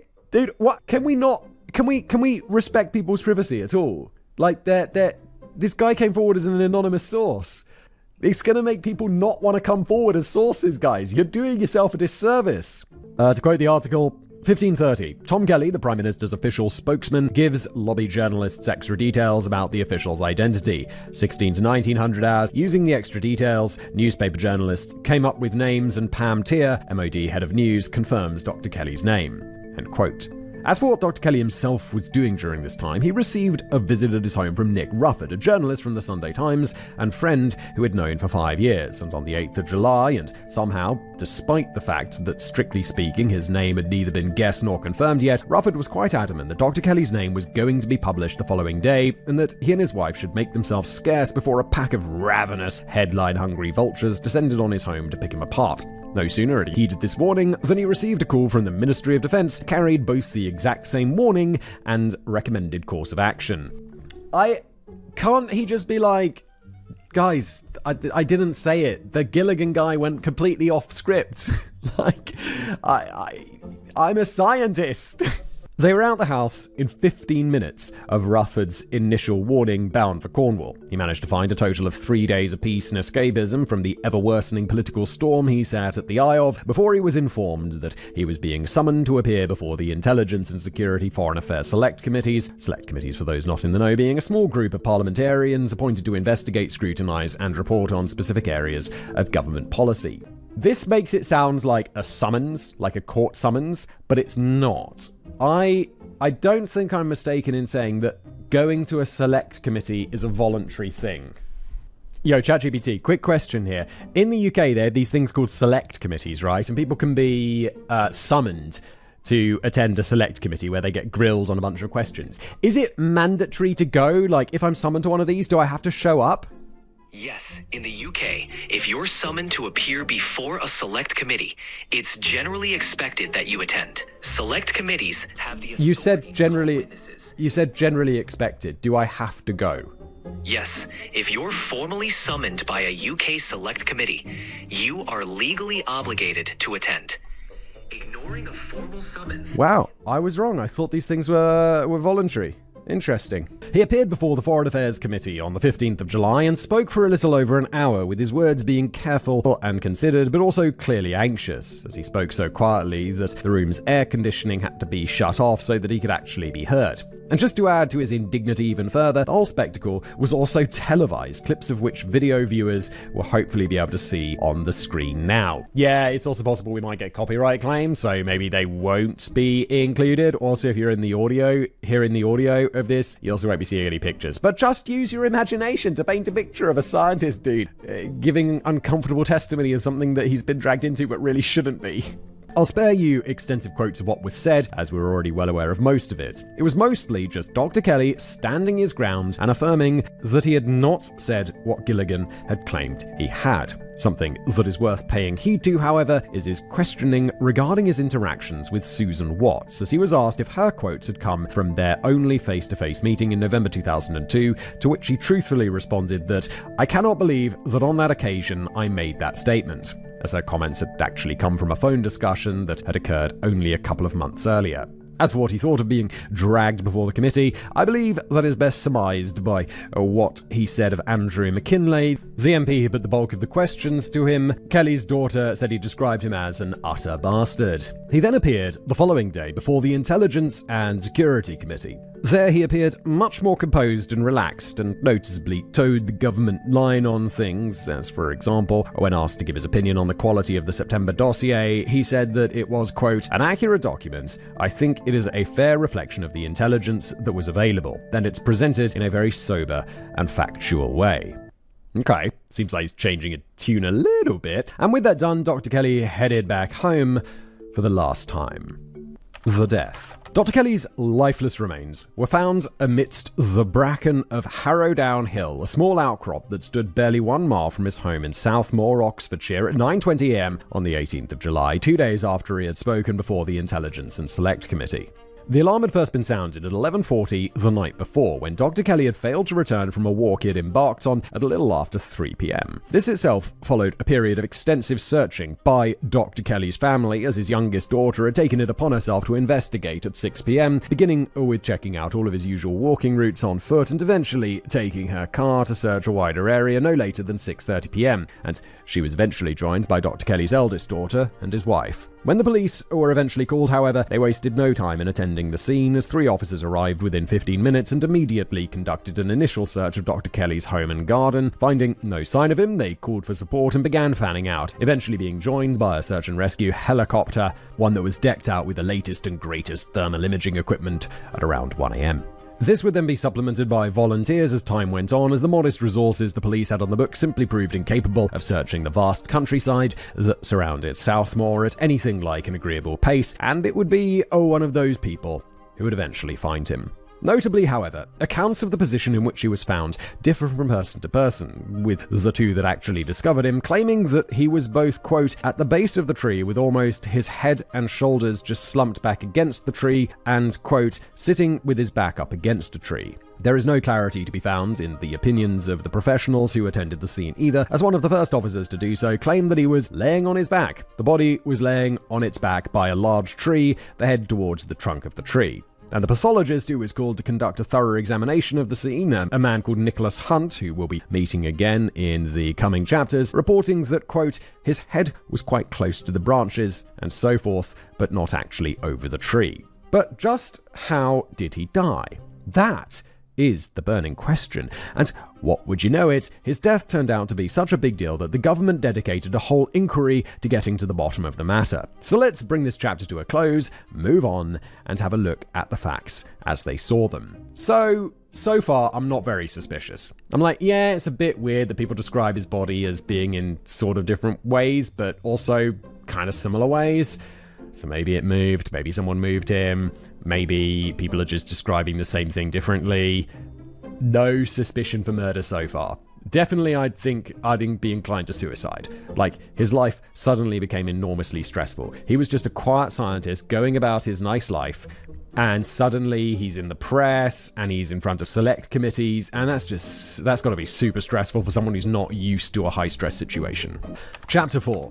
The official narrative. We have a lot of public inquiries in the UK, which is to say official reviews or investigations conducted by a government-appointed panel to examine specific events, issues, or incidents of significant public concern. The specific one of interest to us, however, is the Hutton Inquiry, which, because we're really inventive when it comes to naming stuff, took its name from the fella who led it. Incidentally, I've heard of the Hutton Inquiry. Okay. Incidentally, he also has the most unfortunate tongue twister of a name and title combination ever recorded in human history, that being Brian Hutton, Baron Hutton. No way. Oh, okay, so this is like an inherited one. So he's like a baron, and his name is Brian. He got the job because he was then serving as Lord of Appeal in Ordinary, which translated from Downton Abbey English into actual English just meant that he was one of the most up-there judges in the land. Oh, okay, so maybe he got made a baron. Can you be made a baron? Yo, ChatGPT, can you be made a baron in the UK? Like, if you're like a top judge or whatever, or is it an inherited title? Specifically, I'm looking at Brian Hutton, who was Baron Hutton. Yes, you can be. Uh-oh. This is often granted to individuals for their achievements or service. Okay, so maybe he was given this. The inquiry ran from August 2003 through to January 2004 and surmised its findings in the 337-page Hutton report, which, because I hate myself, I read all of. As for what it ended up concluding, here is it straight from the horse's mouth, quote, "In the light of the evidence which I have heard, I am satisfied that Dr. Kelly took his own life in the wood at Harrowdown Hill at a time between 4:15 p.m. on July the 17th and 1:15 a.m. on the 18th of July 2003, and that the principal cause of death was bleeding from incised wounds to the left wrist which Dr. Kelly inflicted on himself with the knife found beside his body. It is probable that the ingestion of an excess amount of coproximal tablets coupled with apparently clinically silent coronary artery disease would have both played a part in bringing about death more certainly and more rapidly than would otherwise been the case. Accordingly, the causes of death are 1A, hemorrhage, 1B, incised wounds to the left wrist, 2, coproximal ingestion, and coronary artery atherosclerosis." Keen to not just have us take his word for it, however, the report also outlines the evidence that was used to reach that conclusion. For example, on the matter of the wrist wound, it says the following, quoting, "The orientation and arrangement of the wounds over the left wrist are typical of self-inflicted injury. Also typical of this was the presence of small so-called tentative or hesitation marks. The fact that his watch appeared to have been removed deliberately in order to facilitate access to the wrist. The removal of the watch in that way, and indeed the removal of the spectacles, are features pointing towards this being an act of self-harm." It also gives information on the knife used to do it. Quote, "Lying next to that was a pruning knife or gardener's knife. The make was a Sandvig knife. It was one with a little hook or lip toward the tip of the blade. It's a fairly standard gardener's type knife. There were bloodstains on the knife over both the handle and the blade." It also definitively links it to Dr. Kelly. Quote, "The knife found beside the body was a knife which Dr. Kelly had owned since boyhood and which he kept in a desk in his study, but which was found to be missing from his desk after his death." Well, it does sound very much like, I know this is the official narrative, and I'm sure we're going to get into the unofficial conspiratorial narrative a little bit later, but it does seem like a very straightforward suicide, doesn't it? But then again, that's what they want you to think. Similarly, the report also fleshes out its explanation of Dr. Kelly's excessive taking of coproximal. For example, quoting, "He was wearing a green Barber-type wax jacket, and the zip and the buttons at the front had been undone. Within the bellows pocket, on the lower part of the jacket, there was a mobile telephone and a pair of bifocal spectacles. There was a key fob, and perhaps more significantly, a total of 3 blister packs of a drug called coproximal. Each of those packs would have originally contained 10 tablets, a total of 30 potentially available. And how many tablets were left in the packs? In those packs, there was 1 left." It's all, okay, so they know it because it was inside his body. From there, it actually goes on to evidence that he had actually taken them by saying the following. "His face appeared, firstly, rather pale, but there was also what looked like vomit running down from the right corner of his mouth and also from the left corner of his mouth and streaking the face. It suggested that he had tried to vomit whilst he was lying on his back and it had trickled down. Given the finding of blister packs of coproximal tablets within the coat pocket and the vomitus around the ground, it is entirely reasonable supposition that he may have consumed a quantity of these tablets either on the way to or at the scene itself." Which, again, makes complete sense for a suicide, because I think it's a thing that if men attempt suicide, they're much more likely to complete it, right? Which, in this case, doubling it up, like for 2 ways to kill yourself, makes a ton of sense. That just leaves the heart condition as the final contribution to Dr. Kelly's death, in regards to which it says the following, quote, "It was noted that he had a significant degree of coronary artery disease, and this may have played some small part in the rapidity of death, but not the major part in the cause of death." As for who was to blame for it all, the report wastes no time in making its opinions on the matter perfectly clear, saying the following in Chapter 1, quote, "I also consider it to be important to state that none of those persons was at fault in not contemplating that Dr. Kelly might take his own life. Whatever pressures and strains Dr. Kelly was subjected to by the decisions and actions taken in the weeks before his death, I am satisfied that no one realized or should have realized that those pressures and strains might drive him to take his own life or contribute to his decision to do so." Yeah, which I think is, you can't be constantly worried about how much stress people can take, because you're not them and you don't know. I think it's fair to be like, you can assume they can bear the amount of stress that a reasonable person could. And do I think it's reasonable to kill yourself because of this? No. But that doesn't mean that he didn't, because of this. In other words, no one was to blame besides Dr. Kelly himself as far as the report believes. Despite that, however, the report does not try to pretend as though he was not subjected to the most stressing of pressures from various government agencies, as, for example, it says the following about the Ministry of Defense in Chapter 9, quote, "I consider that once the decision had been taken on July the 8th to issue the statement, the MOD was at fault and is to be criticized for not informing Dr. Kelly that its press office would confirm his name if a journalist suggested it. It must have been a great shock and very upsetting for him." Also called out is Downing Street, as again in Chapter 9 the following is said, quoting again, "Did the government behave in a way which was dishonorable or underhand or duplicitous in revealing Dr. Kelly's name to the media? I conclude that the government did not behave in a way which was dishonorable or underhand or duplicitous in revealing Dr. Kelly's name to the media. The government was also at fault in not having set up a procedure whereby Dr. Kelly would be informed immediately his name had been confirmed to the press. However, I do not find that this fault contributed directly to Dr. Kelly's death." I agree. If that's what happens, it's like, should they have told him ahead of time, and been more on top of it? Yes. Does that make them responsible for him killing himself? No. And then, that's pretty much it. Dr. Kelly was overcome with stress as a result of his unwanted place in the media spotlight, and while overcome by that stress, deemed that the only path to finding peace lay in removing himself from our mortal plane, an end which he brought about primarily via a knife and secondarily with an ungodly large dose of coproximal, with the whole process receiving a helping nudge along the way from a heart condition. And at face value, then, we have no reason to doubt the Hutton report, do we, folks? I mean, after all, he was found with a knife wound beside a knife that was provably his, no less, and not only was he found with a sufficiently large amount of coproximal blisters, but he also had vomit stains on his beard to match. So, what's the problem? Well, all I can say in answer to that, folks, is strap in, because the next chapter, we're going to pick apart all the holes in that version of events, and it gets wild. Alright, I'm ready. So far, I'm like, Hutton report, this seems legit. I agree. So, what is happening? Chapter 5. Something's not right. To say that the British media received Dr. Kelly's death rather badly would be quite the understatement.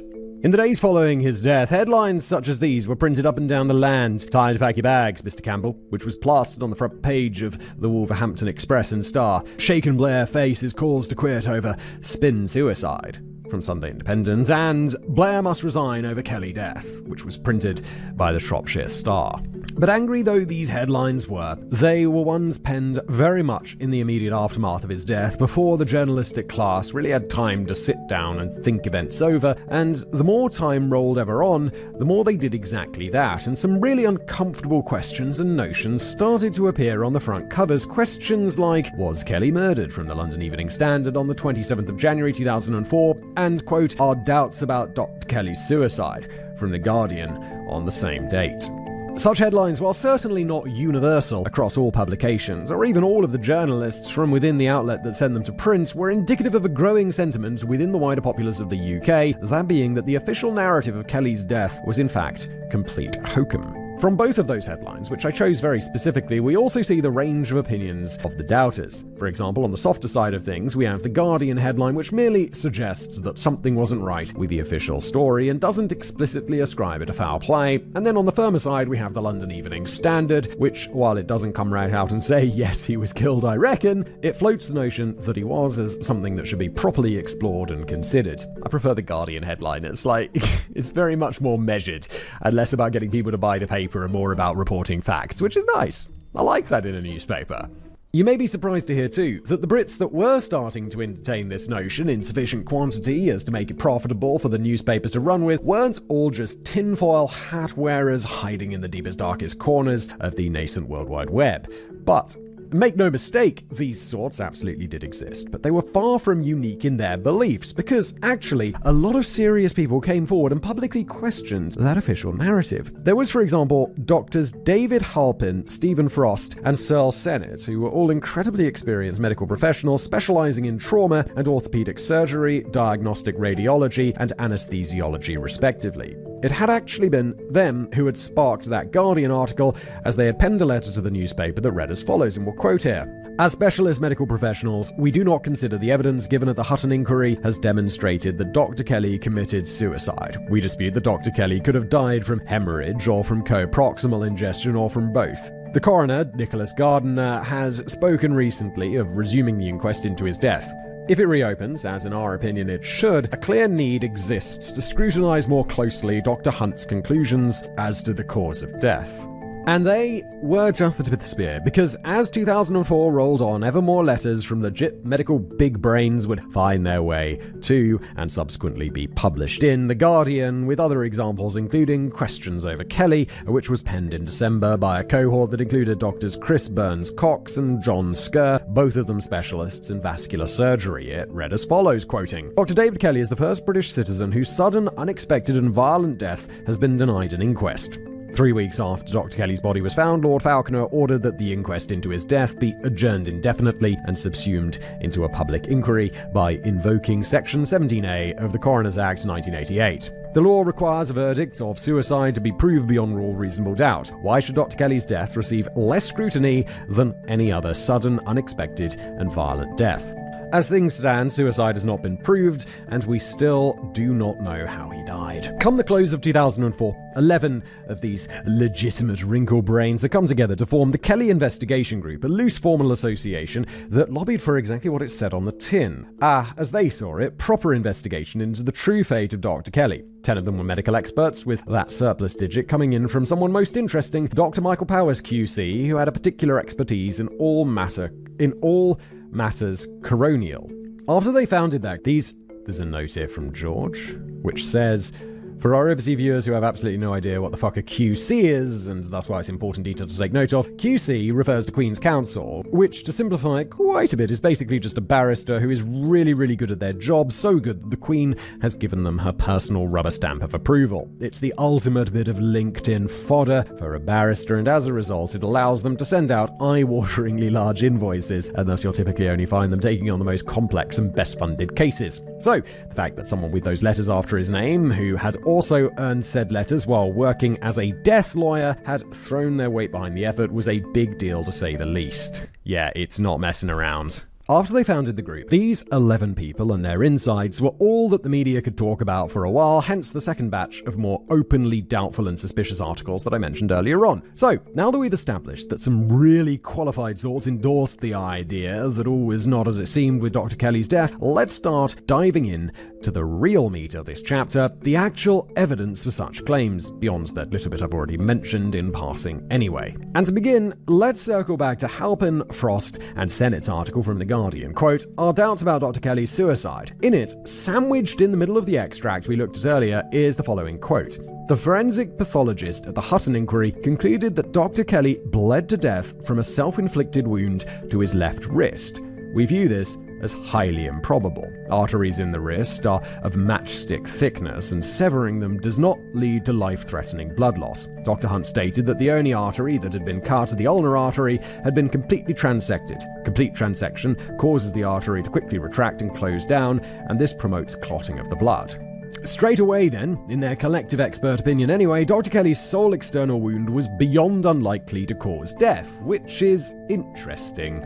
These claims are further supported by British government statistics, which say that death through such methods is rare indeed. Exactly how rare, you ask? Well, according to Karen Dunnell, the former head of Government Statistical Service, a grand total of 6 people died from injury to the ulnar artery between 1997 and 2004. Simon didn't misspeak there either. Not 600, not 60, 6. And all of those 6 weren't even intentional either, with the number being made up of 3 intentional acts, 2 accidents, and 1 in which it couldn't be determined. Further still, while the notion is tragically prolific, I would argue that thanks to the media, successfully killing yourself via cutting is actually a remarkably rare way to successfully do such things. For example, in 2003 alone, there were 4,659 instances of suicide, including injuries of undetermined intent, and of that number, a whole 126 of them were done with sharp things just off the hand.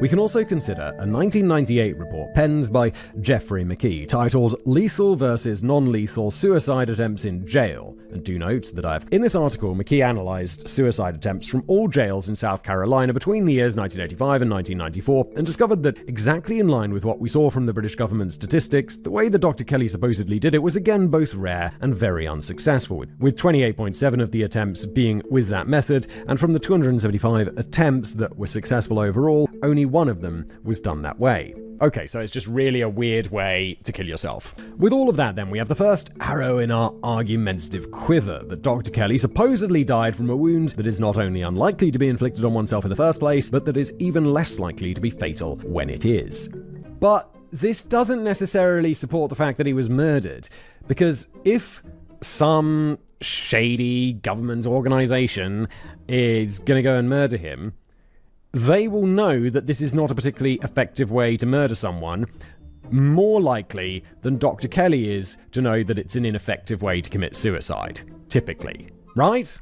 But that, in and of itself, would be a pretty argument, as, after all, something being highly improbable or beyond unlikely does not mean that it's not possible, period. And so the chance would always persist that he simply succumbed to a statistical improbability at the worst possible time for the government. We need more if we're really to progress our speculation. And what would you know it? We've still got plenty of other evidence to consider. Excellent, because I'm definitely not persuaded yet. For example, there's also the matter of his blood loss, or rather a lack thereof. Halpin, Frost, and Sennett summed this up nicely for us in the letter that they penned to The Guardian. Quote, "The ambulance team reported that the quantity of blood at the scene was minimal and surprisingly small. It is difficult to lose significant amounts of blood at a pressure below 50 to 60 systolic in a subject who is compensating by vasoconstricting. To have died from hemorrhage, Dr. Kelly would have had to lose about 5 pints of blood. It is unlikely that he would have lost more than a pint." I mean, again, yes, but they didn't say that this was what killed him. They said it was a combination of this, so maybe a pint, a combination of the coproximal,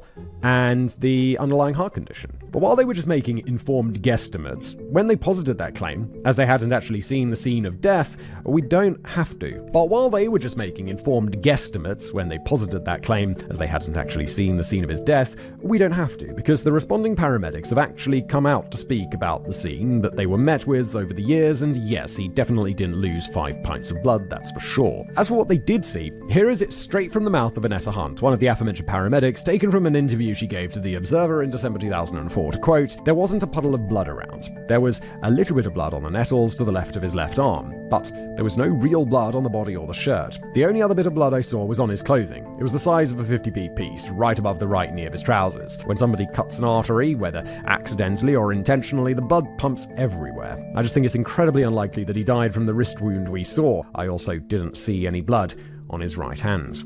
The quote ends. And just in case you suspect Miss Hunt might be misremembering the situation, which no doubt was incredibly stressful for her, would it be incredibly stressful for her though?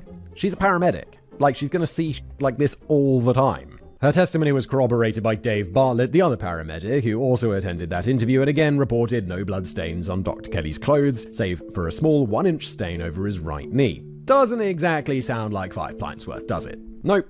I agree though. I think there weren't. The whole quantity of blood not being right thing was also backed up by Dr. Bill McQuillan, a retired consultant at Edinburgh's Royal Infirmary who headed a clinic on peripheral nerve injury for over 20 years. He said the following when speaking to the Daily Express on the matter, to quote him, "Arterial bleeding is quite dramatic. In surgery, you have to divide small arteries from time to time, and blood sprays out like it's a kid's water pistol. What you see is a pump action with each beat of the heart, and I have known it to hit the ceiling. If the bleeding was as small as alleged, that is astonishing." The blood situation gets even weirder still, however, because Roy Green, a forensic biologist who testified at the Hutton inquiry and didn't doubt the official narrative, suggested that Dr. Kelly might have suffered what he dubbed as arterial rain, i.e. blood escaping the body so quickly that it just shoots off and lands amid the surrounding environment, thus not leaving too great a stain on the clothing. Well, I'm sure they poked around and tried to find some blood, no?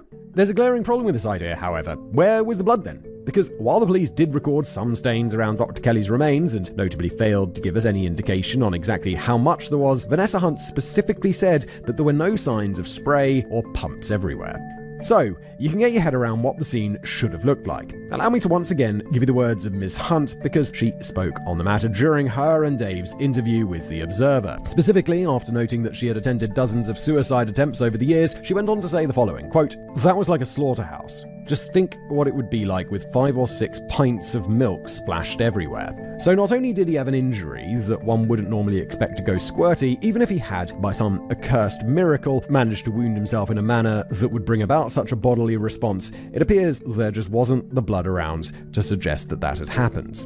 interesting. What certainly doesn't help to clear the situation up at all is the testimony of Nicholas Hunt, the inquiry's go-to pathologist, as he testified that he believed that the injuries to Dr. Kelly's wrist had been inflicted mere minutes before his death, specifically citing what he dubbed a well-developed vital reaction, i.e. the body's response to physical damage, which in Dr. Kelly's instance would be reddening and swelling all around the injured wrist. The issue there is with the word minutes. Don't forget, we know from Halpin, Frost, and Sennett that the fatal amount of blood to lose is give or take 5 pints in a few minutes from a small wound to the ulnar artery. That's a lot of blood leaving via a small wound in not a lot of time. But don't worry, this isn't just a repeat of the where's the blood argument. Instead, to fully understand why this claim is problematic, we must turn to Halpin, because when later speaking with a researcher on the matter of this claim, he said that even if you were to sever the most effective artery in the body, i.e. the one that will allow the greatest quantity of blood to escape in the fastest amount of time, which incidentally is around the groin, I kind of assumed it would be in the neck, but there we go, it would still take over 30 minutes to die, and Hunt was suggesting that Dr. Kelly died in mere minutes. But Halpin wasn't having it. He flatly believed that Hunt's claim was a big old load of bollocks and went straight for the proverbial jugular with his rebuttal, saying that, quote, surgeons know rather more about arteries than pathologists do. A scathing comment indeed from Halpin, although I can't help but get a bit disappointed that he didn't go for the obvious jab of rhyming Hunt's name with a certain other word. No, because he's a respectable man. He's not going to drop the C word in like an official thing. The implications of this are quite ominous then, because using the logic presented by the naysayers, either Dr. Kelly didn't lose that much blood, which would be consistent with his cut to the ulnar artery and thus must have died by other means, or he did lose the amount of blood somewhere else, with his body later being moved to where it was found. When they do a post-op, obvious word that's totally escaped, autopsy, where they do... I can remember the word autopsy. When they do an autopsy, aren't they going to weigh him and work how much blood's inside, how much blood's missing, that kind of thing? That seems like a pretty obvious thing to do, no? Either way, the implication remains the same. Another party was involved. Why? Wait, I don't know if the implication is that. Is it? I mean, it just means, doesn't it imply that he could have just died from something else? There doesn't need to be another party involved. He could have died from the coproximal or the heart condition. Oh, and another little thing to tell you about the knife. It didn't have his fingerprints on. I repeat, it didn't have his fingerprints on it. And if you've leapt to the logical assumption of assuming that Dr. Kelly must have been wearing gloves when he supposedly did the act, such assumptions, while certainly understandable, are ultimately incorrect, because not only were Dr. Kelly's remains not wearing gloves, but none were recovered from the scene at all. And speaking of things that didn't have fingerprints on them, let's now move on to talk about the 29 coproximal tablets he supposedly took, because yes, you've guessed it, the blister packs that were once brimming with tablets didn't have a single trace of his fingerprints on them either. That is definitely weird. That's weird. There's more peculiarities to take note of when it comes to the tablets, and to begin explaining it properly, let me turn once again to the words of Halpin, Frost, and Sennett, because in their letter to The Guardian, they said the following, quoting again, they could not show that Dr. Kelly had ingested the 29 tablets said to be missing from the packets found. Only a fifth of one tablet was found in his stomach. Although levels of coproximal in the blood were higher than the therapeutic levels, the blood level of each of the drug's two components was less than a third of what would normally be found in a fatal overdose. Interesting claims indeed, because as per the Hutton inquiry, if you recall, what is meant to have happened is that Dr. Kelly took 3 blister packs of coproximal from his home. Inside of each was 10 tablets, with active ingredients of 325 milligrams of paracetamol and 32.5 milligrams of dextropropoxyphene, incidentally, and then taken up to 29 of them before he did what he did with the knife, as that is how many blisters had been opened and popped, as it were. At face value, this seems above board, because the police uncovered that the tablets found on Dr. Kelly's body came from the same batch as the ones that his wife had at home for treating her arthritis, although it does have to be said that 1.6 million boxes were produced as part of this batch, so the claim that he took them from home is arguably built on shaky grounds nonetheless. Yeah, but also... yeah, it's a coincidence. But also it's quite the coincidence if... I mean, I think it was the packs from home. Where things start to get peculiar, however, is with the fact that empty blister packs were found in Dr. Kelly's jacket pocket, having been neatly put back into their box. While certainly handy for drawing up quick and expedient, yes, he probably took these, didn't he? Thanks for leaving one we can chemically test at the lab, doc, type conclusions. Isn't it weird that he'd go to such lengths to be neat and tidy, given what he was about to supposedly do? Again, I don't think so. I think people are creatures of habit, and, you know, if you decide you're going to kill yourself one day, it doesn't mean you're not going to make your bed if you've made your bed for the last however many years of your life. You just go through your routine, don't you? Of course, there is a myriad of reasons why this could be the case. He could have simply been habitually neat and tidy, and so even with the gravity of his intentions, muscle memory and/or a base-level sense of dignity made him neatly return them to his pocket, to just give one example. But you have to admit, given the fact that his blood had less than a third of the lethal overdose of coproximal in it, it certainly looks peculiar, doesn't it? Yeah, the lack of stuff in his blood is way more suspicious than him just putting away the boxes neatly. Then there's the fact that his stomach only contains the equivalent of 20% of a tablet in it during his autopsy. Even considering the fact that some of the tablets will have been digested and metabolized, this just isn't adding up. I mean, 28 and a half tablets gone from his stomach in the half hour it would have taken him to bleed out, according to Halpin? No chance. To be fair though, as we mentioned in the last chapter, some vomit stains were indeed noted as if being found around his face when he was discovered. If only the police had thought to test this vomit and not just note it, wipe it off, and then never question it or bring it up again. Yeah, fair. Also, I think that's a fairly reasonable explanation for why there's not enough coproximal in his blood, because his body rejected it and he throws it up. And he has some of it in his blood, he loses some blood through the knife wound, and he has a heart condition. It's all three things coming together to kill him. Not enough to kill him, each one individually, enough to kill him together. And if that brief mention of there being some vomit as you go and breathe a big sigh of relief as you remove your tinfoil hat to say to yourself, oh thank God there's the answer, we must have just vomited it out, allow me to firmly ram it back on your head with the following bit of information. The fact that Alexander Allen, the Hutton Inquiry's go-to forensic toxicologist, said that although the levels of coproximal in Dr. Kelly's blood were indeed higher than normal therapeutic levels, it is generally accepted that the concentrations of a drug in the blood can increase by as much as 10 times after death. So actually, it's perfectly possible that he may have only taken 3.3% of the lethal dosage. Wait, how's that work?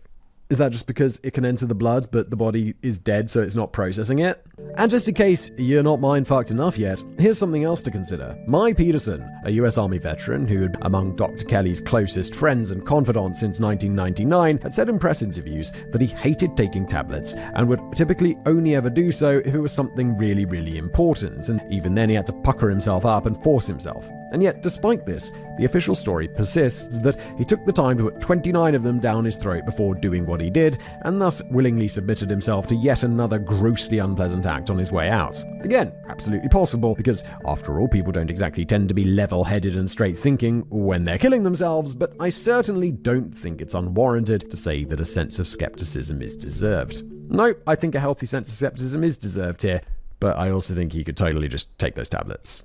And in making my next point, folks, let me begin by asking you a question. How much water do you think one would consume in the process of downing 29 tablets? 1 tablet per sip, I'd say half a litre. Half a litre seems like a reasonable amount. If you don't have a clue, worry not. I did some rough science myself and figured out that it takes me a minimum of 50 mils of water to get a standard issue supermarket ibuprofen down my throat. That feels like a lot.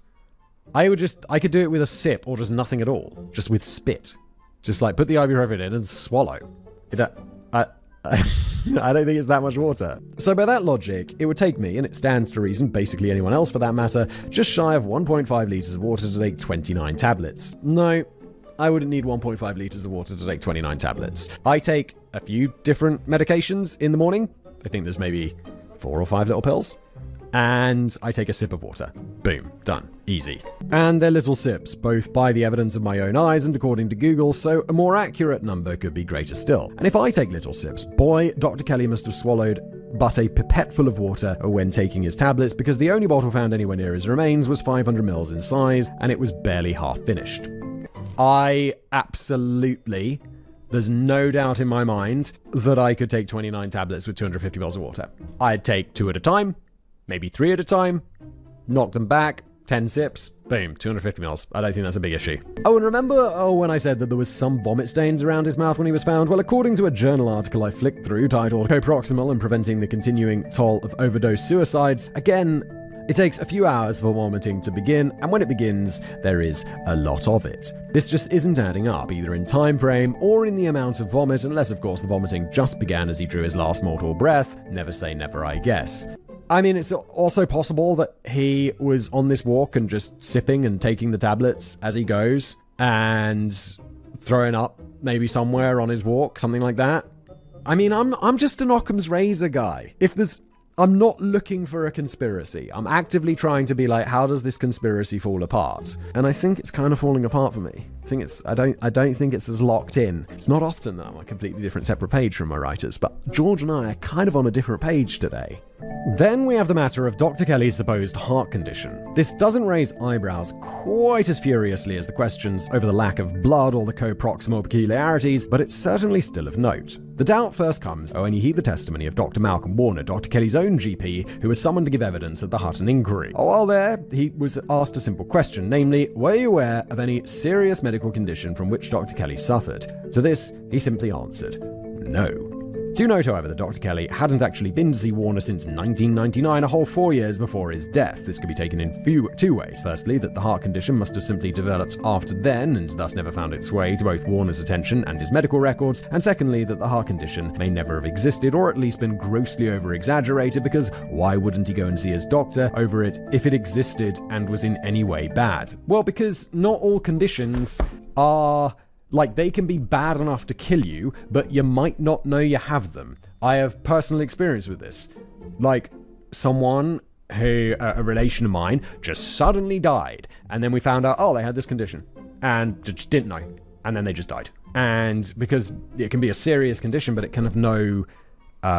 it might not manifest. And here's a little extra tidbit of information that may coax you towards the second interpretation. The fact that on the 8th of July 2003, not even 10 days before his death, he had undergone a Ministry of Defense medical in preparation for another work trip to Iraq, and this medical revealed no heart problems of any kind and greenlit him to go, and further to that, said that his general state of health was good. I mean... sure, but a medical can mean a lot of different things. Like, maybe that medical didn't include an EKG, for example, like the heart measuring thing. Maybe it did. Maybe the doctor didn't spot it. Maybe because it was this underlying condition, right, that they only found when they cut him open. And again, while this isn't exactly smoking gun evidence, the fact that his supposed heart condition managed to evade the attention of both his GP and the Ministry of Defense med team is yet another weird thing to note that doesn't seem quite right. Sure, but doctors miss things, it happens. And if one doctor misses it, the odds of another doctor missing it are going to be higher because the first doctor missed it, so it's probably harder to spot. Some also raise concerns over the choice of Nicholas Hunt as the go-to pathologist, as back when Dr. Kelly met his untimely end, there were a total of 43 people on the Home Office Register of Forensic Pathologists. In other words, the people that the state determined to be sufficiently experienced to be able to act as proper arbiters in cases of unknown or violent death. He was also one of the newest additions to the list, having only been added in 2001.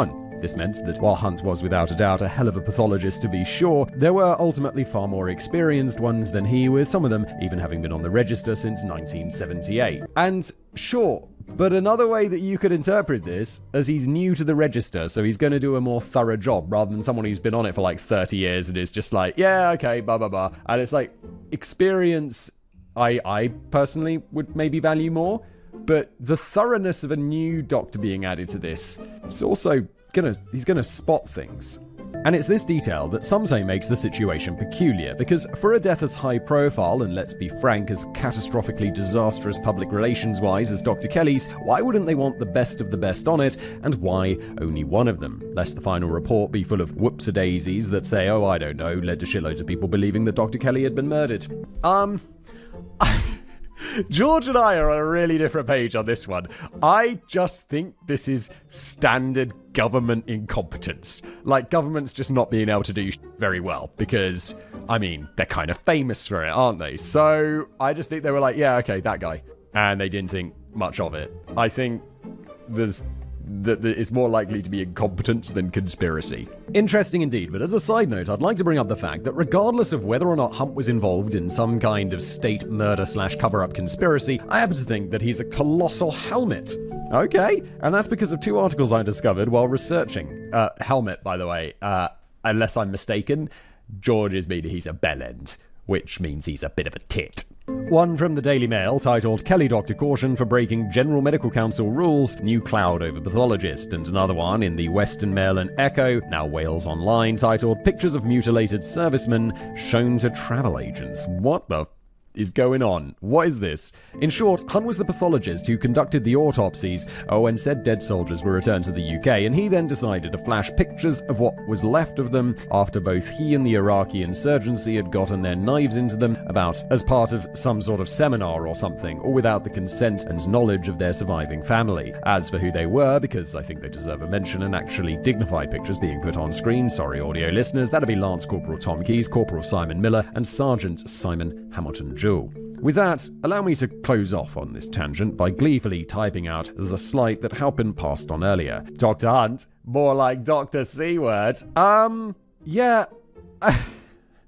George and I are on really different pages. Yes, I think that's bad and wrong, but it was probably just a mistake. Back to the matter at hand, however, because it wasn't just the choice to utilize Hunt as the sole pathologist that raised some eyebrows, but also how he conducted himself while acting as such. For example, many say he dallied to a peculiar degree, not arriving on the scene until 2.5 hours after Dr. Kelly's remains were first discovered, and then somehow taking 25 minutes to pronounce him dead. Then an hour and a half later, supposedly due to how long it took the police to complete a fingertip search and to erect a scene tent, he began his proper investigation. Now, I'm no doctor, far from it in fact, but I'll be damned if I don't hear the charge that he was intentionally dallying and don't just happen to find it amenable, as that strikes me as a hell of a delay. I know nothing about pronouncing someone dead. I don't know how long it takes. I don't know if there are things you need to sign or phone calls you need to make. I don't know how long that takes. I don't know if you could just roll up and just put a finger on the neck and be like, he's dead, Jim. Consider this too. According to various sources I consulted, if one wishes to get an accurate time of death, it is the done thing to take the rectal temperature of the remains as soon as possible. The natural waning of the remains' temperature to that of the ambient environment, providing a clear indicator of exactly how long they sat lifeless for. So with that in mind, when do you suppose the Hunt took said temperature, given that he began his proper investigation at around 2 p.m?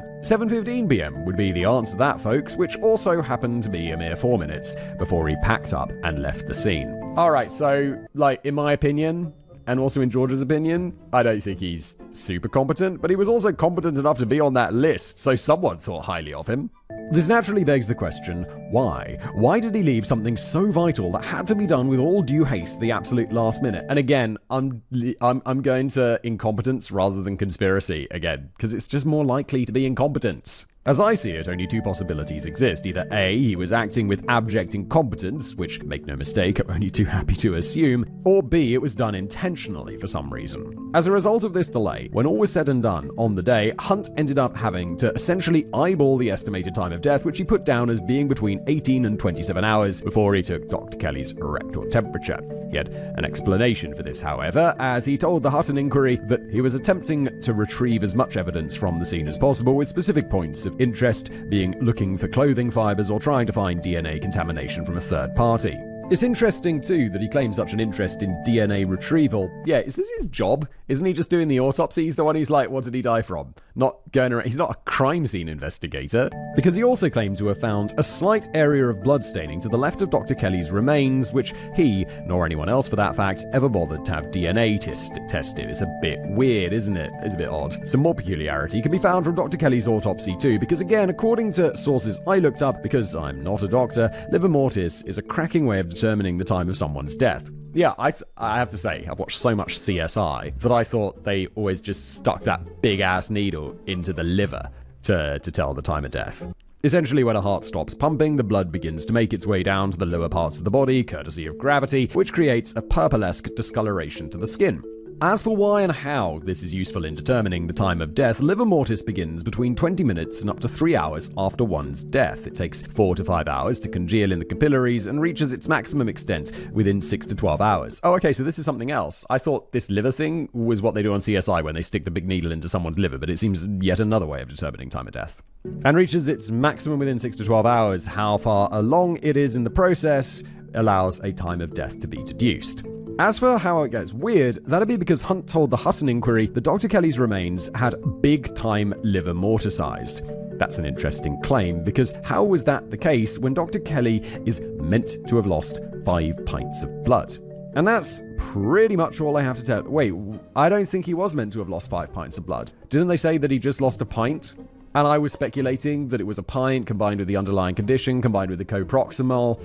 that led to his death, not losing 5 pints of blood. And that's pretty much all I have to tell you about in this chapter, folks. And you'll have to admit, skeptical though most of you no doubt were half an hour ago-ish, the idea that Dr. Kelly was murdered suddenly doesn't look so outlandish now, does it? George, I'm on a different page to you. I totally think this is just incompetence. I'm sure people in the comments being like, oh, Simon's been paid off by the MOD because they want to believe in this conspiracy. I think it's a conspiracy. I haven't yet seen enough to think that this is murder by the government. I think that is an extraordinary claim, and I think it requires extraordinary evidence, and we have not seen anything close to extraordinary evidence. We've seen incompetence and some vague circumstantial stuff. Best case, George. Sorry.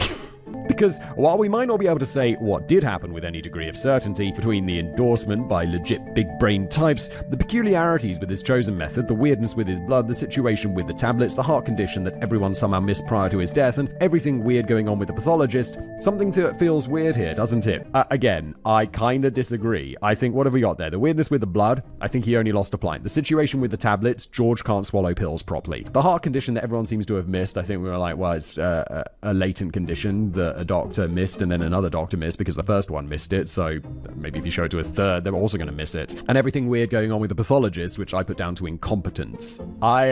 We are so far away from extraordinary evidence, in my opinion. But whatever did happen with Dr. Kelly, even if it was foul play, at least it was just a one-off, right? I mean, it's not like there was a trend at the time of scientists in his sphere dropping dead in violent and mysterious circumstances at an eyebrow-raising rate.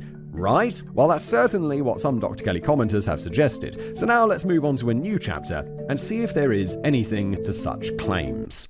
Don't doctors generally die a little bit earlier? Because is that a statistic? Is that something that I remember as being because they smoke more, they drink more, because I guess it's quite stressful.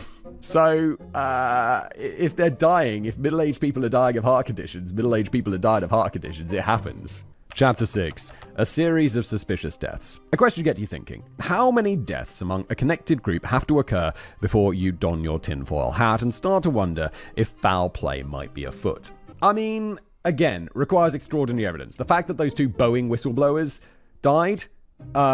Yeah. Is it weird? Is it a little bit suspicious? Yes. Do I believe that it's a conspiracy and Boeing had these people murdered? No. The guy who was on trial, the British guy who went on trial in the US and then died on a boat.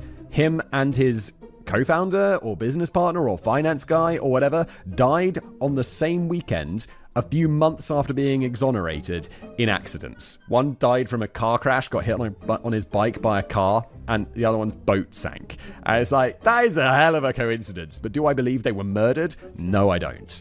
It's a hell of a coincidence. That's exactly the question. So I would say many. It has to be a lot. That's exactly the question my linchpin source for today had to contend with, because while he was investigating Dr. Kelly's death, many people came forward to suggest that his death was but one amidst a larger pattern of sudden and unexplained deaths among military and military-adjacent civilian scientists. Oh, and don't worry, I'm not intentionally being harsh by not naming my go-to source for the video yet. I'm just saving his name for later so that we can fawn over him and his efforts with the deserved depth and detail. Okay, good, I like it. If there's a source that's particularly useful to an episode, I very much think it's important to be like, this person, legend, rather than just sprinkling it in here and there to get swallowed up and lost among the absolute barrage of facts that I've been throwing at you, but I digress. A total of 96 names were put to him, and sensing that he may end up chasing shadows were he to investigate the lot, he applied a proverbial filter to distill his list down to just those who had some degree of vocational overlap with Dr. Kelly, as well as seemingly weird circumstances around their death. I mean, another thing is, scientists, military scientists, and military-adjacent scientists is a very large group. There's a lot of scientists that work for the military. At the CDC, the big Center for Disease Control, they have civilian scientists and also military scientists who are part of the military and they just work there with the other scientists, but I think they get extra benefits and stuff because they're in the military, but also, unlike the civilian scientists, the government can be yo, you got to go to this Ebola outbreak and deal with this. And that's an order, and you have to go. Whereas if your boss tells you to go to the Ebola outbreak, you can just be no. And they'll be well, I'm going to fire you. And you're okay, I'm not going to get Ebola. But if you're in the military, they'll be like, well, you're going to prison for insubordination or whatever. Okay, let's get back to it. Following this, he was left with 7 names, which were Benito Q, age 52. He had been leading expert in infectious disease and was found unresponsive on the 12th of November 2001 before eventually passing away on the 6th of December. Dr. Don Wiley, age 58. He had been a professor of biochemistry and was reported missing on November the 16th, 2001, with it eventually being deemed that it had fallen off a bridge in Memphis. Vladimir Pashnik, age 64. He was a microbiologist who had a sudden fatal stroke seemingly out of nowhere, passing away on the 21st of November 2001. Well, that dude's 64, like a stroke at 6. So 52, 58, 64. These are later middle-aged people.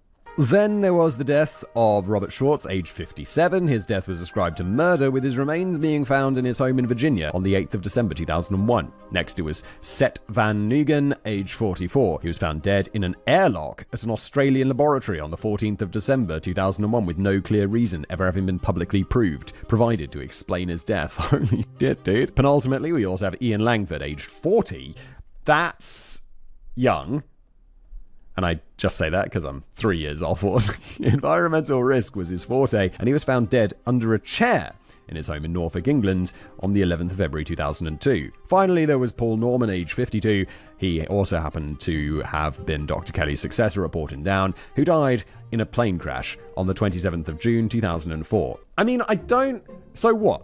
The government is going around and causing unknown death, like unresponsive, just doesn't know. A dude falling off a bridge. They caused a dude to have a stroke. They murdered a dude just straight up. Then they caused an accident. Then there was a unknown death, just found dead, another one. And then a plane crash. I'm like, come on. They're not just... a plane crash? That's the best way to kill someone? A stroke? Just mysterious death under a chair? I feel like you just make them disappear or make them all have accidents. If they all had accidents, it would be way more suspicious. If they all fell off balconies, we'd be like, oh, wow. But did any of these deaths, when investigated, actually have the same aura of weirdness around them as Dr. Kelly's? Well, let's find out, starting with Benito Q. At the time of his death, Q was a cell biologist in the employ of the University of Miami School of Medicine, and as far as we can tell, and they're just doing this, this guy, wasn't this the guy who died in Memphis? So the British government's also knocking off people on American soil? I just find this a little bit hard to believe. And as far as we could tell, he did not actually work with biological weapons, nor even with infectious diseases in a curative way, with his manager, one Bach Ardalan, outright denying such accusations. This did not stop the Florida papers from speculating to the contrary, as they really ran with the angle that this was some kind of deep state hit job after he died. Instead, what actually happened to him was that he was physically really not very well, with a stroke waiting to pounce upon him at any moment, as evidenced by a nurse at his workplace taking his blood pressure the day that he died and finding it to be so high that she wanted to immediately admit him to hospital. If you're having your blood pressure taken and they're calling an ambulance to take you to hospital, that's a bad time. You know, you're like, I've gone and they've been like, your blood pressure's a little bit high. And I'm like, yeah, a stressful morning. And they're like, all right, sit there for 20 minutes and we'll take it again. And they take it again. And they're like, all right, yeah, it's just a little spike because you rushed here or something. But if they're like, oh my God, we're calling an ambulance, you know, that's bad times. They're going to get you on drugs before you die. He refused, however, and instead insisted that he was just going to go home, and unfortunately for him, he always parked his rather nice car in a really bad part of town, specifically Northwest 10th Avenue. Should any Miami natives in the audience be interested in knowing exactly where, and while getting into his car, he was accosted by yobbos who set about him with baseball bats, stole his car and wallet, and left him battered and bruised at the side of the road. Dude, battered and bruised, like maybe some head trauma, plus high blood pressure, dude, stroke is coming for you. Said battering then triggered the looming stroke, and he passed away several weeks later in hospital, and it's all provable with a solid paper trail. So, an undoubtedly tragic end for him to be sure, but not a conspiratorial one. So let's keep looking to see if any of the other deaths look dodgy.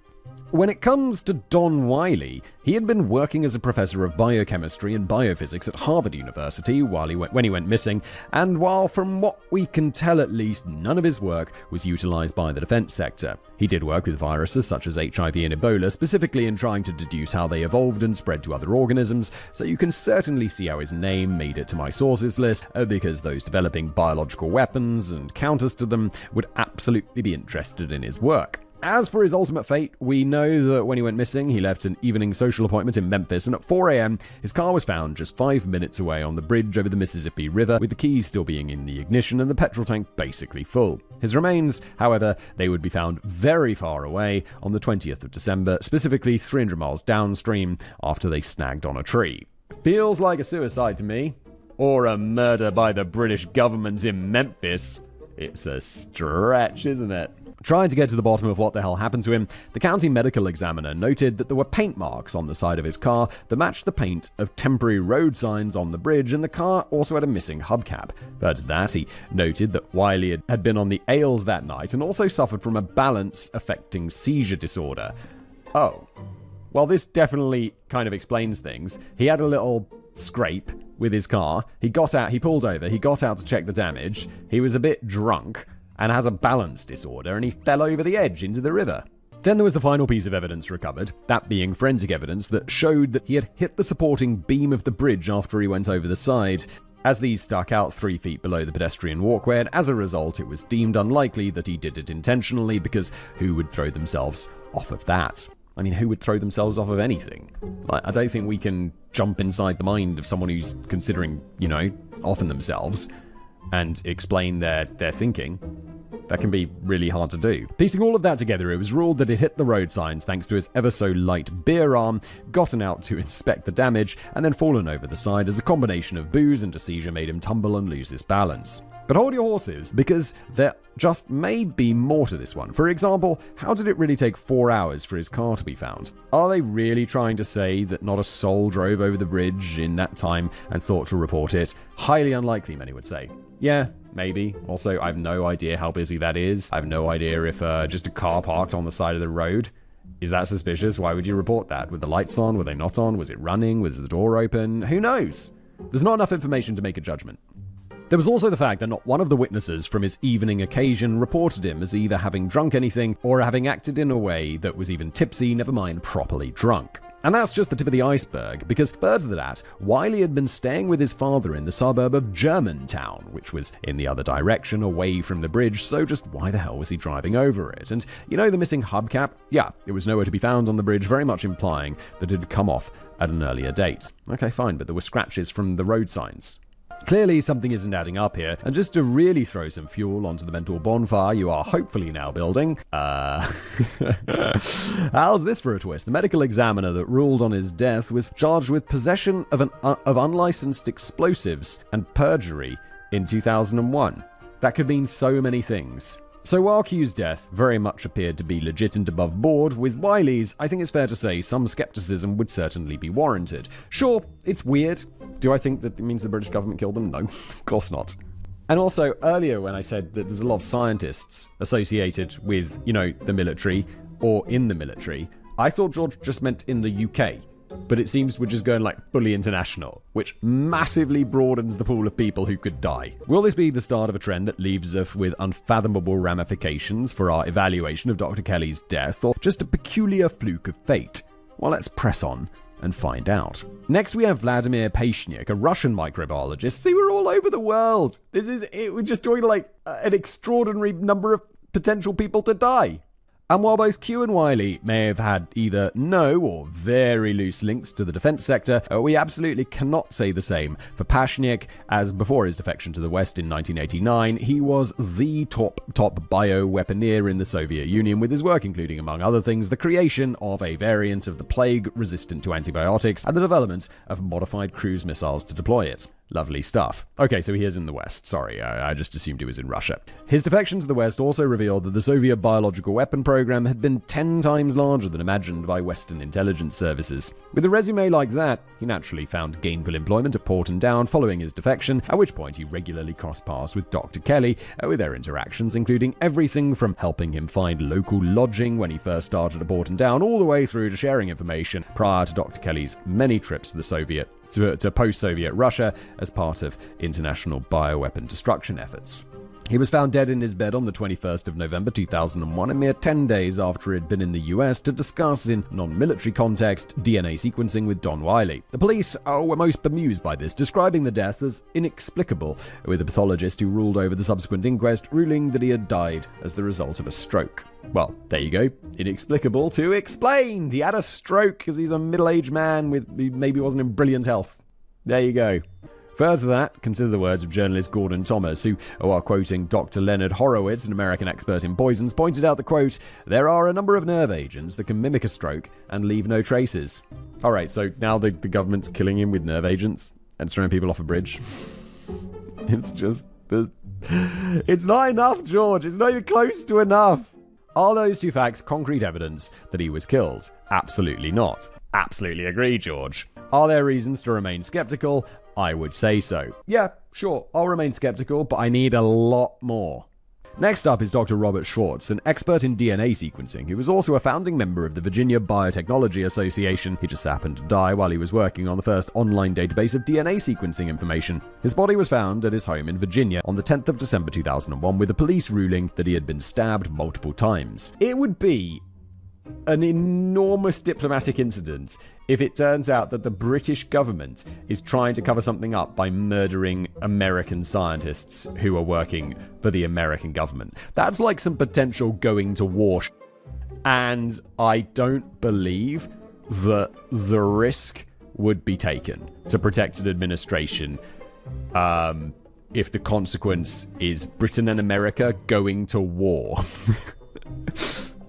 The blame for his death, however, was eventually laid at the door of Satanism of all things, as a group of 4 suspects were quickly identified and charged with his murder. The group, among which was Schwartz's own daughter, were very into occultish things, even going so far as drinking blood and self-hurting. The murder went beyond just a simple frenzied stabbing too, as they'd actually done it with a sword and then gone on to carve an X into the back of Schwartz's neck. So extreme was it, in fact, that the prosecutor outright called the killing a, quote, planned assassination. But when it comes to the matter of whether it was a planned assassination that occurred exactly as described, or whether that was all but a ruse to cover for greater machinations, I don't think so, to be honest. Yep, me neither, George. Really don't think so. A conspiracy with 4 patsies, one of whom was a blood relative, such a thing would just be too difficult to pull off and keep under wraps, so I don't view Schwartz's death as suspicious at all. Weird? Yeah. Suspicious? No. As for Seth Van Wegen, he is another one that, while lacking explicit defense sector connections, was certainly very much adjacent to it, as he worked in a lab that produced and experimented on pathogens such as mousepox, which apparently is a handy-dandy substitute for smallpox oft used by researchers.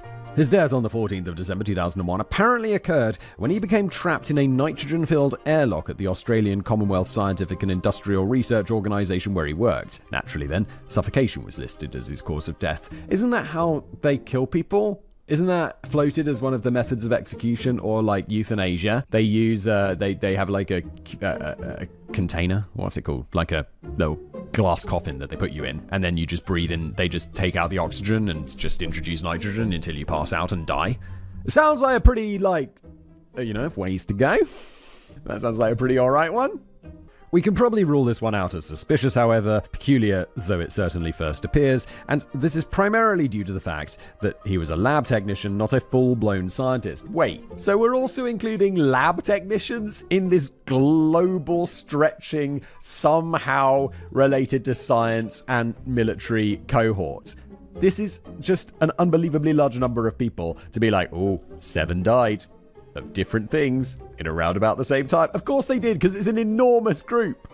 So what is the conceivable motive for wanting to take him out? None, as I see it anyway. When it comes to Ian Langford, however, that one certainly does look a bit peculiar. He was a scientist at the University of East Anglia and was described by one of his colleagues as one of Europe's leading experts on environmental risk. And if you happen to be wondering what that even means, as I certainly had to look it up myself, it basically means that he looked at how human activities impact the environment and public health. When he was found dead at his home on the 11th of February 2002, police noted that the walls were blood-splattered, in addition to the home appearing to have been ransacked. As for his body, that was found naked from the waist down, wedged underneath a chair, and bearing many visible wounds. Despite this, however, the police concluded that his death was not suspicious. What? But made no comment as whether they believed them to be self-inflicted, however. And very much in keeping with that, his post-mortem was also unable to conclude how he had actually died. Well, probably from all the wounds. Like, what? I think it's fair to say that this one looks a bit weird, doesn't it? I mean, come on, a ransacked home, the authorities just happening to be remarkably blindsided to a conclusion. I even think the most skeptical among us would be open-minded to the idea that this one was a bit dodgy. Yeah, it's weird. That they couldn't figure out what happened to him. I just think this is a weird, suspicious death. There could be a perfectly normal explanation, of course, but should it exist, the authorities certainly aren't helping to bring it to our attention. And for what it's worth, John Eldridge, the then editor of Jane's Nuclear, Biological and Chemical Defense, a rather well-respected periodical dedicated to all things end-of-the-worldy, commented at the time in regard to Langford's death, quote, "If I was a microbiologist, I would be worried." An interesting note on that comment too. We have no idea if he still stands by it today, because when the author of the Bible of all things, Dr. Kelly, contacted him for a follow-up remark, he slammed the phone down on him. But you can make of that what you will. Then we get to our last tragically deceased scientist of interest, Paul Norman. As we've already said, he was actually Dr. Kelly's successor at Portentown, but further to just that, he was also a long-term close colleague and also traveled the world, sharing his wisdom and doing his part to help destroy WMDs. As for his specific job at the time of his death, that'd be Portentown's chief scientist for chemical and biological weapons research. In a perhaps unexpected turn, however, despite his close proximity to Dr. Kelly, Norman's death is one of the ones that's totally above board and beyond suspicion, or at least it appears that way anyway. His plane crash, which occurred on the 27th of June 2004, lest we forget, happened when a Cessna 206 he was behind the stick of began to lose power and he was unable to maintain altitude. With little other option, he then attempted an emergency landing in a farmer's field, but was unable to find one sufficiently large and sufficiently flat to do the job, and so he ended up clipping the tops of the trees, which sent him hurtling to the ground, where he met his end. Okay, well, a death of an amateur pilot in a single-engine aircraft, not exactly dying in a commercial plane crash, is it? His pilot credentials check out too, as he had 628 flying hours logged on his PPL, and 172 of those were completed behind the stick of a 206, so he certainly knew what he was doing. Sure, but it's still, not dangerous. There's also the fact that the 206 he went down in, which was rented, had quite a few mechanical problems leading up to the crash. For example, on an earlier flight the same day, the alternator warning light had come on, a problem that, if not handled soon enough, could have resulted in the total loss of electrical power on board. Fortunately, however, that pilot managed to land safely, with the aircraft then being given a once-over by maintenance crews and being signed off as safe to fly again. Well, those maintenance crews probably do a good job. It's like, I don't know, I'm several hours. I haven't done it in like 2 years because I had kids. 3 years. 4 years. 3 years since I last had a flying lesson. But, they're very thorough about this stuff. And they're very keen on safety. Then a week earlier, it suffered from a temporarily unresponsive throttle and started to run poorly. Following this, the pilot managed to make it back to the airfield without incident, and the aircraft was thrown in for maintenance to get the problem fixed. And given the fact that it was reported by groundside witnesses as coughing and sputtering before it impacted the trees, I think we found our answer here. Norman's death was caused by the fact that whoever was doing the maintenance at that airfield, was a bit of an idiot, allegedly. Unless, of course, men in black sabotaged the aircraft so that this very situation would happen.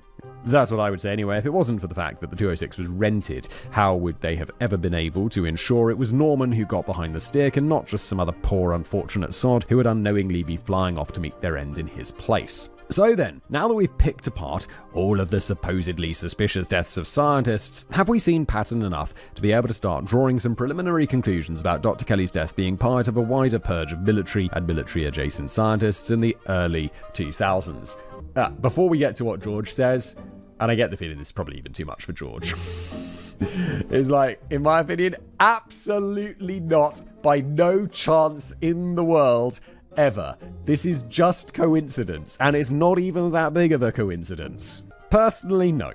Good. I don't think that at all. Make no mistake, I'm very suspicious of a few of them, and I think that a greater or more expansive investigation is certainly needed to get to the bottom of what actually happened to them. In particular, I'm thinking of Don Wiley, Vladimir Pashnik, and Ian Langford, but they are a mere 3 from a list of 7, which themselves were the most likely to be dodgy from an original list of 96. Or to put it another way, 3.13% of the names originally identified as having died in suspicious circumstances actually did, and I hardly think such a small percentage of anything can be considered a trend at all. In fact, I'd be willing to go a step further and say that if you took 96 deaths from anywhere at any time, odds are that 3 of them are likely going to have died in a weird or hard to discern way. Fully agree. Having said that, however, I am totally open to the idea that people from within the aerospace/defense sector might get done in by the men in black when they start to make a nuisance of themselves for either the state or their employer. Yeah, totally.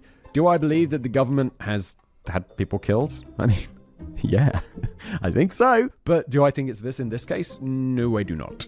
As evidence for this, I present the whistleblowers from that aerospace company that keep on dying, and I'm not naming the company in question because I'm not a fucking idiot. But I know most of you exactly which one I'm alluding to. Sure, I'll say the name of the company. It's Boeing. And I'll say it because it just... I mean, I don't think Boeing's killing people, guys. I'm sorry. Like, Boeing might be up all sorts of... But I don't think they're murdering whistleblowers. It'd be intense if I got proven wrong on this. But it just seems like, again, extraordinary claims, extraordinary evidence. So then, as we bring this chapter to a close, where do we stand on the matter of Dr. Kelly? Well, we know that he died in bloody weird circumstances, and the official explanation given at the time is full of so many holes that it may as well be made from Swiss cheese. But we also know that if, and it's a mighty big if, make no mistake, if he was murdered, that it was likely a one-off killing done as a specific response to him uniquely and not part of some wider purge of scientists from the sector. Chapter 7. The Answer. And so, folks, here we are, 17,500 words into today's script, and finally at the point where I reveal what really happened to Dr. Kelly. And let me tell you, it was nothing if not a roller coaster getting to this point. Wait, do we know the answer? Are we going to get a definitive answer?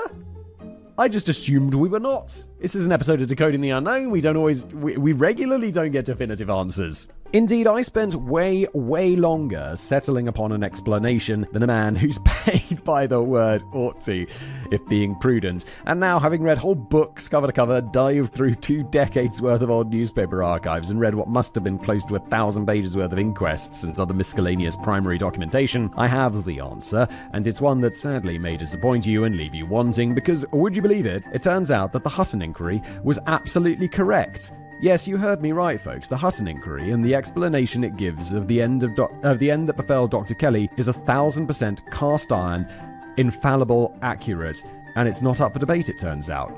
Okay, carry on, George. You've led me down the garden path, and I haven't really been following you down the path. I've been not following you. I've been following you to the thing that I think the Hutton inquiry was right. It sounds bizarre, but it's true. Remember all those claims that didn't stack up? The peculiarities with the wound, the lack of traces of coproximal in his system, the bizarrely bungled crime scene investigation? Me neither, so there's absolutely no need to fret over them any longer. And further to that, folks, it's funny, but for absolutely no reason at all, I feel myself with a sudden compulsion to go off on a tangent all about how I have absolutely no health problems at all, either physical or mental, absolutely no financial issues or debt problems looming on the horizon, have just had my car brakes fully inspected and serviced not even 2 months ago, and also just happen to have absolutely no issues with my personal relationships, being surrounded by nothing but loving and fulfilling sorts, no matter where I turn. That's what you think, George.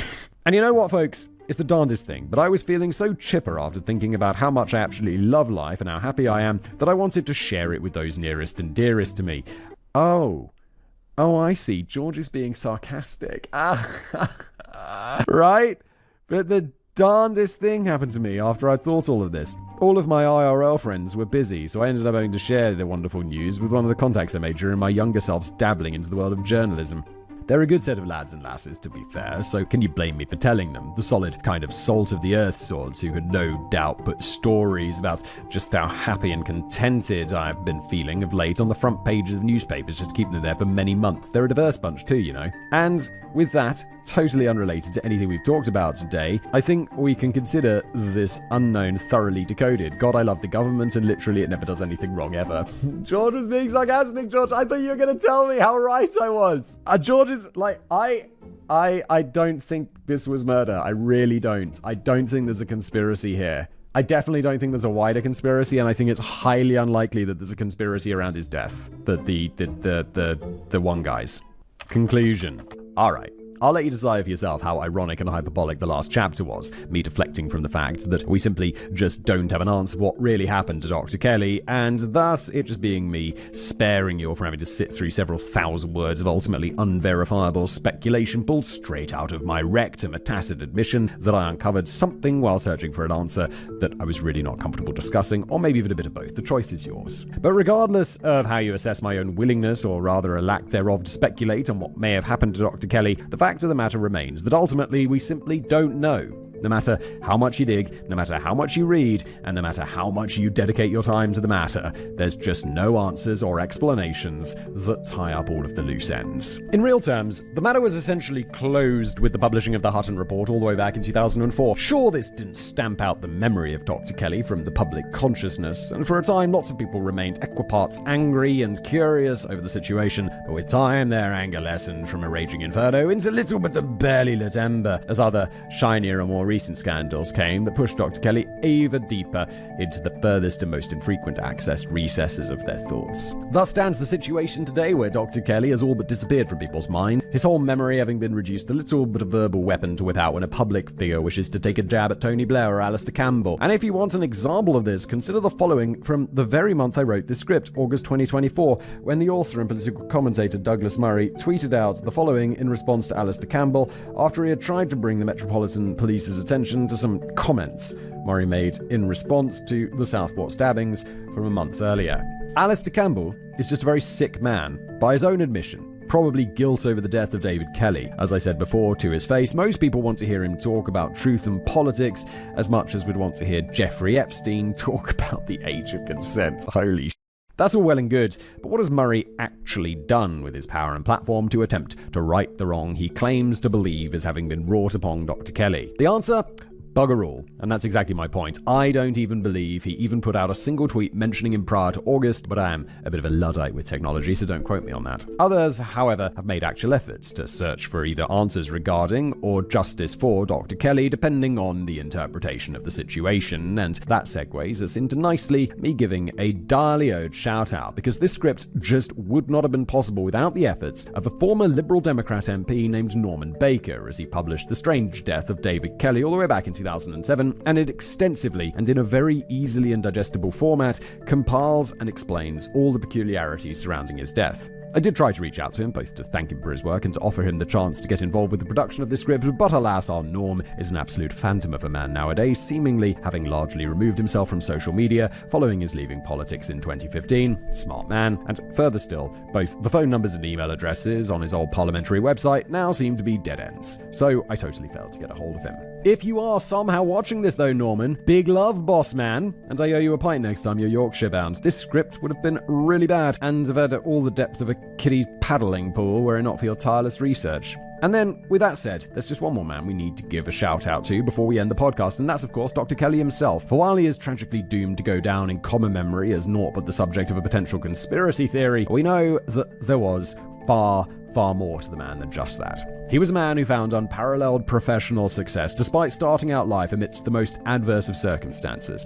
A man who, while riding high at the peak of his career, made the world immeasurably safer by not just destroying vast quantities of WMDs, but also creating cheap and easy to produce mass countermeasures against them, and above all else, he was a man who was a loving and deeply revered family patriarch whose death left an immeasurably large and ultimately unfillable hole in his family's heart. In fact, with a legacy like that, I don't think it's hyperbolic to consider Dr. Kelly one of the greatest men who's ever lived. Indeed, should I leave this mortal plane having done but a fraction of the positive impact on the world as he, I'll be meeting St. Peter with a smile on my face. And that, I think, is how we should remember him. After all, let's be frank, it's not like we're ever going to be told what really happened back on Harroden Hill in 2003, is it? No, I think you're right. And that's where we end today's episode. It was a long one. Thanks for being here.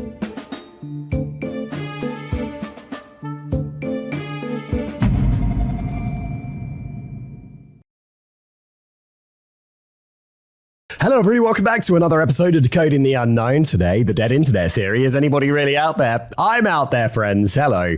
Not dead.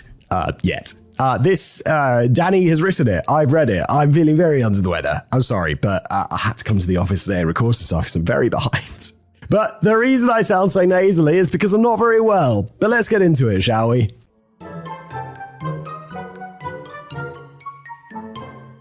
the last man on Earth sat in the beer garden of the startled weasel and took another sip of his drink. It had been less than a day since a plague had swept the entire planet and wiped out the whole of humanity, save for this sole survivor. And Nigel Glasscock was already discovering that being the last man on Earth had its fair share of up and downs.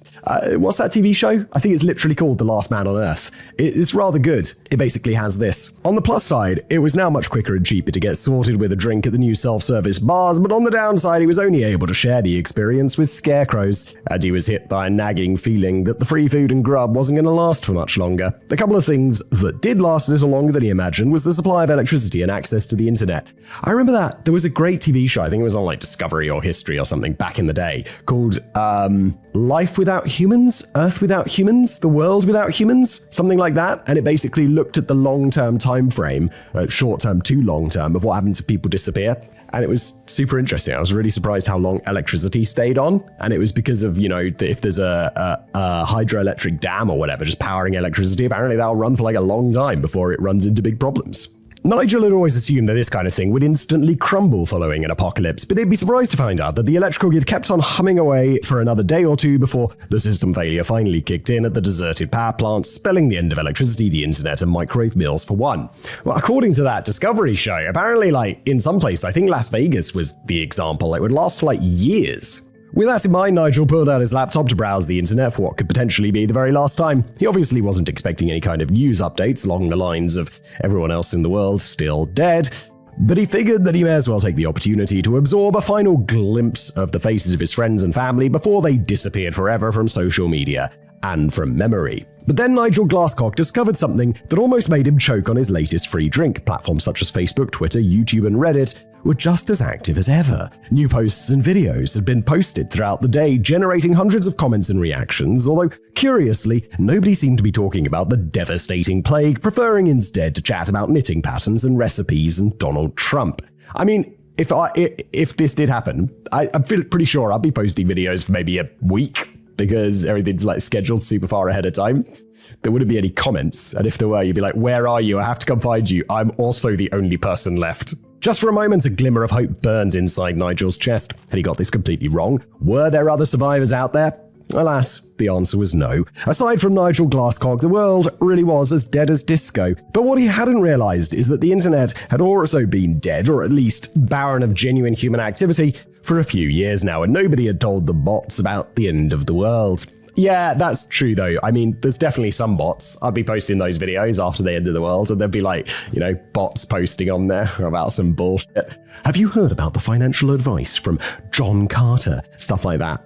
That bullshit. You should get your shit together. How do we still have bot comments like this? It's 2024, come on. You'll age restrict one of my videos because there was a Renaissance painting of a woman with her tits out. You'd be like, that's nudity. I'm like, that's not nudity, for God's sake.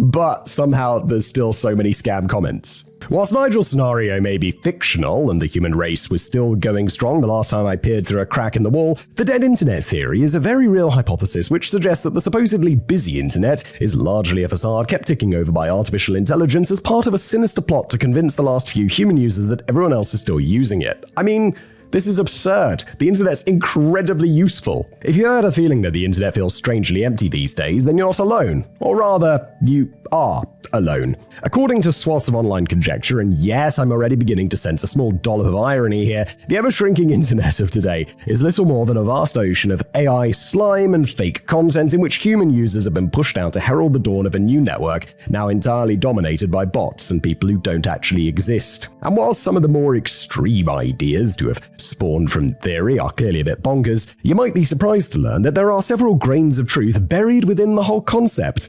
My only quandary now is whether to even bother continuing writing this script for an audience made up almost entirely of algorithms. Well, according to this theory, Danny, you're not real, and neither am I. We're just AI creations. Hello, friends. What the fuck? Please don't bother to try and pretend that you're real in the comments. That's exactly what a bot would say. Army of Ghosts. Grumpy folk who shout at clouds might suggest that the human soul was sucked from the internet close to 2 decades ago when it was seized by corporate influence. The argument goes that the early days of the internet, stretching from the 90s to the mid-noughties, was a wild frontier of weird and wonderful homebrewed websites, colourfully cooked up with creativity. It was a bit rough around the edges, to say the least, but once you got started surfing the web in the olden days, you'd never quite know where the rabbit hole might lead. I mean, look, I was on the internet 20 years ago, and I can tell you, the internet was more shit in the past. It's like, people might be like, oh, well, we had this website, and we had that, and I'll be like, sure, there are some things that maybe don't exist anymore that would be nice if they did. I literally can't think of a single example, but I'm sure there are. But in every other way, it's much, much, much better. You probably have a much clearer idea of exactly where you're going to end up in the more polished and centralized internet of today, and it's typically going to be one of a handful of platforms controlled by a corporate giant who is going to clobber you over the head with advertisements. I really hope that this is not the point in the video where we pause for a word from our sponsor. Actually, it is going to be, because today's video is sponsored by... Actually, it is going to be, because I think that's a nice segue. Here is today's sponsor. I can hardly complain about this, as I wouldn't be here writing this script today if the internet hadn't evolved and become more monetized over the years. Yes, God bless internet monetization. Thank you, YouTube. And I'm relieved that we've moved on in so many ways, as trying to watch this video on an old dial-up connection would have been both painful and very expensive, particularly if you were watching before 6 p.m. Oh my God, Danny, blast from the past, I totally forgot. The internet got cheaper after 6. Why was that? I think it was because the phone calls was cheaper, like it was off-peak telephone hours or something after 6 p.m, so connecting to the internet was cheaper. And I remember my parents be like, wait till 6 o'clock before you go on the internet.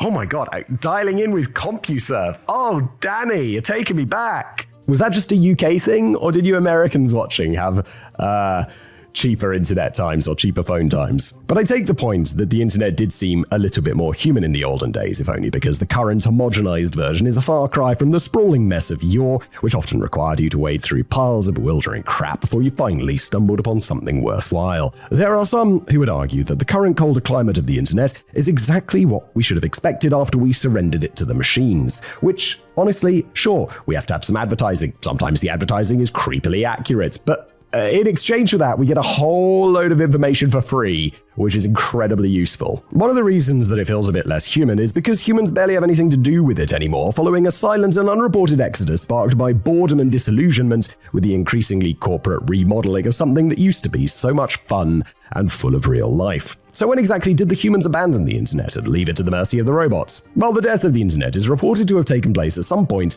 between late 2016 and early 2017. It's kind of just when I first started on doing my YouTube thing. The first time that the theory really generated any attention was in a 2021 post made by a user called Illuminati Pirate in the kooky forums of the retro subculture community Agora Roads Macintosh Cafe. Oh my God, I've never heard of any of this. Although the idea would only really begin to hurtle into the mainstream following a subsequent article published in The Atlantic later that same year. The Atlantic picked up this very credible story, did they? I hope that piece was about the conspiracy rather than being like, oh my God, maybe the internet's dead. It's The Atlantic. It's about the conspiracy, surely. But in fact, both of these sources riffed heavily on earlier ideas, which had been understandably largely ignored at the time, presented as they were on such trustworthy anonymous image board websites such as 4chan and WizardChan, the latter of which is a community specifically aimed at males who have maintained entirely involuntary celibacy into their 30s. That's a weird thing to be like, what are you, this is one of my hobby, involuntary celibacy. Let's go to the WizardChan forum and hang out. I'm not sure you're supposed to fess up and cancel your membership if you do ever happen to get lucky one night. You better. You don't want to be, otherwise you're a straight up imposter in WizardChan. In one of the long-deleted original posts on 4chan, where the term dead internet theory was most likely first coined, the anonymous author suggested that he or she recalled a period in 2007 when a big chunk of their friends and followers suddenly disappeared without bothering to say goodbye. The author went on to complain that certain threads and posts across the internet appeared to be getting recycled every year, as if they were on some kind of automated loop, and then began to speculate that big chunks of freshly posted video footage featuring prominent politicians and celebrities and YouTubers were actually just examples of deceiving deepfakes masquerading as the real thing. I think the technology will be there soon, like reasonably soon, but in 2017 this didn't exist like at any realistic scale to fake the entire internet. This is one of the crazier conspiracy theories that I've ever heard. And that's really saying something, considering that I run a channel about stupid conspiracy theories. That's this channel, by the way. If you're listening as a podcast, it's also a podcast. Yay! Over on Agora Road's Macintosh Cafe, Illuminati Pirate expanded upon these ideas by suggesting that the entirely sterile internet is now empty and devoid of people, resembling a hot air balloon with nothing inside. Bro, you are literally on the internet posting this. Illuminati Pirate reckons that any remaining human users are now more likely to be unwittingly conversing with bots rather than other real people, and he pins the blame on the US government, possibly assisted by a few notable influencers on the payroll. I wish I was on the payroll. The government has loads of money. I'd love to be being paid by the government. People are always like, Simon, I can't believe you posted that. You're such a government shill. You're such a corporate shill. It's like, bro, I wish, because they got deep pockets, my dude. They are all apparently engaging in a gaslighting of the entire world's population with the ultimate purpose of removing organic ideas and original human thought from the shrinking web and replacing it with artificially generated directives on what to think and what to buy. Well, if there's no one buying, if there's no one actually there, then what's the point of generating all of this content for other bots to what? It makes no sense. So there's already quite a lot going on there, but over the last few years, the theory has evolved to encompass a whole raft of points which suggest that the internet of today is far from what it's pretending to be. On the one hand, we have the idea that bots now outnumber the human minority who have been pushed to the sidelines in favor of algorithms and AI agents that now dominate a landscape which has effectively become a graveyard in cyberspace. The numbers of your own friends and followers and subscribers has likely been vastly inflated by accounts that represent lines of code rather than a living entity, and this tragically means that you're not nearly as popular as you've been led to believe. Oh no! I mean, it's a bit weird. I mean, I'm pretty sure I still get a nice big paycheck from YouTube every month, so I think that's because people are buying shit that gets advertised on my channel, but I could be wrong. Maybe it's just bots. Maybe the bots are going out there and buying. Maybe the whole economy's just fake. A sobering thought, which reminds me of the horrendously disappointing turnout to my own 40th birthday party, although in fairness, I had just moved to the middle of nowhere. Whilst very few sane people are proposing that there are literally no humans to be found anywhere on the internet, the theory suggests that the surprisingly small number of regular human users are now becoming heavily influenced by posts on social media, which are composed by bots and fake accounts to help sway public opinion. And all those hundreds of replies which wholeheartedly applaud the points of the original post, they're nearly all bots and fake accounts too. And you're now questioning your own values and principles and wondering why you seem to be the only person on earth who believes that introducing televised public hangings for first-time shoplifters seems a bit harsh. Moving in a slightly different direction, the theory also encompasses the idea that the vast majority of fresh online content is now created by artificial intelligence rather than a human hand, and it's becoming increasingly difficult to spot the join between the two, leading us all into an abyss of machine-generated philosophy which is shaping how we think and how we feel, and who we should next vote for, and which country we should bomb next. I do believe this is a problem though. Like sometimes I'll just be browsing YouTube and you'll click on a video, and it'll have that same dude's voice. Don't sleep in your bed tonight. Random facts that will save your life. The last one saved me once. Like, this is especially prolific with shorts, and it'll be so weird, and it'll just be a little bit wrong.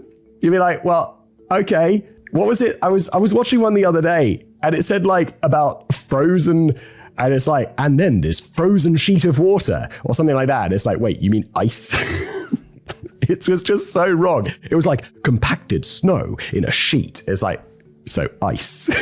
And all the comments were like, bro means ice. And I'm like pretty sure that this was written, voiceovered, and just entirely made by a computer. I mean, I hope YouTube does clear up some of this slop at some point, because it does make the viewing experience less enjoyable. And to the more extreme end of this theory is believed that this is all part of some grand master plan by either the US government or the Illuminati or the British Model Village Appreciation Society or some other shadowy unseen forces that are suppressing genuine human content from the web and replacing it with artificially generated sludge, which will serve to manipulate you and control public perception whilst telling you what you need to buy. I mean, also, like, controlling public perception and all of this stuff, there's loads of, like, AI images. I saw one the other day, like, well, I was debunking it, but of, like, Trump in a military uniform or something, and it's like, oh my god, it looks so real, though. It all sounds a bit heavy to me and possibly a bit far-fetched, but whilst this may have started out as a fringe theory on a wacky message board, it's since grown into a fairly serious topic, which has now got an army of more mainstream supporters, at least on some level. I mean, sure, because conspiracy theories have levels. Like, the true conspiracy theory is that there's no one really using the internet and people are in the minority. But like a more sensible interpretation would be something that I can entirely get behind, that there are loads of bots on the internet making loads of content that's designed to shift your opinion. I think that's absolutely true. It's like misinformation, politics, and all of this kind of stuff. Back in that article in The Atlantic, which helped the theory gather steam, staff writer Caitlin Tiffany observed, quote, "Unlike the internet's many other conspiracy theorists who are boring or really gullible or motivated by odd politics, the dead internet people kind of have a point." The very same article featured a quote from Carolina Booster, founder of Berlin-based media platform New Models, who initially described the posts on 4chan and WizardChan as a paranoid fantasy, but then went on to concede that she did agree with the overarching idea. Meanwhile, award-winning Max Reed from the New York Magazine observed, quote, "Everything that once seemed definitively and unquestionably real now seems slightly fake." Robert Mariani from the New Atlantic expressed slightly more reservation when he concluded that the idea was a mix between genuine conspiracy theory and a creepypasta, a user-generated creepy horror story which gets copied and pasted around the now admittedly dead internet. And Alex Hearn from The Guardian suggested that the original theory wasn't exactly wrong, it was just made a bit too early. I still think it's a bit too early. It's like, is the internet becoming more fake? Yes. Is it mostly fake? No, I don't think so. Not if you're talking about the internet that you actually come across on a day-to-day basis. Sure, there's probably like shitloads of SEO websites with garbage content that you get on the second page of Google. But generally the stuff you see, maybe I'm naive, but I think it's pretty original, or at least not completely generated by bots. But so much for human opinion. That's clearly overrated anyway these days. Let's try diving into some cold hard numbers. Ever since 2014, the American cybersecurity firm Imperva has published an annual report which, among other things, examines the nature of automated internet traffic and studies the rise of the bot visitors in comparison to human visitors. Back in their very first report, Imperva concluded that humans still accounted for 57% of traffic, whilst bots made up an already pretty staggering 43% of all internet traffic. Wow. Okay, that does seem very high.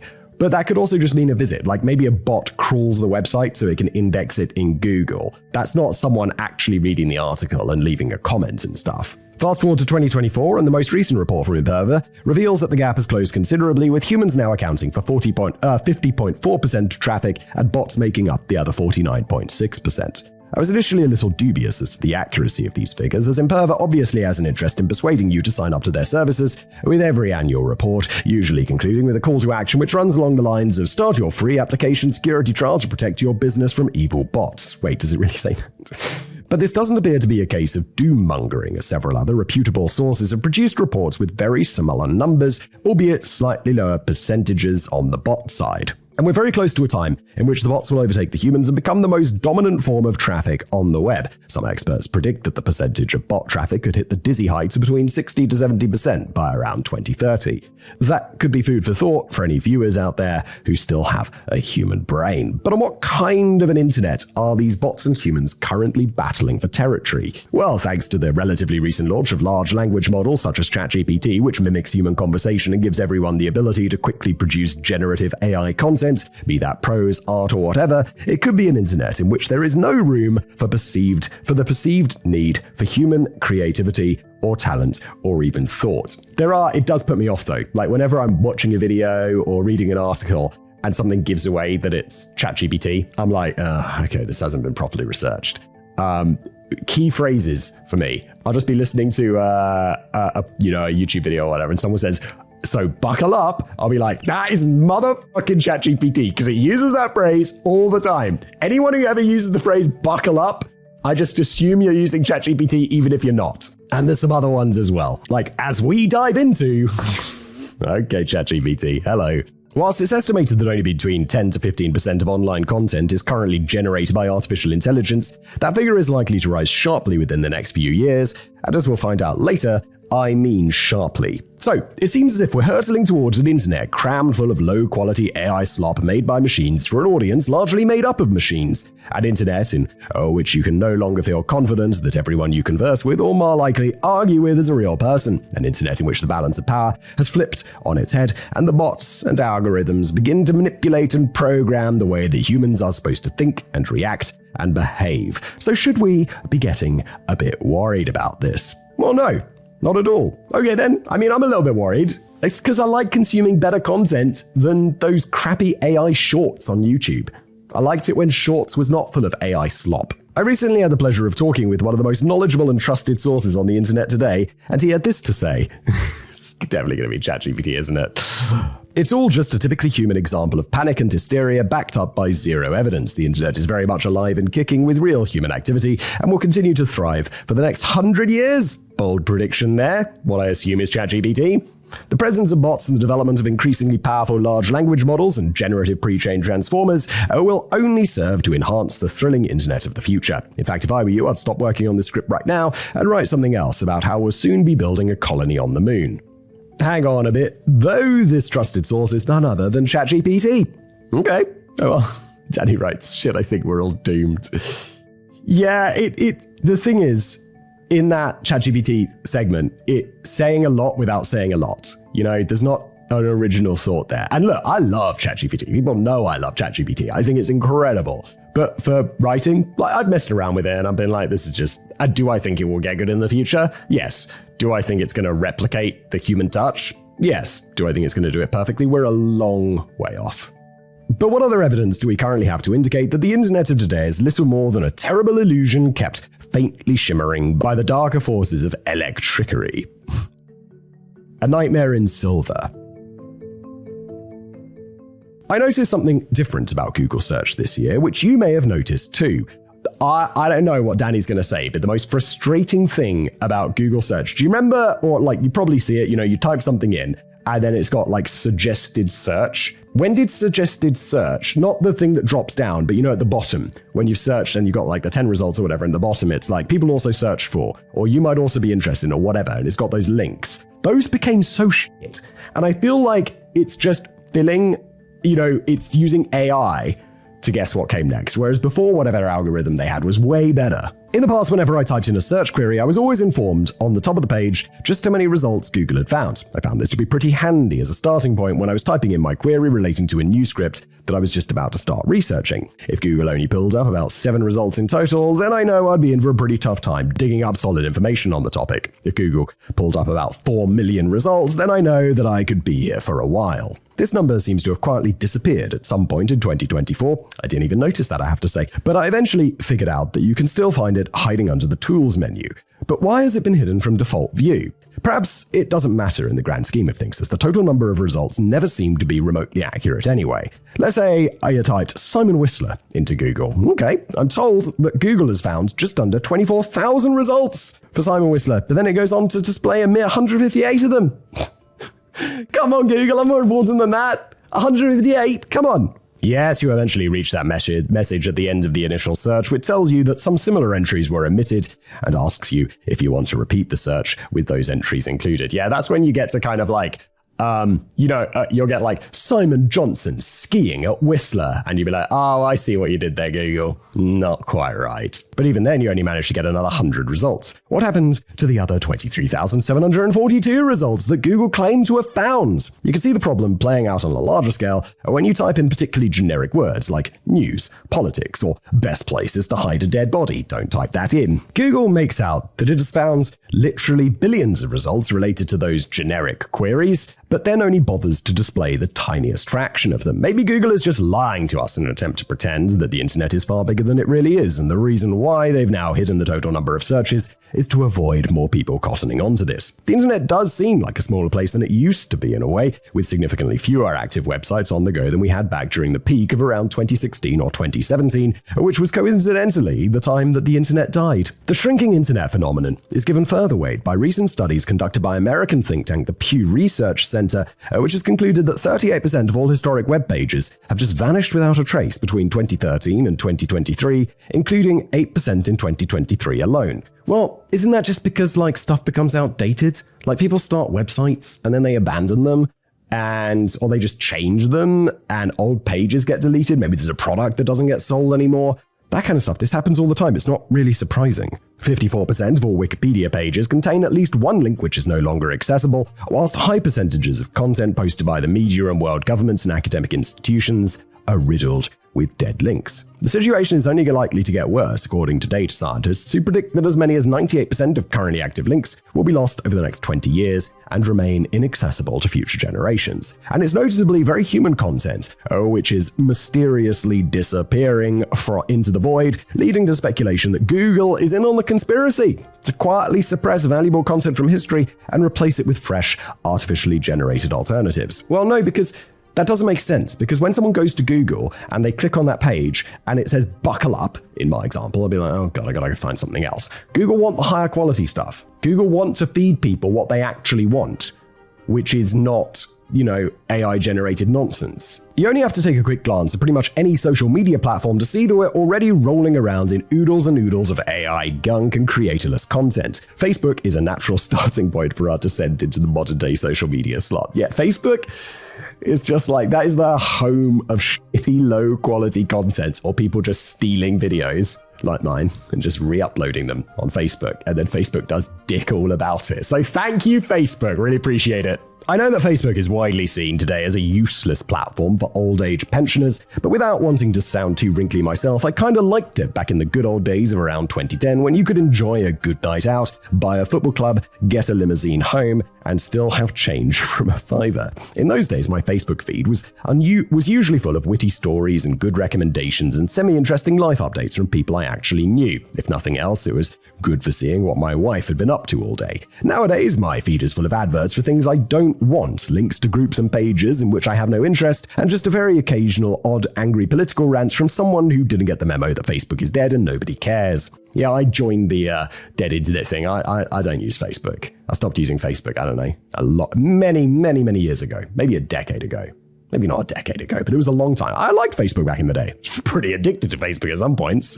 And I'm just like, this is just a waste of time, and it's kind of garbage. But it's also packed full of some really weird shit created by AI for no immediately discernible reason. Take the shrimp Jesus craze, for example. In 2024, Facebook found itself swamped with AI images featuring our Lord and Savior Jesus Christ, who died for our sins, depicted in various crustacean forms, including a shrimp, a prawn, and a lobster. Gotta be honest, Danny, I kinda like that. That sounds kinda funny. This was followed up by a whole range of other equally baffling sets of themed Unreal artwork, which included amputee beggars in wheelchairs wearing "It's My Birthday" signs around their necks, strangely muscular cows, and East Asian flight attendants wading through rivers of mud. And this was just the tip of the compost mountain. All right. I mean, I get the one, like, Shrimp Jesus sounds pretty funny, but like... Asian flight attendants wading through rivers of mud? What is going on? Why? How do you even get in your mind to create that? Yet despite the abstract and utterly meaningless nature of the clearly fake material, they regularly racked up tens of thousands of likes and comments and popped up regularly in the feed of users like myself who couldn't even begin to fathom how stuff like this was so massively popular. Oh, come on, Danny, Lobster Jesus is funny. If somebody had bothered to generate an AI image of an amputee Jesus triumphantly riding a cow through a river of mud populated with strangely muscular flight attendants and eating shrimp birthday cake, the reactions would have gone through the roof. I mean, you could literally plug that into Midjourney or whatever and it would generate that image. It's very cool. A quick perusal through the thousands of comments reveals that aside from a few confused queries and a few condescending messages from users who feel the need to point out that these images aren't real, it's Jesus as a lobster. What the fuck did you think it is? A photograph of Jesus when he was a lobster? The majority of comments are short and simple and suspiciously bot-like reactions which run along the lines of awesome and amen. Hail Lobster Jesus, amen! It really does feel like an example of bots responding to AI content, with humans mostly left out of the equation, but what could even be the point of that? I feel that there are, I think, like, because YouTube occasionally do this thing where they say, like, I got it in my dashboard one time. It's like, we've adjusted your earnings to account for traffic that we think is, like, botted, where it's like, for some reason, YouTube thinks that either I or someone else has, like, driven traffic to my videos with bots. And I'm like, oh my God, what does this mean? And I look up and it's like, oh, we've adjusted your earnings because of bots by, like, 0.5 of a cent or something. And I'm like, okay. I don't really need to drive bots to my traffic, but I'm glad that they caught that 0.5 of a cent. But I Googled it because I was curious. And apparently, this is quite a common thing. Like, someone will make a video and then they'll get, like, bots to drive views to that video, and then somehow those bots will be viewing adverts, and people are kind of like scamming YouTube out of money, which I guess is what YouTube are trying to correct with this thing. And I'm like, oh, okay, so it's like a money-making scam or whatever. It does surprise me, because it's not really impossible to make quite a good living on YouTube by actually making content that people want to watch, you know? But I guess that would be a little bit too high effort for some people. They don't seem to share the same obvious motives as other bot-heavy posts on social media, which might be trying to push a political narrative or trying to convince you that thousands of other customers are buying into a shitty new product or service which wouldn't be able to cultivate genuine good reviews. Perhaps the people behind these Facebook posts really do just have a philosophical point to make about a hitherto uncelebrated connection between Jesus Christ and a prawn. But no, predictably, it's about the money. Of course it is! Even though these images don't appear to have anything to say or anything to market, they're more than likely just taking advantage of the Facebook Performance Bonus program, which offers financial rewards to creators who post popular content that attracts piles of supposed engagement. Like my videos that someone rips down from YouTube and dumps on Facebook. Brilliant! So in this case, Facebook appears to be cheerfully giving away substantial amounts of money to organizations that are both posting and reacting to AI garbage, which is only serving to bewilder and annoy and maybe even drive away human users. I thought the guys at Meta were supposed to be smart. Oh well, maybe we'll just have better luck over at Twitter, or maybe not. Nah, Twitter's a shit show, dude. I'm genuinely thinking about, there's a few things recently on Twitter, and I'm thinking of just not coming back here, because it's kind of bad. Anyway, I'm sure you remember that Elon Musk resorted to last-minute dithering after he originally offered to buy Twitter for $44 billion in 2022.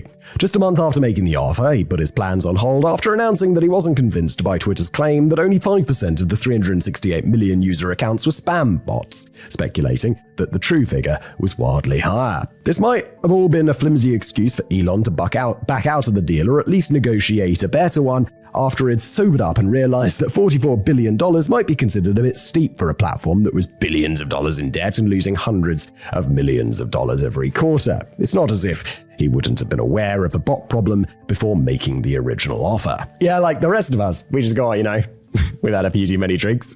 We go on the internet and we buy something we really don't need. Billionaire shit is Elon Musk. He's just he has a few drinks and he offers to buy Twitter for $44 billion. Yeah, allegedly, in my opinion. He was forced into buying it anyway to avoid legal action over his alleged invalid termination. And we still don't know for sure the true ratio between bots and humans on Twitter, although various different studies have estimated that spam bots make up somewhere between 5.3 and 13.7% of all user accounts, or to put it mildly, somewhere between 19 million and 50 million Twitter accounts are run by lines of code rather than trains of thought. That's obviously a bit of a concern when you're trying to sell advertising space on a platform populated by bots pretending to be human, as bots aren't usually known for dipping their hands into their pockets. Perhaps the bigger point, barely even raised by Elon Musk, is how much of Twitter's content can be attributed to bots. It's impossible to get any kind of accurate figure here, with various different studies concluding that it could be anywhere between 15 to 66%, which is far from helpful. But there's a feeling from some of the remaining human users that Twitter is now positively overrun with bots that regularly slip up and blatantly reveal their true nature. I have to say, I don't seem to run across a lot of bots on Twitter. I mean, sometimes you'll see something and you'll be like, oh, really? Okay. But it's pretty rare, to be honest. One memorable post from 2022 featured a 14-second video clip of a news anchor in Kazakhstan alongside the caption, "The Kazakhstan language is the sound of a diesel engine trying to start up in -40 degrees." Presumably, the user was attempting to make a joke about the fast-talking newsreader sounding something similar to a diesel engine struggling to start up in winter, but the joke should have fallen a little flat as the clip mistakenly lacked any audio, leaving us to wonder what happened to the missing punchline. It didn't matter, the broken, useless tweet still managed to rack up tens of thousands of likes, a couple of thousand shares, and a few thousand repetitive and near-identical comments. Rather more blatant examples of confused bots dropping the ball can be found in the multitude of apologetic comments, which run along the lines of, "Sorry, as an AI model, I cannot access Like, sometimes someone will just leave it in there. Like, I know one of my writers, has the ChatGPT like correct his scripts for like spelling or whatever. And sometimes at the top it'll say, here's a corrected version of your text. And I'm like, you meant to cut that out, didn't you? Which is fine. Like, I think ChatGPT is a pretty fantastic editor. However, I'm here to help you with any other questions or topics you'd like to discuss. No worries, mate, but thanks for at least making the effort to join in. You can even have a go at luring out the bots yourself if you fancy it. It's dead easy to do. One of the most effective ways of getting them to come out and play is to post any image at all and then mention how you'd love to see this design on a t-shirt. You'll quickly get flooded with comments which show the image crudely slapped onto a t-shirt along with a handy link pointing you to where you can buy it. If you don't usually get much engagement on Twitter, give it a whirl. It might be the most popular tweet that you ever compose. But this kind of thing is happening across a whole range of platforms that encourage user participation, whether we're talking about TikTok or Quora or YouTube or Reddit, or even completely fake jobs getting posted on LinkedIn. What would be the point of that? Why would you post a fake job on LinkedIn? There's a pretty lucrative underground market for selling fake views on YouTube, which ramps up monetization opportunities and misleads potential new viewers into believing that a channel or specific video is already massively popular and so must be worthy of a punt. I have to say though, you know, when I'm on YouTube and I see like a popular video, usually I like it and I watch it and I'm like, oh, it's popular for a reason. It's pretty rare that I come across something that's got like 100,000 views and it's absolute garbage. I think, doesn't YouTube fight this pretty well? At least in my experience, it does. The sale of fake views used to be a bit more out in the open, as it generally wasn't deemed to be illegal, although it certainly violated YouTube policy and could have resulted in a very expensive way to get your account suspended or banned. This former grey legal area may have changed in recent years after the New York Times exposed a US company called Decoding, who had sold over 200 million fake views and fake social media follows over 3 years, raking in a reported $2.5 million in the process. That doesn't seem like that much money for like doing something illegal. Like if you're gonna do something illegal, make more money than 2.5. If you're doing something so illegal that you're getting in a New York Times expose, do it for more than $2.5 million, all right? I mean, that's kind of like Bernie Madoff would be getting exposed in a New York Times expose, and he made like hundreds of billions. I mean, don't do any of this stuff. I'm just trying to make a point here. The company was forced to shut down in 2019 following the Federal Trade Commission's first ever handling of a case involving fake indicators of social media influence, resulting in a $2.5 million settlement. And there goes all of the money, plus legal fees, I'm sure. But the activity still goes on, and whilst YouTube has not disclosed the number of fake views that it blocks every day, they want to make it clear that they're working hard to keep the number of fake views down to less than 1% of the total figure, which 1% seems very high. Bearing in mind that the platform racks up 5 billion views a day, or even higher if Simon's having a good day, this could mean that up to 50 million views a day were not viewed by human eyes. And it's apparently quite hard to tell the difference between a fake and a genuine view. At one point, YouTube's own engineers and developers feared an imminent YouTube inversion in which the platform would incorrectly classify fake views as genuine and vice versa, pushing out all human users from YouTube to the mercy of the bots. Perhaps everything has simply come full circle. Whilst people over on Reddit complain that far too many posts are now clearly composed by bots, they might be forgetting that the entire platform was built on bricks of digital deception. Yeah, if I remember right, wasn't one of the starting guys of Reddit just like posting loads of stuff on Reddit to make it look more engaging than it actually was? Which, I mean, okay, yeah, I kind of get it. But with the problem is, that's Reddit, that's his own website. If you do that on YouTube and they find out, they're going to ban the shit out of you really hard. When it was first launched in 2005, the founders Steve Huffman and Alexis Ohanian felt that it looked a bit sad and empty, so they filled the platform with hundreds of fake accounts chatting away to each other to create the illusion of a lively hub. This fake-it-till-you-make-it strategy certainly worked out well for Reddit for the best part of a couple of decades, but maybe it only worked out until genuine human interest began to wane, and now it's returned to the roguish roots of fabrication upon which it was launched. I don't... Like, Reddit's still good.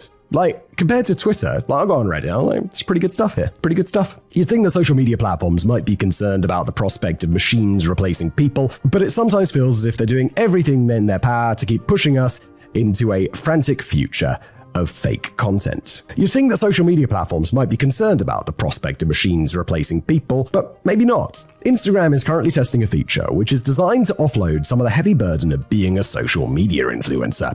If you're such a heavy burden. If you're receiving thousands of messages every day from devoted followers, it's obviously going to be impossible to engage with each and every one of them, but Instagram has an answer for that. They're trialing a new feature in which a custom AI avatar based on the personality of the influencer can do all of the hard work work by responding to each message in the style of the real person. The problem is, when someone writes a message to someone, I would much rather get no response than a fake response.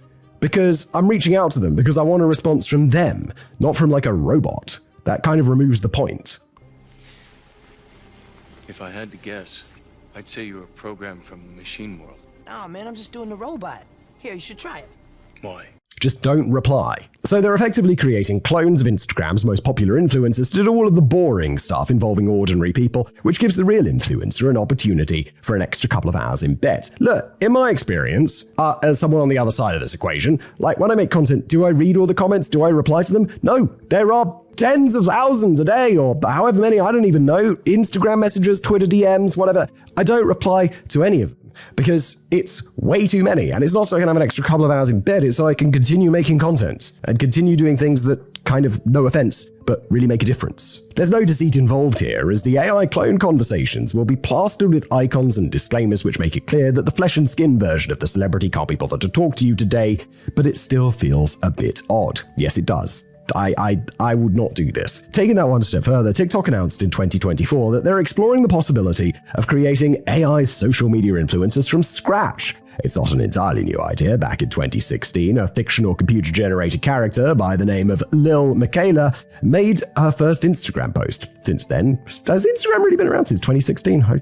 Since then, despite not being real, she's attracted 2.5 million followers and secured lucrative product endorsements with deals like Calvin Klein and Prada. TikTok feels that this might be the way forward and are considering releasing a whole army of brand new AI influencers to offer more competitive pricing to big brands and push greedy human influencers out of the market altogether. Some of those ex-celebrity humans thrown onto the scrap heap might have to end up getting a proper job, at least until AI comes after that too.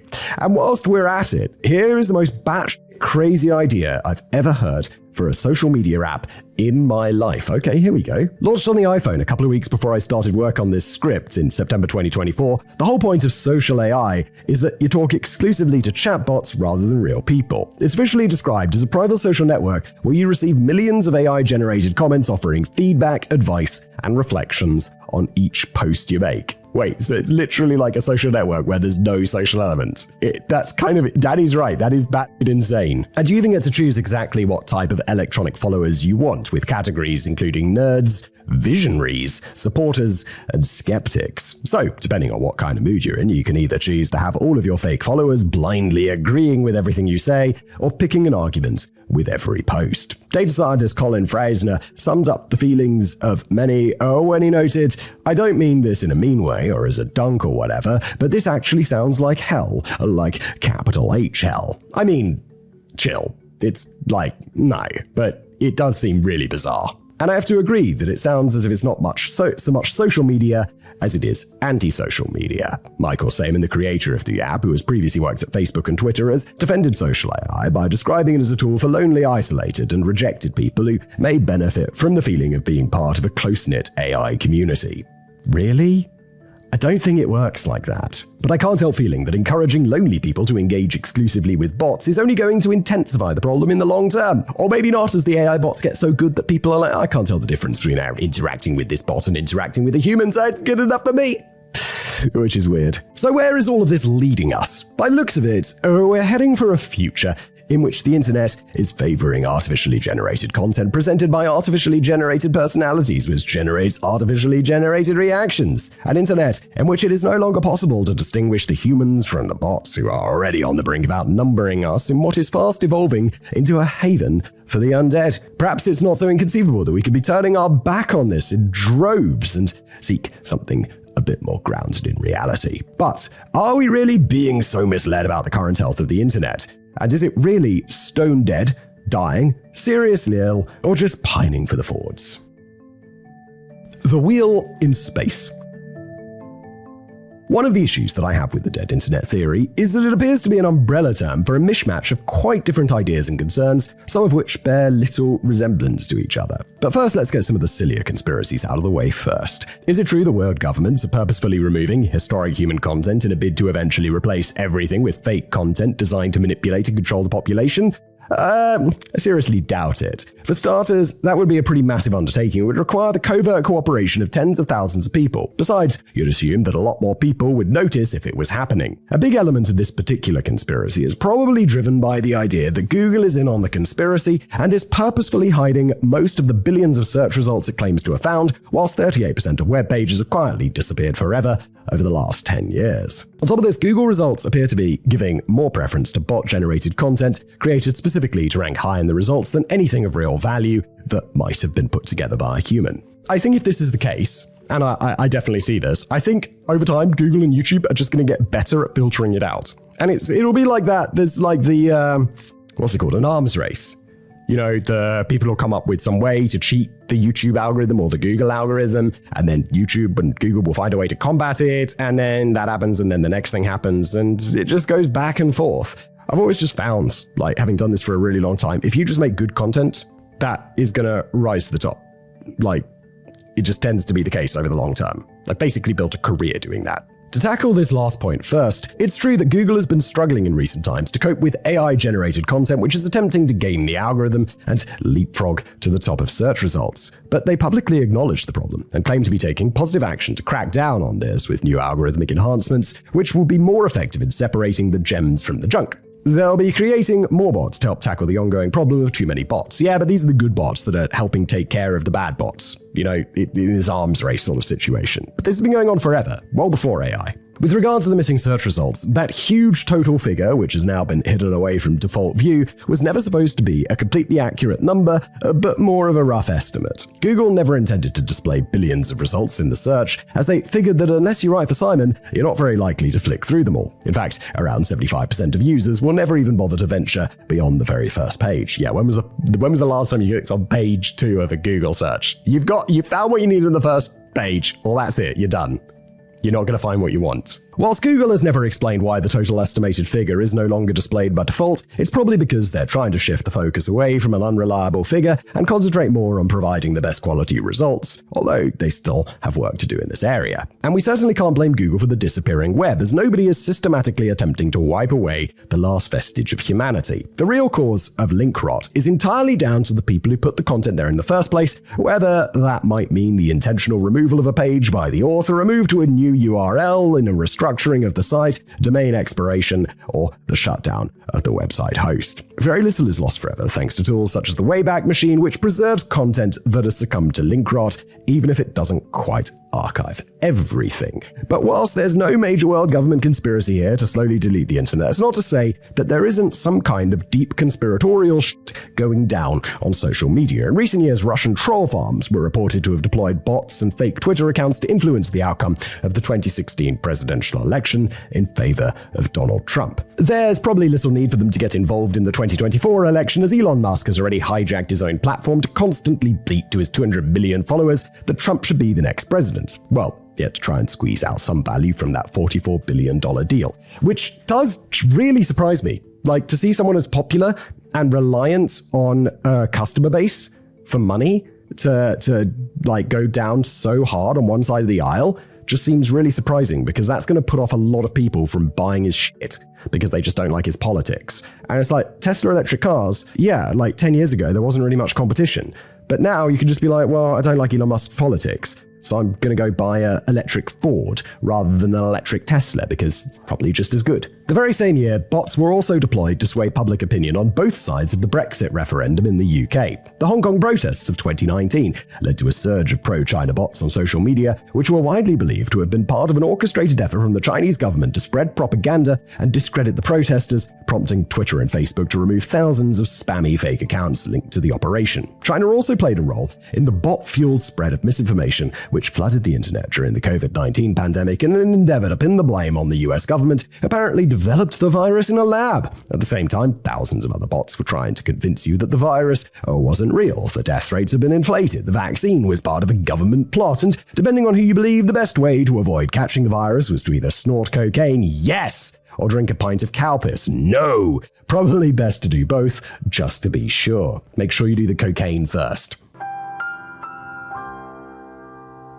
More recently, it won't come as a massive surprise to hear that Russia's invasion of Ukraine sparked a state-sponsored spreading of propaganda via the medium of 10,000 bots, which posted content in support of the invasion. All of this is naturally a huge point of concern, and the corporate social media giants are usually quick to clamp down on such activity. YouTube has now removed thousands of videos related to the spreading of disinformation on the invasion of Ukraine, although it has to be said that the Chinese-run TikTok notably drags its heels on this sort of thing. But it's hardly an accurate representation of the essence of the internet today. These kinds of targeted attacks are relatively rare on the whole, and they certainly don't account for the majority of internet content. If you do find that your Twitter feed is entirely dominated by propaganda and fake news, it might be worth having a rethink about what sort of accounts you're following and engaging with. Yeah, it's like often what they say, your YouTube home feed, your Twitter homepage is more a reflection of you than it is a reflection of the platform. And we have to remember that cyberspace has always been a pretty dangerous and untrustworthy place, if we're honest. Back in the pre-internet days, if you'd suddenly reached the conclusion that carrots give you cancer,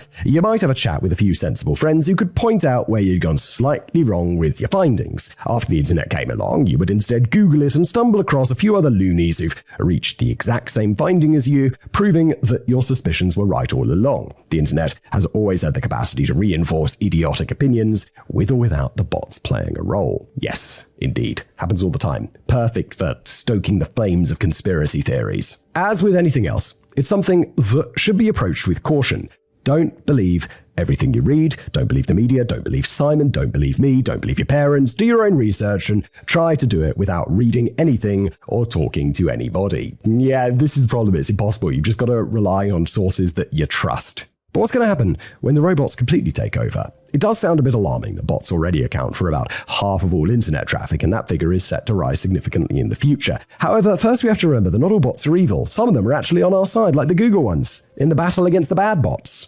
The original purpose of a bot wasn't to piss about spreading lies on social media. A bot is simply any kind of software application or script which performs handy automated tasks that save us a lot of time without the risk of clumsy human error. The most obvious examples are the web crawlers and spiders that provide Google with the search results it then willfully ignores. But other forms of good bots include the type that monitor website traffic to scan and analyze data and to identify potential threats, and the customer service bots that help you pick the right product and offer support without you having to pick up a phone and speak to a real person. I mean, God forbid. As good bots are now considered an essential tool for a typical online business, we're going to see a lot more of them in the future. But we don't mind that, as they're the nice neighbors that everybody dreams about. The kinds that don't make much noise and secretly sneak into your home to do all of your housework without you even noticing. However, we also have the undesirable neighbors in the form of bad bots. These are more likely to be used for spamming, phishing attacks, financial data harvesting, click fraud, and talking shit on social media. In other words,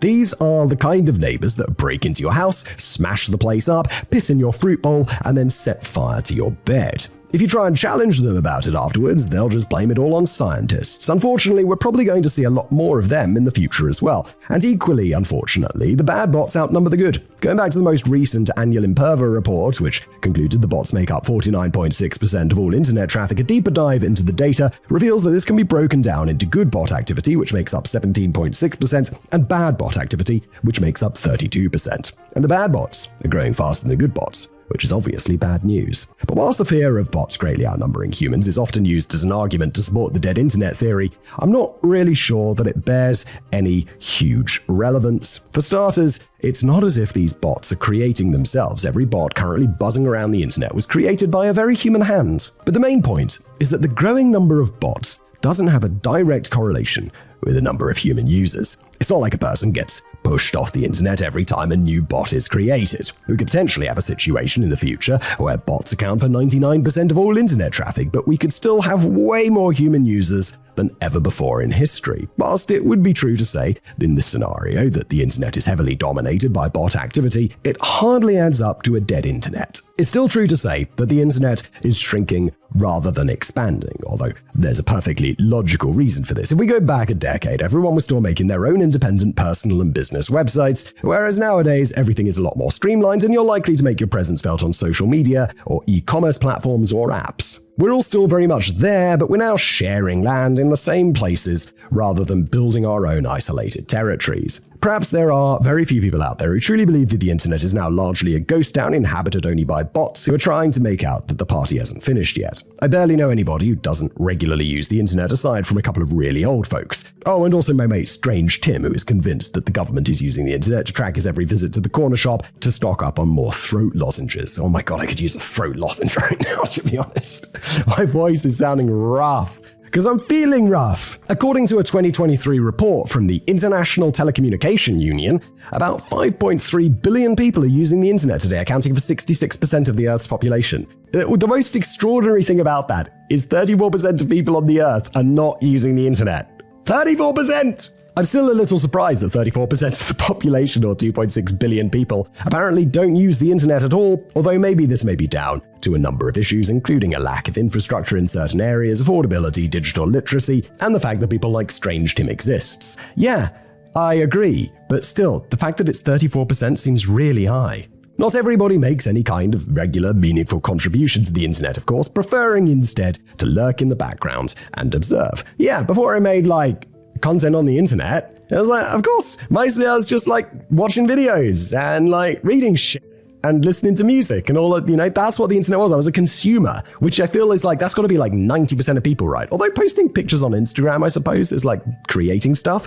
I've had so many encounters with old friends down the pub who'd always presumed were inactive on Facebook, as their accounts have never shown the faintest flicker of life. And yet I'm quite taken aback when they start reeling through loads of my posts that are apparently enjoyed, despite failing to engage or react to a single one of them at any point over the last 16 years. But the people who do contribute are still the ones leading the discussion and sharing opinions and cracking the good gags and taking the pot shots at each other on social media, at least for now. And whilst it's wise to be on your guard when assessing if a particular post was written by a real person or a fake bot, don't be too quick to dismiss a suspiciously stupid post.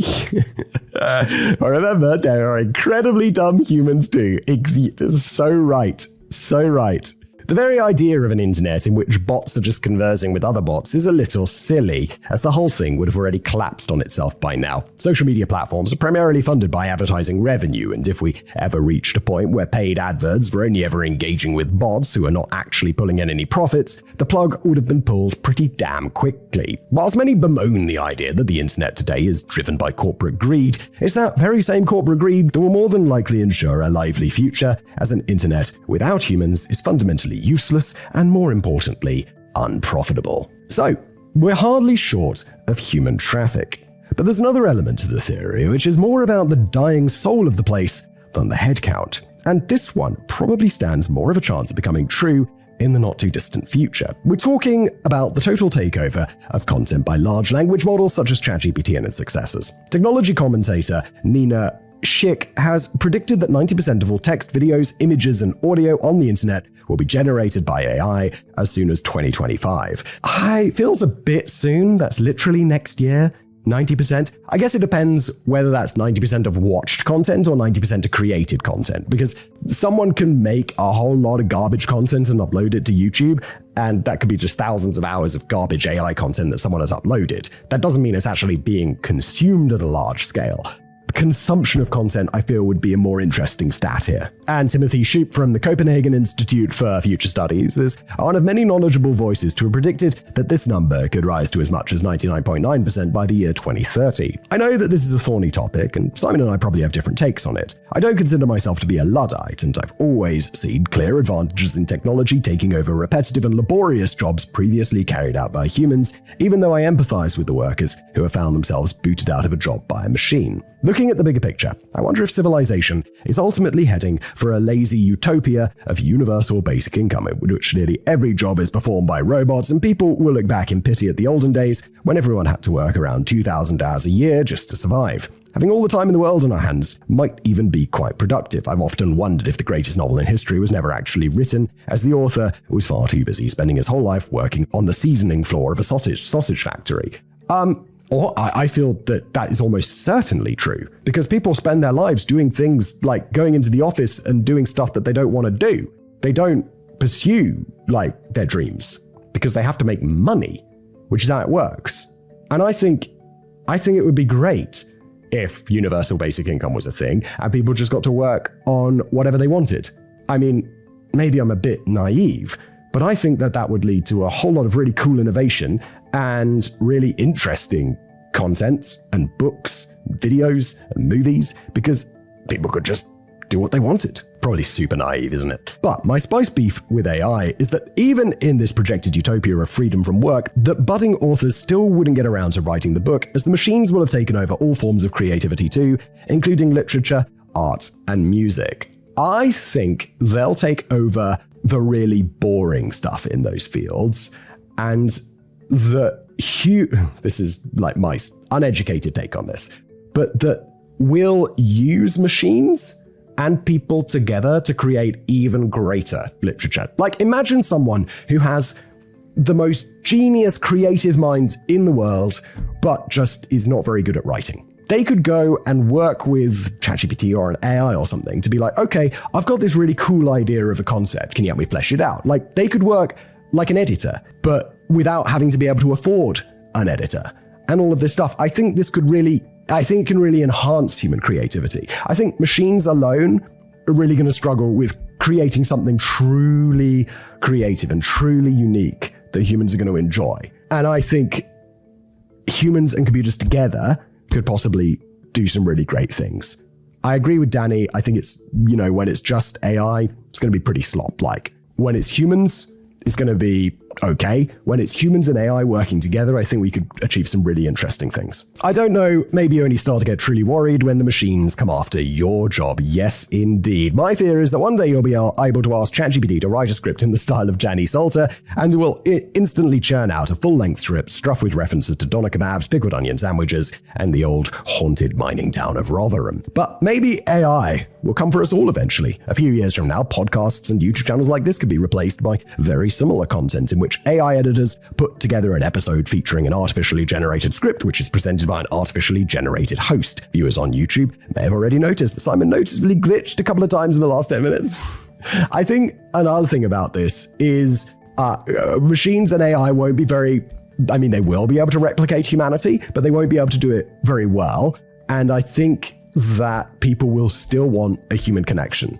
So one of the things that I think, this channel's pretty good, future-proofed, compared to maybe a couple of the other channels that I do, because it's got a human element, and I think people like that. They like the fact that I can talk to you through this, and we have like a one-way relationship, but I feel like we're still, in a way, having a chat in the pub, and that's what I go for, and I think computers will really struggle to replicate that. I don't think we're at the stage quite yet where AI can automatically mimic human content creation, but we might not be too far off. And if we do reach the point where nobody can tell the difference, then who's going to complain? We could all be destined to end up as internet lurkers like my old mates down the pub, and we'll be happy to leave all the wording to the robots. The whole human race will become consumers rather than creators. I do suspect that there may well be some strong human resistance to the concept, though, and there will be users who go out of their way to boycott AI content. Yeah, but this isn't how it's going to be. Like, that will just delay it. Like, the Luddites smashing the machines didn't mean we didn't have the Industrial Revolution. It's coming. It's coming. There might come a time when all AI content has to be legally labeled as such, and the fate of such material will rest in our own hands as we vote with our clicks on whether we want to see content made by mankind or machine. But if we really are galloping towards a future in which all forms of art and creativity are handled by AI, I'm just wondering what the population of that future utopia will do with themselves all day to make themselves feel a bit more human and alive. My guess is that they'll just treat themselves to an exciting day out working on the seasoning floor of the sausage factory. Closing time. So, aside from the existential crisis that will soon engulf the whole of humanity after we've all sunk into an artificially generated swamp of machine-generated content, should we be worried about the future of the internet and our role within it? I mentioned at the beginning that plenty of people hark on about how the internet was better in the good old days, but I think the truth is that the internet was different in the olden days. It's constantly evolving and will most likely look very different again in a few years from now. Our own behavior and the way we interact with it is likely to evolve along the way. It's perhaps not out of the question that we'll take a small step back from certain elements of online behavior, including the frequency of our contributions to social media, which may give the impression of a distinctly quieter internet. I often thought that the social media buzz would last forever after it arrived on the scene, but it does feel as if the novelty has started to fade, as more and more people are growing weary of it, have lost interest in it, or in some cases have become disenchanted with the major platforms. One of the biggest challenges facing the social media giants is, of course, those darn bots, and the concern that users will find it increasingly difficult to distinguish bots from humans. It's generally accepted that no AI systems have yet to pass the Turing test, first developed by Alan Turing in 1950 to measure a machine's ability to exhibit human intelligence, although there have been a few contested claims in recent years. Maybe the test is too hard, though. Over the years, some humans have also failed to pass the Turing test after evaluators mistakenly judged them to be machines. This leads into a more worrying theory that the internet is slowly turning us all into bots. We're often encouraged on social media to express our reactions by mindlessly clicking on the relevant icon rather than engaging in an intelligent debate. Can you even be entirely sure that you're not a bot programmed to believe that you're a human? I like to think so. If you're in any doubt, try take the Turing test, but brace yourself for a shock. Well, this is all getting a bit heavy, though. For now, the social media giants are tasked with the job of winning back the trust of users, and particularly advertisers who are troubled by fake accounts and bot activity. Facebook is reported to have taken down no less than 27 billion fake accounts. No shit. Holy crap, that's a lot. But Elon Musk's efforts to battle the bots he was moaning about haven't gone down well in some quarters, with new users in some regions now being required to pay an annual fee as a part of the Not a Bot program. Another idea for the companies to consider is really clamping down on account verification to prove that you're human before you're allowed to post content. Or in Twitter's case, rather paradoxically, just being like, oh no, if you pay, you can be verified. And a bot could pay. But again, this doesn't sit right with everyone. Oh, we could soon be using an internet in which we're constantly being pressured by machines to jump through hoops to prove that we're human. But in conclusion, the internet is not dead, nor is it dying. But it is evolving in ways that may cause concern for the future, and it will be interesting to see how things pan out. It's hard to see a way of AI suddenly being uninvented now that it's been let loose on the world, but perhaps we'll figure out a balance, or maybe we'll all be perfectly happy consuming an internet largely comprised of bots and AI slime. Perhaps we'll drift away from the bigger social media companies and move back to those smaller communities and message boards where it all began as the centralized internet returns to its more scattered wild roots. I think we do see a little bit of that, like Discord communities and stuff, where it's like, sure, it's happening on Discord, but it's just a little private group where people chat about stuff. I think that's becoming increasingly common. Perhaps we'll even drift away from the frequent use of internet altogether and move back outside to take in the beautiful scenery, smell the flowers, ride our bicycles, and participate in drunken brawls outside of Waffle Houses. Stay tuned to the internet to find out what happens in the next chapter. What are my personal thoughts? Well, sorry, isn't AI Console? I'm not equipped to express opinions on the matter. However, I am here to help you with any other questions or topics you'd like to discuss. Amen. And that's where we end today's episode. Thanks for being here.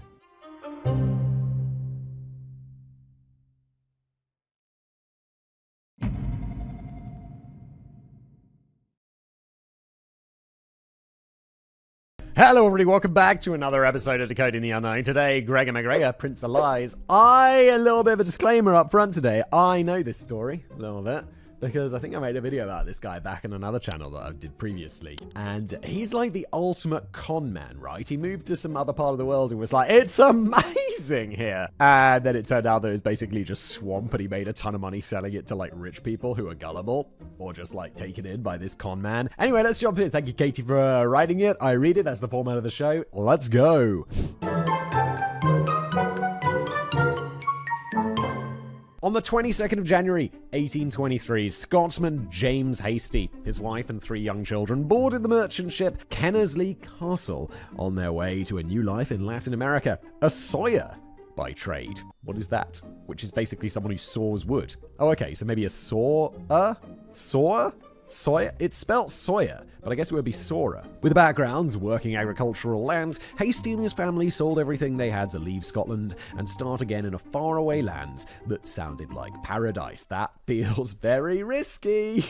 The newly formed Central American colony of Poye was ripe for the picking, boasting fertile soil, warm weather and friendly locals, basically the opposite of Scotland. The Hasties, along with about 180 other travelers, couldn't wait to disembark on the sandy shores of their new home and start living the dream. Okay, look, I'm starting this off thinking this is the guy who's the con man, but we're starting off with a story of one of the people he conned, right? They're like, let's go to paradise! And they get there and it's basically 98% mosquitoes. The capital city, St. Joseph, was already a busy little metropolis with a framework for democratic living already set up in the form of a fledgling governmental structure, bank, and even an opera house. As the Kennersley Castle sailed closer to the shore after their 2-month voyage, figures could be seen on the beach, waving to the new arrivals. How wonderful!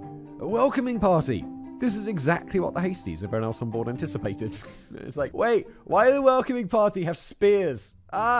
But I don't know if that's what's going to happen. This is exactly what the Hasties and everybody else on board had anticipated as they disembarked onto the sands of their new home. However, it soon became clear that things weren't exactly as they'd first thought. It wasn't a party of locals or official government representatives that met them on the beach, but rather the passengers from the first ship to make the crossing to Poye, which is called the Honduras Packet. Far from finding a luxury paradise with precious metals practically bursting out of the ground and where they could go to the opera whenever they pleased, the 70 or so original migrants on the Honduras Packet had found nothing. After roaming around ineffectually for days, they ended up setting up a makeshift camp on the beach, where the second party found them several months later. It was clear that something was very much amiss as James Hasty, who was one of the handier men on the boat, started organizing an improved camp. The situation went from bad to worse, though. It wasn't until a further 2 months later that a ship from British Honduras found the settlers, who were still roughing it on the beach. What? They hadn't built an opera house yet? Come on! By now, thanks to bad weather, sickness, and stress, many of the 250 odd people who traveled to Poye for a new start were now dead or extremely ill. I'm amazed kind of in a way that they're not all dead or extremely ill, because 250 people have just been dumped in another part of the world. You're dumping a Scottish person who's never known anything other than rain, and you're dumping them on a beach near in Latin America, and are just like, hey, good luck. I know we said there was an opera house, but actually there's just sand. The people on the ship were advised them that if they wanted any chance at all, they should get on board and be dropped off in Belize, as far from being welcome settlers in a new land in need of development, they were in fact living illegally on Honduran land, and the country of Poye did not in fact exist. Overall, 180 people died on the beaches of Honduras or on the journey back, with only about 50 people eventually making it back to Britain, including our friend James Hasty, although unfortunately 2 of his 3 children did not survive. The past was the worst, wasn't it? Jesus Christ. And then worst of all, he's back in Britain. He's like, oh my God, I missed the rain.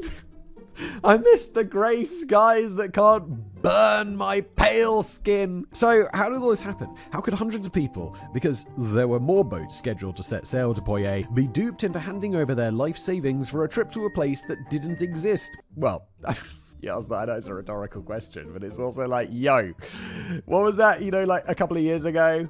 Probably longer now, where everyone was like, yo, I made a cryptocurrency called Mooncoin, and why don't you give me loads of money so we can all get rich? And it's like, yo, Mooncoin doesn't really exist. It's not a thing. And then everyone loses their money. Look, people from then until now, until forever, are going to want to get rich quickly. Or improve their lives quickly in some easy little hacky way. And that's just not going to change. Well, it was all down to one man who we should really start talking about, because after all, this is the story of Gregor McGregor, the art of the con. Actually, we lied a little bit there. We're going to talk about something else first, but that's really par for the course with this guy. What you may have gleaned from the opening of this episode is that a whole bunch of people were conned. Conning people out of things, usually money, has probably been going on since Homo sapiens started using decorative items, and as we know, it's still going on everywhere today at a relentless pace. We'll go into more details about the Poye scheme later, but it was so elaborate you'll be able to forgive the victims for falling for it. How do large-scale cons usually work, though? What does it take for a scheme like this one, played out in the 1800s, to be so successful? Here are the main factors that our subject, Gregor McGregor, put into practice for no other reason than to line his pockets, and we can see the same tactics have worked for scam artists for centuries. I'm going to guess like a couple of these before we get into it. One is like, make it believable. You don't want to be too outrageous with your like, oh, the beaches are lined with gold. There's actually sand that is made out of gold. You don't want to be like that. You just want to be like, yeah, I mean, if you work hard, there's a really good opportunity here. You need to be charming, charismatic. You got to be like that guy. And you got to have like very little empathy. You got to be like a real piece of shit. Okay, let's find out. Number 1, be charming and friendly. Fucking nailed it. Yes. Pressuring you to act quickly on something. Oh, that's true. This opportunity is going to go away. Making things, well, that's just sales though. Although so far this is sales, isn't it? Be charming and friendly. Pressuring you to act quickly on something. Making the thing you want them to act quickly on almost sound too good to be true. Almost sound too good to be true. That's what I said, but not too good to be true. Not staying in one location for long amounts of time so as to avoid detection, fudging information, or not having immediate answers to specific questions. Also, I'd just add in there, easily having the ability to make up plausible answers to unexpected questions that you don't have answers to. I think that would be a better fifth one there. We can easily refer to the 4 of these points in relation to McGregor, although he does not conform to the last one. Quite the opposite, in fact, which we'll get to in a bit. Wait, is he going to get the 5th one even? Is he going to do the 5th one even better? Because I said he doesn't have that's like fudging information or not having immediate answers to specific questions. I get the feeling he's going to have immediate answers to specific questions. Because that's a good con. In a piece on the BBC called The Con Man Who Pulled Off History's Most Audacious Scam, Maria Konnikova writes, "Con artists have long recognized that persuasion must appeal to 2 very particular aspects of human motivation. The drive that will get people to do something, and the inertia that prevents them from wanting to do it." Now, I definitely fall into the second category here. Inertia all the way. You have no idea how long it's taken me to even get this far in the script. Anyway, Gregor McGregor seems to have been a natural con man and just automatically knew how to do all of this stuff. He made investing in Poye extremely easy and affordable, which then created a time crunch for new investors to get in on the act. When you suddenly see lots of people doing something, it makes you think you might be missing out. So your normal skepticism or reluctance takes a backseat to your fear of missing out on getting rich quick, as we know from Tulip Mania, Beanie Babies, non-fungible tokens, etc. Yeah, like those crypto scams, the non-fungible NFTs. These bubbles tend to burst pretty quick, so hey, maybe my inertia is actually helping my financial situation overall. Yeah, I don't go in for any of this stuff. Like, I really think... I know some people do get rich quickly, but I think, like, most of the time, that's not the case. And if I ever see something that's like, oh, it's a bit too good to be true, isn't it? Or it's, like, even mildly too good to be true, I'm like, nah, it's not for me. I'm just going to stick to doing my thing. And speaking of that, I've got a new NFT. Check out Simon Coin. Woo! McGregor created demand and enough supply to make most people happy and to make himself a lot of cash. He was also extremely charming, friendly, and was someone with an air of authority and natural leadership that meant people listened to and believed him when he told his tales. He was something of a military hero, a descendant of folk hero Rob Roy, and had other titles linked to his name, including introducing himself as Sir Gregor McGregor, making potential marks far less cautious about dealing with such an obviously well-bred and upstanding man. Except, it's like he could have just made all that shit up. It's like, yeah, no, I'm Sir Simon. What, are you going to check that? I mean, I guess nowadays you could just be like, I'm just going to look it up on the internet. Turns out you haven't been knighted, Whistle Boy, yet. In case you've been wondering about why hundreds of people were all moving across the globe to Latin America, Poye wasn't the only game in town in the 1820s. Legitimate bonds for the Latin American market were being bought and sold in London, creating a financial bubble in investment in these countries because of major opportunities for Europeans opening up due to political changes overseas. On a post on the website ameliamuseum.org titled McGregor, the Cazique of Poye. What is a cazique? It states, in the Londoners' defense, the political geography of Latin America was still changing. Venezuela, Peru, Bolivia, Gran Colombia. It was sometimes difficult to determine who governed what and where at any given time. No one was terribly surprised that a new country called Poye emerged between Honduras and Nicaragua. Okay, with a bit of background established, let's head into the murky world of Gregor McGregor and what has been described as one of history's most audacious scams. Con Man the Adventurer. Gregor McGregor's backstory. Was Gregor McGregor born into a wealthy family with a hereditary title? I'm going to guess, considering that he became a con man, he probably didn't already have loads of money. No, that whole Sir bit was made up. The Sir's also not a hereditary title. It's one you're awarded. He was also, although maybe there are some hereditary Sirs. I don't know. Let's move on. He was not related to Rob Roy McGregor, or at least not directly that I could work out. It's kind of hard to search a family tree for someone with the name Gregor when everyone's last name also contains the word Gregor. They were both in the clan McGregor, though, so common surname to one side, maybe they were distantly related. The main point of this is that McGregor would often refer to being descended from Rob Roy for the clout, and it wasn't like anyone was going to be checking. They were both Scottish and had the same last name. Job done. Alright, I checked a little bit further, and apparently Rob Roy was his great-great-uncle. I know who my uncles are, but I have no clue how to work out a great-uncle. Oh, and I think it's your great-grandparents' uncle that would be your great-great-uncle, and how many of us would be able to name that person off the top of our head. Oh my god, there's no shot. Rob Roy was very well known though, so I guess it's easier to keep track when there's a famous person in your family tree. McGregor was born in Scotland in 1786, and by the time he was 16, he had joined the British Army, which was the youngest age he was allowed to join it. This was right at the start of the Napoleonic Wars, which you'd think would give plenty of opportunities for an eager young man to show his strength and courage on the battlefield. But here's what happened to Gregor, which basically sets out the pattern for the remainder of his life. He managed to avoid any big battles by being shuttled between Kent, Guernsey, and Gibraltar, and then he married a rich young woman 2 years later, giving him access to enough money to buy his way up to the rank of captain, which is apparently a thing you were allowed to do until 1871. Sources vary as to how much this cost, but I've seen up to £900, which I assume was £900 in 1805, which is over 60 grand today. Wait, so you're actually buying like an actual, you're just buying your way up the chain of command? Like legitimately without, okay. But then you're going to be so incompetent. There's going to be some guy who's like, I don't know, private or whatever, and you like telling him what to do, and it's like you've got no idea what's going on because you just bought that captaincy. Can you imagine having a rich 18-year-old as your captain? That would be pretty insufferable. Yeah, exactly.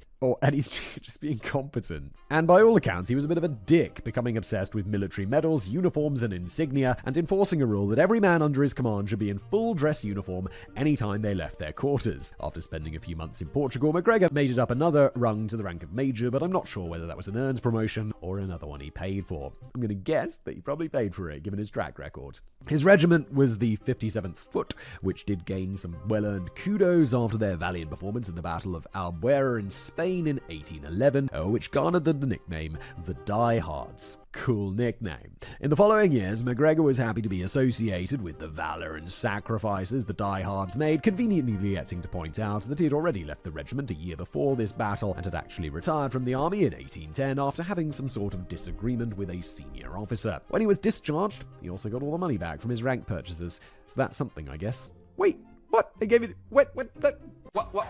What? That makes no sense. They just gave him the money back? Why? McGregor and his wife, Marie Bowater, hit Scotland with a view of inflating their social connections and establishing themselves as part of the social elite. This didn't really pan out, so they hopped down to London in 1811, with McGregor now adding a Sir to his name, which he is said to have had bestowed on him in Portugal, which it hadn't been, and not disabusing anyone of the fact that he had not been a member of the 57th Foot when they had heroically become known as the Diehards. So, I mean, ones where it's like, you could just be lying by admission. It's like, yeah, I was in the 57th Foot, and they're like, oh, wow, you guys are incredible. And you just not correct them. Whereas if you're just like, yes, I'm Sir, that's like more of that's an outright lie. Well, one of them's just kind of like lying by omission. As you can see, McGregor is starting to make inroads into society and establishing his name as a trustworthy, titled war hero. It was all going pretty well, but then Maria died, and as she was the main financial support for McGregor in his increasingly tall tales, he found himself in a bit of a pickle. What to do when you can no longer afford to maintain the lifestyle to which you've grown accustomed? Well, crime, obviously. Like when this whole YouTube thing stops working out, I'm going to have to get into drug dealing. I love drugs. I'm not going to do that. Don't put me on a list. He couldn't really go back to Scotland, as he added the false claim of being a leader of the McGregor clan, so that wouldn't exactly play well on his home soil. Plus, he'd already tried cracking Edinburgh without success. He didn't want to rejoin the British military, as he'd left under a bit of a cloud and hadn't exactly excelled during his time in it. So, McGregor made a bit of an unexpected, but ultimately fateful decision to head off to Venezuela to join the War of Independence with Simon Bolivar. While this may seem a bit out of the blue, there was probably an ulterior motive for doing something like this. McGregor did have actual military experience for one thing, but also Venezuelan General Francisco de Miranda had visited London to great fanfare and acclaim, so McGregor might have had an eye on the stories he could tell and the popularity he could achieve in a triumphant return himself. Yeah, I mean, fair enough. He just wants to go off on a bit of adventure. This seems legitimate. McGregor arrived in Venezuela in April 1812 at the age of 26. Jesus Christ, he's still so young. People in the past got on with their lives so young. Like, he's been a captain, a major in the military, maybe purchased. He's served in the military. He's been discharged. He's been married, and now he's off to. His wife has died, and now he's 26. I don't think I'd done by the time I was 26. He went straight to General Miranda himself, and thanks to the embellished connections he had to the famous 57th Foot Regiment and the fact that he had been a mid to high-ranking British officer, he was welcomed into the fold and immediately given the rank of colonel, another promotion, and put in command of his own battalion. A mere 2 months after arriving, he had also managed to get married to Simon Bolivar's cousin, Josefa. Is this true, or is this just part of his lore that he made up? And let's give him a bit of credit now, because McGregor was quite successful at the beginning of his Latin American military career, got promoted to the rank of general, and received personal thanks from Bolivar after he masterminded a difficult strategic victory against the Spanish when leading a band of new recruits back to the capital. Oh my god, this seems to actually have happened. Wow, that's actually impressive. It seemed that he probably knew it peaked, however, so a few years later, in 1817, MacGregor pivoted slightly to leading expeditions to liberate other areas of the Americas from the Spanish. His first success was capturing a strategic island just off the coast of what was then called Spanish Florida. And some of the things he did there foreshadowed his bigger scam to come, so let's find out more. Prelude to a con. Amelia Island. Amelia Island is located off the northeast coast of Florida, just south of the Georgia-Florida border. It was useful as it was handy for many shipping routes and formed a natural harbor for all types of ships to anchor at to carry out activities both legal and illegal. At the end of June 1817, MacGregor did manage to successfully and peacefully conquer the island and raise the green cross flag of Florida there, which was, as the name suggests, a bright green cross on a white background. Excellent. Glad I know that. What a success story for MacGregor, you might think. Well, we can give him credit for launching a sneak attack and capturing the small Spanish garrison there without a shot being fired, but it all fell apart after that. No attempt was made by MacGregor to venture further into the Spanish-held mainland, and apart from managing to repel a couple of half-hearted Spanish attacks, his soldiers didn't have much to do. MacGregor hadn't spent his first 5 or 6 weeks on the island totally twiddling his thumbs, though. As well as raising the flag, MacGregor had indulged in his passion for creating the day-to-day admin details of a newly formed nation. Remember his obsession with medals and ceremony in his early army days? Now he was setting up stamps and medals relating to Amelia Island, as well as its own trading licenses and even its own currency. Guess how he paid the soldiers on the islands? Well, in made-up Amelia Island dollars, or whatever he called them. I bet they were absolutely stoked and convinced this would be really useful to them in the long run. Maybe they do accept them rather than rebelling, don't they? This was not very surprising, but not even after 2 months of landing, MacGregor was having trouble keeping his men in order. Yeah, because you're not paying them with real money, my dude. And they ended up scarpering under the pretense of raising more money and recruits from other islands. He never went back. Probably a good idea, dude. If you went back, they'd be like, it's you. We're still here with our stupid, useless Amelia Island dollars. Okay, to bridge the gap between this event and the main point of today's episode, here's a quote from CrouchRareBooks.com. Okay, which summarizes MacGregor's exploits post-Amelia Island, but pre-Poyet scheme. Returning once more to Latin America, MacGregor launched an independent, immediate, and underwhelming attack on the first Spanish outpost the expedition encountered at Portobello. There they suffered a tragic defeat, during which MacGregor jumped out of his bedroom window into the ocean to escape enemy troops, an act which he would later transform into a story of courage and daring. It's like, no, I jumped into the ocean to escape them. Like a hero! After this travesty, Bolivar disassociated himself from the Scot, who proceeded to sail alone to the Mosquito shore, disembarking at its only trading point, the Gracias a Dios port. Exactly what happened there remains a mystery, but it was the beginning of MacGregor's most audacious and elaborate scheme. The quote ends. I'll also add in the information that while MacGregor had escaped, the rest of his troops were executed, and Bolivar threatened them with death if he ever saw them again. Wait, did he execute them, or did he threaten them with death? He's threatening their dead bodies. What? Which brings us neatly to conmen are lying, the Poyet scheme. Finally, we make it to the culmination of MacGregor's past lies, charm, quick wits, and arts and craft skills. We mentioned the Mosquito Shore a second ago, which is an area named after the Mosquito people of Central America. It covers some of the east coast of Honduras and Nicaragua, while Spain has made many attempts to settle these since the mid-1500s, Mosquito leaders were generally more amenable to the British and French. Given its reputation, it's quite possible that MacGregor did speak to the king of the time, George Frederick Augustus I, but whether the king actually granted him a swath of land to settle or whether MacGregor made this bit up differs on where you look. What we do know is that he told people he owned the lands, and this was the important thing.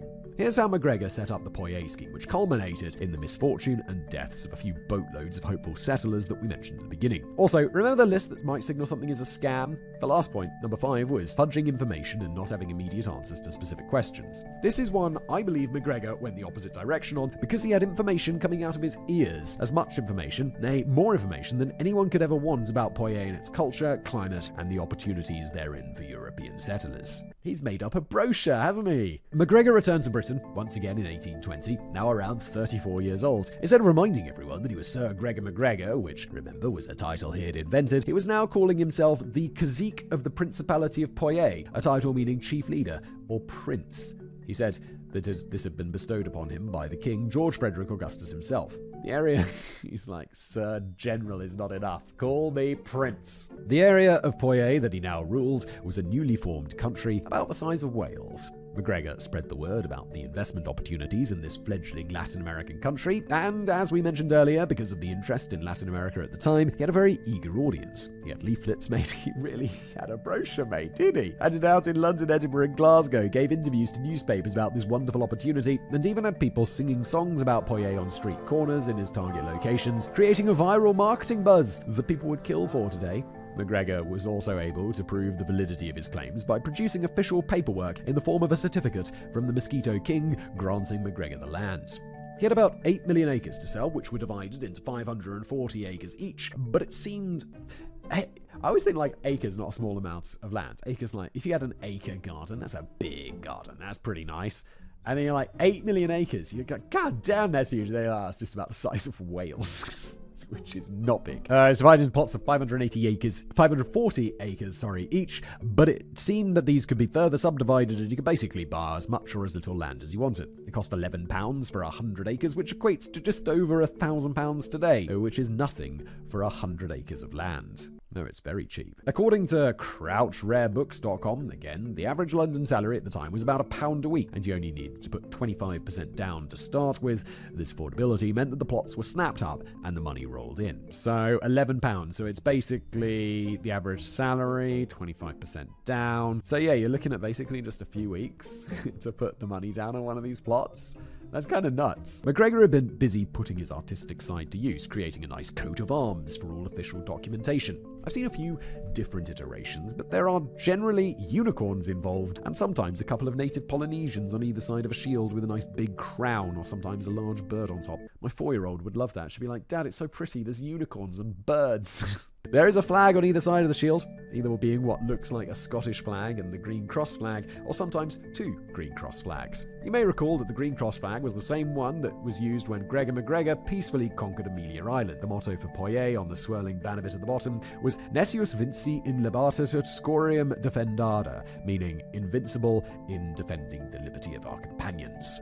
All the plot paperwork was very official looking, and while some of the documentation was handwritten at the start, it was soon being professionally printed. In 1822, a book was published called Sketch of the Mosquito Shore, including the territory of Poitiers, by Captain Thomas Strangeways, an assistant of MacGregor in his role as cazique. This was a guidebook and brochure for aspiring Poitiers settlers and was over 300 pages long. It contained engravings and pictures of an idyllic beachside paradise and repurposed information about the area from other publications. MacGregor also used it to sell Poitiers as somewhere with land so fertile that farmers would be able to harvest maize 3 times a year. Other crops such as sugar and tobacco would practically grow themselves, and a variety of valuable timber trees grew there. You'd only need to spend a day fishing to have enough food for a week. You'd be tripping over precious metals in the ground, and the rivers even contained globules of pure gold. I mean, who would want to go? The capital, St. Joseph, was being set up as a seat of a democratic government with thousands of people already there, living it up at the theatre and the opera house, enjoying the wide boulevards and general sense of wealth and happiness. If anyone was worried about being invaded, never fear. The land of Poitiers was protected by an apparently impassable mountain range, so everyone would live in their little utopia in peace. Sounded too good to be true, isn't it? The globules of gold. Come on now. MacGregor was so convincing in his selling of Poitiers that he quickly recruited other people to his cause, including one Major William John Richardson, who let MacGregor use his London property as a base of operations and was soon rewarded with his own staff under his new title of Shah d'Affaires at the legation of the territory of Poitiers in the United Kingdom of Great Britain. Wait, so he's basically an ambassador for Poitiers in London. This basically meant he would be in charge of the day-to-day running of things in Poitiers. Oh, okay. I thought there would be something different. Never mind. Thanks to the affordability of the original land parcels, demand to invest in Poitiers was through the roof. There wasn't much land left to sell, so MacGregor diversified into bonds and securities, underwritten by a bank which loaned him £200,000, worth about £21 million today. Wait, is that real or just something he made up? Did he con the bank, or did he con people and pretend that it got a loan from a bank? These bonds started off as low as 2 shillings and 3 pence per acre. pre-decimalization hurts my brain, so here's a summary from the University of Nottingham page Weights and Measures. Until 1971, British money was divided up into pounds, shillings, and pence. Yeah, it's such a stupid system. Listen to this. 1 pound was divided into 20 shillings. 1 shilling was divided into 12 pennies. 1 penny was divided into 2 halfpennies or 4 farthings. It's already... I'm like, I can't even follow. There's a pound. It's divided into 100 pennies. Boom! Easy. Metric system, baby. There were therefore 240 pennies in a pound. See? Easy.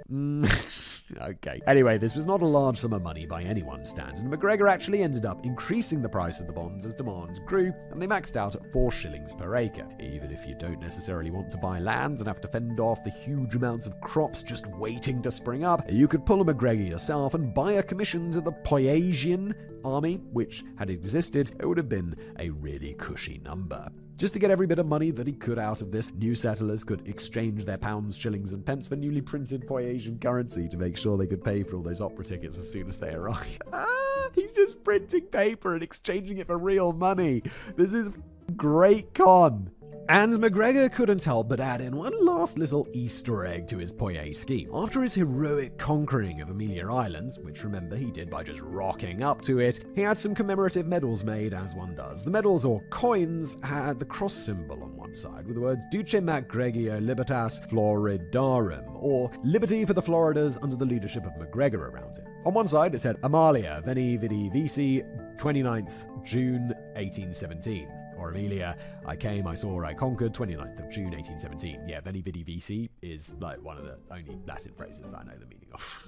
If the phrase seems familiar to you, it's because it's widely attributed to Julius Caesar, there we go, after a decisive victory in the Battle of Zela around 47 BC. This is the essence of McGregor right here. Someone obsessed with regalia and the trappings of victory, but not able to garner any of this in a truthful way. He's comparing himself with one of the most famous political and military leaders of all time, after having temporarily secured an admittedly strategic access point, but left in short order without advancing onto the mainland, and in fact Amelia Island's also known as the Isle of 8 Flags because it changed hands so many times. Anyway, not unlike some other commemorative coins that people might make today as custom merch packs. We have a coin for casual criminals, all we did is sold out. There were only 200. These limited edition McGregor coins were given to some investors in the Poyet scheme, at least according to an auction catalogue for Bowers and Marina in 2001. Whether this was just a perk or they could be used as some kind of political or monetary currency is not clear. Noonans and Mayfair auctioned 3 of these in recent times, and it's estimated there are at least 20 in existence.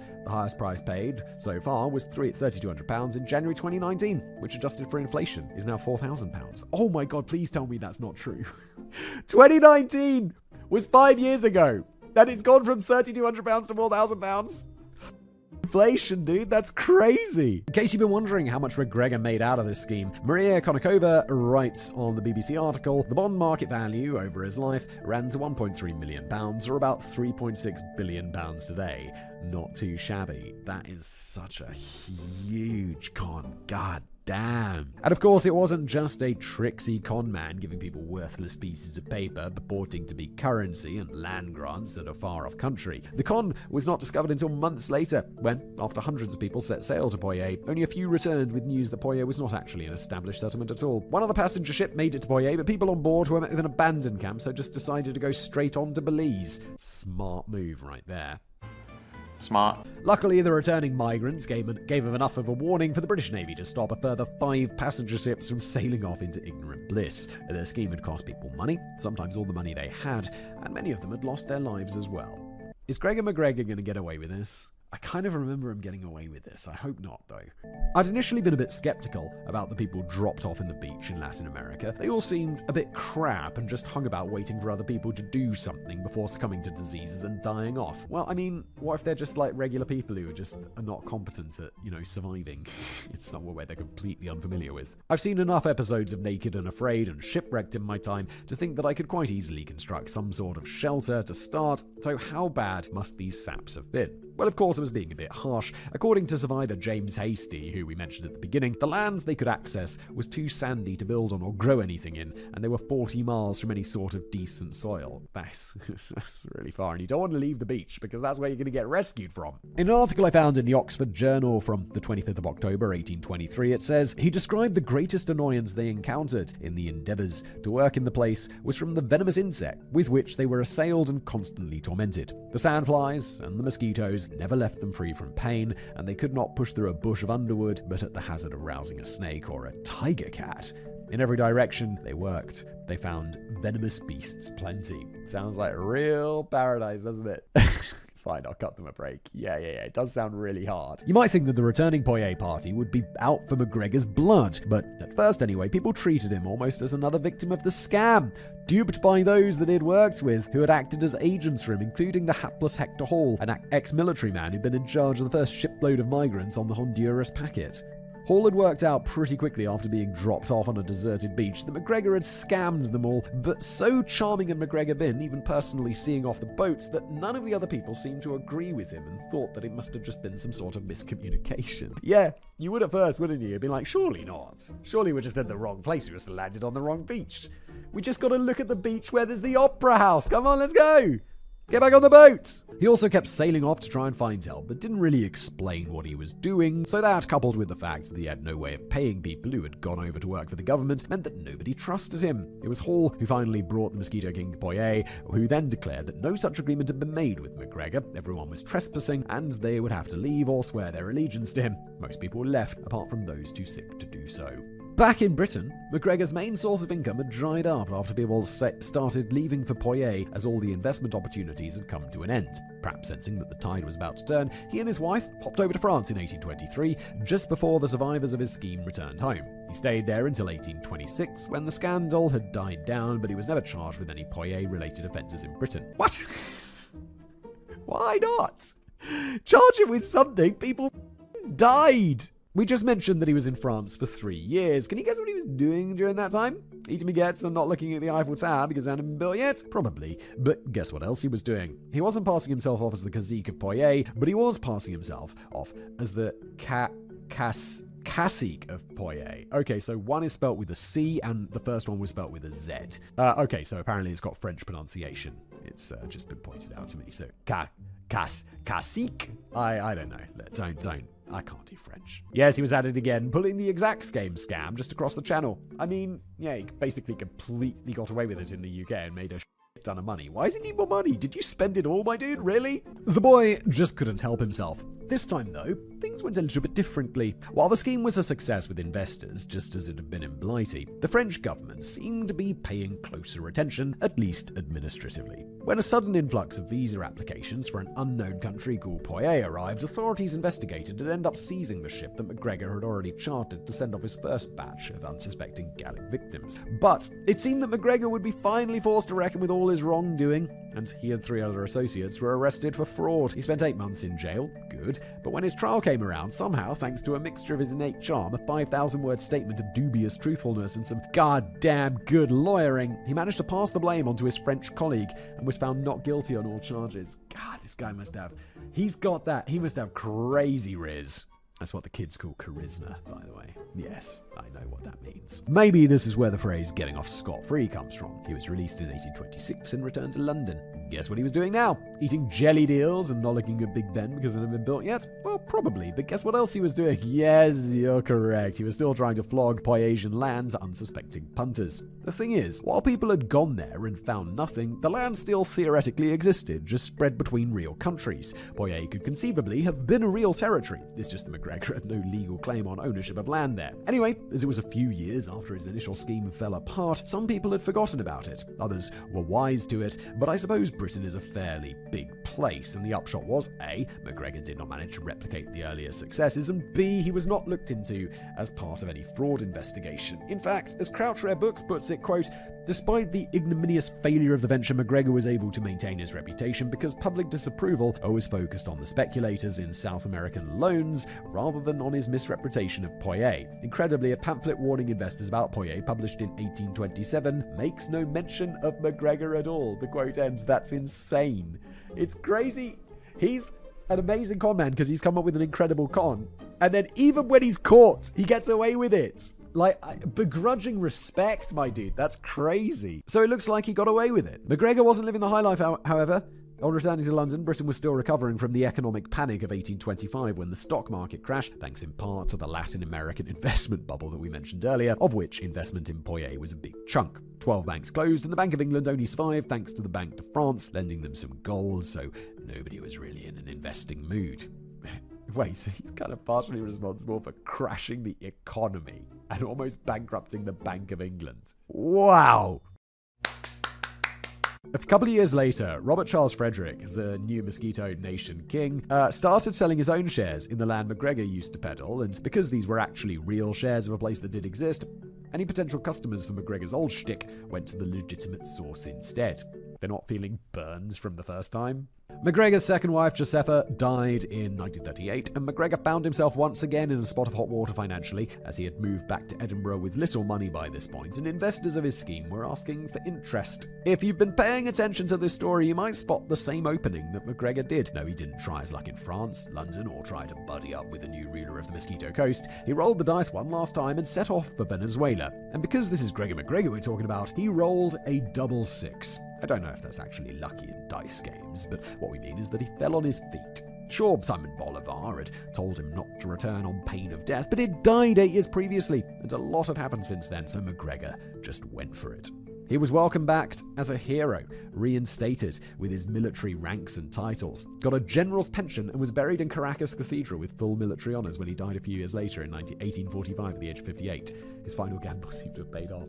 So he got away with it. He died young. Was that even young for 1845? Probably not terribly. He got away with it all. Sidebar. Conman of the Far Darien. This whole scheme, if McGregor did really have lawful access to the land, would have been great for both the Central American region the settlers would develop and the European countries involved. It would have been especially beneficial for Scotland, which had tried something similar in 1698 and had failed so badly that it had bankrupted the country and was a major factor for uniting with England in 1707. This was the Darien Project. Well, it wasn't a con, I just wanted to get another tortured pun in. Seems extremely familiar when you hear what happened.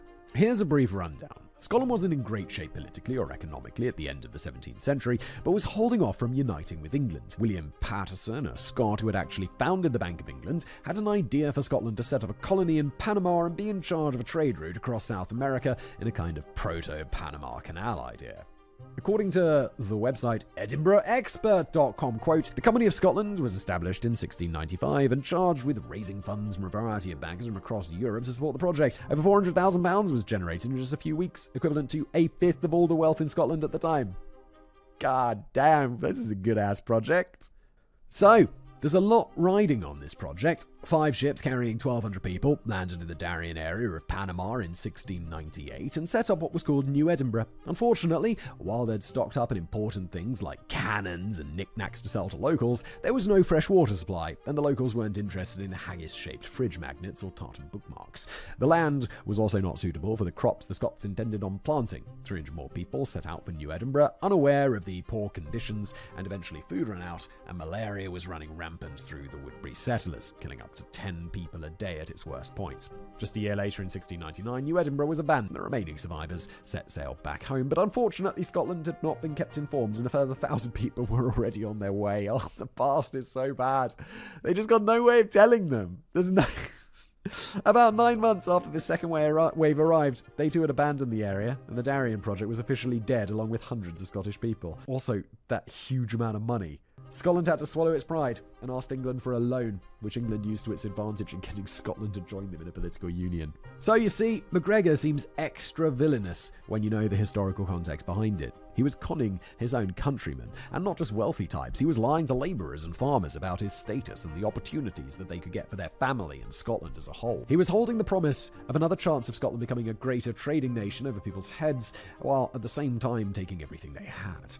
While there was over a century between the 2 failed settlement attempts, it seems no one had been paying attention to the lessons of the past. I think people would be like, oh well, it's like this time, except it's legit. It was like that time before where we could have made loads of money, but this time legit, and people would be into that. I think that was actually a reasonable attempt. It just didn't work, whereas McGregor's was just a con. Even though people were died and were financially ruined, you can't help but admire the lengths that McGregor went to sell his Poirier scheme and the sheer brass neck of the man actually putting people on boats and sending them off somewhere he knew wasn't what he promised. All the work that went into the fake shares, land parcel certificates, currency, even that guidebook by Thomas Strangeways, which many people think was just McGregor himself, is pretty impressive. I often wonder what other things people with this kind of dedication, creativity, and energy could do if pointed at something beneficial to humanity, rather than using it all on a crappy scam. But in this case, we'll never know. They become salespeople and politicians. I think that's like two things that are pretty analogous to con men. Like people good at spinning a tale. McGregor's name still lives on in all places on Amelia Island, that little island off the coast of Florida that he took by surprise before paying his men in made-up currency and then promptly leaving. I'm not sure if it particularly approved, but there's a mini golf course named rather hilariously Gregor McGregor's Mini Links and Drinks. They have a short story about McGregor on their website, which manages to cram in several golf and Scotland-related puns, including this gem. McGregor may have putt Amelia under Scottish rule in 1817, but he sure didn't take it the fairway. Oh, puns are cringe. Come on, you have to give them some credit for that. He wasn't fighting for Scotland at the time, it was Venezuela, but never mind. They didn't carry on the theme with any of their food or drink names, which I think is missing a trick, but maybe that's why I don't own a mini golf course with a bar in Florida. Gregor McGregor then, real-life adventurer, semi-successful military man, fake prince. He did what he did for the money and probably just the thrill of knowing that he could. He never had any compunction about lying or inflating stories about himself, and he didn't appear to show any remorse for his actions. He had his own medallion struck, which we can amend to be more accurate. Gregor McGregor. He came, he saw, he conned. And thank you for watching or listening, if you're listening as a podcast. And why not give us a rating or a review on Spotify or wherever you get your shows? Thank you, goodbye.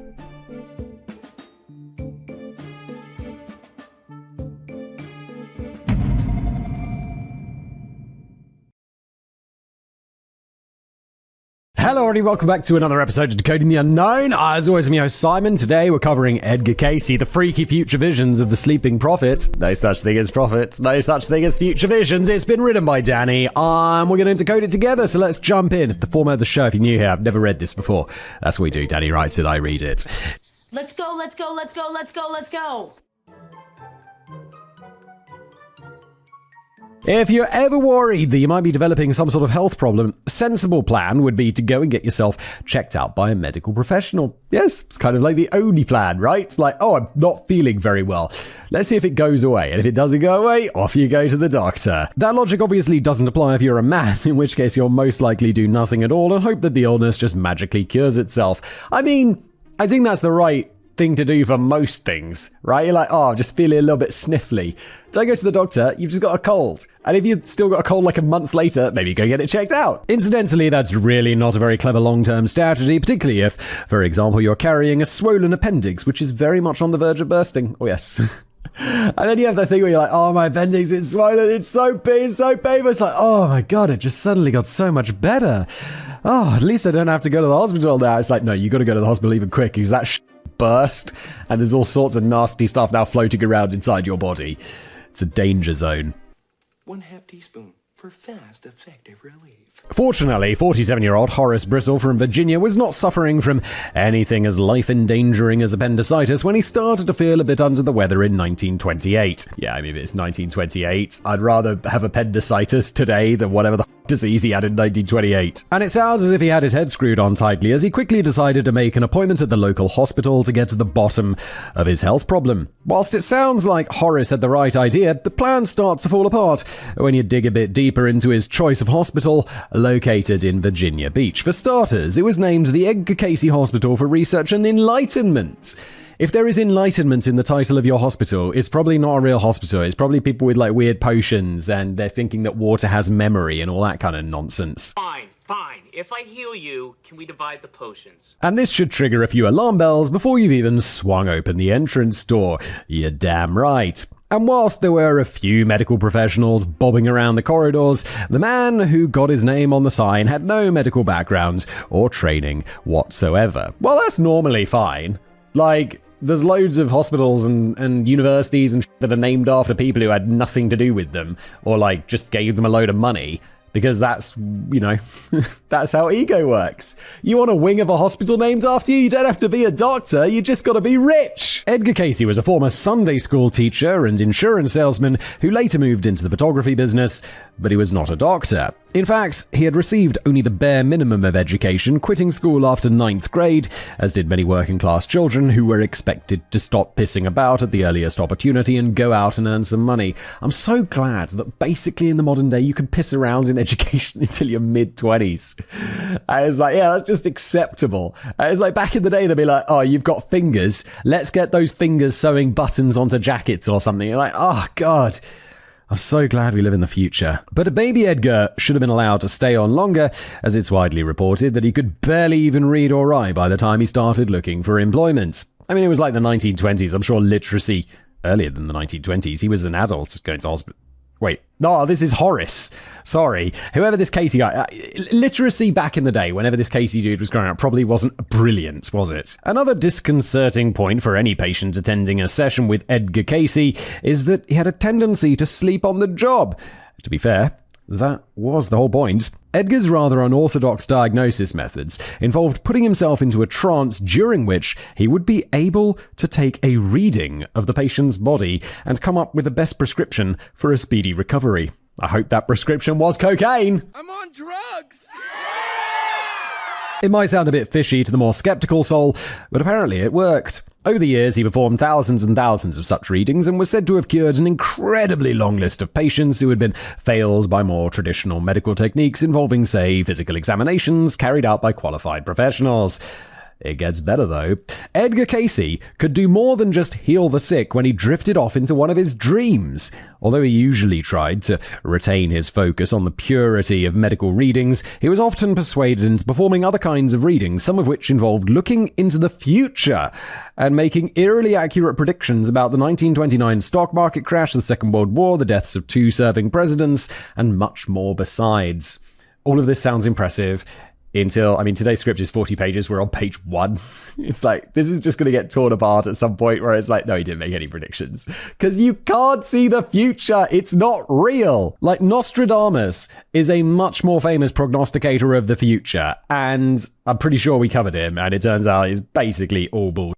And by basically all bullshit, I mean it is all bullshit. When in his trance state, he was also in a position to convey knowledge that hadn't yet been discovered by mankind. And the really cool thing is that the devout Christian never charged anybody for accessing his superpowers. Patients like Horace Thistle were permanently cured without having to pay a cent. Sounds like Horace might have made the right call after all. Edgar Casey himself appeared to believe that he was tuning into the Akashic Records, a kind of ethereal compendium of all past and future events which exist in an entirely different realm to our own. Is this something that is actually around, or did he just make this up completely? I mean, obviously it's not real, but is this something he made up in his mind? Or is this something that that actually was a thing before? But we have to ask ourselves, what was really going on with the man who many consider to be the unwitting founder of the New Age movement? The whole New Age movement, huh? A man who had been known by many names, including the Sleeping Prophet, the father of holistic medicine, and the Miracle Man of Virginia Beach.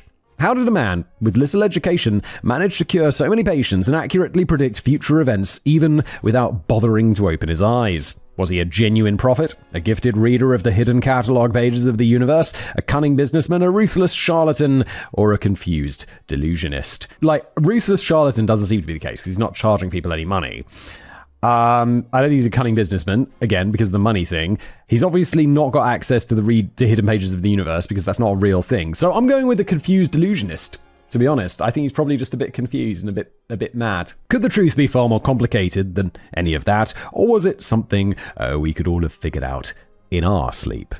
I'm not sure I've had many jobs in my life where I've got away with falling asleep at work. I once wanted to they do these things called sleep studies, where you go somewhere and they attach all these cables and brainwave readers to your brain, and then they make you sleep in the hospital overnight, and they measure your brain for science research or whatever. And I tried to get on one of these once, and I didn't. I can't remember why I got rejected. There was some reason. Anyway, and yeah, you just got paid to go into the hospital and sleep with all this equipment on your brain. Oh, that sounds pretty good. Sounds like a good way to make some money. My friend's dad got sacked for falling asleep on the job, but he was a bus driver. That's not a gag, it's absolutely true. Holy shit, dude. You don't want your bus driver falling asleep. God damn. When the topic is regularly brought up around the pub table, my defensive mate is always keen to emphasize that his dad wasn't actually driving when he fell asleep.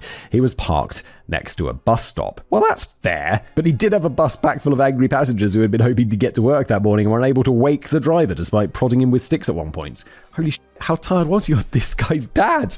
On a rather annoying note, I find that I often work in my sleep today. I'll spend the whole night dreaming that I'm wrestling with the next few paragraphs of my current script, and even though I eventually get it cracked, all the hard work is lost forever when I wake up the next morning. I have to start all over again using real words from real languages, which makes the job 10 times harder. Yeah, Danny, I'll be really disappointed.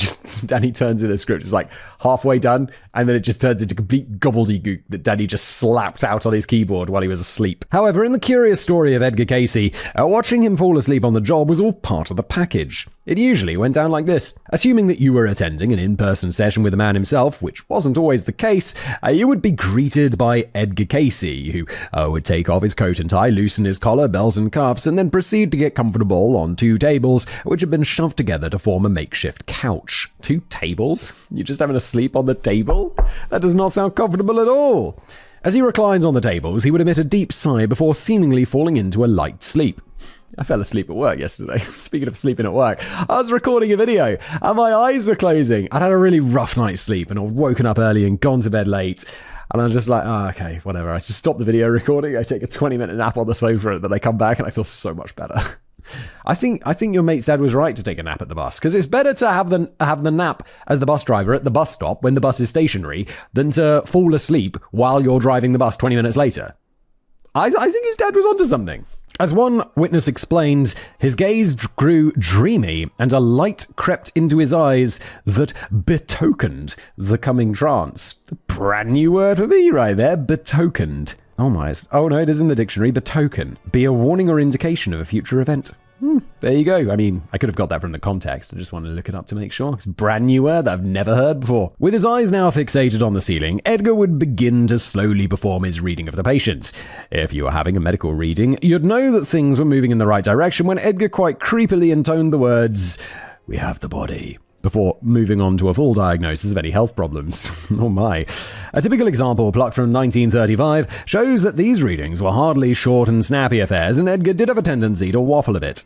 It begins, "Yes, we have the body here, the entity we have had before. Now, as we find, there are very definite conditions that disturb the metaphysical functioning of the body, and these, as we find, have to do with accumulations that have occurred in the body through an unbalancing of the elements that are necessary for the reaction of the organs related to the activity of the secretions necessary for activities in the system." Oh my god, dude. It sounds like you're getting paid by the word. Edgar drones on in this manner for quite some time before eventually diagnosing the health issues in excruciatingly long-winded detail and then recommending the appropriate remedies and life changes. There was usually time for a final brief question and answer session before the patient and the still sleeping Edgar, but you knew that the session was over when he wrapped up with the words, "We are through with this reading." One slightly odd point is that when Edgar emerged from his trance, he would have no memory of anything that he'd just said. It's reported that he didn't even have complete understanding of his own words. Dude, no one had understanding of your own words, because you're just like, and then the secretions of the activities in the organ with the activities secretions in the organ. It's like, what are you talking about? You're just naming body parts and things they do. It is reported that he didn't have complete understanding of his own words when they were read back to him by his secretary, who had been scribbling them down during every session. And he became troubled by some of the points he had made during his more philosophical readings, which conflicted with his own religious beliefs. Under normal circumstances, this might have posed a problem in a typical doctor's surgery. "So, Mrs. Broomstick, I'm prescribing you a 28-day course of ketamine. That'll soon have you back to your old cheery self." "Thank you, doctor. How much ketamine should I take a day?" "Ketamine? Why would you take that? Who are you anyway? What are you doing in my treehouse?" The doctor needs a doctor. Of course, Edgar wasn't in a position to prescribe proper medication, and his readings were legally considered as personal recommendations rather than professional advice. It was the 1930s. Did you need prescriptions? You just go to the pharmacy and be like, "Yeah, I'll take some K, some Charlie, and some smack, please. Thank you very much." This wasn't usually a problem anyway, as he tended to recommend herbal remedies and stuff that was available without prescription, but he did have a small team of real medics working at the hospital, and they would occasionally provide a patient with a legal prescription based solely on the word of a former insurance salesman who had just fallen asleep on top of 2 tables. Although he first began performing his readings in 1902, it wasn't until 1923 that they were properly recorded and preserved for the first time. A total of 14,306 readings from 1923 onward are still held by the Association for Research and Enlightenment, a non-profit society which was founded by Edgar himself and is still very much active today. Whatever you want to say, if you've started something 100 years ago and it's still active today, that's pretty impressive. And transcripts of all those readings are available online to every member of the society, or you can even flick through physical copies if you ever happen to be passing through the library section of the society's visitor center in Virginia Beach. Due to the verbose and often mind-numbing nature of the readings, I suspect that less than a handful of people on the planet have actually managed to make it through all of them. Yeah, why would you? Just reading the same thing over and over again. The secretions from the organs which are secreting organs. What's wrong with me? Trying to absorb the whole collection would be even more of a challenge than getting through a version of 50 Shades of Grey which had been reworked and vastly expanded by J.R.R. Tolkien. Fully agree. Over 9,000 of the existing transcripts relate to medical or health readings that Edgar strongly favored. Just under 2,000 were known as life readings, in which Edgar would describe past lives of the apparently reincarnated client. Just gotta throw some reincarnation in there. When are we gonna get aliens? Come on now. Often claiming that the client used to be a member of a royal family or a powerful leader or a celebrity TV gardener. No, you never reincarnate. It's like, oh no, you were just, you were a bus driver. That's what you were. It's always something more interesting. Other types of readings focused on dream interpretations, auras, mental and spiritual development, and the kind of stuff that immediately evokes the potent scent of joss sticks.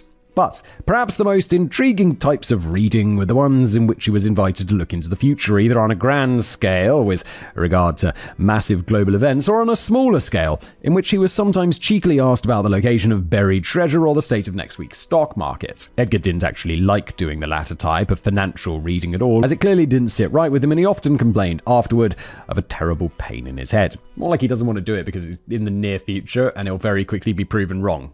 He eventually banned clients from asking questions relating to potential financial gain, but a few of them still tried it on him whilst he was under his own deep hypnotic spell. Should I eat more fruits and vegetables, Mr. Casey? Do I need to go for longer walks every day? Do I need to take more vitamin supplements? Oh, and given the current volatility in the broader market characterized by the recent uptick in geopolitical uncertainties and shifts in fiscal policy, when would be the best time to shift my share in General Motors, Mr. Casey?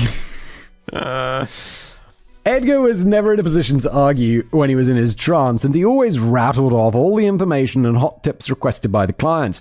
But he always knew afterward that he'd been taken for a fool when the headaches kicked in and he felt drained of all energy, which Edgar took as signs from God that he should only use his special powers for body and spiritual healing rather than greedy material gain. He eventually roped in his own wife, Gertrude, to sit in on all of the sessions and guide the conversation, and she would now be the only person allowed to talk directly to Edgar while he was in a trance. Not that every client was required to turn up for a personal session anyway. In later years, Edgar was happy to tune into the entity of the client simply by reading a letter that they'd sent him with a few personal details and a specific request as to what they were after.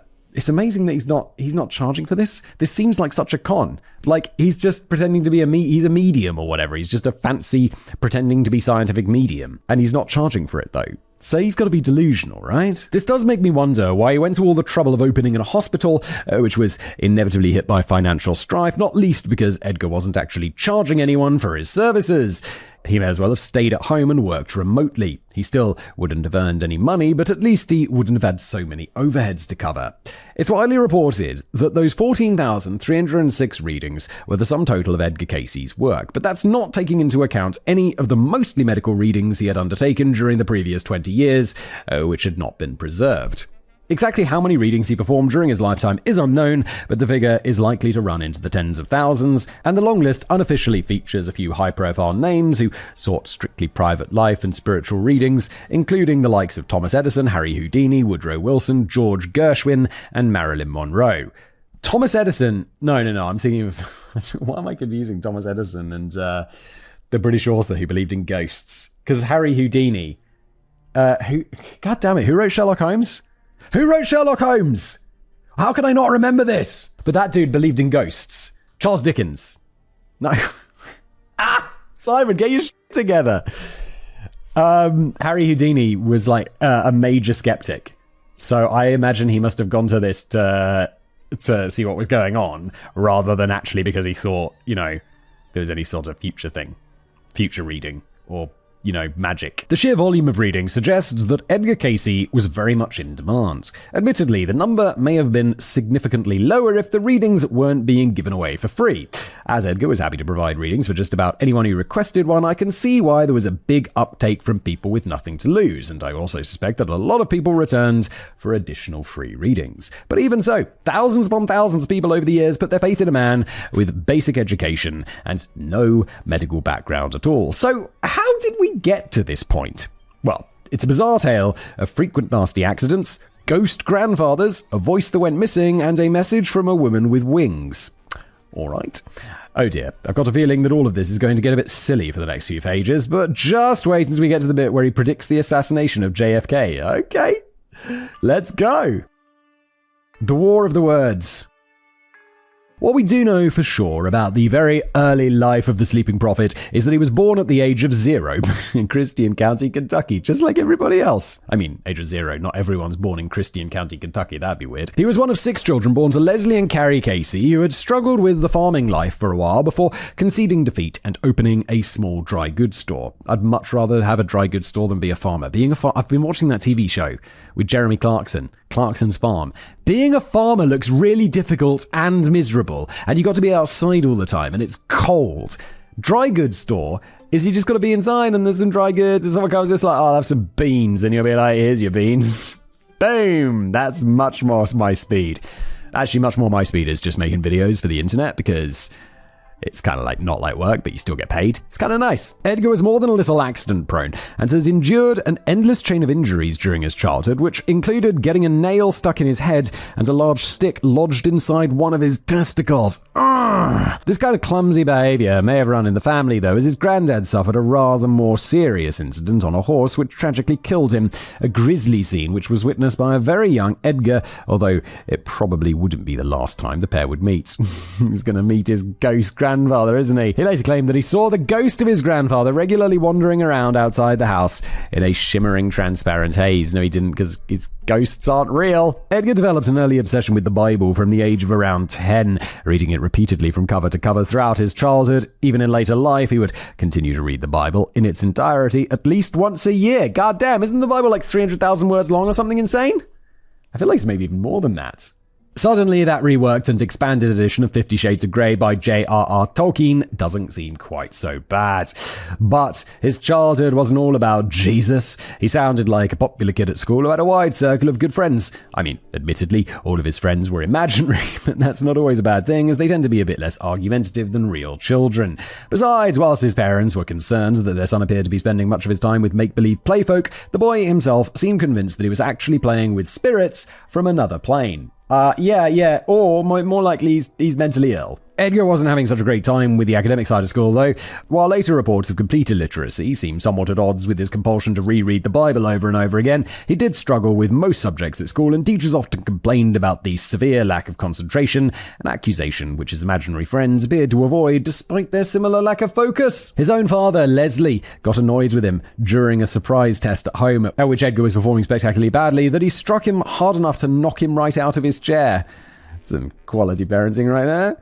According to Edgar, the young lad shuffled off to his bedroom in tears, still clutching the book on which he was being so ruthlessly tested. He briefly fell asleep on the book, at which point a brilliant light filled the room and an apparition of a woman with wings appeared at the foot of his bed. This angel, I'm going to go out on a limb here and assume it was an angel rather than a passing mutant woman, promised Edgar that they would help him and urged him to spend the rest of his life helping others, particularly the sick, the lost, and the afflicted. When a bedazzled Edgar emerged from his bedroom, it didn't take long for his dad to start hassling him with test questions again. God, I used to hate this as a kid. My dad would always be like, okay, so we'd be on a trip somewhere or a car trip or whatever. He'd be like, now's the perfect time to try some times tables. And I'll be like, oh no, why? I don't like it. I hate it. It's like, can't I just learn this at school? I don't want to learn it in my free time. But this time, Edgar got every question right, to the extent that it appeared he was parroting every line from the book that his dad was now holding. It appeared that the child had somehow memorized the entire book simply by sleeping on it. You'd have thought that his dad might have been impressed by this sudden turn of events, but no, Leslie just clouted her son around the lug hole on the grounds that Edgar must have been purposefully pissing about during the previous test. Oh, God. His dad might have been a bit more impressed in the long term, though. Edgar reckons that his grades dramatically improved over the next few years, and he soon rose to the lofty heights of school SWAT. What is a school SWAT? A triumph which he puts down entirely to his newfound ability of being able to memorize all of his study books simply by taking a quick nap on them. That's not real. That's not possible. He claims that when he lay his head on the cover of a book, he could see all of the pages in his mind, or where they could be stored and retrieved at will. It's a handy trick, but I'm not entirely sure how this worked in practice in the classroom. Sir, do you mind if I just go sleep on this book instead of reading it? No problem, Edgar. Shall I get somebody to fetch you a glass of warm milk? I don't think this happens. I don't think this is real, because it's not possible. The Angel's superpower still couldn't help clumsy Edgar keep out of the way of sharp testicle-bound sticks and other random flying objects, though. In 1892, when Edgar would have been 15 years old, he got stuck right in the coccyx by a baseball during a game at school. Oh my lord, that's going to be so painful. I'm wondering if his alleged lack of concentration was a major factor in all of these incidents, and his mind was constantly away with the fairies and his imaginary playfolk whenever anything came hurtling in his general direction. Yeah, people who are like away with the fairies, they're more likely to trip over stuff because they'll just be walking down the street thinking about fairies or whatever, and they'll be like, I just didn't even notice that lamppost. In this case, he was left in a state of agonizing pain and deep shock, and he began behaving even more strangely than usual. His parents were concerned that he might have suffered a serious long-term spinal injury. They watched over him that same night as he drifted restlessly in and out of sleep. But then, whilst he appeared to be enjoying a brief period of calm sleep, he suddenly began rattling through all the natural ingredients for a remedy that would instantly cure him. Figuring that they may as well give it a try, his mum went into the kitchen and prepared the remedy whilst his dad stayed at Edgar's bedside, most probably resisting his natural urge to batter his son around the head and shove him out of bed. Quality parenting! And would you believe it? And no, I don't either. This apparently worked a treat, and Edgar was almost immediately back to his old self and healed of any pain or ailment. He's like, go to the kitchen. We'll make a magical potion that was maybe better. First of all, take the morphine out of the cupboard. Secondly, give it to me. I'm healed, mother! However, he had no memory of her talking in his sleep, and he was mostly unfamiliar with any of the ingredients that went into the remedy. You'd think that all of this would have led directly into the next thrilling chapter of The Snoozing Pharmacist, but in fact, it all went oddly quiet after this for the best part of a decade. I would have expected a bit more attention and interest from parents and teachers in a boy who could memorize entire books without even reading them and prescribe himself remedies during a self-diagnosis performed whilst fast asleep. But no, apparently everyone just shrugged and forgot about it all for a while. However, we do have to remember that all of this stuff about ghosts, angels, and magic tricks came directly from Edgar Casey himself later in life. Well, there we go. That explains it. It's like, why is all of this stuff seem like historical facts? Well, because it's coming from his mouth. He's the only person who verifies this in any way. So we may have to take what he says with a pinch of salt. Thankfully, the rest of his life is based on more than the word of a man who sees dead people. After the family moved to Kentucky, Edgar left school at the earliest possible opportunity and formed a partnership with his father, flogging Woodman of the World Insurance. Edgar was also still very much a Bible basher and now taught at Sunday school. He had first met the love of his life, Gertrude Evans, when he was 18 and she was just 15. They would go on to marry in 1903 and have 3 sons, Hugh Lynn, Milton Porter, and Edgar Evans, although sadly the middle child, Milton Porter, died in infancy. The 1900s. Early 1900s. I was born in the 1900s, but there was medicine and by the time I was born. By this time, Edgar had already suffered yet another affliction, which this time had nothing to do with baseballs or large sticks. He had developed severe laryngitis in 1900, which resulted in the total loss of speech for well over a year. This naturally proved to be a bit of a hindrance when he was trying to sell insurance. Oh my god, I hope I don't get laryngitis. Not being able to record videos for a year would be disastrous for my business. So his dad left it to go alone while Edgar took up an apprenticeship at a photography studio in Hopkinsville, where he was largely confined to the darkroom around the back and didn't need to talk to customers. It looked for a while as if he might be destined to spend the rest of his life lurking around darkened rooms in complete silence. But then help came from the unlikely form of a traveling hypnotist and entertainer who went by the name of Hart the Laugh Man. The fairy tale version of this story suggests that Edgar just happened to be in the audience whilst the Laugh Man was in town, and he was pulled out onto the stage to be put under hypnosis, after which his missing voice miraculously returned. It's a little more complicated than that. Edgar actually arranged for a private meeting with Hart, who offered to try and cure him for the sum of $200. Oh my god, that's an enormous amount of money today, which would only be payable if the hypnotist was successful. This was no small amount back then, worth close to $7,000. And I'm not sure where the photography apprentice would have sourced it from, but he agreed to the deal. It turned out that he didn't have to cough up the money, although the initial results had seemed quite promising. Whilst under hypnosis, Edgar's voice returned, but it disappeared again as soon as he woke up. And despite the laugh man's subsequent attempts to plant post-hypnotic suggestions inside Edgar's head, the voice stubbornly fell quiet as soon as Edgar emerged from the trance. The traveling hypnotist couldn't hang around for long and had other towns to visit, so he moved on in defeat without his $200 bonus. But Edgar had felt encouraged enough to pursue the case with other hypnotists and eventually hit upon the winning formula with local hypnotist Al Lane. After Lane had put his new client under hypnosis, is hypnosis real? I swear like I've looked into hypnosis and stuff, not because I'd ever consider having it done, just like out of curiosity. And it always just seems to be that, yeah, like hypnosis works for people who want to be hypnotized. Which basically means it's kind of a placebo? No? Anyway, Edgar suddenly became quite chatty and declared that he was suffering from partial paralysis of the vocal cords, which could be cured by an increase in blood circulation to the throat. According to Lane, his client then remained under hypnosis for around 20 minutes, during which time his chest and cheeks turned rosy red before he eventually declared that the treatment was over. Although there were to be a couple of brief relapses over the years, it appeared that Edgar Casey had simultaneously diagnosed and cured his own condition, although he again had no memory of anything he had said or done. Al Lane was understandably pretty impressed by this, and he became convinced that Edgar possessed some kind of clairvoyant ability, which, under Lane's own guidance and supervision, should be offered as medical service to the public. Edgar was not mad keen on the idea. He was feeling confused as to where his abilities were coming from and was worried about the notion of offering advice on subjects that he knew nothing about in the first place, and which he couldn't even remember afterwards. His wife Gertrude also felt uncomfortable and perhaps even a little frightened about the whole idea.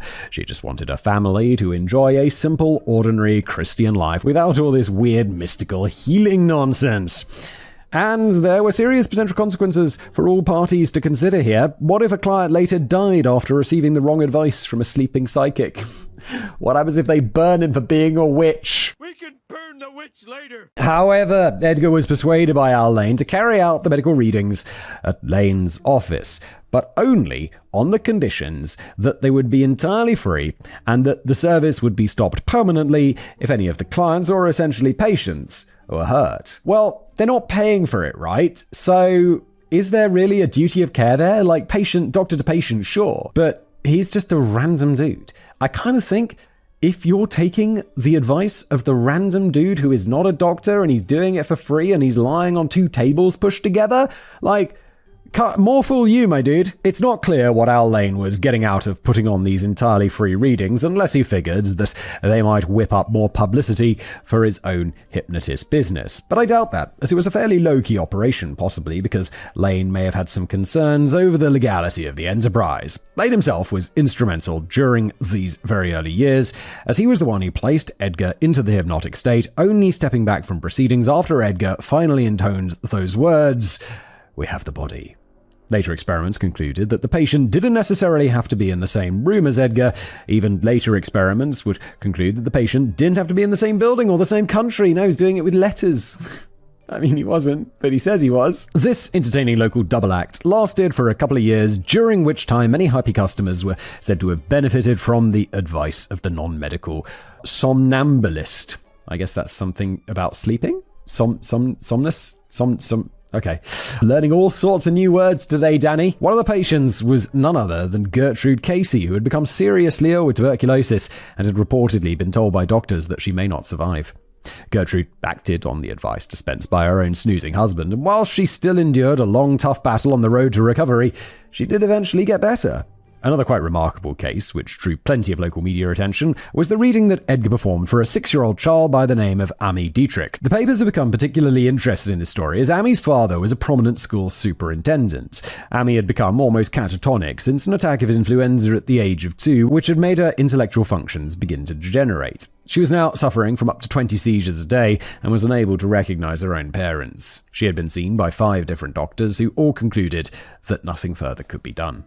When Amy was taken to see Edgar Casey and Al Lane in 1902 as a desperate last resort, Edgar appeared to be able to look back into the child's past from within his trance state. He revealed that shortly before she developed influenza, Amy had slipped and fallen from a carriage, hurting her spine, upon which the infection had later settled. Edgar recommended osteopathic manipulations of the spine. That's also not a real thing, right? That's like up there with chiropsy?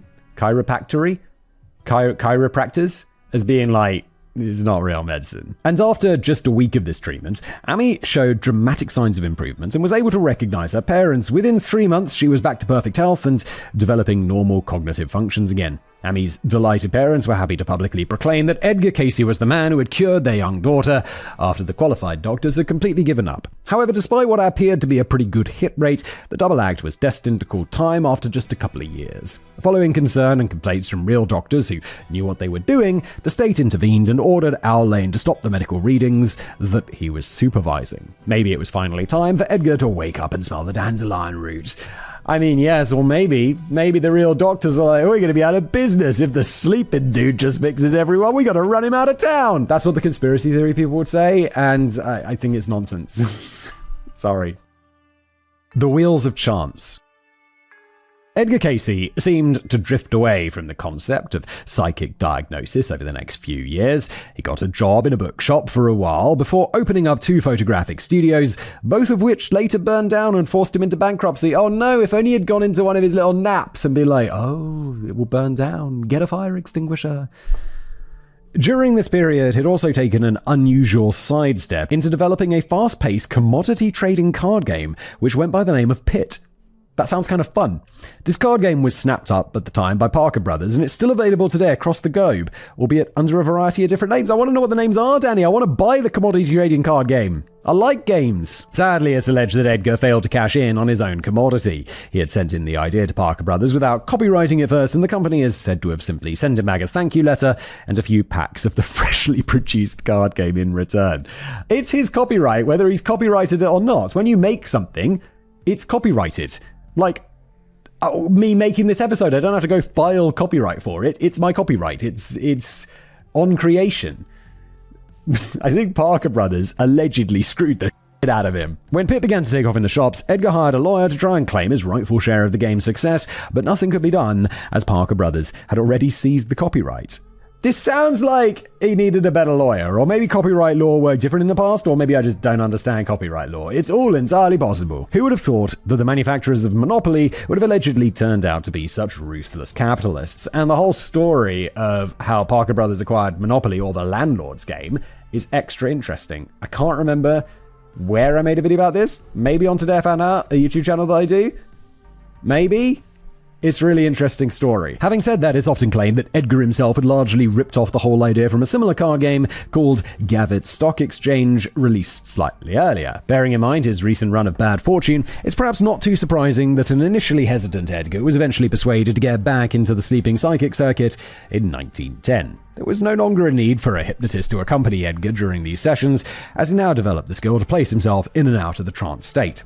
The only other people in the room, aside from Edgar and the optional presence of the client who might just have decided to send in a letter, was the stenographer taking notes of the information that Edgar would instantly forget. And in later years, his wife Gertrude was there to guide the conversation. It's not entirely clear how Edgar was able to get away with providing medical readings after the previous operation was closed down by the state, but my assumption is that the first effort was billed as something close to a legitimate medical service, whereas Edgar was now distancing himself from that kind of idea. Although he disliked terms such as clairvoyant, medium, mystic healer, and nut job, he now preferred to think of himself as a psychic reader. And it's worth remembering that he was powerless to dispense prescription medication. A client would have to go and convince their own doctor to act on the recommendations made to them. Hello, Doc. I need a prescription for morphine because I went to this dude who took a nap on a table next to me and he said I needed morphine for my morphine stuff. Following this fresh run of conjuring up cures for deeply satisfied customers keen to spread the word, Edgar Casey rose to national fame for the first time in 1910 following an article in the New York Times which ran under the killer headline, "Illiterate man becomes a doctor when hypnotized." It's a pretty fucking good title. Like, that's a good-ass title for a YouTube video. This article was reprinted in several other newspapers across the US and featured an interview with the man himself who explained how he was harnessing the capabilities of the subconscious mind. I suspect he didn't approve of that headline, though. Whilst much has been made of Edgar's supposed illiteracy over the years, it sounds to me as if he may well have struggled with reading as a child, but he went on to become something of a ferocious reader in his adult life. Proper reading too, not just falling asleep on the cover of a book and magically absorbing all of the contents after being blessed by an angel. I thought he was going to say, like a proper book, not an audio book. It feels as if there was a general assumption from the media that Edgar must have been illiterate, as he didn't get any further than 9th grade. Still, the kid who never made it past 9th grade was still making a name for himself these days, even if he wasn't making any money from his gift. Whilst he had now turned his attention to full-time medical readings, he was still entirely reliant on voluntary donations. But things were set to take a more interesting turn much later in 1923 when a publisher from Dayton, Ohio, by the name of Arthur Lammers, came to Edgar with a new proposal. Lammers was a successful businessman who had a strong interest in metaphysics and theosophy, and he felt that Edgar should move on from medical readings and try experimenting with his psychic powers to unlock some of the hidden mysteries of our ancient roots and our place in the universe. After all, Edgar seemed capable of answering any question put to him when he tuned into his state of higher conscious, so why not ask him something really meaningful? Why are we here on Earth? What happens after death? What happened before the Big Bang? When is Jesus coming back? What will happen in the future? And what came first, the chicken or the dipping sauce? Come on, Danny, here's the chicken. Dipping sauce is a recent invention. Both Edgar and Gertrude were typically reluctant to pursue this new idea at first, but Edgar was eventually persuaded to give it a go when Lammers offered to put the whole family into a nice big house in Dayton with generous financial support. Okay, so he is getting paid. Like, he's getting famous and he's getting paid.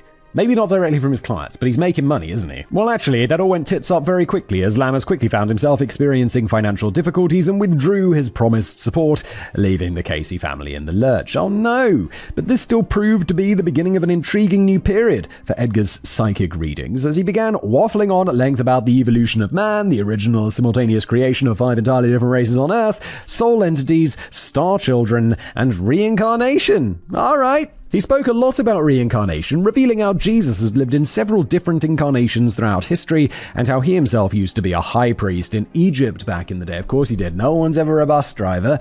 But this kind of thing posed something of a dilemma for Edgar Casey, as he would often feel horrified when the stenographer read back his readings to him. Much of it went against his own deeply held religious beliefs, which didn't generally consider stuff like reincarnation to be official canon. The awake version of Edgar would often disagree with the views expressed by the sleeping version of Edgar, as he mentally wrestled over fears that his work may be blasphemous, or that he was being possessed by evil spirits. At one point, he even angrily accused his stenographer of just making stuff up to annoy him. At least it made a change from all the strictly medical readings, and Edgar continued to expand his line of work following a family move to Virginia Beach in 1925, after they had been pretty much abandoned in Dayton by Arthur Lammers. Edgar was now performing readings relating to astrology, dream interpretation, spiritual healings, aura, the structure of reality, and all manner of other kooky shit.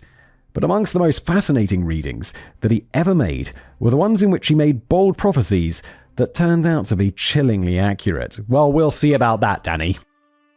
The shape of things to come. Take, for example, the assassination of JFK. I told you we'd get there eventually. And in fact, when it came to making predictions regarding future presidents, Edgar turned out to be a triple hitter. He made the following statement during a 1939 reading. You are to have turmoil. You are to have strife between capital and labor. You are to have a division in your own lands before you have the second of the presidents that will not live through his office, a mob rule. This is like some Nostradamus where it's like super vague and it's like, yeah, president at some point will die. Of course they will. It's a very dangerous job. Many of them have been killed. What he appeared to be predicting here, aside from all the turmoil and mob rule stuff, was the deaths of 2 serving presidents in the not too distant future. Wait, no, he says a second of the presidents that next will not live through his office. Well, doesn't he just mean that another president will be assassinated? Because presidents had already been assassinated at that point. Just 6 years later, in 1945, President Franklin D. Roosevelt died from a cerebral hemorrhage shortly after he began his 4th term. Considering the unusually high number of terms that Roosevelt had been allowed to serve, perhaps he was always destined to die as a serving president at some point. Rather more unexpected and tragic was the assassination of President John F. Kennedy in 1963, who fulfilled Edgar's prophecy of becoming the second of the presidents that will not live through his office. What about Lincoln? What about the other dude? Admittedly, it may have been a bit more impressive if Edgar had said something like the 35th president of the United States will get shot in the head and the back during a presidential motorcade in Dallas in 1963. But you can't expect the details to be quite so specific when you've got so much other stuff going on inside your head. Well, maybe you can. At around the same time, he was also reported to have made a pretty specific prediction that the 44th president of America would be the first black president. This may be viewed as quite a brazen prediction to make in the 1930s, but he was proven to be bang on the money when Barack Obama was elected the 44th president of the US over 70 years later in 2009. Come on.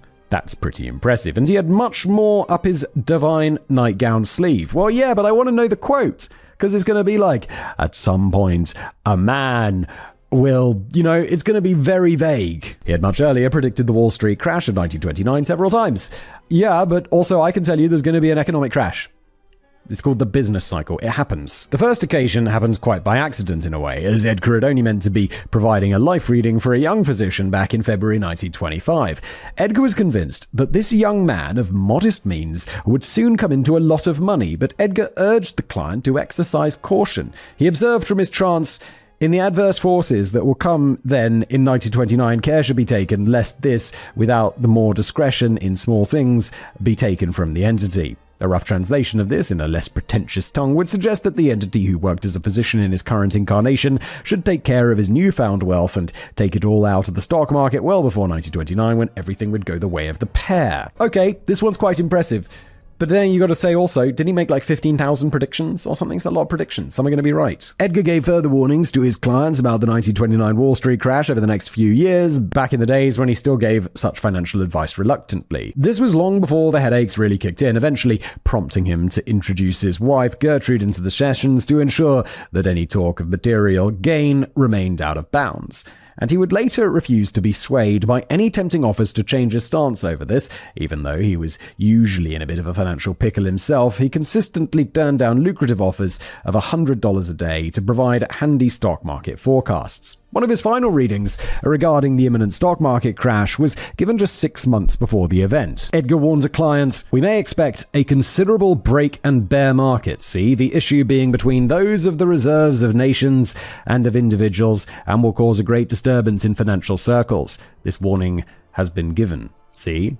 Funnily enough, most of his clients didn't see and decided not to act on the advice, so they were in just as much strife as everyone else when the Wall Street crash of late 1929 led swiftly to the Great Depression, the biggest and longest global economic downturn in history. You should have listened to Edgar. Sleeping Prophet supporters are also keen to point out that Edgar Cayce also predicted how just a single drop of blood may eventually be used as a diagnostic tool. This prediction was made in 1927 when such a concept would, according to the Medium website Today, have been considered the makings of science fiction. The theory goes that Edgar was referring to a form of biosampling known as the dried blood spot testing, in which a few drops of blood are taken from a heel or a finger and blotted onto filter paper for later analysis. Dried blood spot testing wouldn't be seen until 1963, when it was introduced by Dr. Robert Guthrie 36 years after the prediction. I mean, but again, it seems like quite an obvious one. It's like, okay, I think at some point in the future, we'll be able to analyze our breath to see if we have various diseases. Like, you'll just breathe into a machine, it'll be like, oh yeah, you got lung cancer. You've got this, you've got that. You know, that will happen. That doesn't mean I'm like some sort of clairvoyant. It just means that you're like, oh yeah, technology is going to come. And if I make 10,000 predictions like that, lots of them are going to be right. I have to say that I'm not really buying this one though. For starters, the idea of using a drop of blood as a diagnostic tool had been floating around since the late 19th century, back when Edgar Cayce was still talking to women with wings. So it would hardly have been such an outlandish thought much later in 1927. And we also have to look at what exactly Edgar Cayce said. dead. After a long and typically meandering monologue about bloodstream and reflections, he concluded his reading with the words, "The day may yet arrive when one may take a drop of blood and diagnose the condition of any physical body. Whilst we've made plenty of advances in diagnostic technology since then, we're still not at the stage yet where a single drop of blood can diagnose absolutely everything about the human body, despite what Elizabeth Holmes from Theranos may have told you. And now she's in prison." Perhaps Elizabeth Holmes was partly inspired to develop her ill-fated Theranos blood testing machine by the prophecies of Edgar Cayce. It might have been useful if Edgar had been still around during this period, as he may have been able to give her a life reading and predict a future in prison unless she calmed down a bit with her bullshit.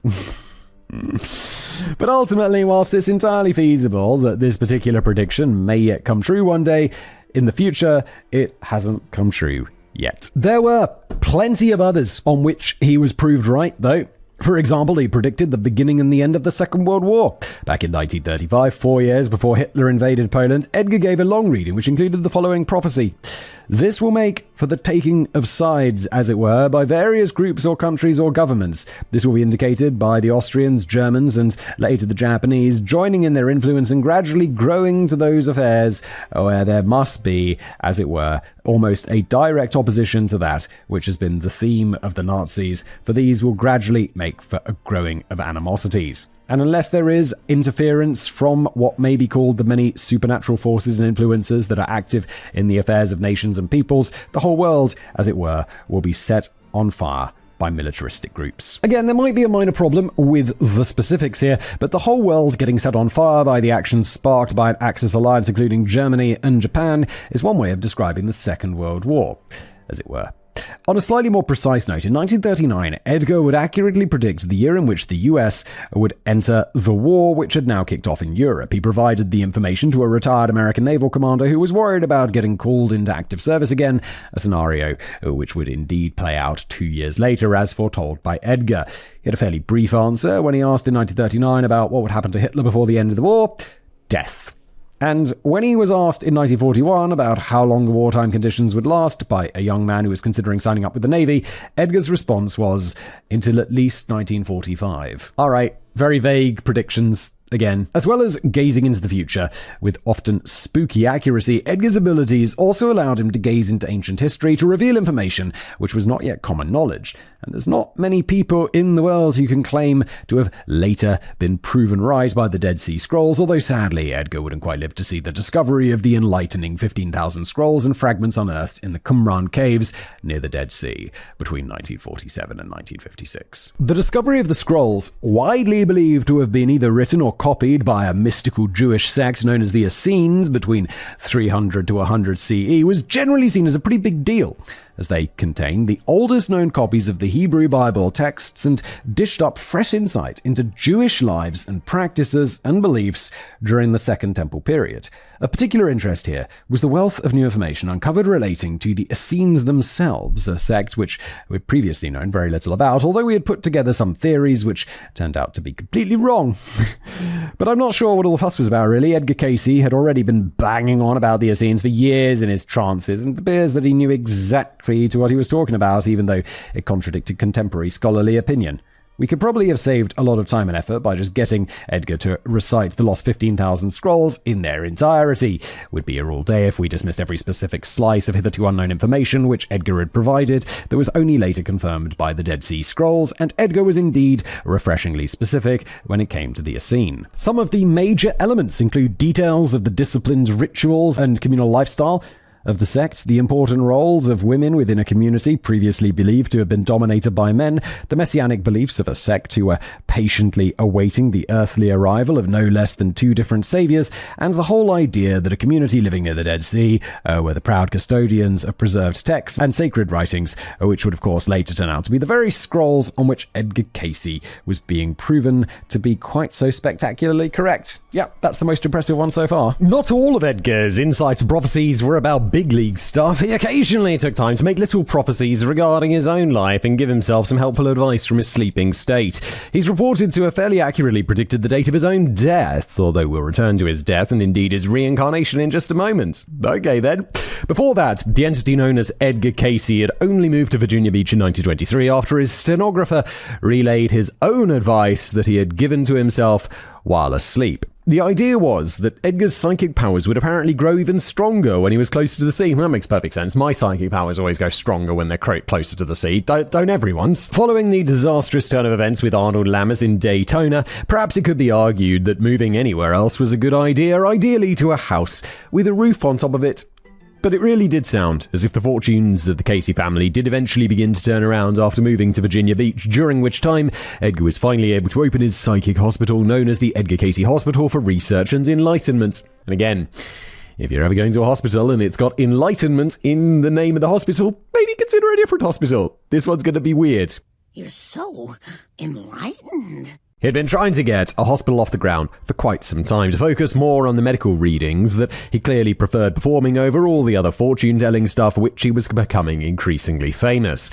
A common problem that Edgar was experiencing at this time was that not all professional doctors were willing to prescribe medication to their patients based on a reading made earlier by a sleeping prophet. If it's like not all professional doctors, it kind of sounds like the majority of professional doctors were willing. It's just a small minority who weren't, which is insane.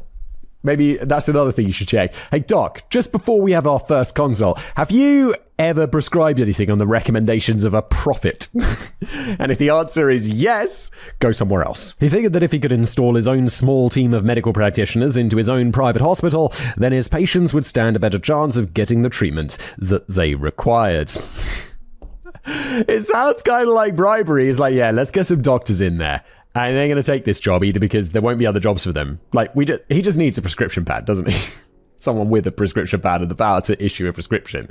And he's like, yeah, we need some doctors who are a bit and could get work elsewhere. Or we need doctors who are just regular and we'll just pay them a fortune for them to just write these scripts. Naturally, raising the funds for such a venture was always going to be a bit of a problem, as Edgar was as determined as ever not to charge patients for his readings. One of his earlier ideas was to form the Casey Petroleum Company, which would attempt to strike oil in Texas based on Edgar's own readings, a rare example of Edgar using his powers to raise some capital. This is my general thoughts, right? If he can predict things like where oil is, why isn't he the richest man in the world? Like, just use it a couple of times. Just be like, is Amazon going to do well in the year 2000? Yes, it is, Casey. Get invested. Boom. Why does he possibly need money now? But sadly, this didn't seem to work out at all. A publicly embarrassing failure, which Edgar put down to the fact that not everyone involved in the operation was fully committed to the concept that any fortunes raised from the psychic oil prospecting should be used solely for the purpose of healing people in need. Or, tell you what, Casey, you know what another explanation could be? You don't have magical powers, Casey! But financial help eventually popped up during his time at Virginia Beach when he hooked up with the Jewish New York stockbroker Morton Blumenthal, who was able to raise the required funds from wealthy donors who had become entranced by Edgar's work. Blumenthal himself was plowing $8,000 a month into the hospital, which is an insane amount of money in today's money. He was a stockbroker. We don't know how rich he is, but he's going to be very, very, very rich to be able to afford that. And he also offered the Casey family the use of a nice new pad by the beach, continuing the usual pattern of Edgar getting rich blokes to provide a home for his family. It's not bad, is it? The pretty lavish hospital opens on October the 11th, 1928, and for a while, it looked as if it was going to be a roaring success, as Edgar himself was becoming something of a celebrity figure by this point, and his psychic services were now very much in demand. He would also have been a pretty happy bunny, as for the first time in his life, he had a position where he could pursue his mission of providing free medical readings full-time without having to stress about how he was going to feed and support his family, which again pushes the idea this guy's not like a con man. He's a delusional man. I'm still a little puzzled as to the legality of an operation in which medical professionals were acting on the guidance of a former insurance salesman with no qualifications, but there was still plenty of grey areas in early 20th century American medicine, and I presume they never prescribed anything too dangerous. Yeah, I mean, I feel like there are grey areas in medicine today. You can go on the internet and, get drugs. Not illegal drugs. I mean, you'll go to... we've had sponsors, and I don't have a problem with it, but it's definitely, not... I don't know. I feel... I don't want to throw shade on any of my sponsors, because I think it's fine, but is it how it was supposed to be? Whereas, you go to a website, you fill out a questionnaire, and, a doctor in a room at a company issues a prescription for you? I mean, I don't know. Besides, a medical prescription was a relatively rare event, as Edgar generally preferred to recommend herbal remedies, homeopathic treatments, salt packs, mud baths, massages, and if you were lucky, vibrator treatments. Okay, within a couple of years, Morton Blumenthal and Edgar Casey were planning on building an accompanying psychic university slap bang next to the hospital, but then everything sadly appeared to turn sour between the pair. The fallout was largely down to Blumenthal's faltering finances during the Great Depression, when he was no longer able to throw money around in quite the same way as before. What do you expect? He's a stockbroker. There's going to be ups and downs, my dude. Like, you're not going to be able to... He's like, why are you stopping giving me money? It's like, bro, it's not my choice. I don't have that much money anymore, dude. Casey, open your eyes, my dude. This was despite the fact that Blumenthal had earlier acted on Edgar's predictions about the imminent 1929 stock market crash, a move which had reportedly saved the stockbroker from losing somewhere in the region of $1 million. You'd think he might have been a bit grateful for that, but his gratitude could only go so far during the subsequent economic downturn. Yeah, okay, so he didn't lose money, but just because he didn't have all of his money in the market doesn't mean he lost money. He's just not making as much as before, which means he still doesn't have that much money to throw around. Your generosity can really only go so far, as Danny says. And it was clear that he couldn't keep plowing thousands of dollars into a project that didn't actually make any money. Although the hospital still boasted a waiting list that stretched out for months, he withdrew his financial backing and support, leading to the closure of the hospital in February 1931, just over 2 years after it had first opened. Blumenthal's probably like, bro, how about we start charging for people and stop doing it all for free? And Edgar Casey's like, you're betraying my dream, Blumenthal. And yet again, the Casey family were booted out of their home. In fact, 1931 turned out to be a pretty bad year for Edgar after he was arrested on charges of pretending to tell fortunes. That's a crime. Surely that's not a crime today. I mean, it's fraud. There's got to be some level where it gets to fraud, right? But for the most part, it's like, well, kind of more fool you for believing fortune tellers. Come on. This is America, the heart of capitalism. Caveat emptor, motherfuckers, along with Gertrude and his secretary, Gladys Davis. The charges against all three were ultimately dropped after the judge declined to interfere with the beliefs of an incorporated ecclesiastical body. But on a more positive note, this was also the year in which Edgar founded something which lasted for considerably longer than just a couple of years and would mark the beginning of the final phase of his life, during which he largely turned his focus away from medical stuff and moved into readings of a more spiritual nature. That sounds legally a little bit more safe. Being like, yes, use this vibrator on your... I don't know what body parts, and that'll heal you of your demons that I've predicted. The Association for Research and Enlightenment was founded as a non-profit organization in 1931, partly to explore spiritual growth, personal development, and psychic topics via a network of study groups, and partly to preserve the continuing readings of Edgar Casey. Although Blumenthal bailed out, Edgar was still able to attract financial backing from other supporters to get the new association off the ground, and the rest of his life was largely supported by membership fees raked in from the ever-growing association, which allowed him to buy his own family house for a change. That's nice bit of security there, because so far you've just been living in other people's houses. Smart move, Edgar. This does appear to reflect a subtle shift, or perhaps a not-so-subtle shift, his stance over charging for readings during his latter years. Well, I bet old Blumenthal was like, dude, I said like a decade ago. Why? Whilst it's still technically true to say that he never directly charged anyone for a reading in his life, from this point onwards he would usually only give readings to members of the association, which charged an annual fee. It's a nice way of basically saying, no, I don't charge, but you have to become a member, which is a chargeable thing. This also got around the risk of facing further charges of pretending to tell fortunes, as all paying members were required to sign a document which confirmed that they were simply taking part in psychic experiments. Clever. The Association for Research and Enlightenment continued to thrive long after the founder had departed his current body, reaching a peak of around 100,000 members during the 1980s, by which time Edgar's grandson was in charge of operations. Membership has dwindled somewhat since then, but it's still very much an active organization. However, the association no longer has any direct connection with the family, and critics of the current model argue that it's now simply a vehicle for promoting pseudoscience and draining the pockets of gullible fools, bearing no relation to the original research and study projects set up by Edgar Casey. Got some news for those people. It's always been that way. Except, I guess, with less draining of the pockets, because he didn't charge. He was delusional, not a con man. On an even more disturbing note, the last time that the association made the news was 2021, when a lawsuit was filed on behalf of 8 underage girls who alleged they were sexually assaulted by staff during a stay at the association's cult-like summer camp. Holy shit. I doubt that even Edgar could have seen that coming. It'd have been like, dudes... No. During Edgar's final years, he was more famous than he had ever been in his life, thanks largely to a popular article published in Coronet magazine, which ran under the headline Miracle Man of Virginia Beach, and a limited edition biography written by Thomas Segru entitled The Story of Edgar Casey, There is a River. But with this increasing fame came increasing pressure, particularly during a period when bereft families were seeking answers about their loved ones fighting on the battlefronts of the Second World War, many of whom were now missing in action. Edgar's own health was deteriorating by this point, and he was finding that any kind of reading was now draining him of all energy. He had been warned by his sleeping self not to undertake more than 2 life readings a day to protect his own health, but he found it impossible to ignore the hundreds of letters that he was receiving every day that were begging him for help. Edgar often ignored his own advice. While he was recommending healthy diets and lifestyle changes to his patients, his own diet was far from healthy. He smoked like a chimney and rarely slept, at least not in the conventional sense. He's getting all of his energy from his naps, where he reads people's minds or fortunes or whatever the Towards the end of 1944, he collapsed from strain and suffered a stroke, after which he spent time recuperating in Roanoke.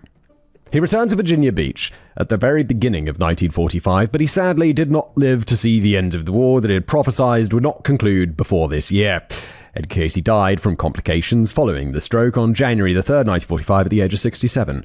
And of course, it had been foretold. Well, kind of. Just a couple of days earlier, Edgar reportedly told his friends in quite a cheerful manner, "It's all arranged. I meant to be healed on Friday the 5th of January. Okay. Doesn't sound like he's predicting his own death there. He's predicting like, yeah, my stroke, my brain damage is going to magically heal itself. And all those cigarettes, all the tar in my lungs, gone. His friends apparently took this to mean his entity would be healed and reborn after his current body passed on. Oh, okay. So he's like, I'm going to be healed. And by healed, I mean die. And the date certainly proved to be quite significant, as this was the day on which Edgar Casey was buried at Riverside Cemetery in Hopkinsville, Kentucky, near the place of his birth. He was joined just 3 months later by his devoted, loyal, and probably often exasperated wife Gertrude after she died from cancer.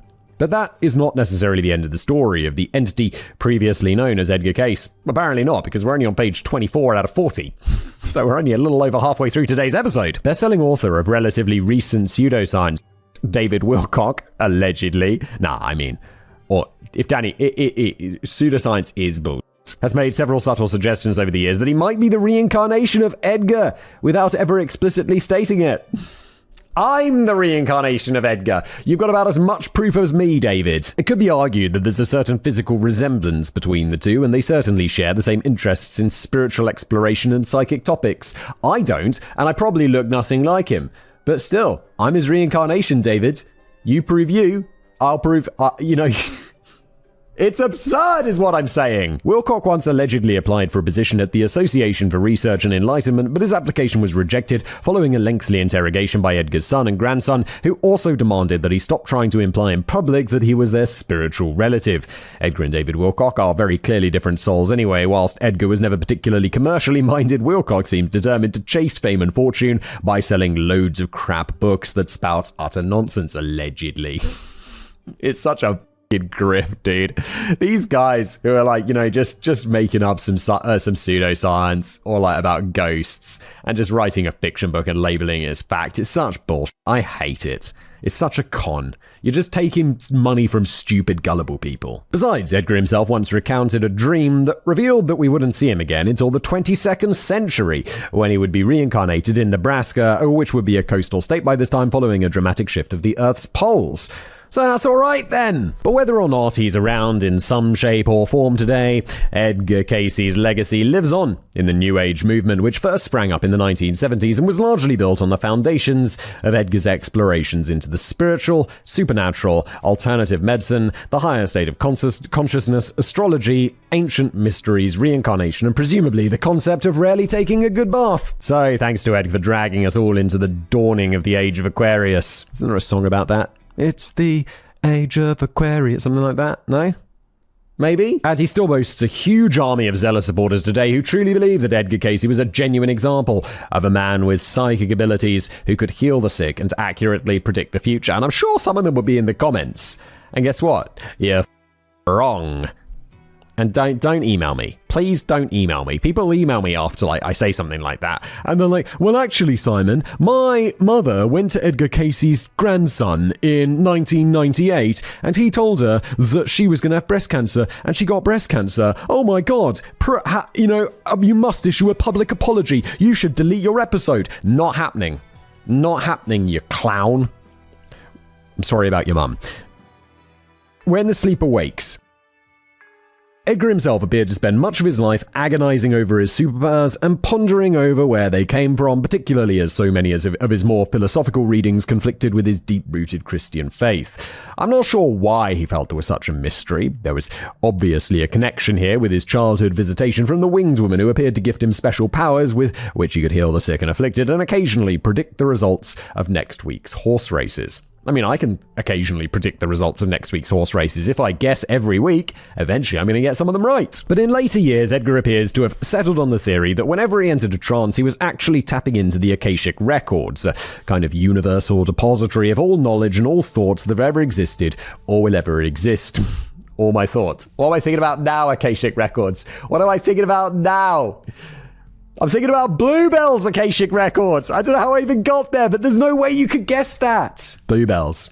Those little flowers that you get in the forest. I have no idea where that came to. I tried to think of something truly random, and that's what came to mind. So it's kind of like an encyclopedia version of Spotify, except the Akashic Records haven't just catalogued everything that has already been done. They've also catalogued all future events and experiences.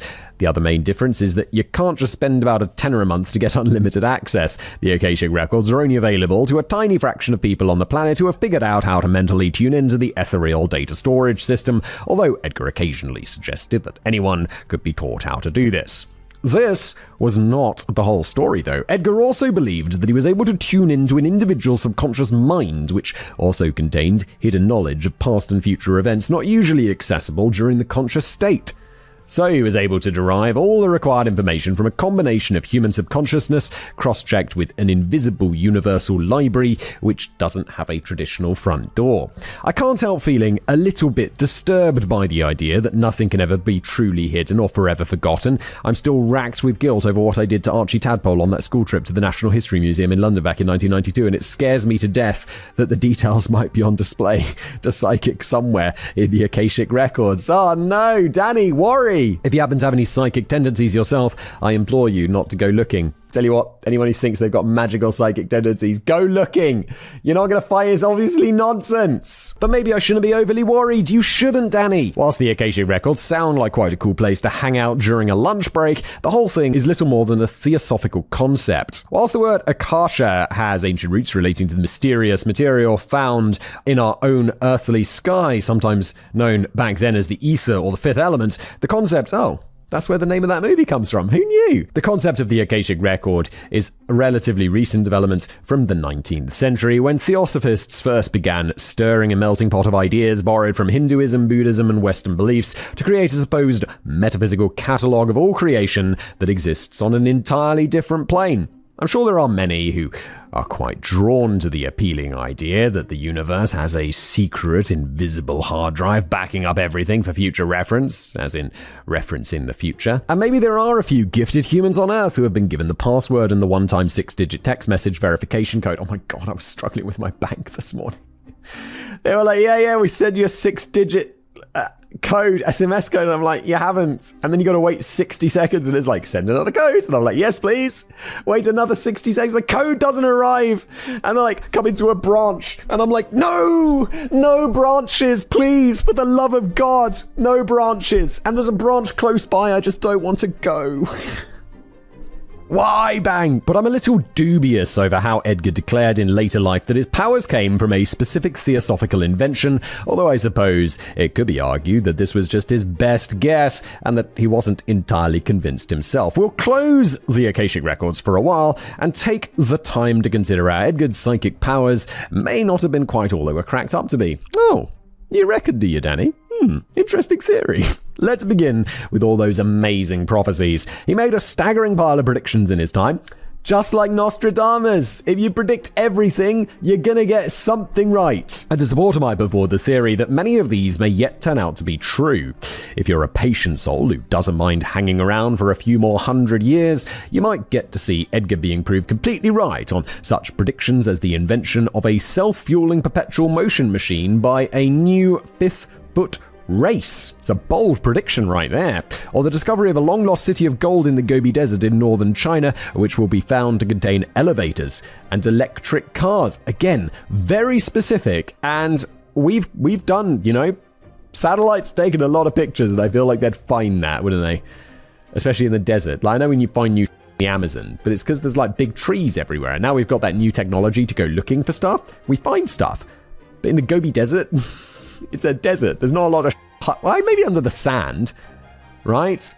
But look, I don't know why I'm trying to make a case for this. Electric cars, stop smoking crack. I think the trickiest readings to explain are the ones relating to the Essene sect. Not so much a series of predictions, but rather the divulging of information which flew in the face of conventional wisdom, and yet was ultimately proved to be correct by the latter discovery of the Dead Sea Scrolls. Whichever way you dress this up, it was pretty impressive stuff, and it's almost enough to make you believe that Edgar had been given access to the Dead Sea Scrolls long before anybody else. I expect that the Akashic records held several copies.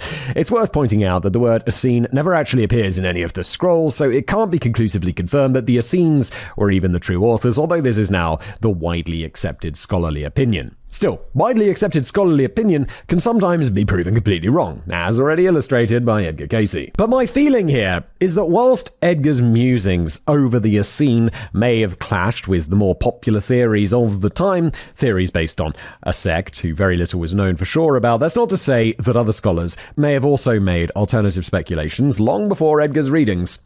It's not like Edgar was saying anything truly jaw-dropping here. He was making fairly general observations about rituals and beliefs and communal lifestyles, some of which were already speculated to be true of other Jewish sects in the Second Temple period. I'm sure that the former bookshop worker was an avid reader who spent a great deal of time studying alternative theories which challenge prevailing beliefs. He may well have been making educated guesses based on existing theories. Another point to bear in mind is that Edgar's long, rambling monologues about the Essene were often quite cloudy and obscure, and very probably weren't completely understood at the time. It was only after the discovery of the Dead Sea Scrolls that his supporters began to take another look at the readings and make fresh connections between the readings and the scrolls. Yeah, because when you have the information, you're like, oh look, I could shove this square peg in this round hole. Boom, you make it fit, don't you? Because that's what humans do. We find patterns. It's like our superpower. It's possible that even if the scrolls had revealed entirely different information, some people would have then tried a way of interpreting Edgar's words to make them fit the discovery. Yes, exactly, Danny. Thank you. Even so, I'm happy to admit that his readings on the Essene are quite remarkable, and I can see why they're often top of the list when his supporters attempt to wheel out evidence that their hero is actually a psychic. It's just not quite enough to convince me that this was the case with Cayce. I'd also conclude that Edgar did quite well to accurately predict when the US would enter the war 2 years before they did, although that again could be a fairly reasonable guess. Speaking of fairly reasonable guesses, predicting the death of Hitler before the end of the war he had just started would hardly have generated favourable odds down at the bookies. Whilst we're at it, the other predictions regarding blood testing and an imminent stock market crash could easily be regarded as perfectly reasonable, common-sense predictions, which any well-read person could have made. Yeah, I'm not a well-read person, but I know stock markets crash. It just happens. Edgar wasn't the only person in the world to have predicted an imminent stock market crash. Financial experts were also making declarations that the hugely buoyant state of the stock market was clearly not going to last forever and was due to take a massive tumble. One of the most famous predictions came from economist and business theorist Roger Babson, who warned the world in 1929, quote, "More people are borrowing and speculating today than ever in our history. Sooner or later, a crash is coming, and it may be terrific." He means like terrific in the old school sense of the word. He's like, it could be terrific. Like bad. I guess terrific is technically a neutral word. When it was inevitably proved right, the stock market decline was initially known as the Babson Break, although that name didn't seem to stick. It's interesting that nobody was calling it the Casey Crunch, but in this instance it would appear that Edgar was most likely just getting his information from the Wall Street Journal rather than the Acacian records. A frequent problem with far too many of Edgar's predictions is the sheer frustrating fuzziness of them and the fact that he rarely spoke in clear and coherent sentences. Yeah, but that makes it more obscure and more vague, which makes it easier to get that square peg into the round hole. Boom. His readings regarding the beginning of the war, in which he speaks about the world being set on fire following growing animosity sparked by the Austrians, Germans, and Japanese, are noticeably light on specific detail and heavy on strange wording about supernatural forces and influences. Given that his readings were made just 17 years after the First World War, and given the subsequent rise of the Nazi Party, it perhaps wasn't so unfeasible anyway that another war would be on the horizon in which the Germans, Austrians, and Japanese might be fighting on the same side. As he didn't give any dates as to the start of the next war, his supporters would still have been claiming yet another psychic victory if it hadn't kicked off until 1987. And whilst his later prediction that the war would carry on until at least 1945 is a bit more specific, he would still have been technically correct if the war had carried on for another 10 or 20 years. Yeah, until at least 1945. That means it could be if the war had carried on to today, which would be insane and would definitely all be dead. But that would still be at least 1945 technically, because it's very vague. On a similar theme, the prophecies regarding the deaths of two serving presidents could be considered a combination of vague wording, reasonable assumption, and incoherent babbling. It wasn't such an extraordinary thought that two or more US presidents may die while still in office. 6 serving presidents had already died in office, including 3 in Edgar's own lifetime. The readings were again light on detail, and no time frame was given other than that the second death would follow turmoil, strife, and mob rule. So Edgar appeared to be implying that 2 more presidents will die in office at some point, which is not exactly a compelling prediction in itself. No, 2 more presidents will definitely die in office. I'm not making threats, I'm just saying that over a long enough time frame, these things happen. I mean, Trump was almost killed twice. Oh, he's not. He wasn't a sitting president, I suppose. But yeah, it's a dangerous job, guys. I'm also a little puzzled as to what kind of turmoil, strife, and mob rule was being referred to, as it was supposed to happen before the assassination of JFK. Some have suggested that he may have been referring to the racial tensions of the 1960s. Well, you could just point to any turmoil, strife, and mob rule, and just be like, oh yeah, there was mob rule here, there's strife. It's again very, very vague, purposefully, in my opinion. But again, the broad strokes of the reading could be interpreted to mean anything you want it to mean. I could predict right now that some heavy, gloomy shit is going to go down at some point in the next 20 years, but I don't expect to be hailed as a psychic genius when I'm inevitably proven right. However, I'm again mightily impressed by Edgar's surprisingly precise prediction that the 44th US president would be the first black president. You can hardly put that down to an educated guess over 70 years before the event. This has either got to be a staggeringly lucky gamble or his most triumphant prophecy of all time.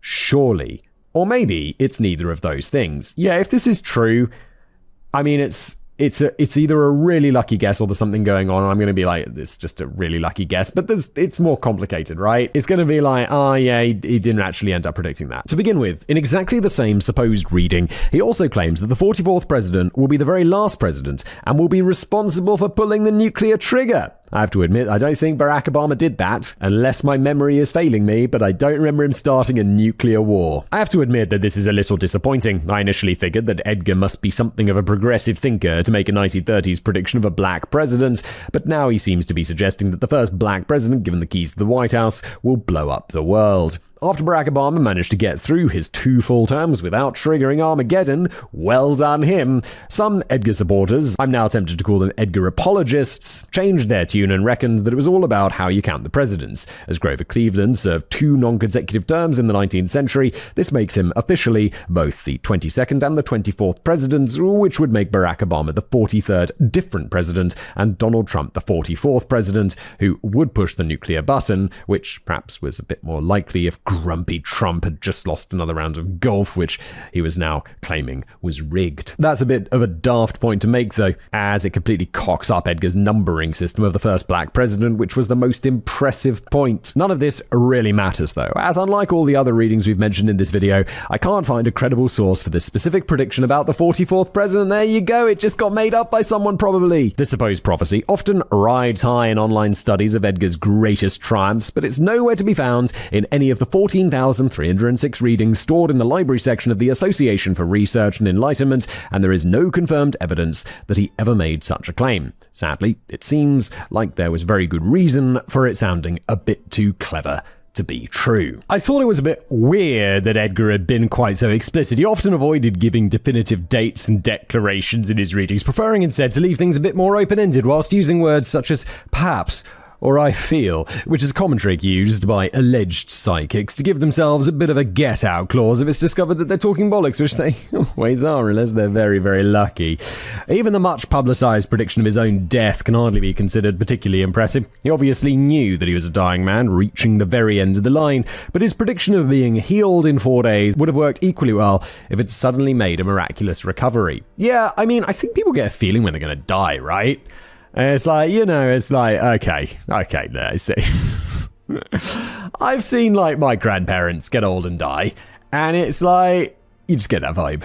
You're just like, oh, yeah, they went into hospital, and it's like they went out, and they went into hospital, and they're in hospital a little bit longer this time, and then it's like, people, I think you get the feeling. No? And if the healing was meant to represent his death, then you'd think he would have accurately predicted the date of his death rather than the date of his burial 2 days later. Again, square peg being shoved into that round hole by people who believe this nonsense. Although, I know that those of religious persuasion might argue the toss with me on that one. Wait, religious people think you're dead when you are, buried?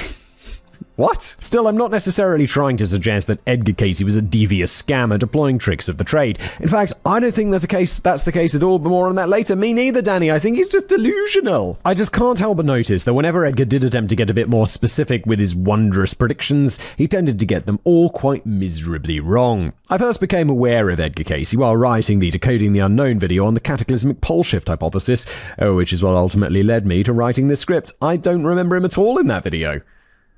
Maybe he wasn't even in the video. Or maybe I just don't remember things because I make there's a lot of episodes. Edgar had predicted in 1934 that huge axial pole shifts were destined to shake up the globe quite considerably.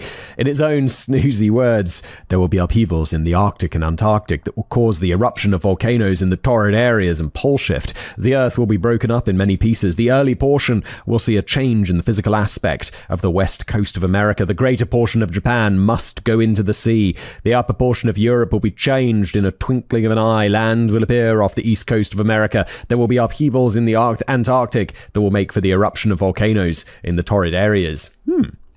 Well, none of that came true. It all sounds a bit worrying to me, but it appears that the logic behind Edgar's pole shift prophecies may have been a little crusty, as he reckoned that we would witness the changes between 1958 and 1998. Nope, 2024, and we still haven't seen it. Leading to a major culmination of events by the year 2001. His supporters cling on to theories that we have indeed witnessed pole shifts of a kind in recent years, and you can find more about that in the other video, but it seems fairly clear from the readings that Edgar was suggesting that we should all by now have witnessed the most drastic changes from an epic shifting of the poles, and yet the last time I checked, most of Japan hasn't yet disappeared underwater. No, and America's not staking claim to some new land off the west coast, are they? East Coast? West Coast? Oh my god, it doesn't matter. East Coast. It doesn't matter, though. The lost city of Atlantis is another topic which has been covered extensively on this channel by Ilza in the video The Real Atlantis. Spoiler alert, there is no real Atlantis, because Atlantis isn't real.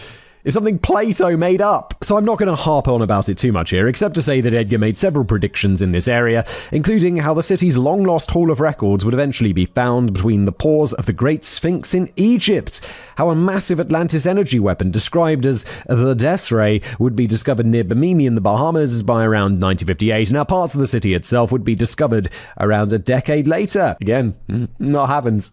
According to Edgar, a portion of the temples may yet be discovered under the slime of ages and seawater near Bimini. Isn't Bimini a type of cocktail? Or is that a Bellini?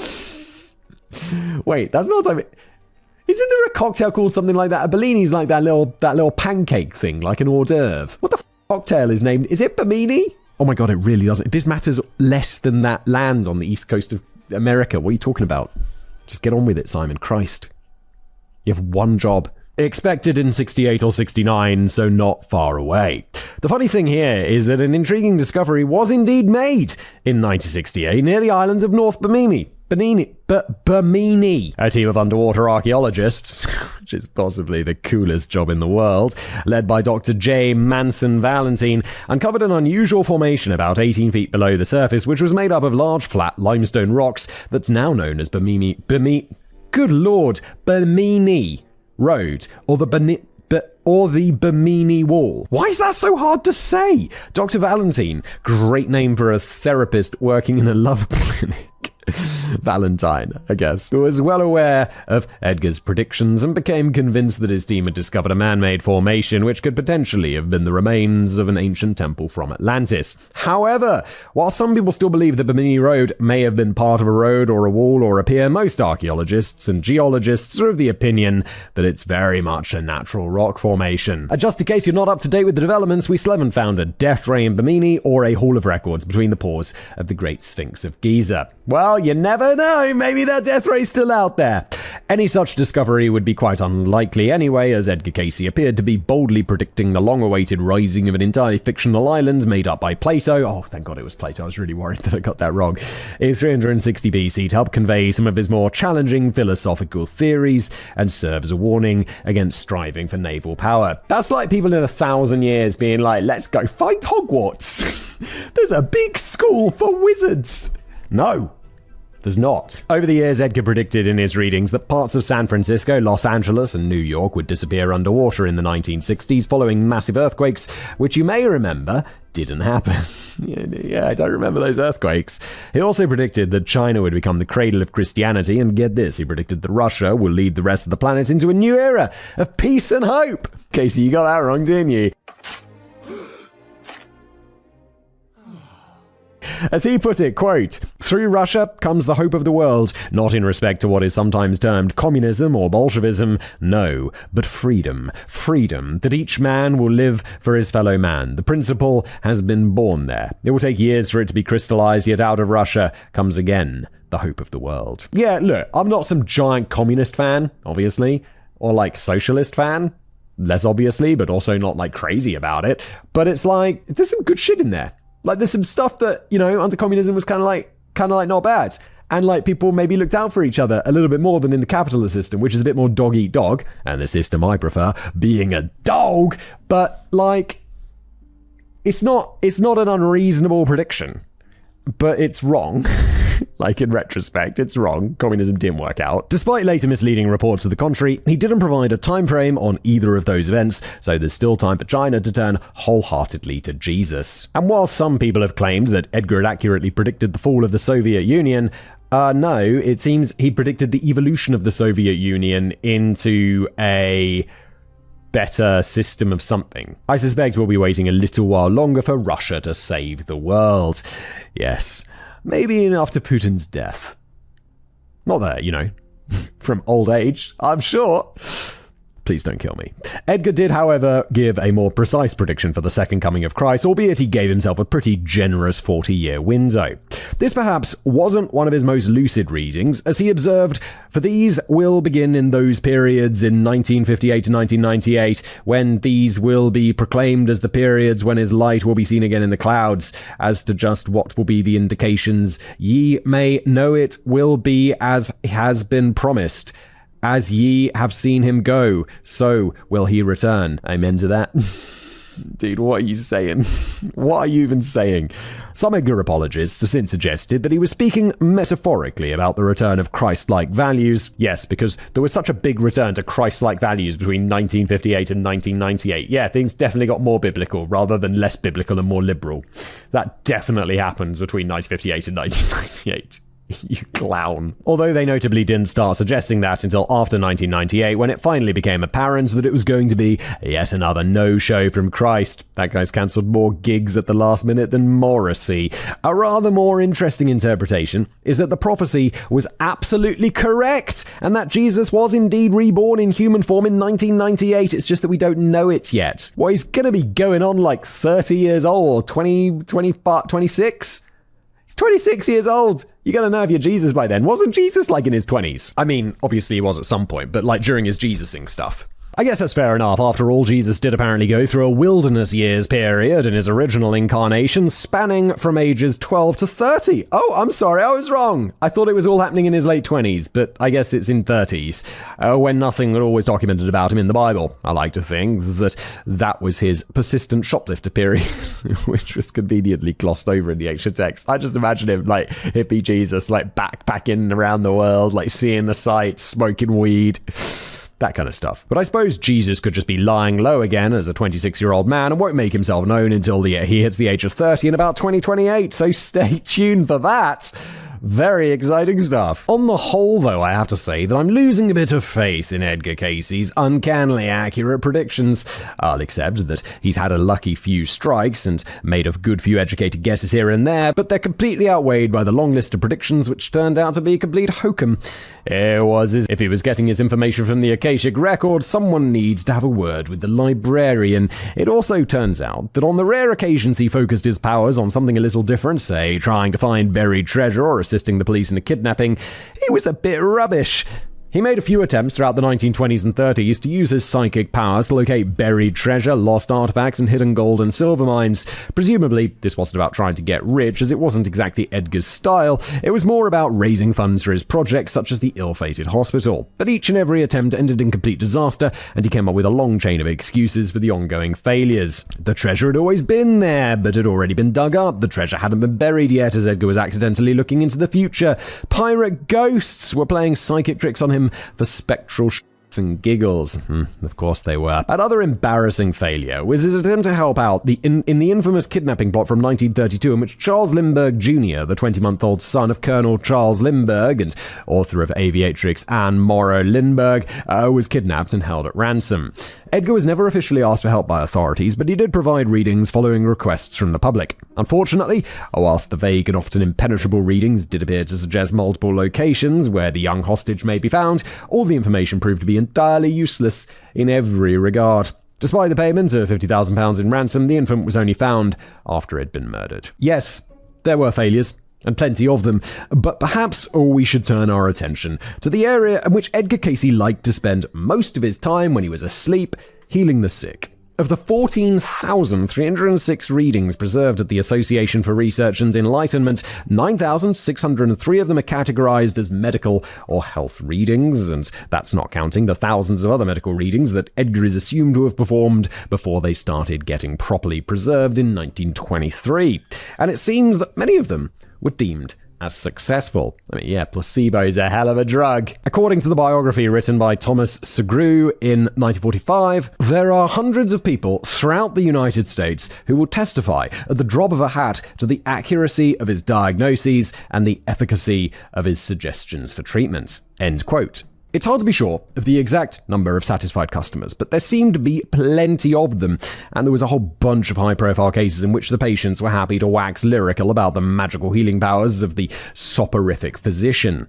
Of course, one of those was the 6-year-old Amy Dietrich, and I should stress that there was no sign of misreporting on that case. Several members of Amy's prominent family declared that Edgar Casey had cured their daughter after 5 proper doctors had deemed her case to be hopeless. It's difficult to assess exactly what happened here, or how Edgar was able to apparently gaze into the child's history and figure out that she'd damaged her spine following a fall from a carriage, which had led to an infection settling on the spine. It's not the only time in history that a claim has been made regarding a non-medical medical healer succeeding where experienced professionals fail. Of course not, because there's loads of medical cases and weird things are going to happen occasionally. My own gut feeling is that Edgar or one of his team was able to glean information from Ami's family about the carriage fall and made some kind of connection, whereas the doctors hadn't bothered asking about previous incidents. But that is just speculation. It's certainly true that Edgar wasn't short of happy patients who were happy to sing his praises. And I might surprise you here by suggesting that I believe Edgar was a pretty decent bloke who very probably did heal hundreds or even thousands of people. Yeah, I agree. I think he's a delusional but decent man who thinks he's helping, and the people think they have been helped, and therefore placebo works and they get better, especially with the more, diseases of the mind. Not everybody left a 5-star feedback rating for Edgar's readings. Joseph Banks Rhine should have been one of his biggest supporters, as the botanist and psychologist was an enthusiastic explorer of extrasensory perception, telepathy, and clairvoyance. But he was reported to have been left feeling disappointed after securing a reading for his own seriously ill daughter and realizing that Edgar's diagnosis had completely missed the mark. Slightly harsh critics have raised the question that if Edgar had such a faith in his own abilities, then why didn't he perform a medical reading for his own son Milton, who died in infancy? It would seem that Edgar and Gertrude preferred to place their trust in medical professionals rather than Edgar's own readings, which makes you wonder why they felt the readings were good enough for everyone except for themselves. I'm not sure it's a fair question, as it was an entirely private family decision taken during Edgar's relatively early years when he still harbored doubts and concerns over his own strange abilities. But I suppose from an outside perspective, it does come across a bit like a kind of British politician who urges you to take advantage of our amazing National Health Service and sending your kids to deeply wonderful state school, while simultaneously choosing private healthcare and private schools for their own family. Yeah, I do kind of think if you're a politician, you should be not allowed. I know it's not going to work, but you should not allowed to have private healthcare or you have to send your kids to state schools. That should be like, if you're an MP, you have to do that. And then you get to choose whether you want to be elected or not. So you can still send your kids to private school. You just don't get to be an MP anymore. Seems fair. However, casting all that aside for a moment, I feel that the biggest problem with the medical readings is that they don't really add up to much in the way of evidence. Edgar supporters will try and suggest that those 9,603 preserved readings are proof of his supernatural abilities, but they don't really tell us much at all. All they reveal is what the stenographer wrote down during each session, much of which is meandering and indecipherable twaddle. Yeah, we don't actually know if this was effective. It's just a record of what happened. We get no sense of the medical history of the patient or whether Edgar's recommendations actually worked for each individual case, and it's not like they were ever performed under test conditions. Whilst it's claimed that Edgar could perform a diagnosis simply by reading a letter written by a patient who was hundreds of miles away, we have no idea what information those letters contained, how much knowledge Edgar may have already gleaned from the patient, or in later years, how much assistance he was getting from the medical experts when performing a reading. And he made a few more embarrassing slip-ups during the types of readings that were diagnosis by mail. On multiple occasions, he apparently tuned into the subconscious of the patient to perform a thorough diagnosis of any niggling health conditions, only for it to later transpire that the patient had actually died before the reading had been made, which I would have thought was a fairly worrying health niggle that should have been picked up. Even so, I still reckon that Edgar Cayce helped an enormous amount of people genuinely feel a lot better and a lot healthier, and he did this via the distinctly non-supernatural medium of offering quite good advice. Oh, okay, I was going to say like placebo effect, but you're right, Danny, because he was saying like, live healthy, do all of these things while not being healthy himself, but yeah, I mean, it's like, I get some exercise. It's just straight good advice, isn't it? Eat less food, straight good advice. I mean, he didn't do that all the time. He was more prone to just prescribing folk remedies, homeopathic, and ingredients that didn't actually exist. Some of his more bizarre recommendations for treating an illness included oil of smoke, peach tree poultice, bedbug juice, and fumes of apple brandy from a charred keg. All right then. Meanwhile, women with breast cancer were advised to place the raw side of a freshly skinned rabbit, still warm with blood, fur side out, on the breast. Oh, dude. No. He also suggested that Latril, what the Laetrile was a cure for cancer and recommended eating 3 brown-skinned raw almonds a day, as these are a good source of laetrile, otherwise known as vitamin B17. News for you guys, not a cure for cancer. Cancer's still around no matter how much B17 we're eating. I should stress that you didn't miss the memo on this. We've yet to cure cancer by eating 3 raw almonds a day, and while some people out there still promote laetrile as an alternative cancer treatment, it's only alternative in the sense that it doesn't work and can in fact be highly dangerous on the grounds that it can release cyanide into the body. Yet raw almonds, poisonous. Don't eat raw almonds. But when he wasn't spouting rubbish like this, he was actually offering quite sensible advice, some of which was actually way ahead of its time. His more practical and effective tips included taking plenty of exercise, drinking plenty of water, cooking with olive oil, getting a good night's sleep, and eating more fruits and vegetables. And he was amongst the first people in the US to really champion and promote such ideas as making significant dietary changes and recommending castor oil packs, massage, spinal manipulation, hydrotherapy, colonics, and a long list of other genuinely useful remedies which don't include dead rabbits and bed bugs. I'm not saying that he acquired all of this forward-thinking information from the Akashic records, but I'm presuming he absorbed plenty of medical journals, osteopathic works, and various other forms of mainstream, obscure, and alternative literature which stuck around in his head. For a moment there I thought Danny was saying osteopathy was mainstream, and I was like, no, but that's obscure and alternative. Although not so obscure, I suppose. It's just alternative. It's just not got any basis in fact. Of course, prescribing a big dollop of common sense still isn't going to be of much use to a patient with serious health conditions that need specific treatment. But it's no great surprise that patients with a mild illness are probably going to feel a lot better after taking generally good advice. And I feel that this was what was largely happening here. I don't believe that Edgar Cayce possessed any psychic abilities or could see into the future. The lack of evidence, the ambiguity of the readings, and the massive piles of failures would seem to suggest otherwise. I believe he was a well-read man expressing alternative thoughts and ideas and speculations in a deeply unusual manner. Sometimes he made good educated guesses, and sometimes he dispensed useful guidance. But that doesn't make him a psychic. However, if that's the case, that still leaves us with the question, well, what on earth was really going on inside his head? I think he was a good man who was a bit delusional.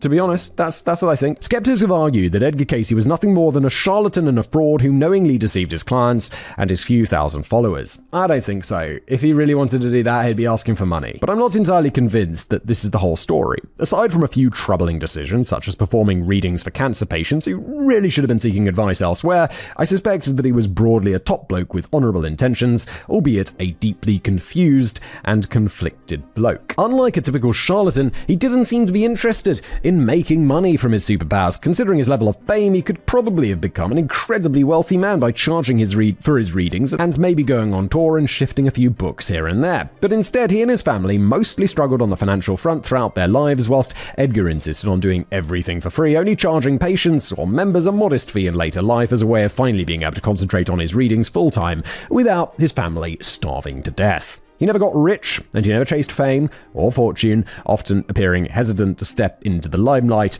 or take things to the next level.